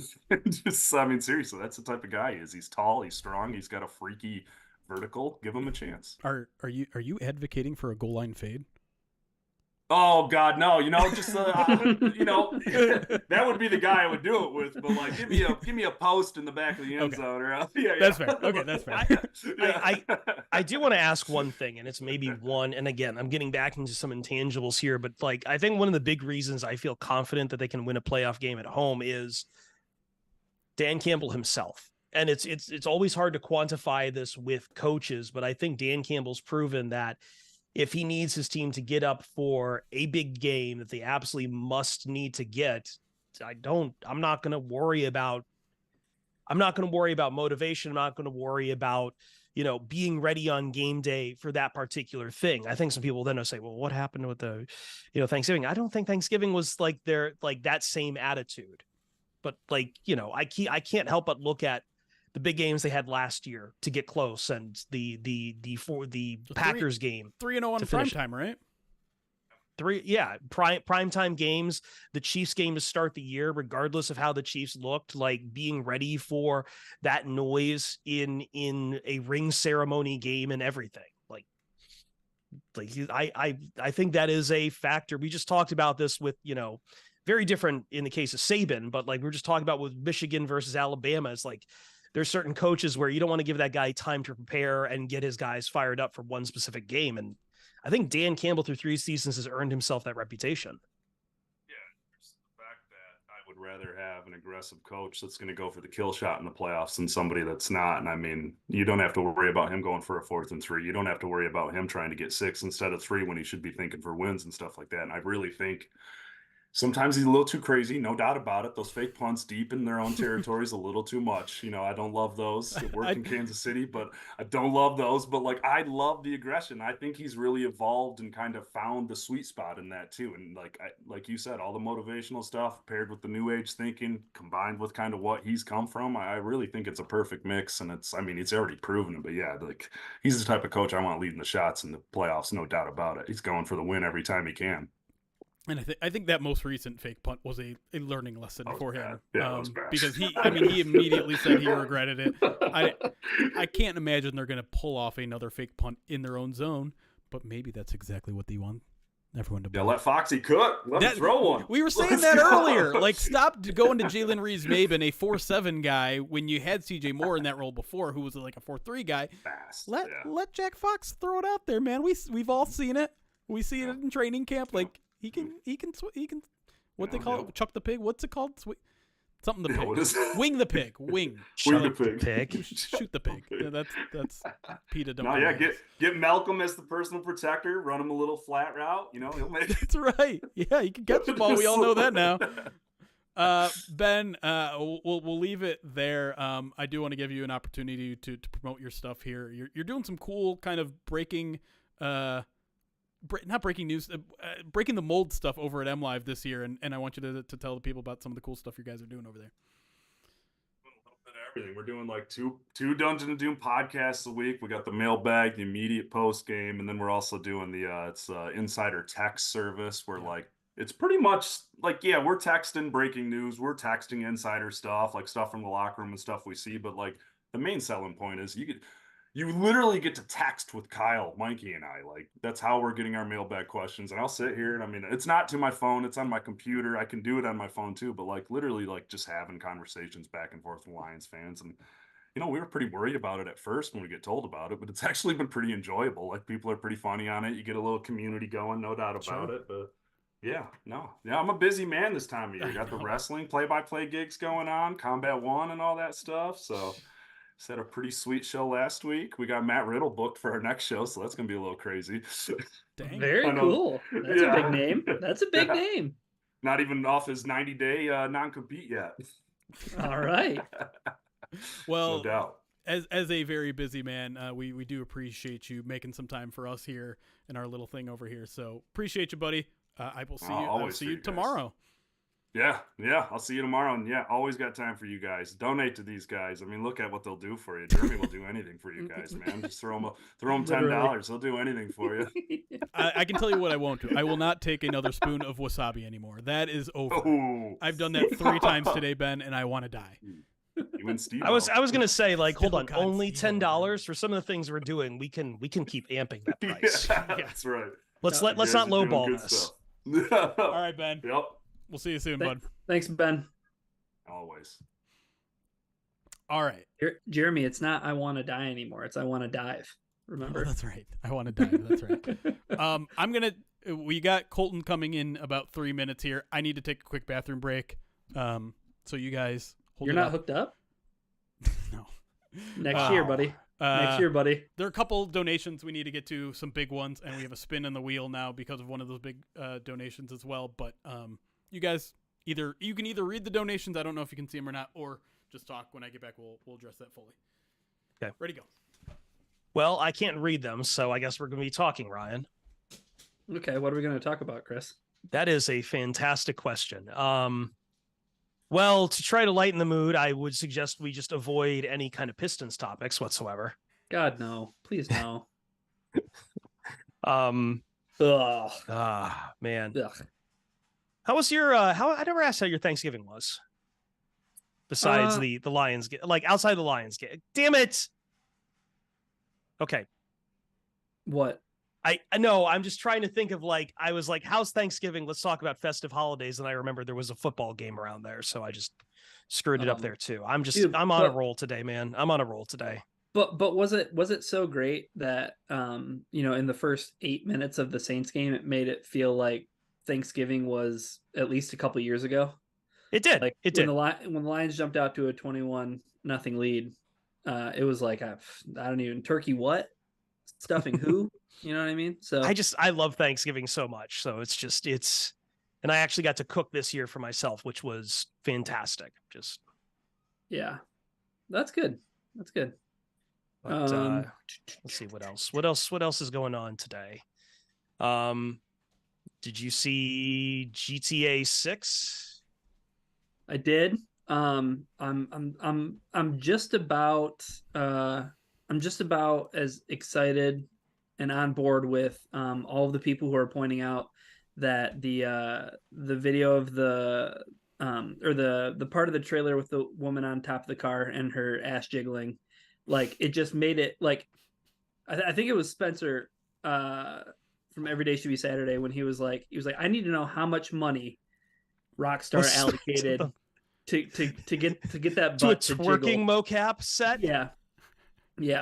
And then I mean, like, legitimately though, I think that was the part of the trailer where I was like, is that a video game? Like, and it was me also realizing, are you asking that question because your 30-year-old uncles, 20 years ago were saying, we're asking that same exact question about, a PS2 game. So sure. I do feel like, and granted, this is me who hasn't actually played much of GTA since probably Vice City or San Andreas, that like, it does feel like there's a lot of nostalgia baiting going on to be like, hey, remember Vice City? Remember how cool it was? It is cool to go back to that, the Miami vibes and everything, especially since, the 2020s have been so far the year of the vaporwave aesthetics and bringing that back.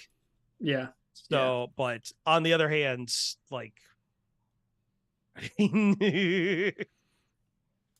I'm just waiting to see how Rockstar will screw it up, because they always do manage to screw up something with the perpetual game part of it. But hey, maybe less GTA 5, more Red Dead Redemption 2.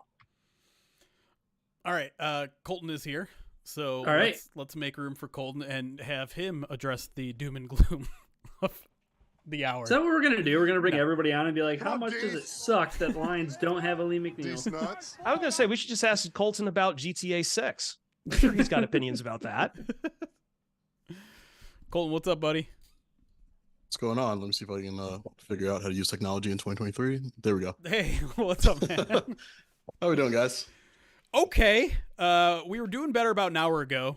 What's going on here? So people can donate and make us write stuff on our face. So we have a hashtag Waymo here. We've got Thanks Sean, which is a reference to the old person who ran Pride of Detroit, and first round kicker, which is obviously something that wants to trigger me.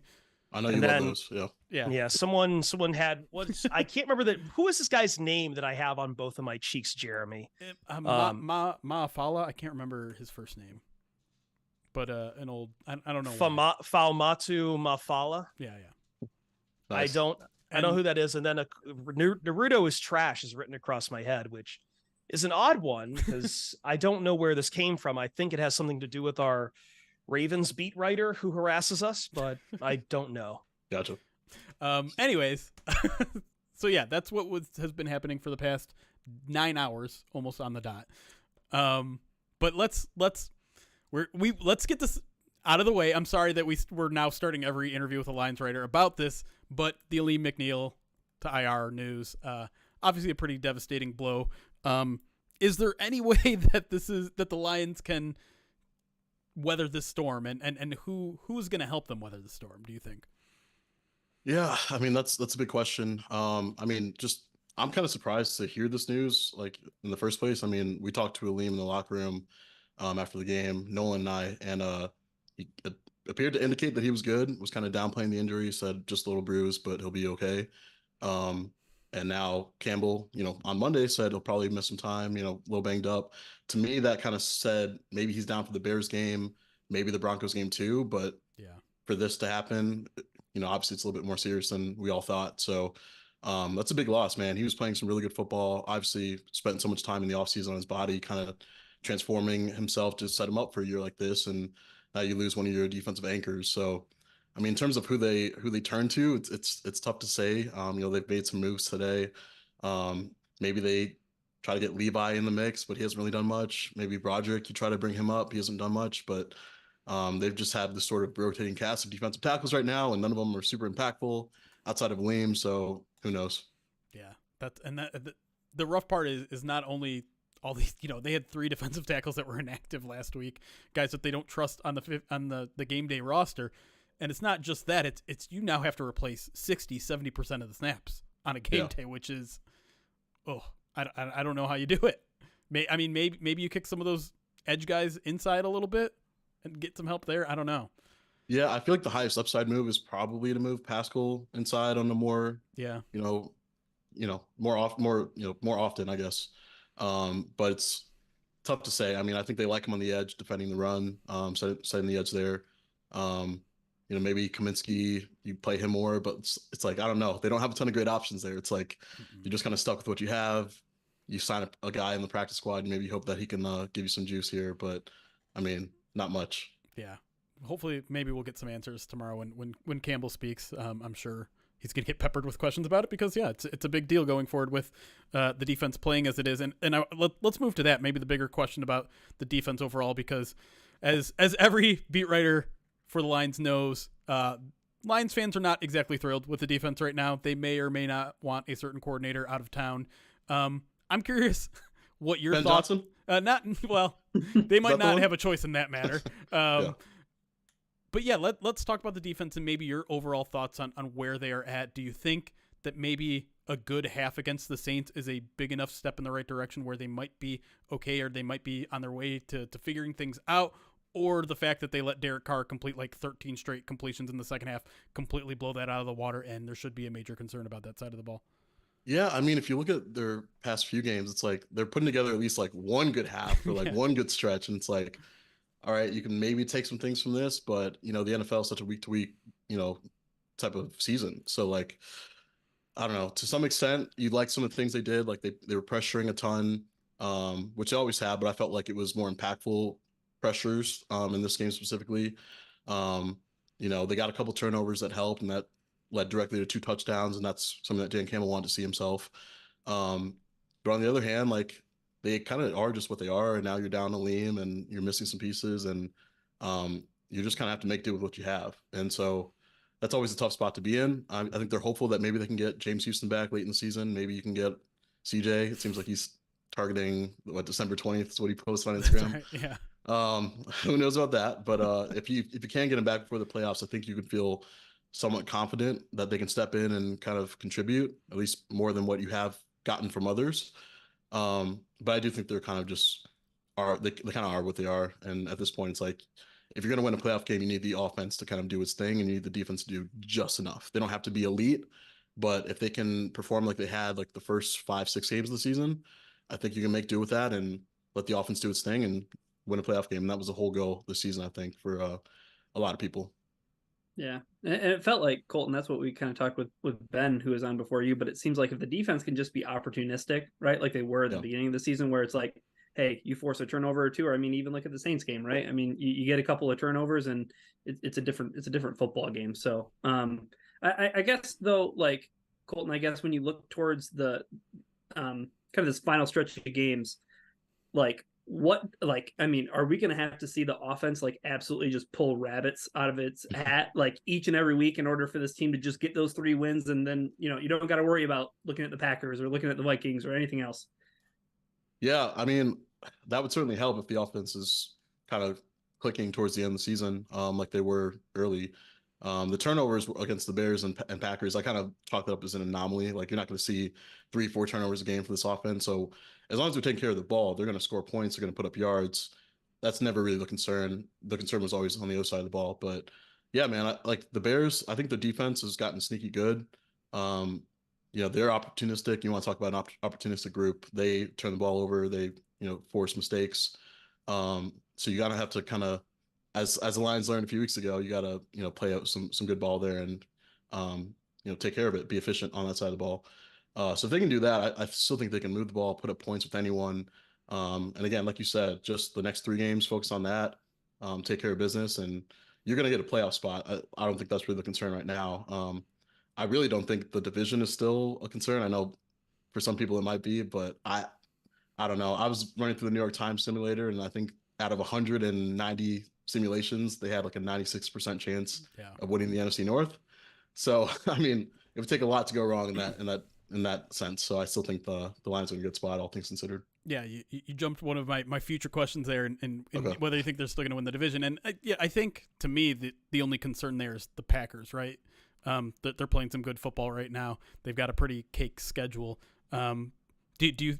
I mean, is that a team that Lions should fear? Maybe, beyond just threatening for the division. Like if there's a potential first round matchup, Lions versus Packers, is that something that might be just a poor matchup given how the game went 2 weeks ago? Yeah, I mean, even in the game 2 weeks ago, like you turned the ball over 3 times, and one of those led directly to a touchdown. You had the fake punt failed conversion, and that set you back, and they score a touchdown the very next play. So it's like, I know the Packers like did their thing, like Jordan Love carved up the secondary and whatnot, but I still think that's a game the Lions win if they don't turn the ball over 3 times. If it's 1 or 2, I think they probably come away with the win there. So, especially at home.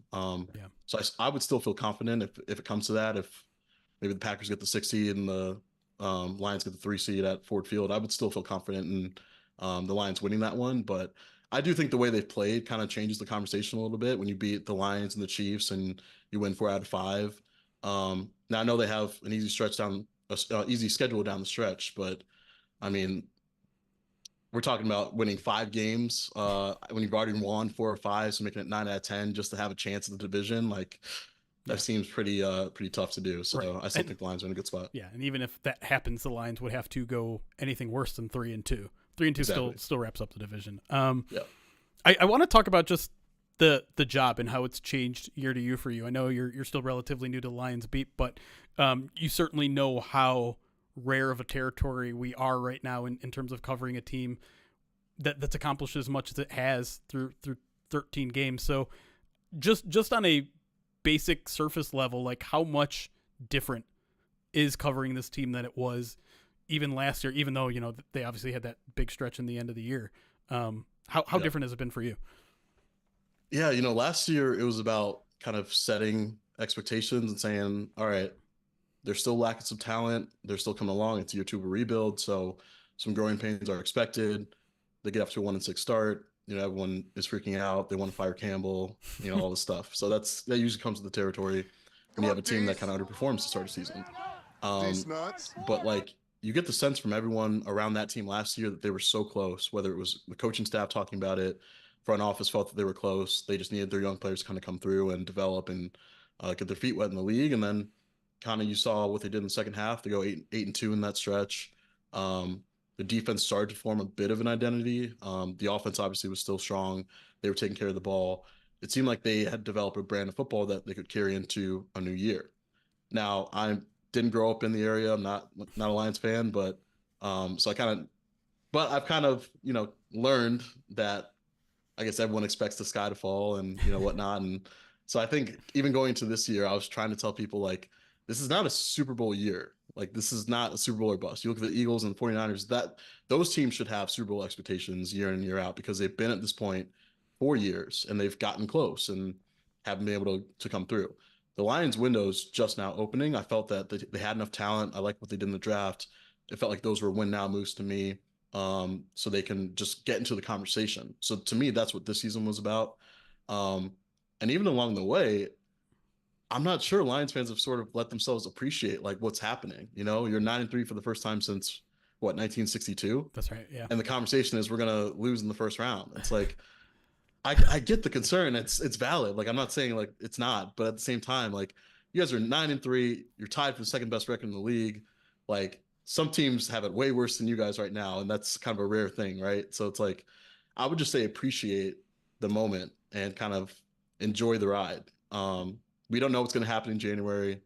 Never do until it comes. But what they're doing right now is pretty special and something that doesn't happen around here too often. So that would be the biggest difference. I felt like last year I was telling people, this is coming, just be patient. I know no one wants to hear that, but it was a matter of time. They got through. And now this year, everyone's expecting them to lose already. And I'm just like, take a step back, enjoy the moment, and chill a little bit. That's sort of the differences between year 1 and year 2 for me, at least. I think especially too when you look at those Eagles and 49ers, like there's clear enough, and I would hope Lions fans can understand, like there's a clear enough difference when you have that complete of a roster. Whereas even going into the year, Ryan, Jeremy, we were talking about like you just wanted the defense to play around average versus what the Eagles and 49ers can do, which is like, no, they're top 10 in both of those, both offense and defense. So like, I don't know. I don't know if it's too early. I know some Lions fans will like instinctively around December start wanting to look towards the draft and improving particular positions. But I guess if you want to start talking long term with where the injuries are on the defense, like where are the resources going to go for this team? And just because clearly right now they're trying to plug up holes to at least keep things afloat so they can, win a playoff game in January. But after that, I'm sure at some point what's in the mind is just, guys got to get paid, got to get new talent in here. A lot of these are there's some 1-year contracts to deal with. So. Yeah. And, it's not a complete roster right now. And, I guess there are a few complete rosters in the NFL, but when you look at the Lions and kind of their needs, like I would say corner, they thought that was going to be okay with Emmanuel Mosley and he goes down. I think, probably defensive end, get another pass rusher. Who knows what player that's going to be in the draft, but I think that they could use a player like that, or maybe someone in free agency that can just give you like some juice, at least more than they're getting, because not getting much from Charles Harris. Romeo got a sack last week, wasn't doing much before then.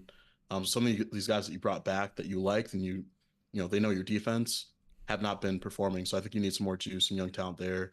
And then maybe defensive tackle. Just based on what we've seen, they don't have another guy outside of Aleem. So Those are 3 areas that I would look at in the offseason that can help you get there. But I mean, just when you look at the defense right now, like how many new pieces are actually like contributing? Like there's Brian Branch, there's Cam Sutton, but Maybe we might ton. see more with Broderick Martin just out of necessity because the Aleem McNeil IR situation, but it's like he's still a project. Even then, he was always a developmental prospect. They didn't draft him for this year. So that's right. Same with Sorsdal for that matter too. Right. Just for sure. It's a case where it looked like on the surface the Lions did a lot to help their defense this offseason, and it just maybe not to anyone's fault. You know, it's injuries, it's long-term development, that sort of stuff. It just hasn't. I can't remember who said it today, but it resonated with me. It's like this defensive roster is not that different than it was last. I think did you just say it? I'm losing track. I think we had a discussion like that probably on Monday, but yeah, for sure. There's not much else. Right. I do want to talk a little bit about the offseason a little bit more because I think there's some fascinating discussions to be had. We've talked a lot about Jared Goff and the extension talk, but I want to talk about a guy that we haven't talked much about today, and that's Jonah Jackson. Because a pretty big decision coming there. I think a lot of people thought maybe they were going to make a decision this previous offseason. They haven't. Do you think he is still in the mix for an extension here, or at this point with all the injuries? He also hasn't quite been himself on the field. I think he's struggled a little bit more than we're used to seeing. Do you think it's a possibility that the Lions that could be like a first or second round pick for the Lions this year to find themselves a new guard? You know, I wouldn't be surprised. You know, I think Brad Holmes has kind of proved that he can make some shrewd moves when he needs to, and maybe some unpopular moves, like when he went out and got David Montgomery and, you know, Jamal let him walk in free agency. That was not a popular move when it happened at the time, but I think you're seeing that it was the right move ultimately. Not saying that would be the case with Jonah because he's such a good player when he's healthy and when he's on, such a difference maker for the offensive line. But, you know, the injury concerns that have kind of piled up here, the consistency when he's injured, it's kind of tough. Yeah. And then the money, you know, who knows what he's asking for and what he wants. But if it's toward, you know, top of the market for that position, maybe you do try to use some resources and say, we're going to find your replacement. Thank you for all you've done here. It's nothing personal. It's just business. We got to keep our eye on the future. I would not put that past Brad Holmes because I think that he's kind of shown that he can do that. At the same time, all that said, Jonah is a really good player, and I think the Lions are better with him than without him. And that's a tough game to play, just saying, oh, we'll get someone to replace him in the draft. Yeah. Like, that was part of the idea, I think, with Colby. And I'm not saying Colby's the finished product by any stretch of the imagination, but, you know, he hasn't performed super well when he's been in those games. And that should come with time. But at the same time, like, it is a gamble when you have a proven talent and you just decide to move on and try to replace him. So if you have that guy in place already and you can work on a deal that makes sense for both sides, obviously try to get it done. But would it surprise me if they moved on ultimately? I don't think it would. I think you put it really good there that Brad Holmes has made some unpopular decisions that have worked out, some that haven't, and he's going to have to do that in the future. His job is going to get a lot harder than it's been. It's easy to add talent to an untalented roster. It's harder to keep that boat afloat. And I think a great example of this is the TJ Hawkinson trade, right? Yeah. You sent away a really good player, and I don't want to say you lucked into getting a Sam Laporta, but those decisions don't always work out that cleanly, right? No, that worked out as perfect as it could. Yeah. But you might not get so lucky the next time around. And again, offensive line is a position where it's like, you've got a good one, you've got a good group in place. Like, that's such a weapon in the NFL because so many teams don't have a great offensive line. You look at the preseason every year and like no one has any like good players at that position. The Lions are lucky to have one in place. So it's like, you can keep adding to it and maybe try to just get some depth in case Frank or Jonah have to miss time. But if you try to start from scratch and you're taking out proven players and you're throwing in rookies and young players, it might not always work out for you and you might end up making yourself worse. So I don't know, definitely a tough conversation. I'm glad I'm not Brad Holmes and have to make that decision myself. But yeah, I agree with you. His job is going to get way harder than it's been the first 2-3 years. Yeah.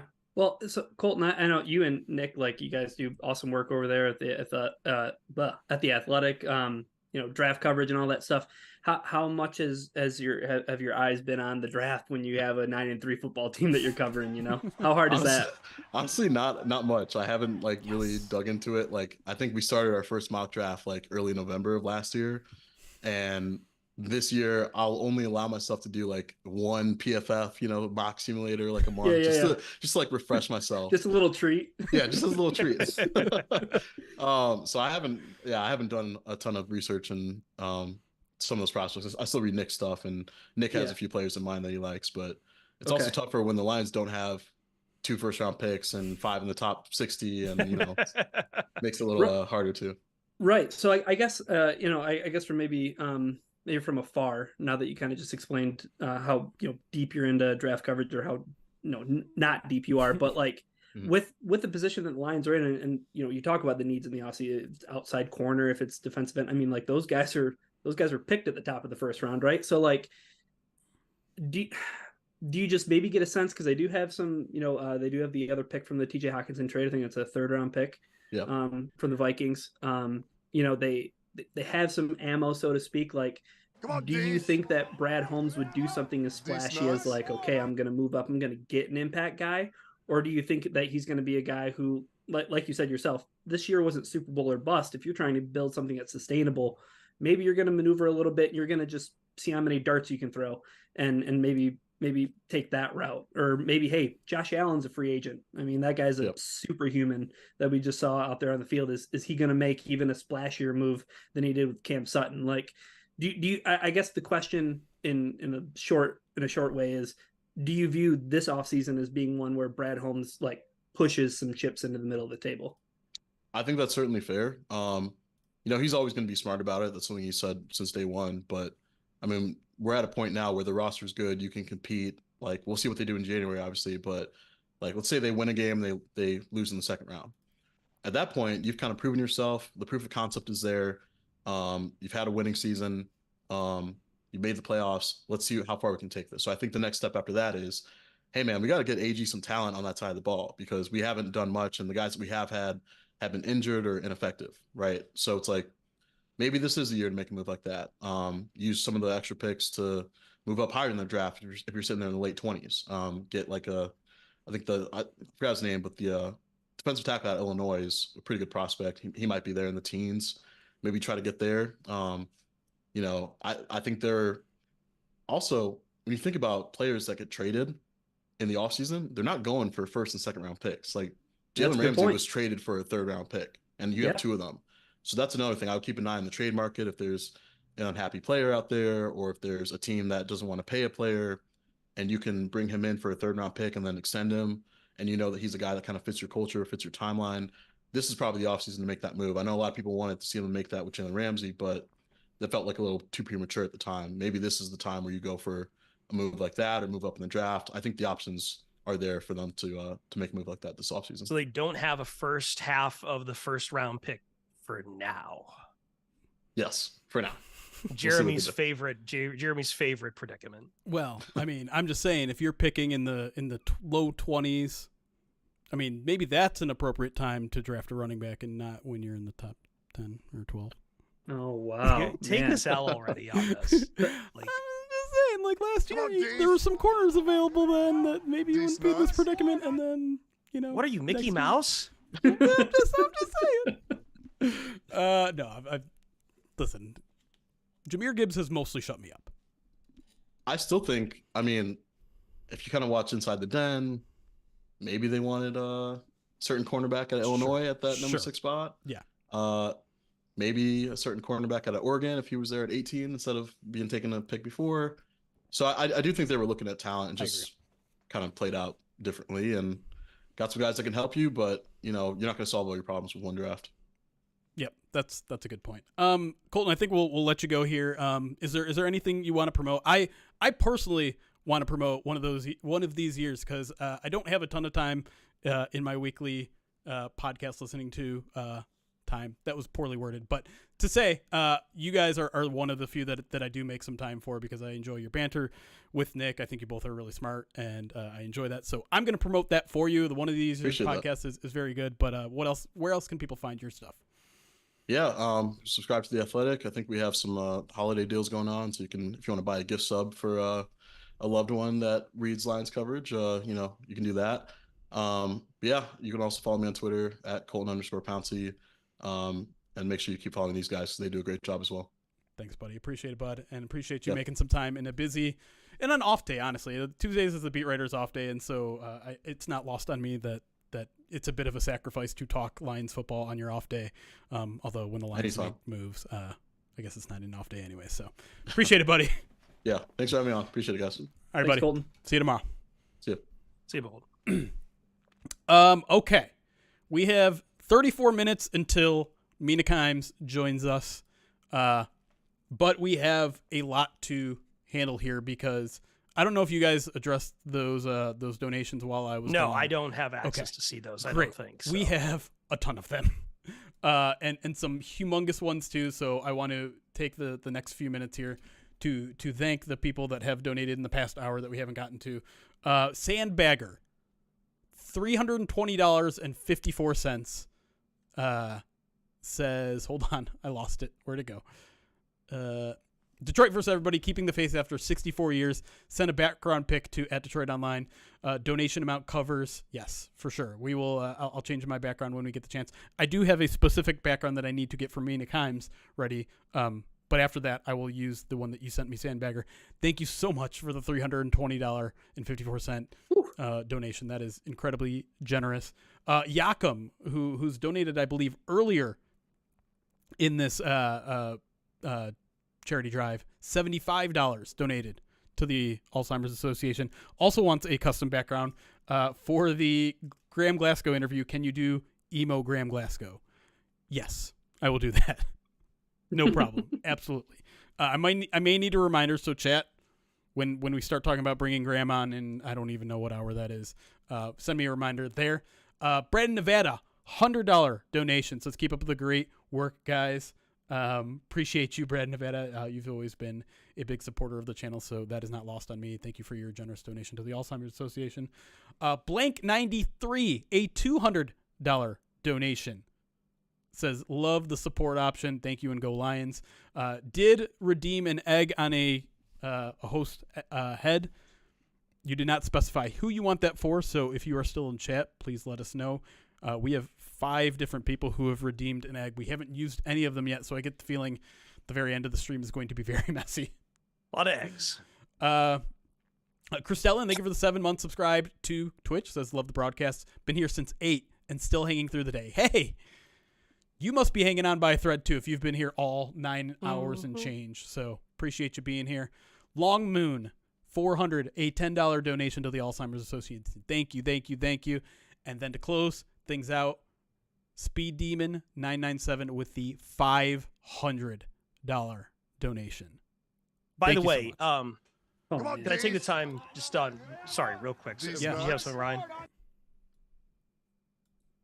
We closed out those auctions the other week for, and those go to the Humane Society of Western Michigan. Yes, which is a big deal for me. That was basically my request to get someone a charity in for animals in there this year, and everyone knows that Ruby's kind of like, you know, the big old one of the big old mascots we got around here, and you can see him in my background right now, just completely passed out right now. But thank you all for that, for helping out with the Humane Society. I know that needs of animals are not something always in the forefront of everyone's mind in America with everything going on, but animals are awesome. They're awesome, and Humane Society Western Michigan will use that money to make sure that more guys like Ruby, who I picked up off the street, get to find homes.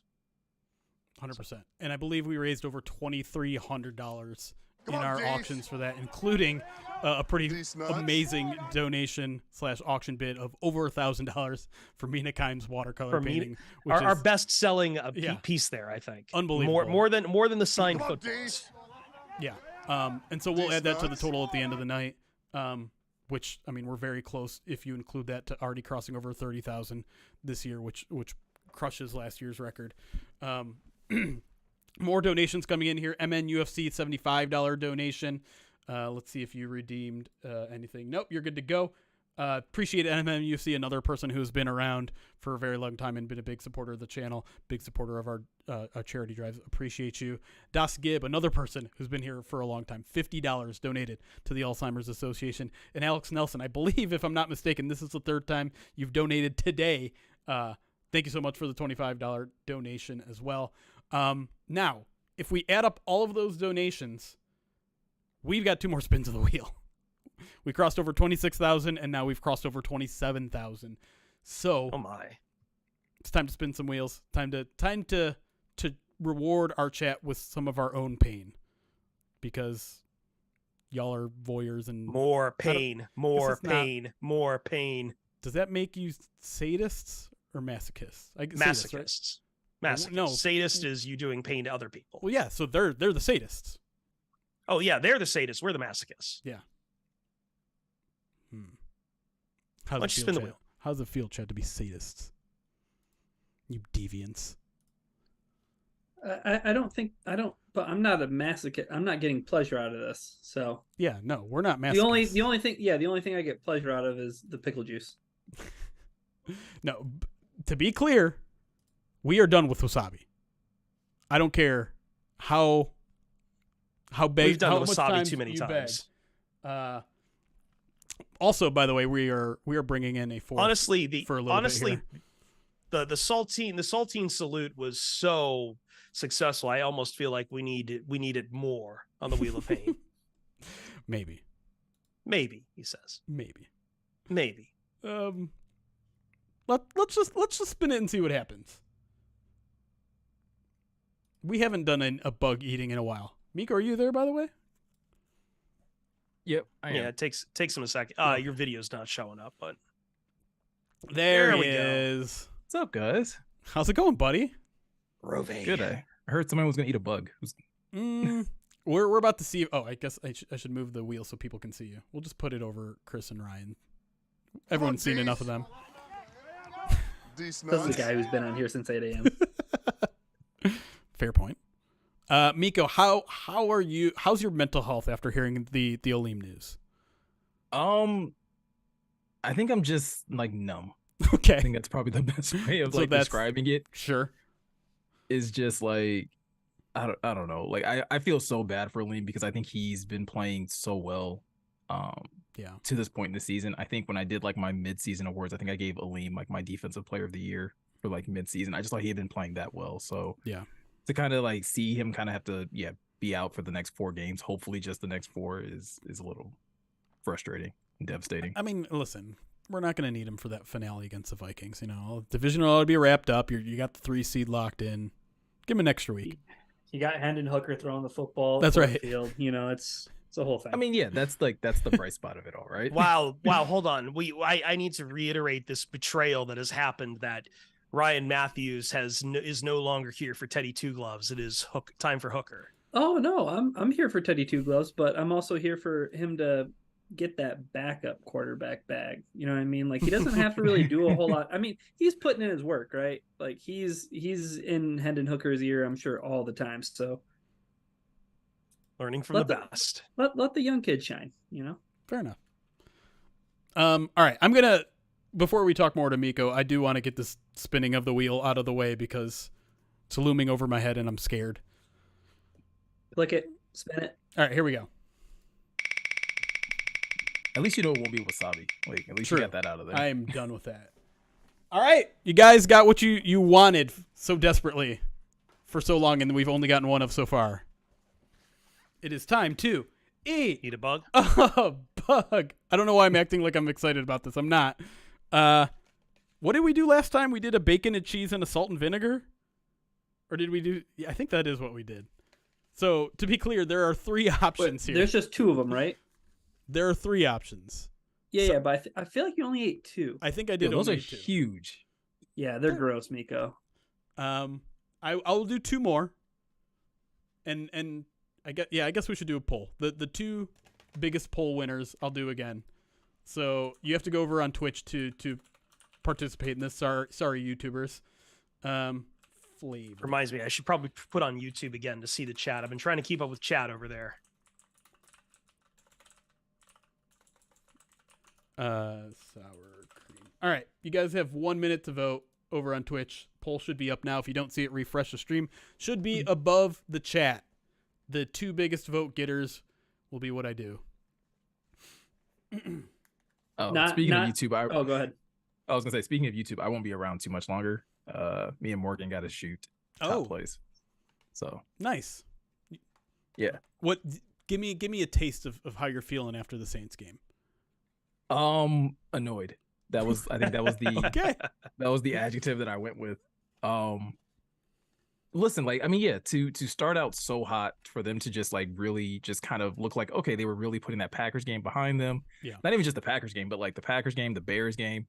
Not so much the Chargers game, because I thought that was a really good representation of them overcoming adversity and like playing a really talented. Shootouts happen. You're playing a really talented Chargers team that's just coached terribly, but you overcome that. But then like the Bears game was like, okay, you tough one out. The Packers game was just frustrating to watch. And yeah, so first quarter where it's like, oh, okay, yeah, we've clearly put the demons behind us. Defense is playing great. Offense seems to be, recapturing that fire and kind of dominating the run game and still kind of flexing their muscles in the pass game. And then to like look up at the fourth quarter and be like, why am I sweating? Like, why do I have a feeling that they could possibly still lose this game? When David Montgomery dropped that pass, I was irate. Like, in a way that I didn't think I could still get during a football game. I think it's one of those games for me that like it just kind of crept up on me, right? Where it's like they were playing so well, and at no point in time, like, obviously like New Orleans still had to put drives together. The Lions were still getting a couple 3-and-outs. So it wasn't like they completely like erased that 21-point lead, but it was just like it slowly crept up on you. And then you're in the fourth quarter and you're just like, hey, no, like the Lions do need to put up like a few more points to like make this, to kind of erase this feeling. And I think like when you again take a step back from it, this team was like the Lions were so much better than New Orleans, right? Like offensively, they were dominating them early on. Defensively, I agree with you guys. I think some of you have said it. Like they played better than they have been in the last couple of weeks. I think they had a couple of just unlucky, plays go against them. The Brian Branch tip pass that ends up going straight into Chris Olave's hands. And then like you win the turnover battle, like not even just like 1-0, like you get 2 of those. New Orleans doesn't get any. And so, yeah, I think like by the end of it, I was just a little annoyed, happy that they won, but annoyed by like, again, the way that we got there. That's fair. All right, let's not waste time here. Not that talking to you was a waste of time. That sounded bad. But let's not put this off any more than it needs to be People put want off. bugs. We are eating a sour cream and onion and a salt and vinegar cricket. And this one, I don't know if you can see this on camera.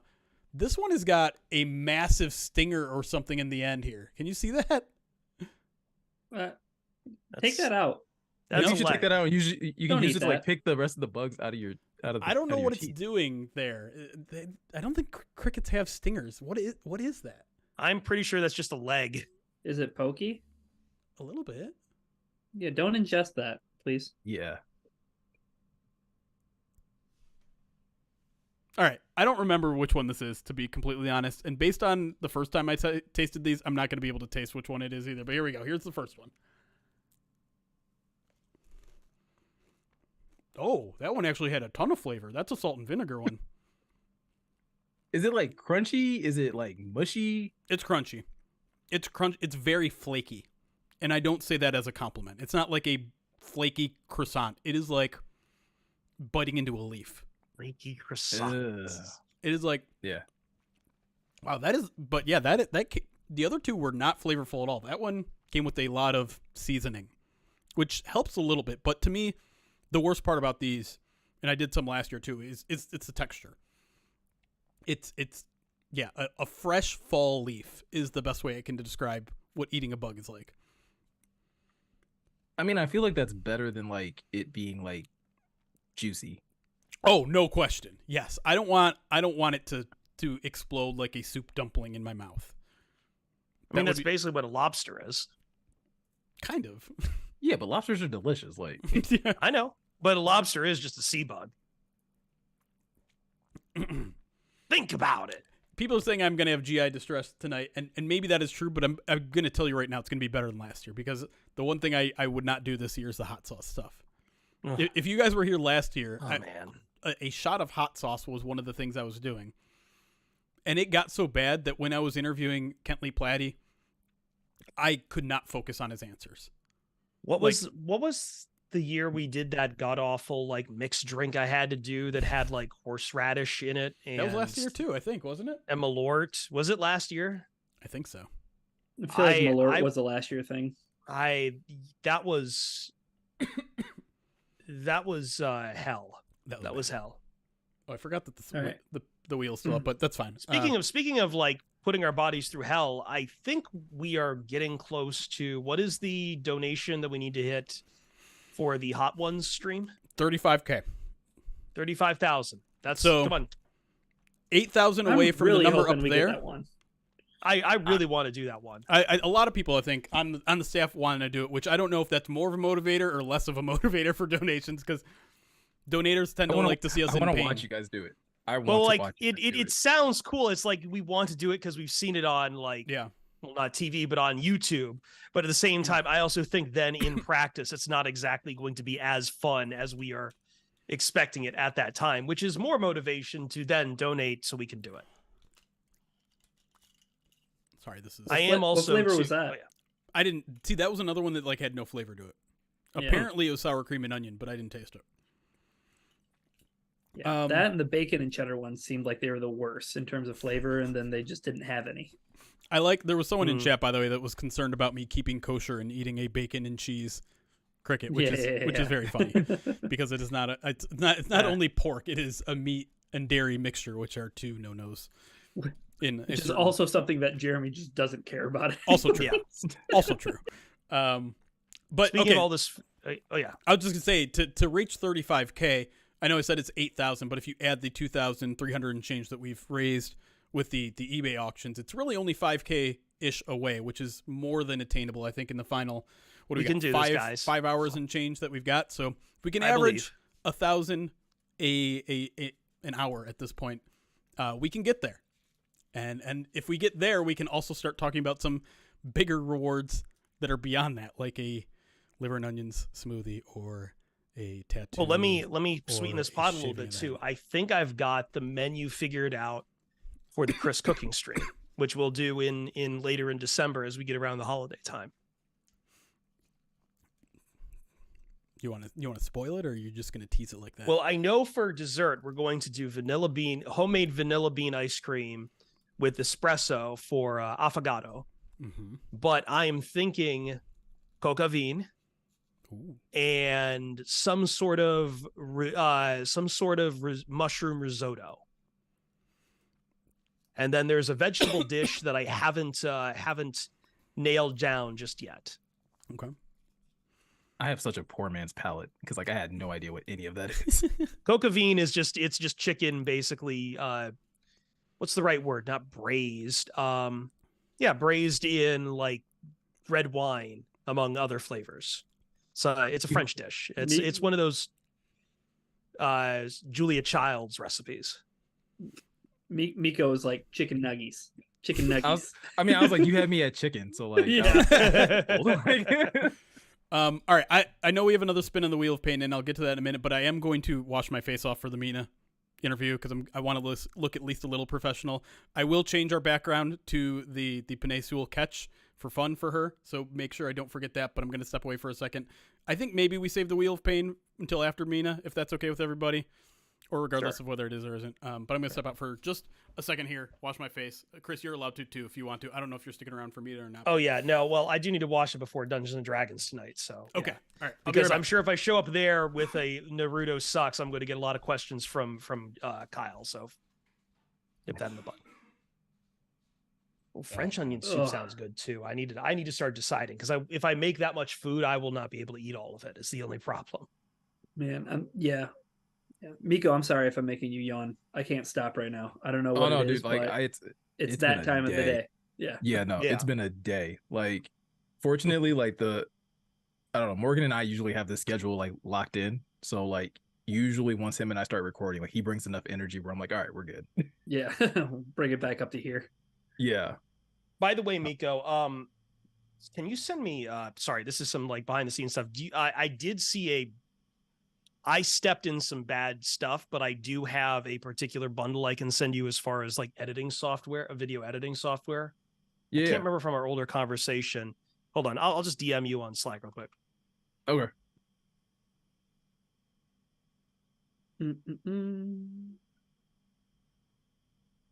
I guess I'll wait till Jeremy gets back. I wanted to at least give my 2 cents on like one of the conversations you guys have been having with a lot of your guests about in regards to fans not being happy with 9-3. I've been like do it now. Yeah, I've been feeling subliminally targeted in this because like no, you are not on our Discord, so you're not even anyone I have in mind. But no, so because like I addressed this in the video that I uploaded last night to the YouTube channel, because I think a lot of people are in that boat of like, hey, they're winning, and that should be all that matters. And on the surface of that, I completely agree. At the end of the day, like that's what I want this team to do, is to win. Whether it's win by a lot, win by a little, win pretty, or win ugly, it doesn't really matter.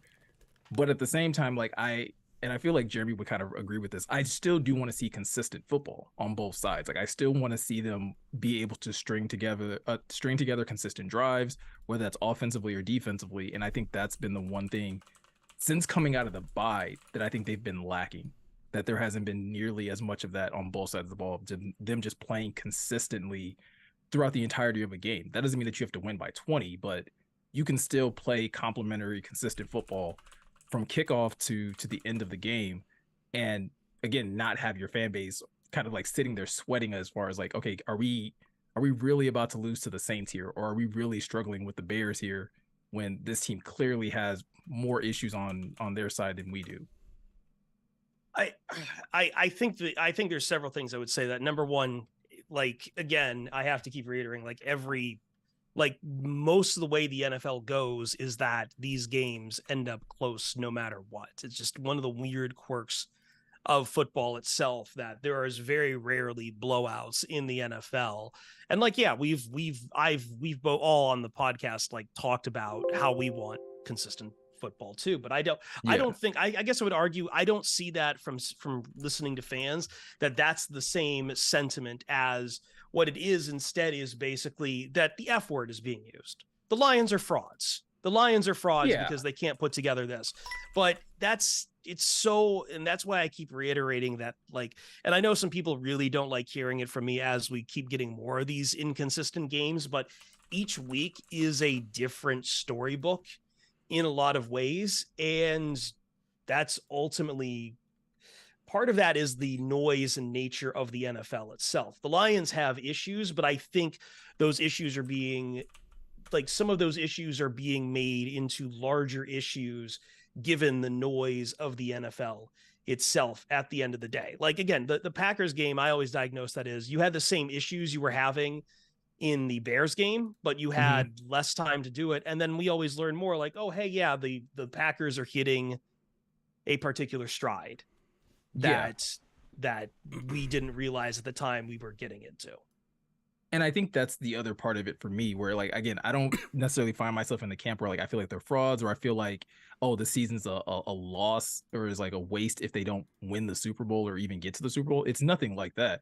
It's just the simple fact that I think they have a great opportunity in front of them. I think every possibility, no matter how far-fetched it may seem, is still in front of them. But they need to play consistent football to be able to accomplish the goals that they still have in front of them.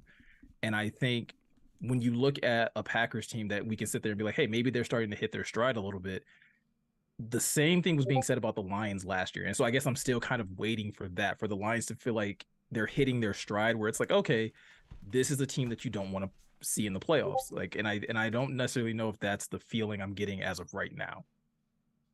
Sure. I think again, like, these injuries do not make hitting your stride very easy either. Yeah. Because I think, Ryan, around this time last year, the Lions were starting to get back players who they had been missing early in the season as well. And now it's kind of, I'm trying to remember. These years are blending together in my head, but I kind of feel like we're kind of in an opposite trend. Well, I feel like the biggest impetus for the Lions turnaround last season was the run defense turning into what it's become, and Aiden Hutchinson not hitting a rookie wall, but instead like smashing through it like the Kool-Aid guy. You know what I mean? Like those were the two biggest things that I think that happened for the defense. You know, in the second, I mean, even a guy like Ali McNeil, who's not now he's on IR, and that sucks. But I think last season, to Miko's point, I think the idea of like the Lions hitting their stride and you know, them not being a team that anybody wants to play in the playoffs, like, even though they were quote unquote hitting their stride, and you can say what you will about the conditions of playing at Carolina, but like, you know, I mean, they did get torched, right? And the run defense all of a sudden wasn't good, right? Come on, There's something to the consistency point. I think though that like 9-3, right? Like says, I mean, you've been pretty darn consistent, right? Like 17-5 if you want to include the end of last year, right? And I think maybe going back to the conversation we were having with Ben, but I think when you look at the Lions' losses, right, it feels like the only game that's happened this year that's felt like a Carolina game from a year ago is the Baltimore game. Like, that's the only game where it's ever felt like from the jump it was not a contest, right? Sure. And I mean, even I guess you could say the Carolina game, I mean, Lions are driving, there's the fumble exchange between, you know, Frank and Jared, and then it all goes off the rails, right? But like the Seahawks game, and this is what Jeremy was talking about earlier, was like, you know, it seems like the games are ending with the Lions having the football and Jared Goff taking kneels and things like that. One of the games they lost, they didn't get a chance to touch the ball with overtime versus the Seahawks, right? They didn't even get that opportunity. The Baltimore game's a wash. That sucks. And the Packers game is just, like Colton just said, probably just an anomaly, right? Like, I mean, is Jared Goff going to turn the ball over 3 times in a quarter? Like, again, you certainly hope not. Otherwise, that's just a recipe for success. Well, I think it's even, I would even take it a different angle where it's like, I don't expect the offensive line to play that poorly, right? Like, I don't think that ever happens again, probably except for Dallas. Like, Dallas is going to be like that one's probably going to get a little ugly. That could potentially get a little ugly. But no, I agree with you. Someone on YouTube said something similar where it's like, isn't winning, just being 9-3 and winning, isn't that a form of consistency? And I'm like, it absolutely is. I don't want that to get lost as if I'm saying like they're not consistent at all. But yeah, I just want to see, just again, you know, you have 3 scoring drives to start a game. How about not go 3 drives where you don't score? Right. You know, and you're allowing a team, or you at least move the ball, right? You don't go at least win a field position battle. Stop. At least get a first two. down. Yeah. At least get a first down. At least, you know, threaten to score. Because if you know, if Dan's being aggressive and you go for it out because he was really trying to get another touchdown and it doesn't happen, that's fine. I can live with that. But when it's like, hey, you guys are kind of stalling out, and then, you know, Jeremy, I think you kind of said it, where you're like watching the offense and it's just like, hey, can we be a little more aggressive at some point in time? Yeah. It's those little things. Like I said, it's nothing. It's definitely not doom and gloom. It's definitely not one of those situations where it's like, oh, this team is pissing away their season. It's like, nah. But when I watch it, when I watch a couple games, I feel like I'm able to be happy about a win, but still critical of, hey, how is this team actually playing? You know, every down and distance. I also feel it's raising the expectation bar, right? We're critical because we expect better from a team that is better. Period. Yes. I also think that some of this too, because obviously what gets a lot of the fan sentiment isn't what we're saying about the offense. It is the defense, and it continues to be the defense. And I think part of that is the ultimate and natural outcropping of, hey, last year they didn't get what they wanted, which was the team to find someone other than Aaron Glenn. So it just continues to snowball until like that. I guess that's what I'm objecting to, is that the minute another team scores a touchdown, I see an inundation of messages on social media saying, but those Aaron people, Glenn's that's not real life. That's not real life. I know, but that's ultimately the people who are still like down. Those people listen to podcasts. Those people read sites. Those people are consuming content regardless. We can say they're not real life, but there's a real person out the other end of it firing off that very frustrated message. Yeah, it doesn't mean that they're not dumb. Sure, I was gonna say like those people are the people that like again. I hate to try to like big time myself as saying like I know more football than someone else, but it's just like you're not understanding the nuances that comes to a defense. Like Chris, I think you said it earlier, where it's like, so it's Aaron Glenn's fault that linebacker can't make a to tackle, the wrong gap or can't make a tackle, or it's Aaron Glenn's fault. Like I've been saying this in regards to Jerry Jacobs. So it's Aaron Glenn's fault that Jerry Jacobs keeps getting beat off the line. Like that's not his fault. The fact that Jerry can't stay in phase. Yeah.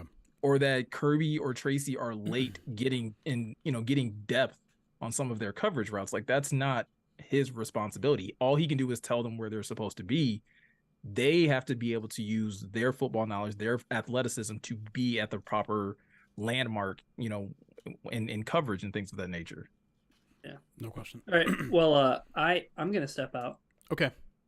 I was gonna say I got to bounce as well, and I'm sure Mina Kimes is probably not here yet, Hopefully. but she's Okay. I'm sure she's on the way. And you can stay, you can go, but there are a couple donations that also came in too. And either way, I'm sure we'll see you again, Ryan. Miko, you're welcome back at any part in the next 5-6 hours. Oh God, 6 hours still.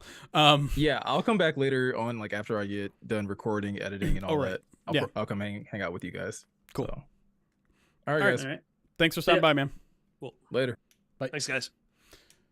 Okay. I know I'm only here for like at most 2 more hours anyway, so I'll make room for more people here. Okay, I cool. think people are tired of me. Anyway, go on. I'm sorry. No. We had a $25 donation that I forgot to thank earlier from Minion, who says my wife told me to donate another round. Thank you so much, Minion. And say thank you to your wife for you. We did have a significant donation that is relevant to what we were talking about earlier. AZ Lions fan, a $300.54 donation, says, Chris, I apologize for being a jerk earlier. Get well soon, Aleem. And I noticed the 54 cent. I have to imagine was a nod to Aleem. Says, let's go Lions. Thank you, Arizona Lions fans. I appreciate AZ Lions is now officially out of the sin bin. There you go. Very much appreciate the generous, very, very generous donation to the Alzheimer's Association. And then Inda just dropped a $25 donation as well. Thank you, everybody. We're caught up now. There's still one more spin on the wheel of pain to come. There are a couple things I will continue to write on my face as well, that are in the bank. I think we're mostly caught up on that. There's a background change that has to happen before Graham comes on, which I needed to write down to remember. Emo Graham. I feel like there was another one in there. Can I change to the one where he's diving? I will try to do that. I'm not sure when exactly in the 6 o'clock hour Mina is coming. She said in the 6 o'clock hour. I just assumed maybe that was at 6 o'clock, but we have the full hour cleared out for her anyways, just in case it is a little late, but I will try. I just realized that I could have probably had another guest on, and I completely dropped the ball. So apologize on that. You're good. All right, I think I found the photo that you're looking for now. If it is copy and pastable, get out of here. Ads, Android save update. image. We're just gonna replace that one. Yes. Go here. Go here. Go Let here. Chris get the egg. I can do the egg. I'm just going to have to I'm going to have to go get a bunch of paper towels and create a splash zone, because after cleaning up from that, from the saltine serenade, that looked like a mess. I don't really feel like doing massive cleanups again. So what's the best way to right there? Maybe I will do it. I just need to like make a zone for it, and also I don't want to like get everything dirty. There you go. Yeah. Oh, okay. I'm exhausted. I still have flakes of a cricket in my mouth. My mouth is still dry from saltines.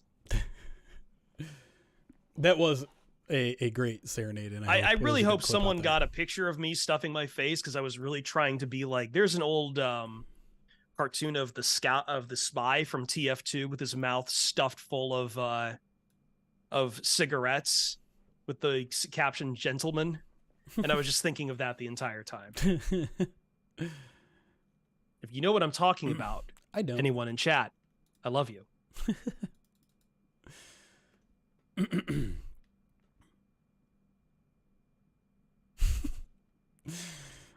Jeremo stream highlights and get edited and posted. Well, great question. If someone other than myself is up to it, yes. I do know we will turn at least some, if not most of this, into individual podcasts like we did last year. What did we do? Last year we made like a part 1 and a part 2 or something like that, right?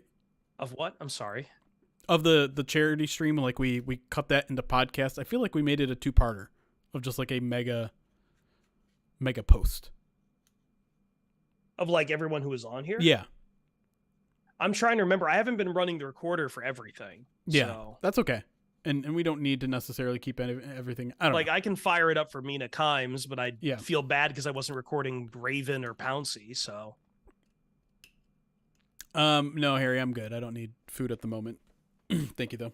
Or are you mostly talking about videos? I'm trying to remember what we did last year. I'm almost certain what we did is a 2-parter. Two big episodes where we had 4 interviews in one, 4 interviews in another, or something like that. Okay. Well, are you running your own recorders for this, or? Eric was running it for who did we get? I got Randle L and the midweek mail. No, I have Randle L. He also sent me 2. Let me go see what he sent me again. I can't. Herman Moore. Moore was the other podcast. So maybe I don't know. Maybe we just do the non-Detroit Lions beat writer ones. I don't know. At some point, yes, there'll be highlights. I don't know if there's going to be like a video cut up. We should definitely get one for Graham. That's for sure. Sure. Like maybe that just becomes the players / former players that we throw in there. Yeah. And coaches. Yep. Well, Randle L is a former player too. True. That is a good point. That's why I asked him. That man has seen quite a few playoffs in his time between Washington and the Steelers. Yep. Won himself a Super Bowl. Mm-hmm. That is fascinating to think about. Like these Pittsburgh Steelers right now, it looked for a while like it was all going to be fine and they'd hit up for the Super Bowl. I mean, for the playoffs and keep that still going for Tomlin. And I mean, maybe it might happen still. But a lot of that was predicated on, oh, hey, the Bengals are now banged up. And that means that they still have a chance to, at the very least, get a share of a wild card in the AFC North. I haven't checked the odds right now. I mean, the AFC North, the AFC playoff picture is a mess because it's a tremendous mess. Many backup quarterbacks right now. The Steelers, the Browns, the Bengals. Half of the contenders. We've got multiple teams from the AFC South in the wild card picture right now. Well, and like the Bills are out of the playoffs right now. And are the Jaguars going to be without Trevor Lawrence for a while? Yeah, who knows? It's such a weird mess. The Steelers right now would be the 5 seed in the AFC if the playoffs started today. But that is a razor thin margin they are standing on. Razor thin, and they do have tiebreakers over Indianapolis and Cleveland, I believe. But I mean, let's see, who do they play? I mean, they have to finish the year playing at Seahawks, at Ravens, and in between then Patriots, at Colts, Bengals. I hate to make it about. I'm sorry. I know Lions fans don't want to hear about another team and whether or not they're going to make the playoffs. But as me as an NFL fan, I just find this, I find the Steelers' continued success with a very not good quarterback to be just utterly fascinating. Yeah. Like how they have been able to hold on for some of this, much like how the Red Wings were able to hold on and keep their own playoff streak alive long after they were serious in any kind of contention. But I think even looking over at the AFC, it's a good reminder of how comfortable of the position the Lions are in right now. Oh, yeah. There is a clear divide between have and have not in the NFC. Right. And But like, okay, so you have Miami, who's probably feeling pretty good about where they're at in the AFC. You have Baltimore, who also probably feels pretty good at. Ravens are the 2 seed. Yeah. But is there anyone else that is sitting right now and feeling, okay, we're comfortable, we're in a good place? Like the Chiefs definitely aren't feeling that way after losing to the Packers, and they really haven't had dominant wins anywhere. Jacksonville isn't feeling good after losing a receiver for the season, and perhaps Trevor Lawrence for at least a couple of weeks. Pittsburgh is not feeling good at all, and why should they? Cleveland Browns is on their 5th quarterback this year. I don't know how the Colts are in a playoff spot right now, but apparently they are. Very Minshew mania. Like that roster is good, and it feels bad that it's not Anthony Richardson running it. Houston Texans just lost their biggest offensive weapon in Tank Dell. Right. Like CJ Stroud's having a phenomenal year, but now he's going to be without Tank Dell. Right. Denver, a team that was still trending 500. In the right direction, but just lost to Houston. Mm-hmm. The Bengals, who are on Jake Browning, somehow came out of Monday night with a loss, even though they were really in it for a lot of it. It felt really backbreaking. And then the Bills are 11th right now. The Buffalo freaking Bills are 6-6 and the 11 right now in the AFC.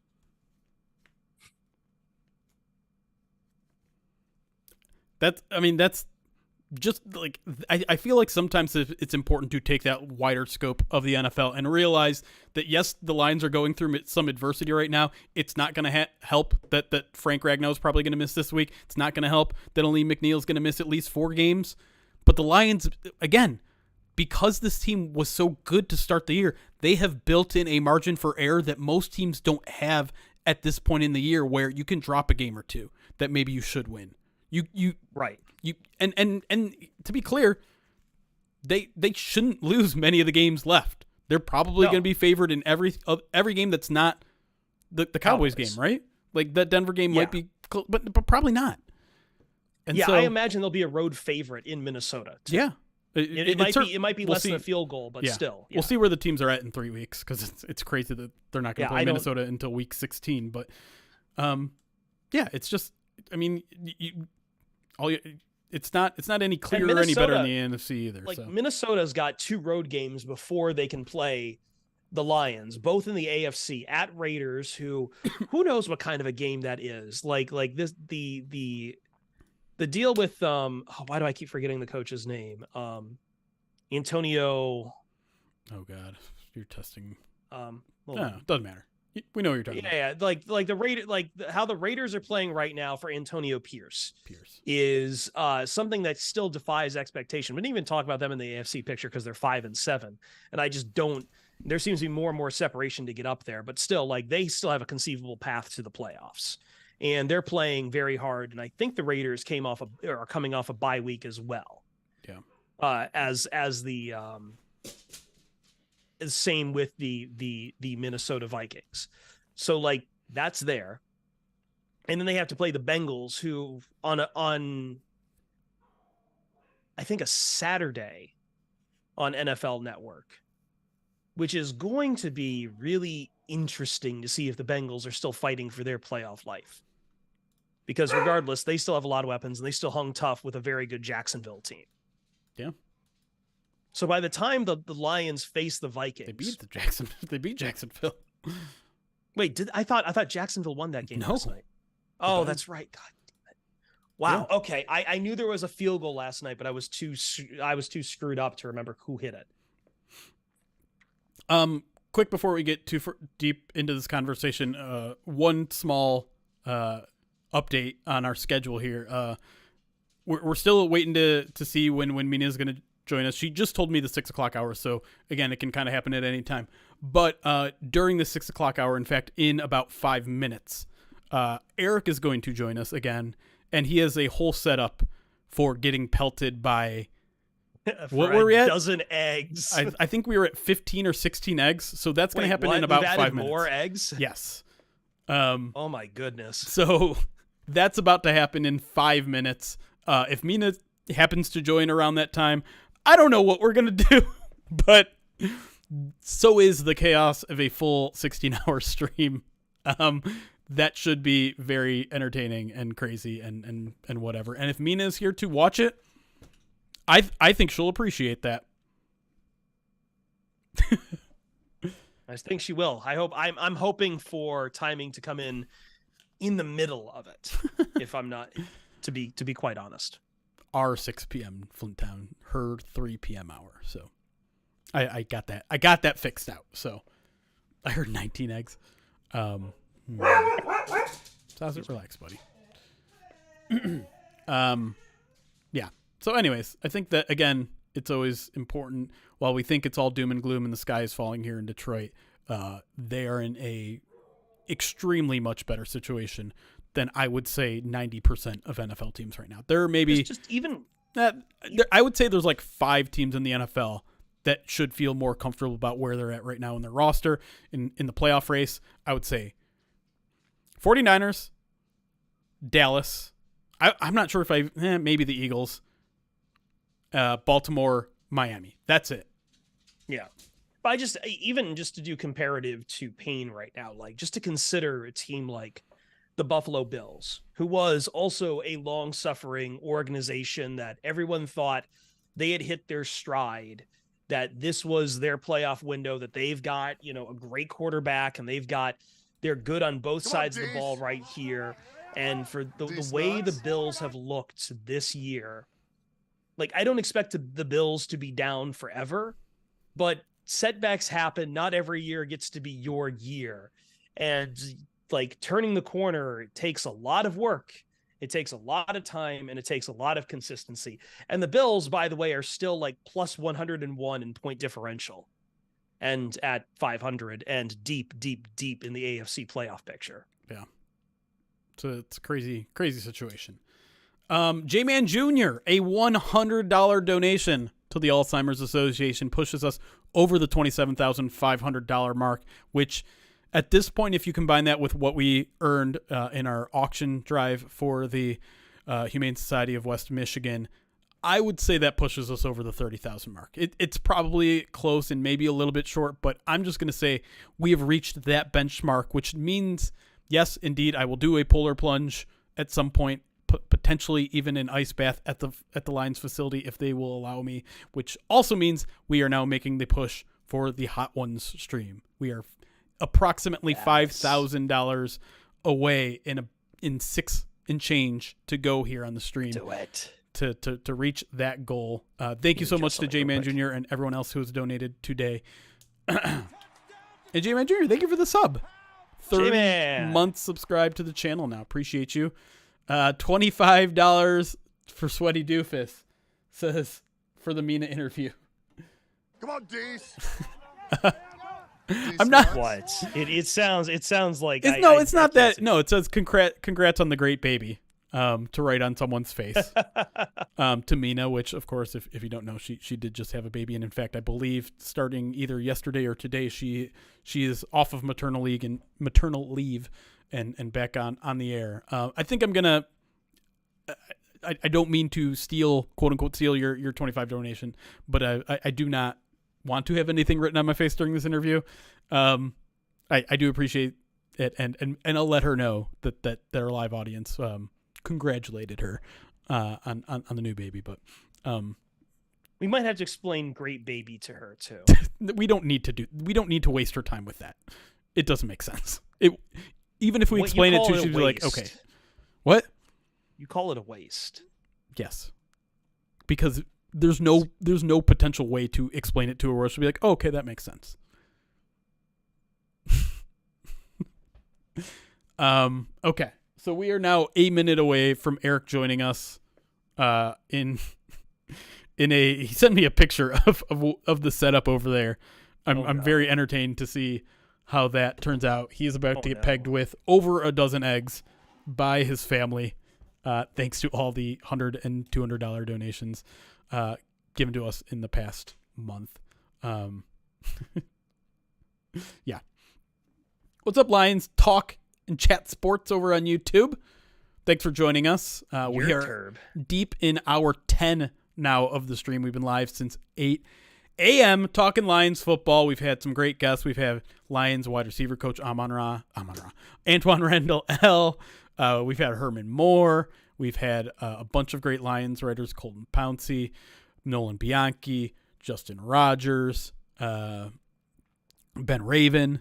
Have I tackled all of our guests? I feel like I'm missing one or two. I think Antoine Randle. Brett Whitefield and Mike Payton. Jeez. Brett Whitefield, yeah. Two of our bestest friends. Yeah, that's how it's been so far. If you missed any of that, you can go back on the YouTube page. On the YouTube, you can just scroll back. On Twitch, I think you have to exit out and click on our video VOD section, and you can go back and watch any of that sort of stuff. And yes, as Jason says, now you get treated to Eric getting pelted by eggs, which I don't know how that's going to play out, but I'm very excited. I'm extremely excited to see this. Oh, you're part of the what is it called? Lions Fan Nation or whatever. I didn't know that. Lions Talk. Yeah, say Herman Moore is my boss. God, what is that group of that community called? I forgot what it's called. I'm sure you know, and you're about to tell me, but I keep forgetting. That's a really cool thing that he's doing. So, and I'm sure you were picked because you're doing some great work over there. So shout out to Lions Talk by Chat Sports over there. Eric, you're late. Lions Nation Unite. That's what it is. Thank you, Dan.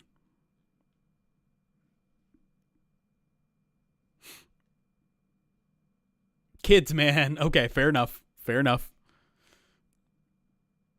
What's the name of Herman Moore's charity?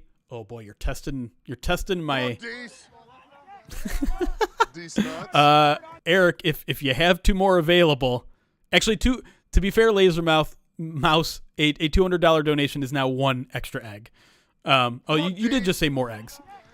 So if you can, Eric, add another egg to the chamber there, thanks to a $200 donation from Lasermouth. Lasermouth, thank you so much for $200 donated to the Alzheimer's Association. Von Roker, a $25 donation to the Alzheimer's Association. Says, great podcast. Go Lions. Thank you so much. Also wants someone, I'm assuming me, to write, I love mushy peas. I will do that after the Mina interview. There we go. It is time for the firing squad over at the Schlitt household. Hold on, we're gonna wait. Oh my God, there's a tarp. Nobody panic. Hold on. We need to pin Eric's. So when mommy says we can go, we can start doing it. So stay here. So wait. Hi. Hi. Oh, whoops. Make sure the people can see you here. Your layout on Twitch. Yeah, I fixed it. Yeah, okay. So, I'm up to 18. Yeah, that sounds right. Okay. How many eggs do I have to smash on him? 18. 18. A lot. Oh my God. So I've set up a firing alley. This is going to be epic. I am so excited for this, Eric. You have no idea. I am excited and concerned. And I've given now the 3-year-old went to grandma's and is asleep because grandma's is too much fun. Sure. I've given each of my oldests a dozen eggs. So, are we ready? We are 100% ready. Everyone can see you. You're full screen here. Levels of concern. Do you have a blindfold? I tell you what, take my glasses off. It's as good as a blindfold can be. There you go. So this is Brooklyn. Say hi. Hi. Hi, Brooklyn. Hi. All right. Hey. Hi, Harper. You ready? Get the first egg. Everyone get your recording, your clipping buttons ready. Here we go. All right. Brooklyn, come on. Hold on. He's so scared. Oh, goodness. I'm terrified. Smash it on his head. Are you ready? You can do your right hand. Use your right hand. Use this one. Ready? And then you're going to go smash on Daddy's head. Ready? It's beautiful. One of you clips, everyone. Clips. On Daddy's head. You have to do it harder than that. Okay. Recording in progress. Hold on. This is not going well. This is even better, honestly. Okay, Harper, you gotta come from the top down. Here, let's show you how to do it. Are you Yeah, we need Laura in on this. That's the expert. You got it. 1, 2, Gotta smash it. Now, Harper, you can also just chuck it. You can also just throw it at me if you want. No.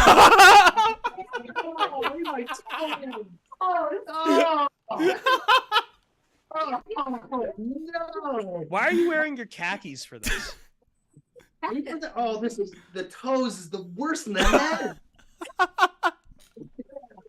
Oh, that's horrible.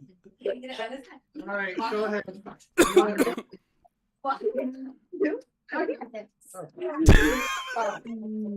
Oh, there you go. There you go. Bravissimo, bravissimo. Go, so I'll do that one myself. Oh, dog, don't eat the raw eggs, please. I would definitely suggest not. Come over here, or just throw it. Got him under the chin. We're going to aim for Daddy's face. Aim for Daddy's face. Go ahead. Aim for the face. Where did that arm This straight? is All right, figure you walk up there. Walk Okay, up there. go ahead. Watch your eggs. That one's still good. It's still landing. Here you go. Oh. Ew. Yeah. There you go, G. Now, walk up and smash on Daddy. Ready? Go ahead. Yeah. You gotta hit my head. It's the hardest part of my body. Oh, my chest, I'm doughy. You gotta hit me in the head. It's the hardest part. Look, heads. How are we failing at this? How is this? No, this is amazing. No, this is amazing, but it's also like this is. There you go. Hey. There we go. Oh my God. How many do we have left? We're like done, right? hey, this is like treat him like a just quarterback. No below the knees. No, Although no. I guess go for the head. Oh, that. Yes. There we go. That was a bullseye. Yeah. Oh, yes. Not at the camera. Don't smash my face with it. There's more. Oh, okay, now she's getting it. Yes. Now they're getting the hang of it. They've gotten into a groove like Jared Goff now. Oh, and now no. they're just rolling. That one counts. I'm counting that one. Look at how hot it's breaking. Look at that. It's breaking off on Harper. You got to stop it. They need to. You want to see. Oh God. Okay. Hold on. You're Oh, that one didn't break. Still misses you. Oh, Brooklyn, go get Daddy. I don't want that. Oh no. Here, this one's broken. Yeah, this one will break for sure. Break. Go ahead. Hit me now. Get out. Now, come here. Don't dodge it. Hey, last one, Harp. That's our last one. That's two entire parts. We actually did 24, Daddy. Wow. One more? This is Harp. This is the last episode. Oh goodness.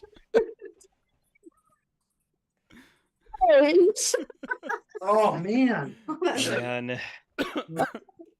Okay. Oh. If you can look, Oh my God, look at goodness. the carnage. The toes are the worst. Wow. I'm not so fond about this part in my eye. Oh, You're so nice. look at which kid loves me. Oh, Brooklyn said, "Clean it off." thank you. Clean it off. Thank you, baby. You're so You, sweet. I appreciate You're the you. favorite child. Where's the other child? The one that ran away after pelting me? Oh! Another egg. All right, thank you. Good job. Getting a fist bump on that. All right. Love you, Dad. Claps in the chat for Eric being a good sport. Let's hope that he's not put on IR after this. Dude, that one hit me in the face. That first one, it was like everyone had been missing, and then Harper just absolutely demolished you in the face. Oh, It's pretty good. your feet are gross. Yeah, the feet are the worst. I'm telling you. I'm good. You're good. You can go clean Did I yourself up. satisfy? Are we going to see you later in the day, or are we? Someone get him his I'm glass. gonna go shower. Okay. And I'll be back. Okay. So I'll see how long it takes for me to clean this up. Goodness. Fun. Fun times. Thanks for being a good sport, buddy. Let's increase the price on these eggs next year. Yeah. They might not even be on the table, to be clear. Like we might sunset the wasabi, we might sunset the eggs. Oh man. Well, Mina missed a show, I guess, huh? Oh, there's eggs on my Oh no. It's all right. It's just a dropper. All of our devices, like I did the saltine salute while you were gone, and I think I got a bunch of this in my keyboard, so this is going to take a while to. Can you see my breath? Oh yeah. Yeah, I can. That's how cold it is in this garage. Oh, so that's why the eggs weren't cracking too. Maybe. All right, go clean yourself up, buddy. Go clean up. I'm going to. Thank you. Have fun talking to Mina. Will do. All right, boys. See you later. See you, bud. See ya. Well, that was wonderful. That was amazing. That was great stuff. Best part of the day so far, easily. Winners. Only winners. Winners. All right. So Mina Kimes set to join us any minute here. She said during the 6 o'clock hour. So anywhere in the next 30 minutes or so. After that, we have Graham Glasgow at 7. Kyle Meinke at 7:30. Then Dan Miller, 8:30. After that, Kathleen from the Alzheimer's Association is going to talk, hang out with us for a little bit, show us a really cool video, talk and answer any questions that you might have about the Alzheimer's Association or any Alzheimer's or dementia questions you may have. Jonathan Blevins, our good bearded friend, at 10 o'clock. Dave Burkett at 11. And then we'll end this thing around midnight as we get closer and closer to some of our big goals. Again, I want to reiterate how incredible it is that we've already crushed last year's numbers. We've already overpassed. Now I think officially $30,000 raised between the Alzheimer's Association and the Humane Society of West Michigan. So we're aiming for that 35K Hot One stream. If we get to 35K, we will do a Hot One stream at some point, probably during the off season. And then if we get there, who knows where we can go. So if you can, continue to share the stream, continue to share it with family. If you have money to spare, we'd appreciate it, but please don't spend outside of your own means for us. But just being here, we're at 330 total viewers between Twitch and YouTube. Just you being here, even if you have to step out, go grab dinner. If you can, keep the stream up so that our numbers remain high and other people can find us as we continue to raise money throughout the rest of the night. Not hot tub stream, hot ones stream, and not not hot ones in a hot tub either. We're making dangerous combinations now. True. Lantana, I'm sorry to hear that. But yeah, this is a cause that's near and dear to a lot of people's hearts because I would imagine almost everybody that's watching right now either has been directly affected by Alzheimer's or knows someone close to them that has been affected by it. So, it's the whole reason we're doing this, right? And if you want, if you want to know more about the Alzheimer's Association, you can always go to their website. And like I said, hang around during the 9 p.m. hour. We're going to have Kathleen over from the Alzheimer's Association to answer any questions about what they do. Again, about the disease and also show us a really powerful video. So, yeah, we're just kind of hanging on at this point. If you want to get back into Lions Talk, we can get back into Lions Talk until Mina joins us here in the next 30 minutes or so. Yeah, and then we'll get prepared for Graham and the rest of them and keep the train rolling. Hell yeah. Heck yeah. By the way, heck yeah. Yeah, listen, I have $240 coming down the pike here, so you can add that to the total if you want to do your math. 6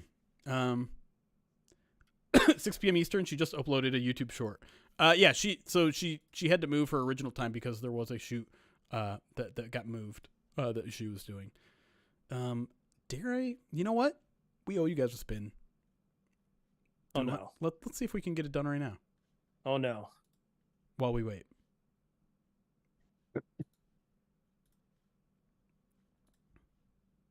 Screw it. Here we go. Spin. We're gonna dilly-dally.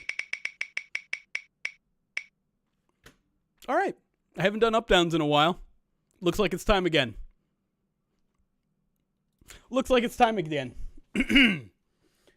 All right. Since people didn't believe that I did it last time. Whoops. That's not what I wanted to do. Oh, what'd you do? I accidentally show self view. Pin myself. Okay. No, I'm not going to do the soul patch before Mina gets here. All right, we're going to bring this Oh, no, I just unplugged my monitor. Oh, no. You guys can still see me. Hold on. Let me get my monitor plugged back in. Please do. Please do. Hello, everyone. I have nothing really to add to this other than this stream is going sideways. Eric Schlitt, questionable eggs. All right. That's, oh my God, I have so little room here. Yeah, we're going to have to put the belt on too. Oh no. To keep this stream PG. And I'm keeping my eye in case Mina comes. I don't see her Concern. waiting in the lobby yet, so. He's gonna come and get you see your butt crack. All right. Yeah, the dogs are out. Do little dance. And yeah, I have a bowl on the ground. Don't judge me.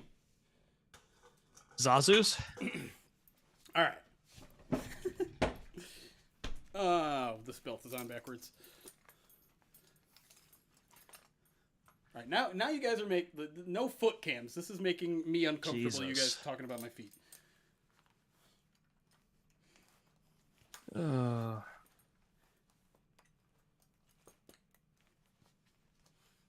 right, you ready? Stop biting those toenails. Here we go. Hopefully I have enough room to not hurt myself. 10 up downs. Count them with me, chat. Hopefully the stream doesn't go out. Hey, Zazu. Get out. Can you get out? What's up, big boy? Thank you, buddy. All right, here we go. 3, 2. No, you got to get out. You got to get out. Off. No, out. Thank you. Here we go. 1. 2. Oh man, there's grease on this thing. 3. Or that's the green screen. 4. 5. 6. Oh God. 7. 6. No, that's 6. 8. 7. 9. 8. Why are you doing it with glasses on? Woo! 9. One more. Easy. One more. Uno mas. No, you're not. Jeremy, one more.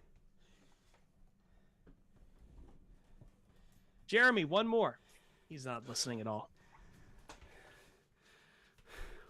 Why is everyone saying one more? One more. Did I skip a number? Off. Yes. Get back down there. All right, but I'm not going to move the camera again. Hey, buddy. All right, here we go. There you go.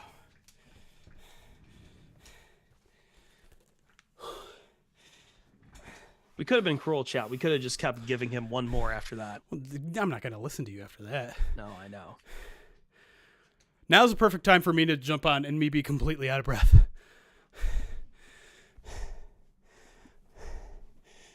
Oh.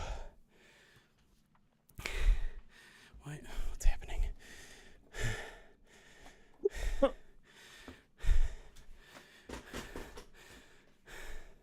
What do you mean definitely not a military guy? That was grade A up downs. In fact, I did a burpee instead of an up down. I did more than what is expected of me. Come on, Dees. Dees nuts. What do you mean I can't move people Oh, I'm pinned. That's why. All right, there we go. Whew. Y'all wondered. Here's the thing. I'm sneaky athletic. That's why. That's why I won what I won. That's why I won the beat writer combine thing. People didn't believe. People look at me and they think still don't believe. I understand that. You look at me. Does this look like an athletic person? A little nebbish guy with glasses? I get it. But I lull you guys into a false sense of security. What is my heart? That doesn't seem right, but my Fitbit says my heart rate's only 86 because I'm an athlete.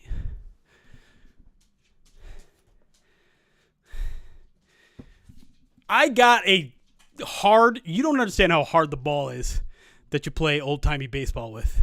And no glove. And the guy in left field thought he played for the MLB.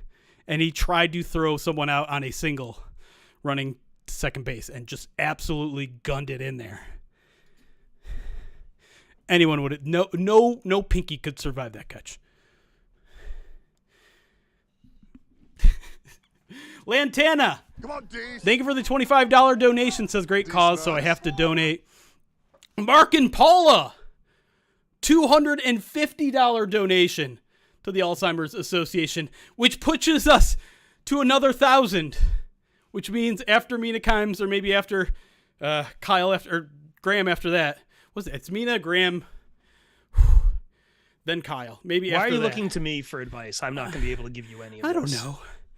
After that, Mina, Graham, Kyle. Then a break before Dan Miller. So maybe that's when we'll do the next spin. Thank you again to everybody for the donations. Mark and Paul, Lantana. Here, real quick, hold on.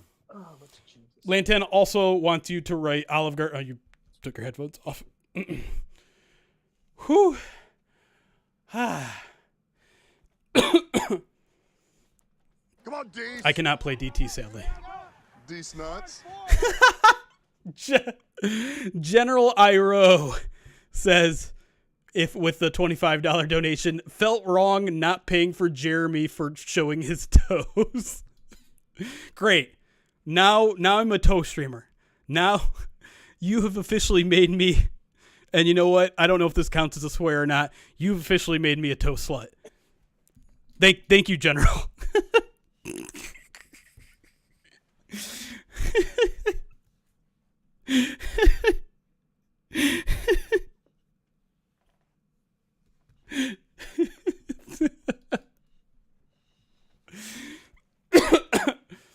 Does that count?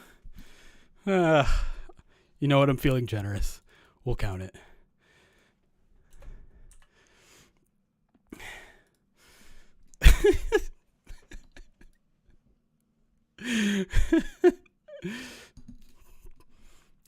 But 20. What's the going rate for toe? And this isn't this. That was not just toe pictures. That was toe video. I even did a little jig. I feel like $25 for that. I'm not getting my money's worth. That's like the D-list celebrities that are on Cameo that are doing it for $5 a clip. Chat is just begging Mina to show up so that we don't have to talk about this anymore.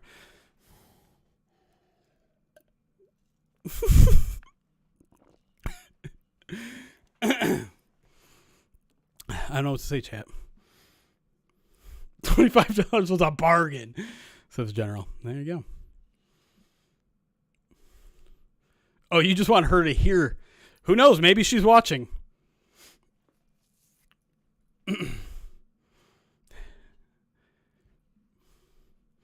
Yeah, I'll let him know, Lantana, when he gets back. I don't know what he's doing.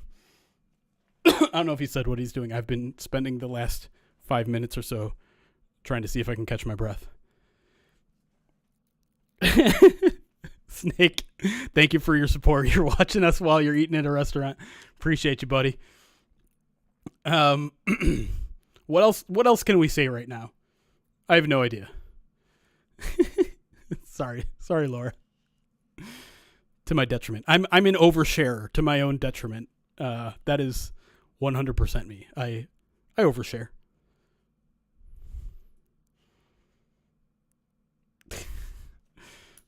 Okay, sorry. What's up? There was a donation to write on your face, and again, you don't have to do it now before Mina comes, but someone wants you to write Olive Garden on your head. I might have to, because I have to leave after Graham Glasgow for the night. I might have to have some IOUs on these. Okay, yeah, we can do it our next for the POD next cast. stream too. Just yeah, it feels like we're just keep getting more of this, and like I'm just trying to be cognizant of the time and everything. I'm sorry. I know I'm getting a reputation for like dragging my feet on certain redemptions, but can we not use the word feet right now? Wait, what happened? What happened with your feet now? People are just commenting. People saw the feet. I got a $25. Did you hear what the $25 donation said? Felt wrong not paying for Jeremy showing his toes. I'm going to refund the Olive Garden shirt just because of these interviews coming up too. I will go get Ruby. Ruby, come here, buddy. Get you some treats. Come here, big guy. All right, guys, let's do a reset here. We are up to $28,061.07 donated to the Alzheimer's Association since November 1st. We still have one more spin on the wheel of pain.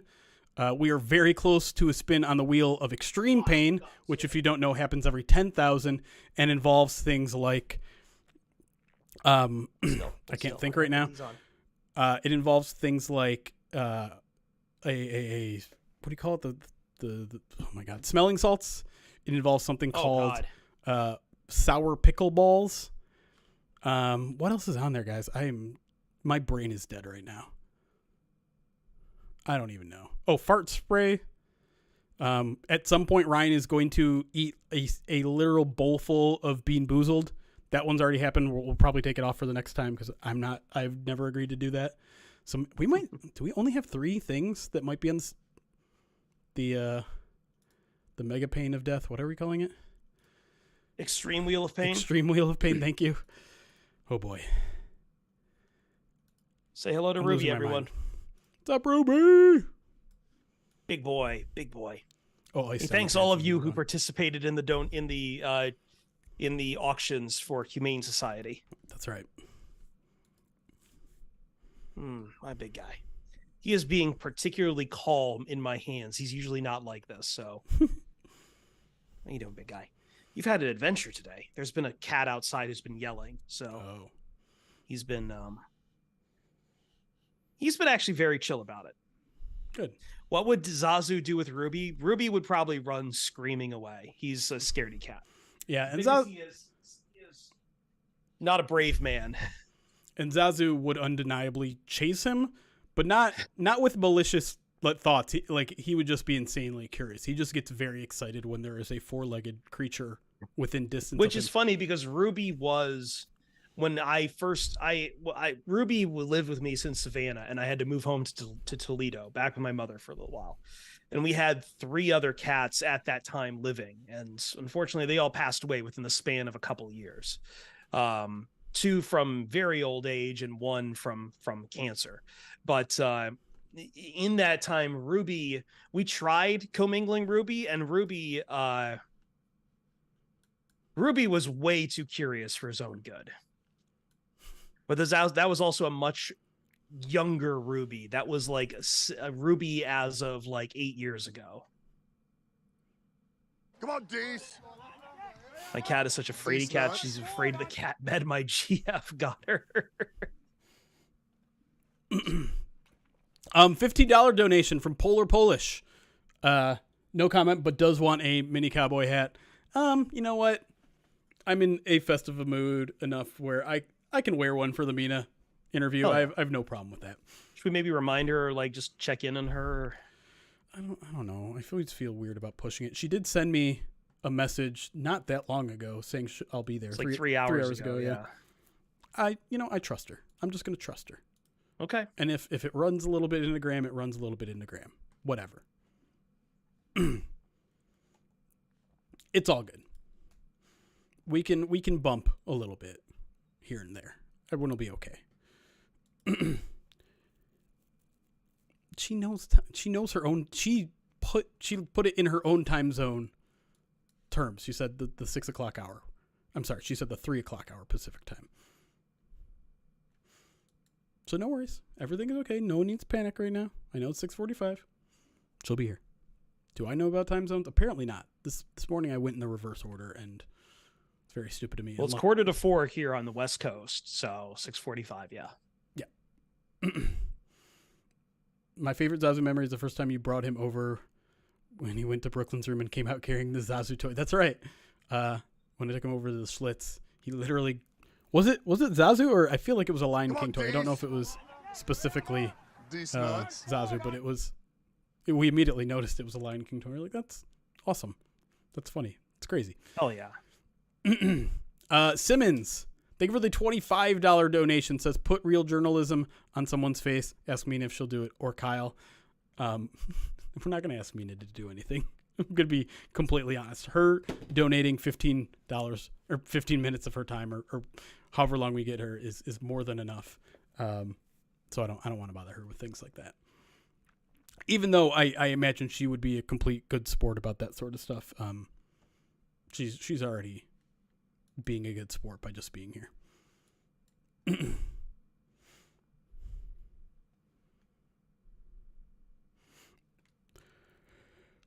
Maybe Kyle. I don't know. I'm running out of things to say. You are. We're coming up on 11 hours here. I know, but I am someone who already struggles at times to get like charged up about certain things because of just how hard I have been hit with depression in my life. So it's like I'm like sitting here being like, what the hell else can I even do? Fair.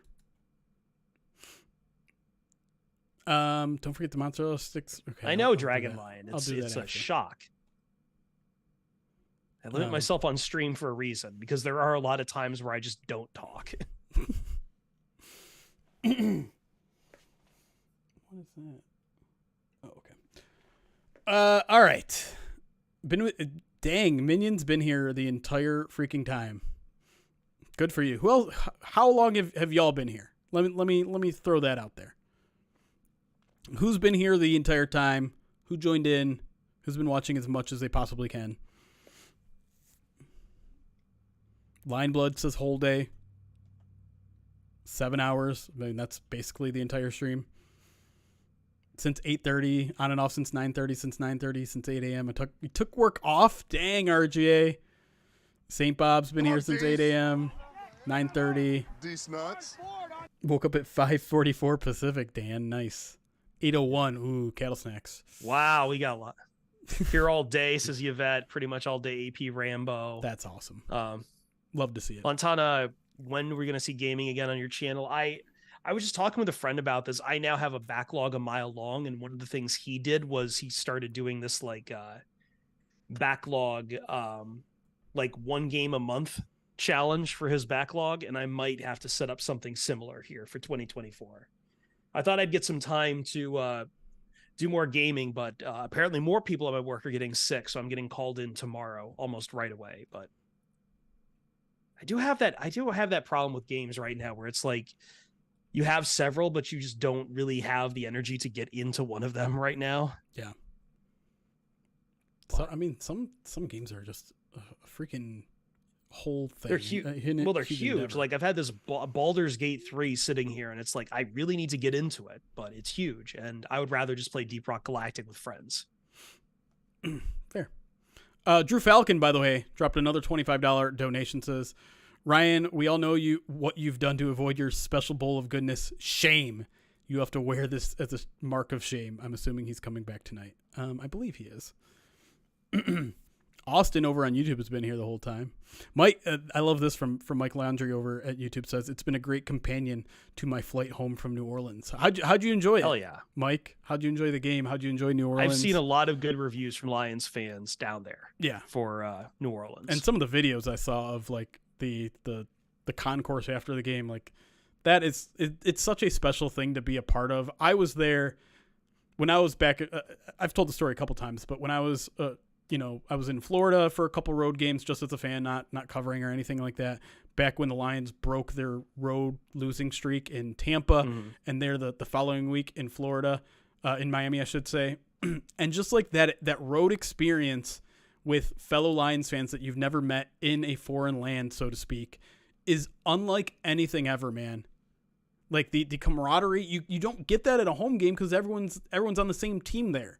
And to experience it then when the Lions were bad, I can only imagine what it's like this year, where we just it happens every away game. There's a hostile takeover from Lions fans, and you guys are relentless out there, and it's so awesome to see. It's I can't even imagine. I can't even imagine. Oh yeah, it's so cool.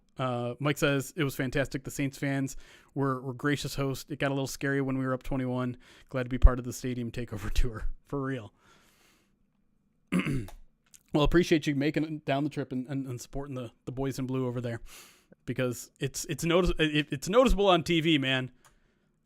Especially in the first 7 minutes of that game where the "Let's Go Lions" chants were just incredibly loud, and y'all were going crazy. And then again, it's just so fun to see those videos after the game too. By the way, if you need to fill anything at any point tonight, you have the Olive Garden video in your hands to do with as you wish. True. Yeah. I don't know if it is 40 minutes, but there are some highlights on. People have been tuning in to certain parts and sent me comments about like, oh yeah, this timestamp here I see when your soul leaves your body. I'm never doing that again. Certainly not an empty stomach, and I'm not ordering everything else that comes with it. Fair. Snack Time, thank you for the 11 months subscribed over on Twitch. Says I got my tickets for the Cowboys game in a couple weeks. Ooh. See, when we were just having conversations about the future schedule, and I feel like too many people are like assuming an automatic L for that game. And I understand it's by far the Cowboys game. Oh yeah. Understandably, like it's the toughest game remaining. It's going to be a huge test for the offensive line. It's going to be a huge test for the defensive line. That's a good offensive front. It's going to be a huge test for the defensive backs. All of that, no question. But I think you could say a lot of the things about Dallas that you can say about the Chargers. And I know the Chargers are down bad right now, and it's easy to make fun of them, but they had two really good pass rushers on that Chargers team that the Lions completely neutralized. They have a quarterback that, in my opinion, is better than Dak Prescott. They have some really good receivers over there, too, and the Lions outdueled them in L.A., and so I think that game could play out in a very, very similar way, and I could see the Lions coming out on top. In this 4-game streak as well, and we can go ahead and like just keep it going through most of the season for the Cowboys. And the question keeps coming up as far as like, and I hate to do the strength of schedule thing. You can only play who's on your schedule, who's on your NFL schedule, and a win is a win in the league. But they've been running up these scores on the Commanders and the Panthers and the Giants and the Seahawks, who aren't as great as I think we anticipated them to be. And they're going to get the Eagles here, who seem to be going through it right now, but that's probably going to be their hardest test. And they already lost the Eagles this year. The 49ers they played, they got the doors blown off of them. They lost the Cardinals early in the year. You look at their schedule, and in every point they take on the Rams, where they had Brett Rippon under center, I believe. I think that's right. I have to go check that game log. They very much still have a lot to prove, I think is no, a fair point. Stafford was playing that game, but he was getting no protection. The point is that, like, as scary as it is to see the Cowboys putting up 40 points every game, we have to also understand the teams they've been playing where they put up 40 burgers. Yeah. Listen, it's a week-to-week season. The Lions still have a really good offense, and yes, the Lee McNeil injury is painful. It's gonna suck. It sounds like they'll probably get him back for the playoff run, which is important. Because again, I think this, not that it should be defined by how they do in the postseason, but in a lot of ways, I think our overview of whether this was a successful season or not will depend on if they win a playoff game or not.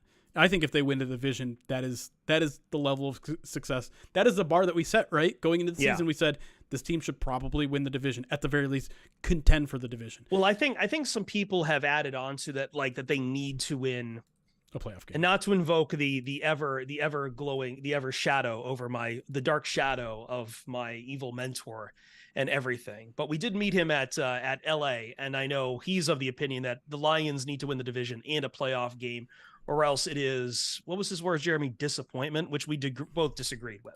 Yeah. But I think that undersells how hard it is to win a playoff game in this league. How random a one and done football game is, how many factors come into it where it is just, do you have the right personnel? What's your health level? How do you match up? Are you ready on this particular thing? Is your game plan looking good for that day? There's so many factors other than, are we just the better team? Like this, it's not baseball and it's not basketball in that way. You don't have 7 games to figure it out. There is so many levels of randomness to it that I know, and I know that stat, that history stat is there, that not since 91. And I know people want that bugaboo off their back, but it's just not that easy. Like, ultimately, at the end of the day, it takes a lot to win a playoff game. And all you can really control up until going into that playoff game is making sure you'll be in the playoffs to begin with. Yeah. And to me, when you're talking about a single elimination tournament, anything can happen. Yes. And to judge an entire season based on one game result is not fair. It's not accurate. It's just not. It's just definitely not fair to the work. This is a whole season. Right. And so if the Lions win 12 games, they win their division, I think you have to be pretty proud of how they handled this season. You have to be pretty proud of the work they put in, the product that they produced for us. And listen, like, you knocked off one of the biggest, longest division title droughts in professional sports. That's a huge accomplishment. And I think, and listen, like, the bar then will get moved. Next year it is playoff win or bust. That is the next, and maybe that's not even enough for 2024 if they win the division this year. Maybe you are talking, hey, NFC championship game or bust, or I want to see this team in the Super Bowl, or what. Like, it is fully fair to have the highest expectations for this team next year. That doesn't mean, I do think teams can take steps back between they seasons, but yes, largely yes. But they have largely it is a matter of progress. Yeah. Yes, they have enough offseason resources this upcoming offseason in terms of draft picks, in terms of cap space, where I think you need to see this team continue to take steps. And so yeah, like, I know people want it now, and I made this point a couple times. I get the idea that, hey, they're in this opportunity right now, and Dan said this last year. They were in a playoff run last year, and he wanted to make clear to everyone in that locker room, there's no guarantee you come back there. There's no guarantee the Lions win the division next year. There's no guarantee next year they make the wild card. So the fact that they're here, the fact that they're very likely going to have a top 3 seed in the NFC tells you, hey, don't lose this opportunity. And I don't want the fans or the players to think away like, okay, we made the playoffs. We can sit back and everything else is extra. Hold on. I did have Graham. Oh, there he is. Okay. Graham is here. So we're going to let Graham in. Wonderful. At this point, we'll see with Mina, but let's bring in Graham and talk with him a little bit about expectations this year and all that jazz. And desktop. All that jazz.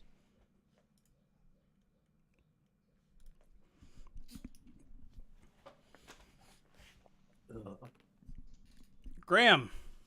Yo, what's up? How's it going, buddy? I spelled my name wrong. You sure did. Brahma. Yeah, that's a shame. I've been recording ever since the hold on, let me start a new recording here real quick. Recording stop. I just realized I've been recording since Eric was getting pelted. Recording in progress. There we go. We'll start a new one. So I at least have a bookmark on our stream content afterwards. I love it. Well, Graham, welcome to our long charity stream. I appreciate you making some time out of your busy, important week. Let's just start with how Tuesdays are an important day for players because it's their day off. So how's your day off been? It's been good. I went to the airport. Well, I woke up this morning. Got to sleep in a little bit. Made my way. Future. we usually go to Mexico like 2 times a year, maybe 3 times a year. My family, my side of the family really likes to do it, so we usually go there for like a week with like my parents and my brothers and sister and stuff. So that's when you trying to get ahead of it. Found out you were getting signed, right? This past week? Yep. Yeah, you were down that there? was when I was. Cool. Well, okay. I need to start with just like the crazy season that you've had. Not only in terms of, you know, crazy success, but the maneuvering that you've had to do. And I want to speak, I guess, in particular to last week, because one of the things that I think people don't realize is the difference between, you know, learning on Tuesday or Wednesday, hey, you're going to shift over to center this week, versus, hey, it's the middle of the second quarter, you have to play center now. Yeah, no. Well, I mean, like when I'm going through stuff during the week, like I am paying attention to like some of the center stuff, but like not as much if I was going to be playing center like the whole time. Like, I mean, I'm thinking about how to approach the week, you know, at guard. I'm not thinking about things from that lens usually. So when it happened, I mean, it happens, you know, it's just the way it is sometimes. I just was like, oh shit. I'm like, I was just trying to, I tried to, I think I explained it to a couple guys in the locker room, you know, who were part of the beat, but I was just like looking up and like trying to like memorize or like see what I could like visualize of like the run drawings and stuff. Mm-hmm. And for the most part, things went pretty well. So that was good, but you know, it's stressful. Right. Stressful. I imagine we hear on broadcast now so much, you know, we have so much new offensive linemen in media that you hear a lot about how many responsibilities the center has, and, you know, like how much more you have to be dealing with in that particular position to call out everything right before you snap it. No, definitely. There's so much more. And like half the time, like, and God forbid something fucking changes. Sorry, I don't know if I'm allowed to swear. You absolutely. If something, oh, you something can. Changes, Jeremy can't. You can. Okay, cool. I'll abuse it later, probably. But God forbid something changes after, like, you know, not after the snap, but like right before the ball is supposed to be snapped, and you're trying to like communicate, because New Orleans is loud. Like that was a loud environment. Like you're trying to communicate something at like the last second, and people are half the time like the guys next to you like don't hear. And then you come off the sideline, they're like, I didn't hear it. And I'm like, I'm screaming. I'm yelling at you. I'm yelling. But, you know, it's a part of the job. It just is what it is. There was one game this season. I don't remember which one. I think it was a primetime game at home. So it must have been the, what was that one? Did you play center against the Raiders? Yes. Yeah. I asked you after the game, I'm like, do you like playing center more? And I think your answer was, it's sweaty. It's a lot more sweaty. I have to think a lot more. I get so sweaty when I gotta think. It's so much. I like, even during camp and stuff, like when there'd be days where I'd have to go play center. Jared would just complain that my butt is like too wet.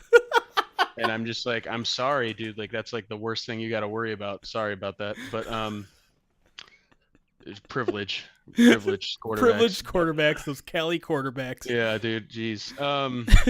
But I mean, like, as I said, like I'd be doing the center stuff and just like trying to think of the tags and like trying to make it quick, and your brain's just like working a lot faster. Yeah. And then before you know it, you're like just drenched in sweat.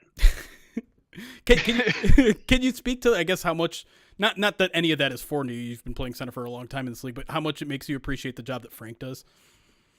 Oh yeah, Frank is unbelievable. Frank is like outside of just like the type of player he is on the, you know, just like in regards to like how he just actually plays the game, he's incredibly smart. Like he's super good with like the formations. He knows like what a lot of stuff like outside of like what a normal center might know is. Mm-hmm. And I feel like he's, in my opinion, I think he's like top 1 or 2 center in the NFL. Yeah, I don't think you're getting a lot of people that disagree with you there. Yeah, controversial take there. Yeah, sorry about that. Hot take Graham Glasgow here. I have to mention it just because it's obviously been a topic of the day here for Lions fans. As someone who probably goes up against Aleem McNeil quite a bit in practice, how much is, obviously you guys have got guys that are capable of stepping up, but how big of a part to the defense has he been all season? How big of a loss might that be for the defense? Is he not playing? They put him on IR today, so he's out for at least 4 games. I didn't know that. Yeah. All right. Well, that stinks. No, he's super good. Like, he really is. Like, I mean, in regards to, I feel like our interior defensive line, even in general, I feel like on our defense, I feel like Aleem's like probably like, I don't know, second. Like, you could argue probably second best player on the defense. Yeah.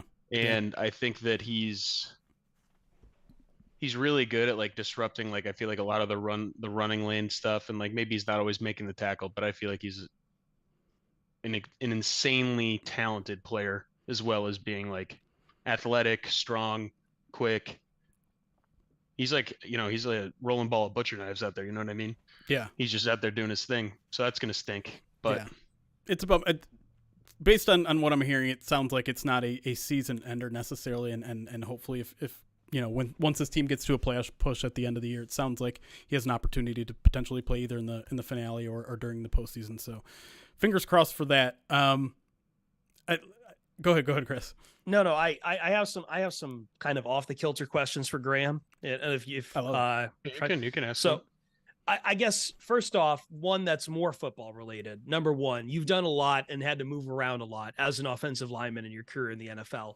What's the one thing you haven't done yet that you would still want to do? Be it taking a snap as one of these quarterbacks out there, or, what's on the bucket list of things you want to get done in a game? I would like to score a touchdown, but I don't want to have to do like something weird to do it. Like, it'd be like super cool to do that, but other than that, there's really nothing that I would want to do. A lot of the stuff have been getting downfield quite well. Like, yeah, me and Jeremy noticed Sewell was down the field, it's like jogging back 25 yards down the field in the Chargers game. You could absolutely be catching a pass out there. I don't want to do that. But like, if I somehow like got a touchdown, that'd be sweet. But as I said, like a lot of the moving around that I've had to do hasn't exactly been because I've wanted to do it. So like, less moving around would be good. But somehow scoring more stability, sure, would be perfect. So, all right, let's build an ideal scenario in which you score a touchdown. Is it you're taking a fullback dive? Is it you're falling on a fumble in the end zone? Is that good enough? It sounds like you don't want to catch a pass. That would be perfect. Falling on a fumble would be amazing. Okay, that'd be easy. That would be perfect. But like, it's got to be like the perfect scenario. It's got to be like, you're like, I'm pulling on something, and then like somehow the running back, like there's not a lot of defensive guys around me because like I'm not usually looking for a fumbled ball. Right. So like usually I feel like they kind of are. So like there's somehow only one other guy out there, the running back fumbles, and like I'm able to fall on it without people spearing me like in the kidneys, like with their helmets. That would be ideal. Okay, so let's say there's a fumble. It's generally in the open field. You don't see any defenders around you. It's at, let's say, the 3-yard line. I could pick that up. I'd scoop that up. You'd scoop it up? I could do that, yeah. But would you? Or would your instincts kind of call in and be like, I got to fall on this one? I think I scooped up a fumble one time in 2019 here, actually. Oh, we got to go into the film on this one. It was against Washington, and I think they strip sacked Jeff Driscoll. And I got the ball, and if I had turned out the other direction, I think I could have got a first down. I think it was on 3rd down. Oh no. I turned out the wrong way and I got tackled. And so I could do it. Okay. I've thought about it, but yeah, but that's probably it. Is that a play that you like gets watched in the film room that week, and someone says like, "Hey, Graham, like did someone point that out? I was like, you got to run this way," and you wouldn't. No, I pointed that out for myself. I was like, damn. Nobody even said anything. I don't think anybody. Be your biggest critic. Be your biggest critic. Yeah. I don't even think I got like patted on the back for like picking up the ball. I think they're just kind of like, I think they just moved on. Like they're like, yeah, can't have this. Can't have a strip sack. And like I pick up the ball and like run like 2 yards, and they're like. They just don't say anything about it. But what about like a tipped pass by the defense? If you see that fluttering towards you, are you going to try to catch that, or are you going to knock it down? If there's a lot of people by me, you best believe I'm going to knock that down. That thing's getting knocked down. But oh man, if somehow like I wasn't, if I didn't see somebody like close to me, I'd think about picking it up. And, or catching it. And I think we've told this to our audience before. Every Friday, you guys start practice by Jared Goff just unloading 30-yard passes to literally everyone on the offensive line. What would you say your catch rate is on those plays? I'd say like 70%.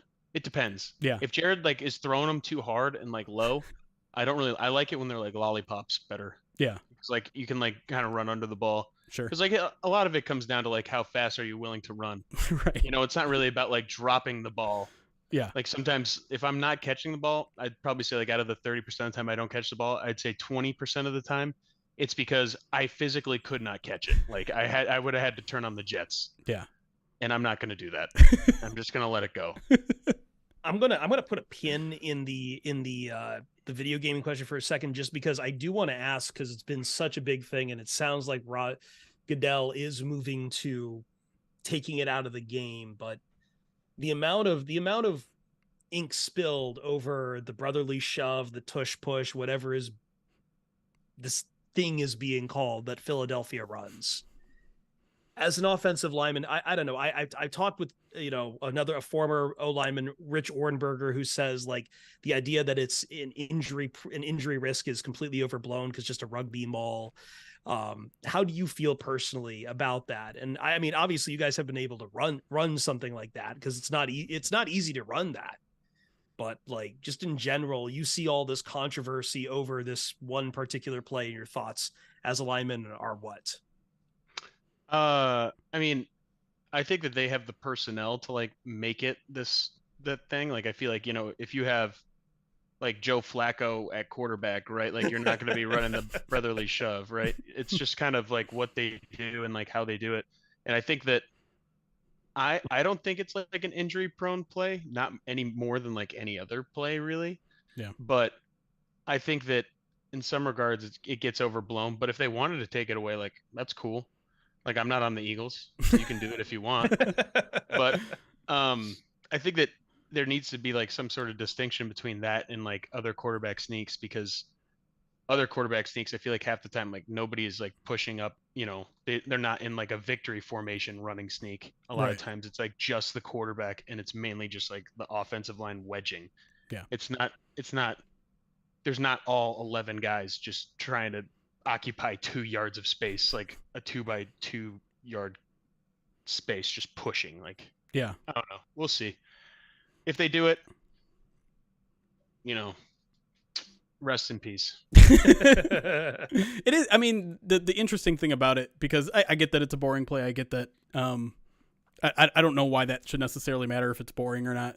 Although I will say, I think they moved the field goal back because it became a boring play. So it's kind of similar in that way. The PAT, you mean? Yeah. Yeah. Sorry, the PAT. But this one, the weird part about this one is that it's targeting one specific team. Not everyone can do this play. It's more about overwhelming success rate. But yes, you're right. Other teams have tried to do it, and they just can't because they don't have someone like Jalen Hurts as the quarterback to be part of that. I don't know. I feel there have been other times in past seasons or just over the past 40 years where just because of one guy or one team, there's been an NFL rule. Yeah. Right. I feel one it doesn't injury. have to. Yeah, it doesn't have to affect the whole NFL, or the whole NFL doesn't have to be doing it for them to be Sure. yeah, we don't really like this. I guess that's true. I'm guessing Jared has not asked if they can pull that play. I think we've won one QB sneak all year, maybe 2. I was just kind of regaling it. I feel he's got to be close to setting a record high for victory formation kneels, because it feels like you guys have closed out so many games on offense this year. I feel we have. I last week we did. You did the first time we played the Packers. We did the Chargers. Obviously, you guys did Chargers. We did Chiefs. I think you did as well. You had a couple defensive stops there, but I think you closed it out on offense. It ended up on offense. Yeah. Maybe the Panthers, maybe the Falcons. I can't remember those exclusive. I can't really remember those exactly. Right. But I mean, too, that speaks to a larger point too, and some of it goes down to some of the play calling that Dan and Ben have done late in these games. I think last week is a great example where you're at your 3rd and 9 or whatever it was, and you can run the ball there and run 40 seconds off the clock and risk, I guess, giving the ball back with about a minute left. And instead they said, no, we want to finish this one on offense. We don't want to risk it to a run. We're going to throw the ball. And so what does that kind of do to your entire group, knowing that they're not afraid to run a quote unquote risky play on offense just to make sure that you guys stay on the field to the end of the game? Well, first of all, things get kind of tough, in 4-minute situations when, basically the whole end of the game there, they were just in goal line. They were in like a 5-3 defense. Yeah. If you're not in a goal line formation yourself, like with the personnel, it's almost impossible to gain like 10 yards in 3 plays in that situation. So I think that what that does for us in general just kind of is, I think it might scare some other defensive coordinators into being like, okay, well, they're not just going to run it all 3 of these times. Like, we got to kind of respect the pass. Yeah. Maybe it won't be them like loading up the box as much, but we'll see. Honestly, do whatever you need to do to win, Mm-hmm. I think that if they were to go and like we did run it 3 times and then things ended up differently, they got the ball, somehow ran down the field and scored, they'd be kicking themselves. So I think, as you said, you play to win the game, right? Yeah. Very, very much like the Chargers game too, right? You go for it on 4th down there to make sure the game's ended, and you guys have earned that trust on offense to close out games, and so I don't expect that to stop going forward if you guys have those opportunities, and to be, you will, right? This is a close league. Once you get into the playoffs, almost all the games are decided in those last possessions of the game. And I think maybe as a fan, that's the most encouraging thing about this team right now, is that we know that the offense is very much capable of closing out these games. Because, there's obviously some concern on the fan side with how the defense is playing occasionally.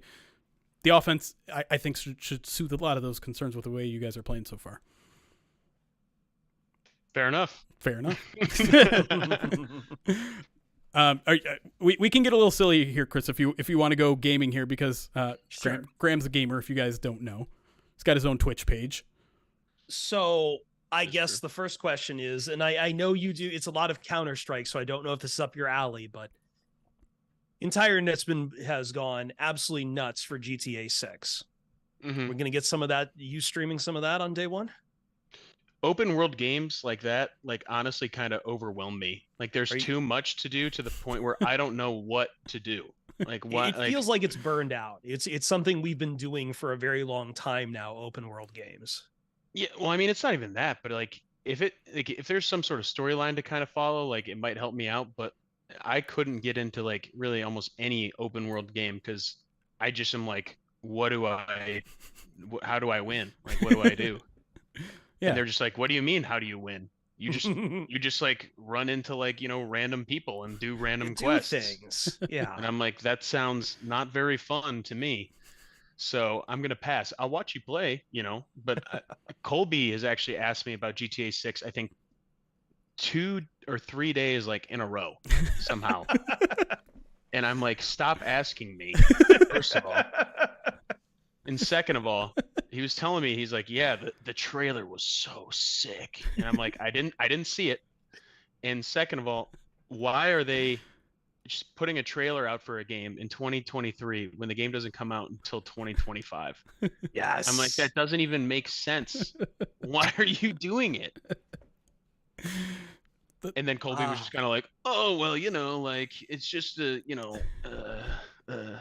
like, all right. Do you have to challenge someone like Colby every now and then? Just be like, come on, man, like get me in CS2. No, dude, Colby wouldn't know what to do with himself. I don't want to rock his world too hard. You're not gonna trust him with the bomb. Jesus, no. I want to talk more about Colby, because that kid seems like a kid in a candy store every time I walk into him. Like, he's got the biggest smile on his face. I imagine that's very much not an act. I don't know why it would be, but I guess how much has he kind of been by your side as someone who, potentially plays the same position that he's going to be playing, that probably needs to learn as much as possible, especially since he's been in on the action, probably more than anyone expected him to be in his rookie season. Well, first thing, as you said at the beginning, it's not an act. I think Colby is like, a very I wouldn't call him naive because I don't think that's the right word, but like he's excited to, he's excited to be here. He's excited to be able to play football, and that's cool. Nice. Yeah. But at the same time, like as I said, he does work hard, and that's something that I feel like is very nice and like refreshing, because sometimes, I feel like some people come to the NFL and they feel like they like made it, and then it's a very rude awakening. Yeah. And I feel like he's, while everything hasn't always been great, I feel like he's done a good job of trying to figure it out, and like he wants to figure it out. And I think that, he's putting in the work. He's doing extra stuff on the side. He's doing whatever he needs to do to try and get it done. Another guy that I want to ask about, because to put as nicely as possible, Dan Skipper is a guy that doesn't like talking to the media, which it's not uncommon in the locker room, but it makes him a very tough read, because he seems very abrasive at times, to be quite honest. But like, we also saw him in Hard Knocks be like very emotional and down to earth. So you don't have to break a locker room code here if you don't want to, but I'm just kind of curious as to what kind of person Dan Skipper is in that locker room, because to me he's just fascinating in kind of his mystery. Dan is like the best way I would describe Dan, like when you're talking about him in like a football setting, is Dan is like a football hardo, like in like the best way. You know what I mean? Like he's an old school type of guy, and that's why I feel like a lot of the coaches love him. Like in regards to the players in the locker room, we respect him. He works so hard. Like I was talking about like Colby's work ethic earlier. Like Dan Skipper, undrafted, he's going on like year 7 now. Yeah. Like that's not because of God-given ability. That's all because like he's made it work. Hustle, grit. Not to like throw in like a Detroit keyword there, but I think that he's also, as I said, like he's very down to earth. Like he does enjoy like banter, and he wants to talk, and he wants to do all stuff like that. And so what you guys see, I know that he does like usually scream like fuck the media when the media like walks in, but and that's like almost every day, but but like other than that, I do think that like if you were to approach him, he is very he is approachable. Like you can approach him and probably talk to him about something that he would, especially if there was something that he found interesting, he'd be probably more than happy to talk to you. I figured as much. The person that's not you that I'm going to ask you about, which I know is kind of a media faux pas, asking one person about everyone other than themselves. But since you play next to one of the most dynamic offensive linemen in the game in Penei Sewell, I have to ask what it's like to play besides him. How have you seen him grow even just throughout the year as a leader? Because we all see it on the big screen before games. Like that dude is screaming his head off and just seems like one of the most intense, focused, and you want to talk about hardworking people. Penei Sewell just, to me, is embodies everything what this team wants to be and is to a certain extent. In regards to Penei, well, first of all, when it comes to like the game day stuff, I'm not somebody that usually likes to be like yelled at on game day, especially by like, like coaches or teammates or whatever to kind of like hype me up. But when Penei does it, I feel like it's like it actually does kind of get me going a little bit. And I feel like it's just because like it's very genuine. Yeah. Right. Like he's really trying to go out there and just play some fucking football. Mm-hmm. He's going to go out there, he's going to play hard, he's going to give it his best. And I feel like that's what kind of attracts people to what he does as like a leader. Yeah. And in regards to like everything else and like what type of guy Penei is, I think that like there are some guys who are not great dudes, who are good football players, who have, who make a lot of money or have a lot of money coming their way. And that is like the complete opposite of Penei. Like he's incredibly humble. He's a very hard worker. Like he actually like wants to make sure that he gets shit right. And when it comes to stuff like that, like it's honestly like very cool to see that, because you're like, that's somebody who deserves like the good things that come his way. Right. Did he talk at all about playing against his brother in the Saints game? No, but he did say that his brother like hit him one time like under the chin. Yeah. And I think so he hit somebody else under the chin too. And he was just like, I think it was Jonah. I think Nephi hit Jonah. Yeah. Oh, okay. And they both were like talking about it like on the bench. And I was just sitting there thinking about like the mic tag, so I was trying to like tune them out, and they just kept like talking about it. I was just sitting there with my Your head's going a million just like, miles an yeah. hour, and they're just sitting jawing there off over there. thinking. I'm just sitting there thinking, and they're just like chatting, and I'm like, I need some quiet. You got the beautiful mind stuff going. You're seeing the equations in your head, just trying to work it all out. Except it's just like X's and like O's and just like blocking lines and just like no, That's but right. yeah. But yeah, he said it was good. He said it was smooth. Cool. All right. I think we'll let you go there. Make sure you're learning all your visuals for the center position this week. I imagine that's where things are headed. But yeah, good luck this week in Chicago, man. I'm sure I'll catch up with you in the locker room this week as well. But appreciate you making some time, man, during again your day off. I know you got to see your wife and kids today, so spending a few minutes with us is very much appreciated. No, thanks. I appreciate you being able to, take me away from them for a few minutes as well. So, peace. Thank you very much, Graham. Or Grahama. Yeah. Take it easy, boys. Later, buddy. That's Graham MFing Glasgow. Recording stopped. Is there a more down-to-earth person than Graham Glasgow? Earnest guy. Honest, earnest guy. Yep. Love it. Yeah, I mean, that's the cool thing about him, too, is he is so real and won't give you the cookie cutter answers in the press conference. And it was and he was one of the few people to do that during the Matt Patricia era. Yeah. And that does not go unnoticed because he's putting himself out there a little bit and opening himself to some potential, punishment from internally when he goes out there. Yeah, especially in that era. Sure. Yeah. Right. They wouldn't do that here now, but back in the day, like when he goes out there and says like, when he was in that contract here, and I didn't obviously want to bring it up because that thing has been rehashed a million times with him. I never wanted to be like, hey, I mean, when he said in the media, well, like they hadn't approached him about a contract extension here, and maybe they were playing games with him with the guard rotation. He very earnestly said, like, I want to feel wanted here, which, of course, between the lines reading is, I don't feel wanted here. And to say that in the middle of that regime, under a head coach that doesn't want anyone talking to the media about anything that's going to rock the boat. Talk about anything, yeah. Yeah, sure.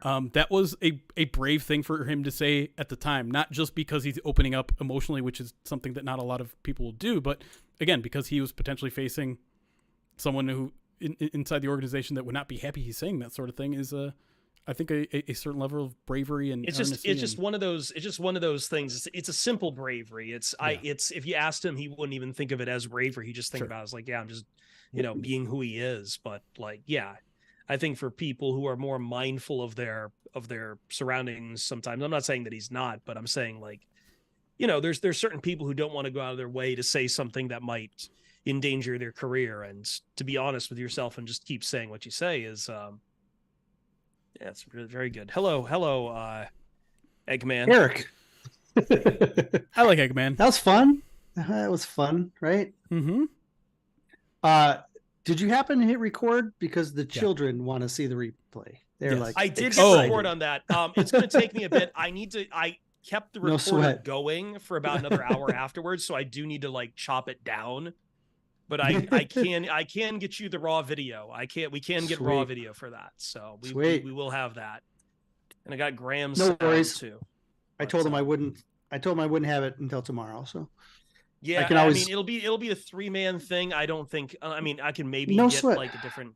Yeah, I didn't like go full. I should have gone full vid on this side, but I didn't know how once it hit record. But well, I think I can always show him the replay too. Which will be totally fine. Well, I'll see once I get off of here, which I will step away here in a few minutes because I do need to get a shower and do a couple of prep things. My personal life is no, never mind. I'm not going to talk about it on stream. I'm not going to talk about stream. Some things, but Were you watching Eric during that interview? And did you see me awkwardly break the news to Graham that Aleem McNeil was going on IR? I had it on. I was making myself some hot chocolate for my warm/cold garage. Yeah. And so I heard the pause and the shock in his voice, and then I saw John retweet something. So I'm guessing Graham he didn't bug-eyed. Well, a little bit. He's with his family. Yeah, I'm sure none of the other guys know, right? That's the day off. Yeah. Yeah. You put down the phone for a little bit. Yeah. Mm-hmm. So. Yeah. So that was a little awkward, but I mean, Graham makes it super cool, and that was well, Graham's easy. Graham is one of the easiest people to talk to in the world. Yeah. I covered when I first started. I was writing about the Lions and Michigan before I got the job at the other Just Lions site, and and when I was writing at both, that was the last year that Graham was at Michigan, and so the following year when I ended up talking to him, I was like, "Hey, yeah, I covered like your senior year and stuff," and so like he was always very respectful and like took time, and it was neat to see. Yeah, I remember his last game during the Patricia regime. The Lions were going to be at the Senior Bowl the following year, I believe, right? That sounds right. And I asked him because he was a guy who went to the Shrine Game and then did well enough in the Shrine Game to get to the Senior Bowl. And so I talked to him about like what's the difference between the game. And like he was like gone. He was like ready to go home. It was his last game of the year. They lost. He wanted to get out of there. And I was like, well, what's the difference? And he like stopped and he talked to me for like 4 minutes probably. Like he took an extra 5 minutes out of his time. And I was like, there are not a lot of guys who would do that, especially to, somebody who was relatively new to the business and like he was, you know what I mean, wanting to get out of there. And so I still like, I love everything about Graham. I think he's just a fantastic person, and he deserves as much recognition as we can throw his way. No question at all. It is time for me to dip for the night. All right, buddy. So I just want to. I know I still have the egg. I'll have to IOU that, and it will not take as long as the Olive Garden video will. I promise that much. Remind me later also what I might need to write on my face, because I know we had a bunch of other stuff we have to write in our face before those interviews came through.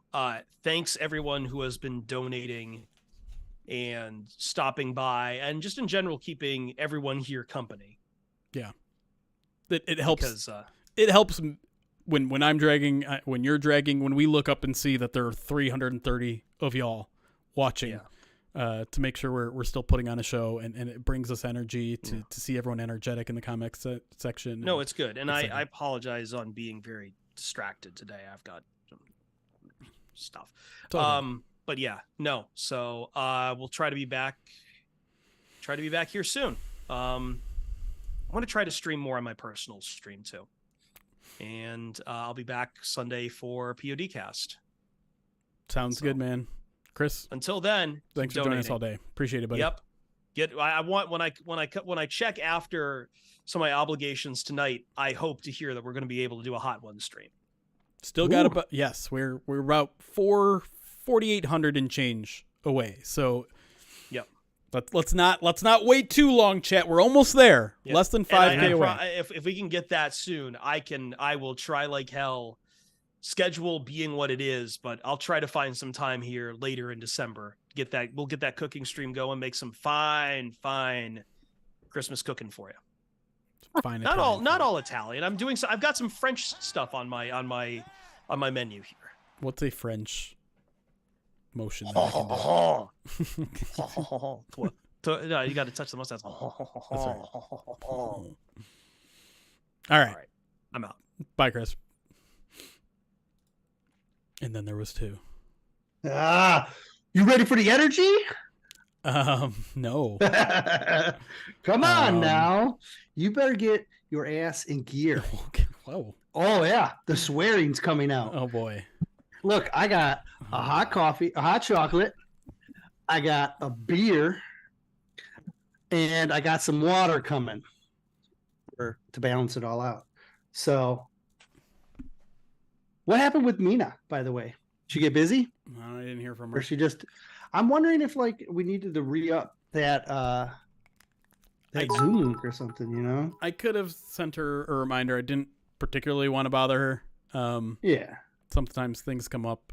She did...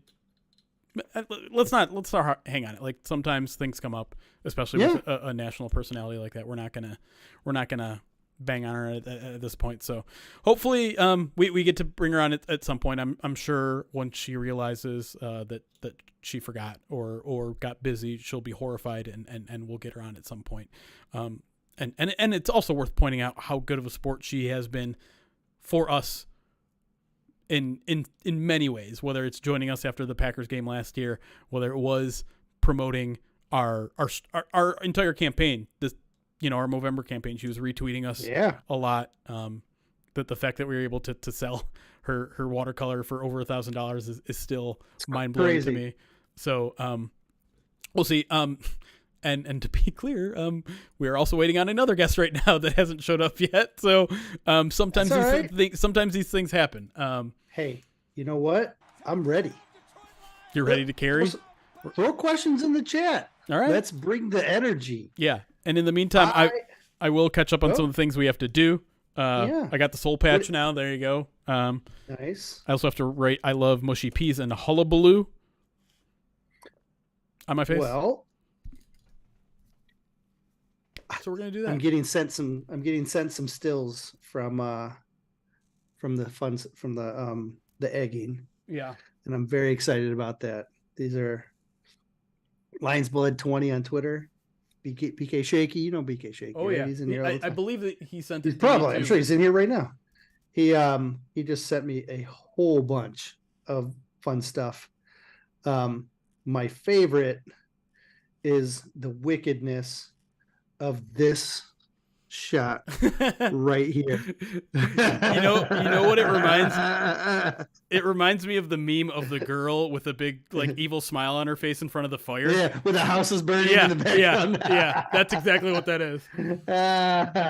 The toes suck. I'm really mad about the toes. I wore sandals because I'm like, I can dry the sandals off, or I can wash the sandals off real fast. I almost didn't even wear the sandals, but I was like, then I'm going to step on the eggshells, and that's going to be even worse with the. But then I'm like, I'll wear the sandals, and I won't have to. I can just slip the sandals off and I'll walk in, and away I go. No, that egg went in to the sandal, like in. There were eggshells on the underneath part of the top of that. Like that I'm washing off in the basin in the tub in the laundry room. It was in between your toes. It's like, eggs are, hold them in your hands enough. It's kind of ridiculous, but now put them between your toes. Yeah. It's uncomfortable. I'm completely clean. It's uncomfortable to even think about it at this point. So creepy, uncomfortable. And apparently, I undersold my daughter's ability to chuck things at me. It took her like 5 tries, but then like she became Nolan Ryan out there. Earlier in the day, and even last week's midweek, I was like, "Oh, she's not throwing well," and then it was like, boom. So I've got a couple spots. Oh, I don't think they're marks, but I can feel them. Yeah. Like I can feel. And like, it didn't help that she was about 2 feet away from me. At least my oldest was like, here's a towel, Daddy. Clean yourself up. I saw my brother-in-law in the chat, which reminded me, I didn't even see this the first time around. When my 2 nieces donated $25, they wanted me to write I Heart TS. And can you guess what TS stands for? That two young girls may want written on their Taylor uncles. Swift? That's right. Oh, man. All right. There you go. I'm going to put this picture of Harper up on Twitter per request here in the chat. There you go. Oh, I do love Twitch Sings too. You love what now? Twitch Sings, the old karaoke thing that they had connected to Twitch. Didn't you what was the number that you had to get to for the karaoke? I'm sure you put that 25K. low enough, right? Yeah. Oh, okay. Yeah, we're past it. I'm surprised it was 25, to be honest, because I would have figured that would have been I'm surprised you were like, hey, for every $100 donated, we'll do a karaoke stream. I'm shocked the eggs and the karaoke were not switched. Well, you know why it was so high is because I think our audience being able to listen to me doing karaoke is a huge treat. Really? Yeah, I think me as a karaoke performer is high quality entertainment. So you got to pay for that. Okay. I'm fascinated by that.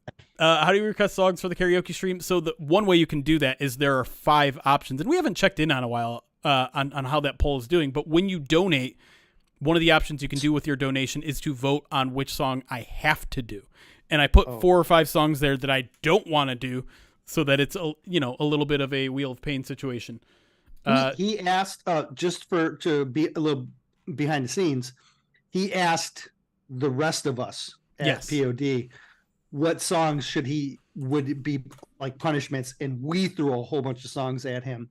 And so these aren't like him, like this was legit. Yes. Not something he was handpicking or anything. Right.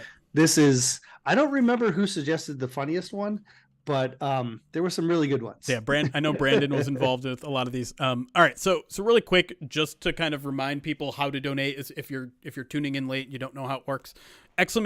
donate either in the YouTube or the Twitch chat will bring you to this screen.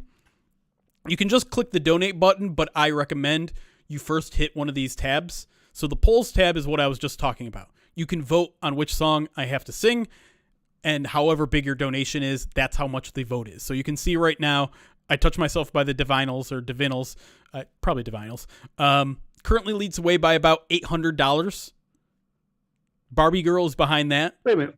What was first? Say that again. I touch myself. You want me to just say those words again? Is that what you want? No, I didn't hear you. I'm familiar.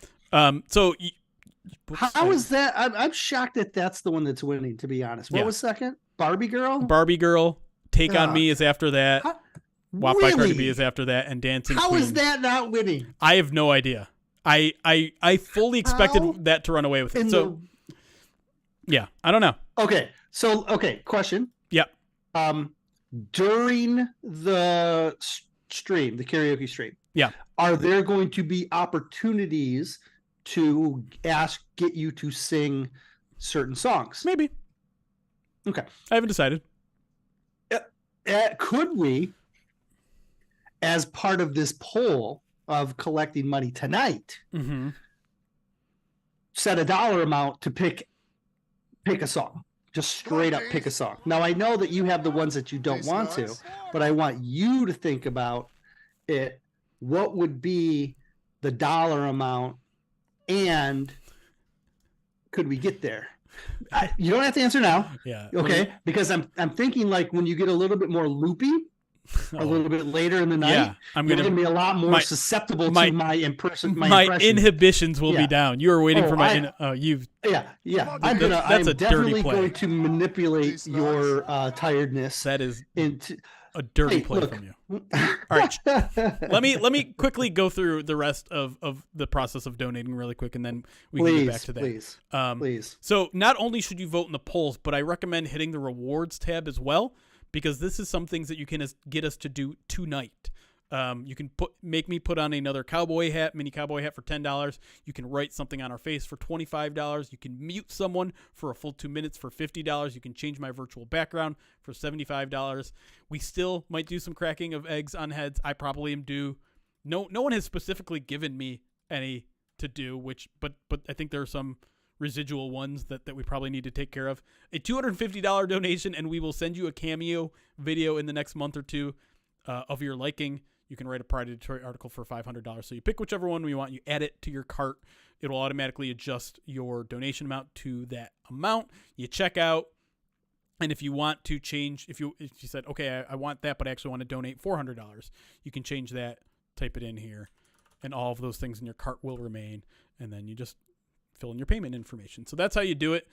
Just like AP Rambo did with a $25 donation there. There we go. Wants to write "Roll Tide" on Eric's. Oh no! I know. He did pick you. I'm afraid. You son of. Ooh, that is an angry drink out of a Yeti mug. It's hot. Yeah, it's hot. Mitch McDonald. Right, I didn't bring my Sharpie, so I'm gonna have to go get it. Okay. You have more to cover, right? Yeah. We also got a $10 donation from Mitch McDonald. A $10 just says, "I touch myself," and also it wanted another cowboy hat. So there you go. You got another cowboy. Is that hat. a confession or? That's not for me. It's not.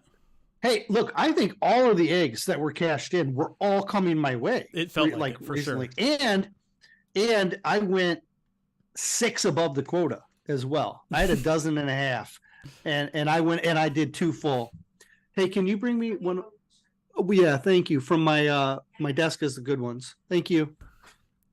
All right, Laura's gonna get me a Sharpie so I can be sacrilegious and put the opponent on my forehead. Fair enough. I still have. Hey, did you hear Graham say that? What? Said fair enough.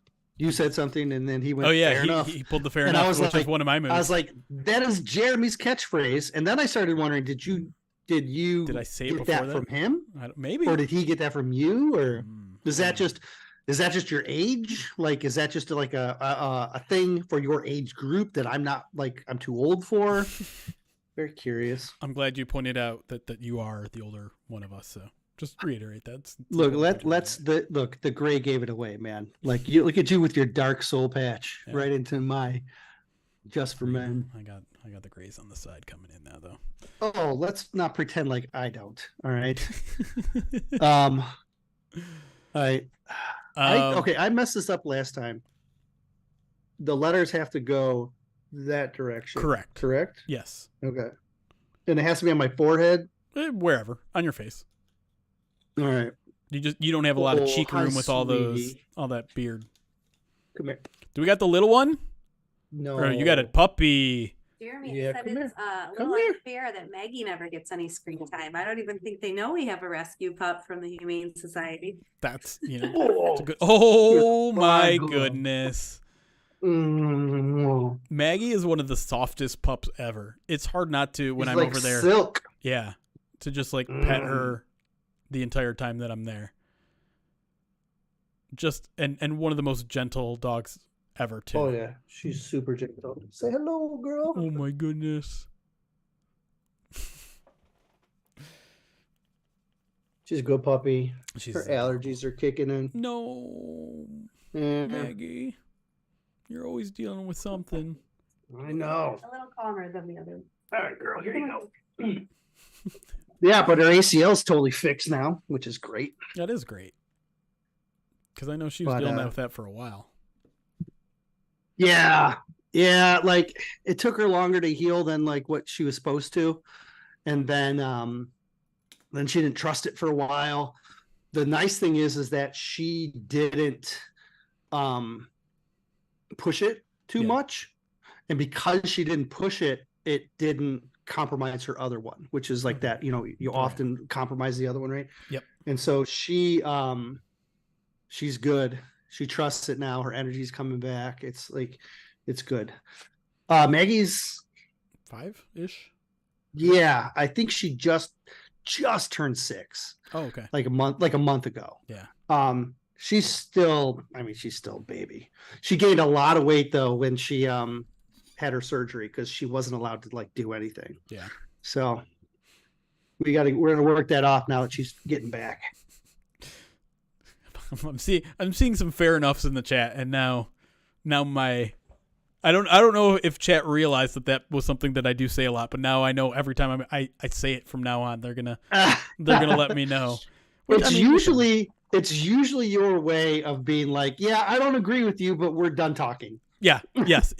I don't want to argue this anymore. It's so either, I hear it a lot. Yeah. Because you go crazy on some optimistic rant, and I go, all right, fair enough. Oh, look, I had one of those earlier. If you missed Nolan this morning, true. Nolan, I like Nolan a lot. I got the juice. I felt inspired. It was a mini rant. It was, yeah. I was starting to heat up a little bit. I'm expecting more in the next 5 hours here, however long we have. Are you riding out the rest of the show here? Let's go. I will ride it out with you as long as you need. All right. Okay. So the rest of the show. Well, look, but I mean, like, look, there's other guys. I don't want to monopolize this, okay? Because, like, I know, like, Miko might want to jump back in. Yeah. I know Ryan's going to come back in at some point. But I tell you what, I've been looking forward to Dan Miller for a while. Yeah. And so, like, 2 years I've missed Dan. Is Dan 8 or 8:30? 8:30. So about All right. 40 minutes from now, we should have Dan Miller, and yeah, that's you can't miss that. So the question is, should I put the roll? If I put Roll Tide on now, I'm taking it off before Dan Miller. That's so fine. should I put it on now or should I? All right.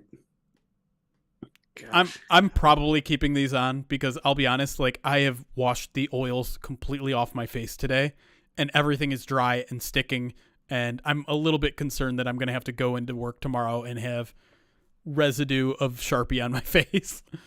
And I know you said people understand. I know you said hand sanitizer. I tried. Yeah, you did. You know what I used, and it worked great. Baby wipes. Ooh. I don't assume you have those around here, but you'd be surprised because they're good for dogs. They're good for everything. They're good for a lot of things. I did have them, but I don't know if I still have them. So yeah, I am. I'm gonna get that. All right. I'm not gonna be able to write this on my head. Either I have to go in and have Laura do it, or I have to like. I'm like trying to like write, but I'm like I want to like stab myself with it, like because I don't know the right way. Like Honolulu Blue Collar, they give her the 12-month subscribed, a full year subscribed to us. Yeah, I got you for a little bit here. Thank you for the 12-month subscribe to the channel using your Twitch Prime, which we're not trying to push for subs right now, but it is a good reminder that if you maybe you can't subscribe, maybe you can't donate, you're in a tough financial situation. That's totally fine. You can support us just by being here, just by sharing the stream if you want to, retweeting, whatever you want to do. But another way you can support us at no cost to use if you're already an Amazon Prime subscriber. You know, everyone loves Amazon Prime, free shipping on 2-day delivery, whatever it is. You can link that to your Twitch account. You can subscribe to our channel for free. They allow you to have one Twitch subscription per month that is absolutely free. And if we're the only Twitch page you watch, use it here. If you use it somewhere else, that's fine too. Just make sure you're using it. It does not automatically renew month to month. So if you did it last month, you might want to check right now and see if it's available and see if you're using it. But just throwing it out there. Okay. And to reset where we are in terms of money raised, in terms of everything, what's ahead of us, we have raised $28,191.07. All of that all of that have already went to the Alzheimer's Association. Is going to help with Alzheimer's research, going to help with support groups for those that are not only dealing with Alzheimer's, but are dealing with loved ones dealing with Alzheimer's. So all that money is going to a very good and worthy cause. And you guys have made a very upset Eric Schlitt. And I don't blame him because you do not look good in that. I told her to not go nuts. Look at it. Yeah, she dotted the tails. What is that? I don't. It's Laura's little signature thing that she likes to do. It's very, very, very cool and fun on birthday cards. Not so much on my bumpy forehead. All right. Someone's asking what sort of goals are still ahead of us. Let me rewind on what we've accomplished and what is still potentially ahead of us. So at 5,000, we earned a cooking stream with Chris, which you kind of teased a little bit earlier in the day. It's going to involve a bunch of French and Italian dishes, which should be fun. At 10,000, we earned me watching a gory movie on stream. I hate scary movies. I hate gory movies even more, so that's going to be a nightmare for me. At 15,000, we raised me going grocery shopping in yoga pants. Not looking forward to that one either. 20,000, we earned the entire podcast crew dressing up like Benito Jones. And what that means is overalls and a cowboy hat, which should be ridiculous. 25,000, which we just reached today. Karaoke stream at some point in the near future where we're going to sing. That's the only thing we're going to do. And you guys are going to choose at least one of the songs that we're going to do. I've not decided one of the songs. I haven't chosen what movie yet, but it has to be part of Amazon Prime's catalog. So if you guys have ideas of particularly gory movies that are available on Amazon Prime for free, I'm open to suggestions. At 30,000, so a little under 2,000 away, we are going to do a polar plunge. And to be quite honest, we have already surpassed that number because at the end of this, we are going to add the 2,300 and change that we've earned from the auction items that have already been sold, that have already been shipped. Hopefully everyone who won those bids have already gotten their items. I think there's one that's supposed to be due on Wednesday. Excuse me. Once we get, so that one has technically been earned already. Although I'd like to see that number up in the top left. And then the next one after that is a Hot Ones stream where the entire podcast crew and maybe even a couple individuals that don't normally join us are going to get in on a Hot One stream, which if you don't know is a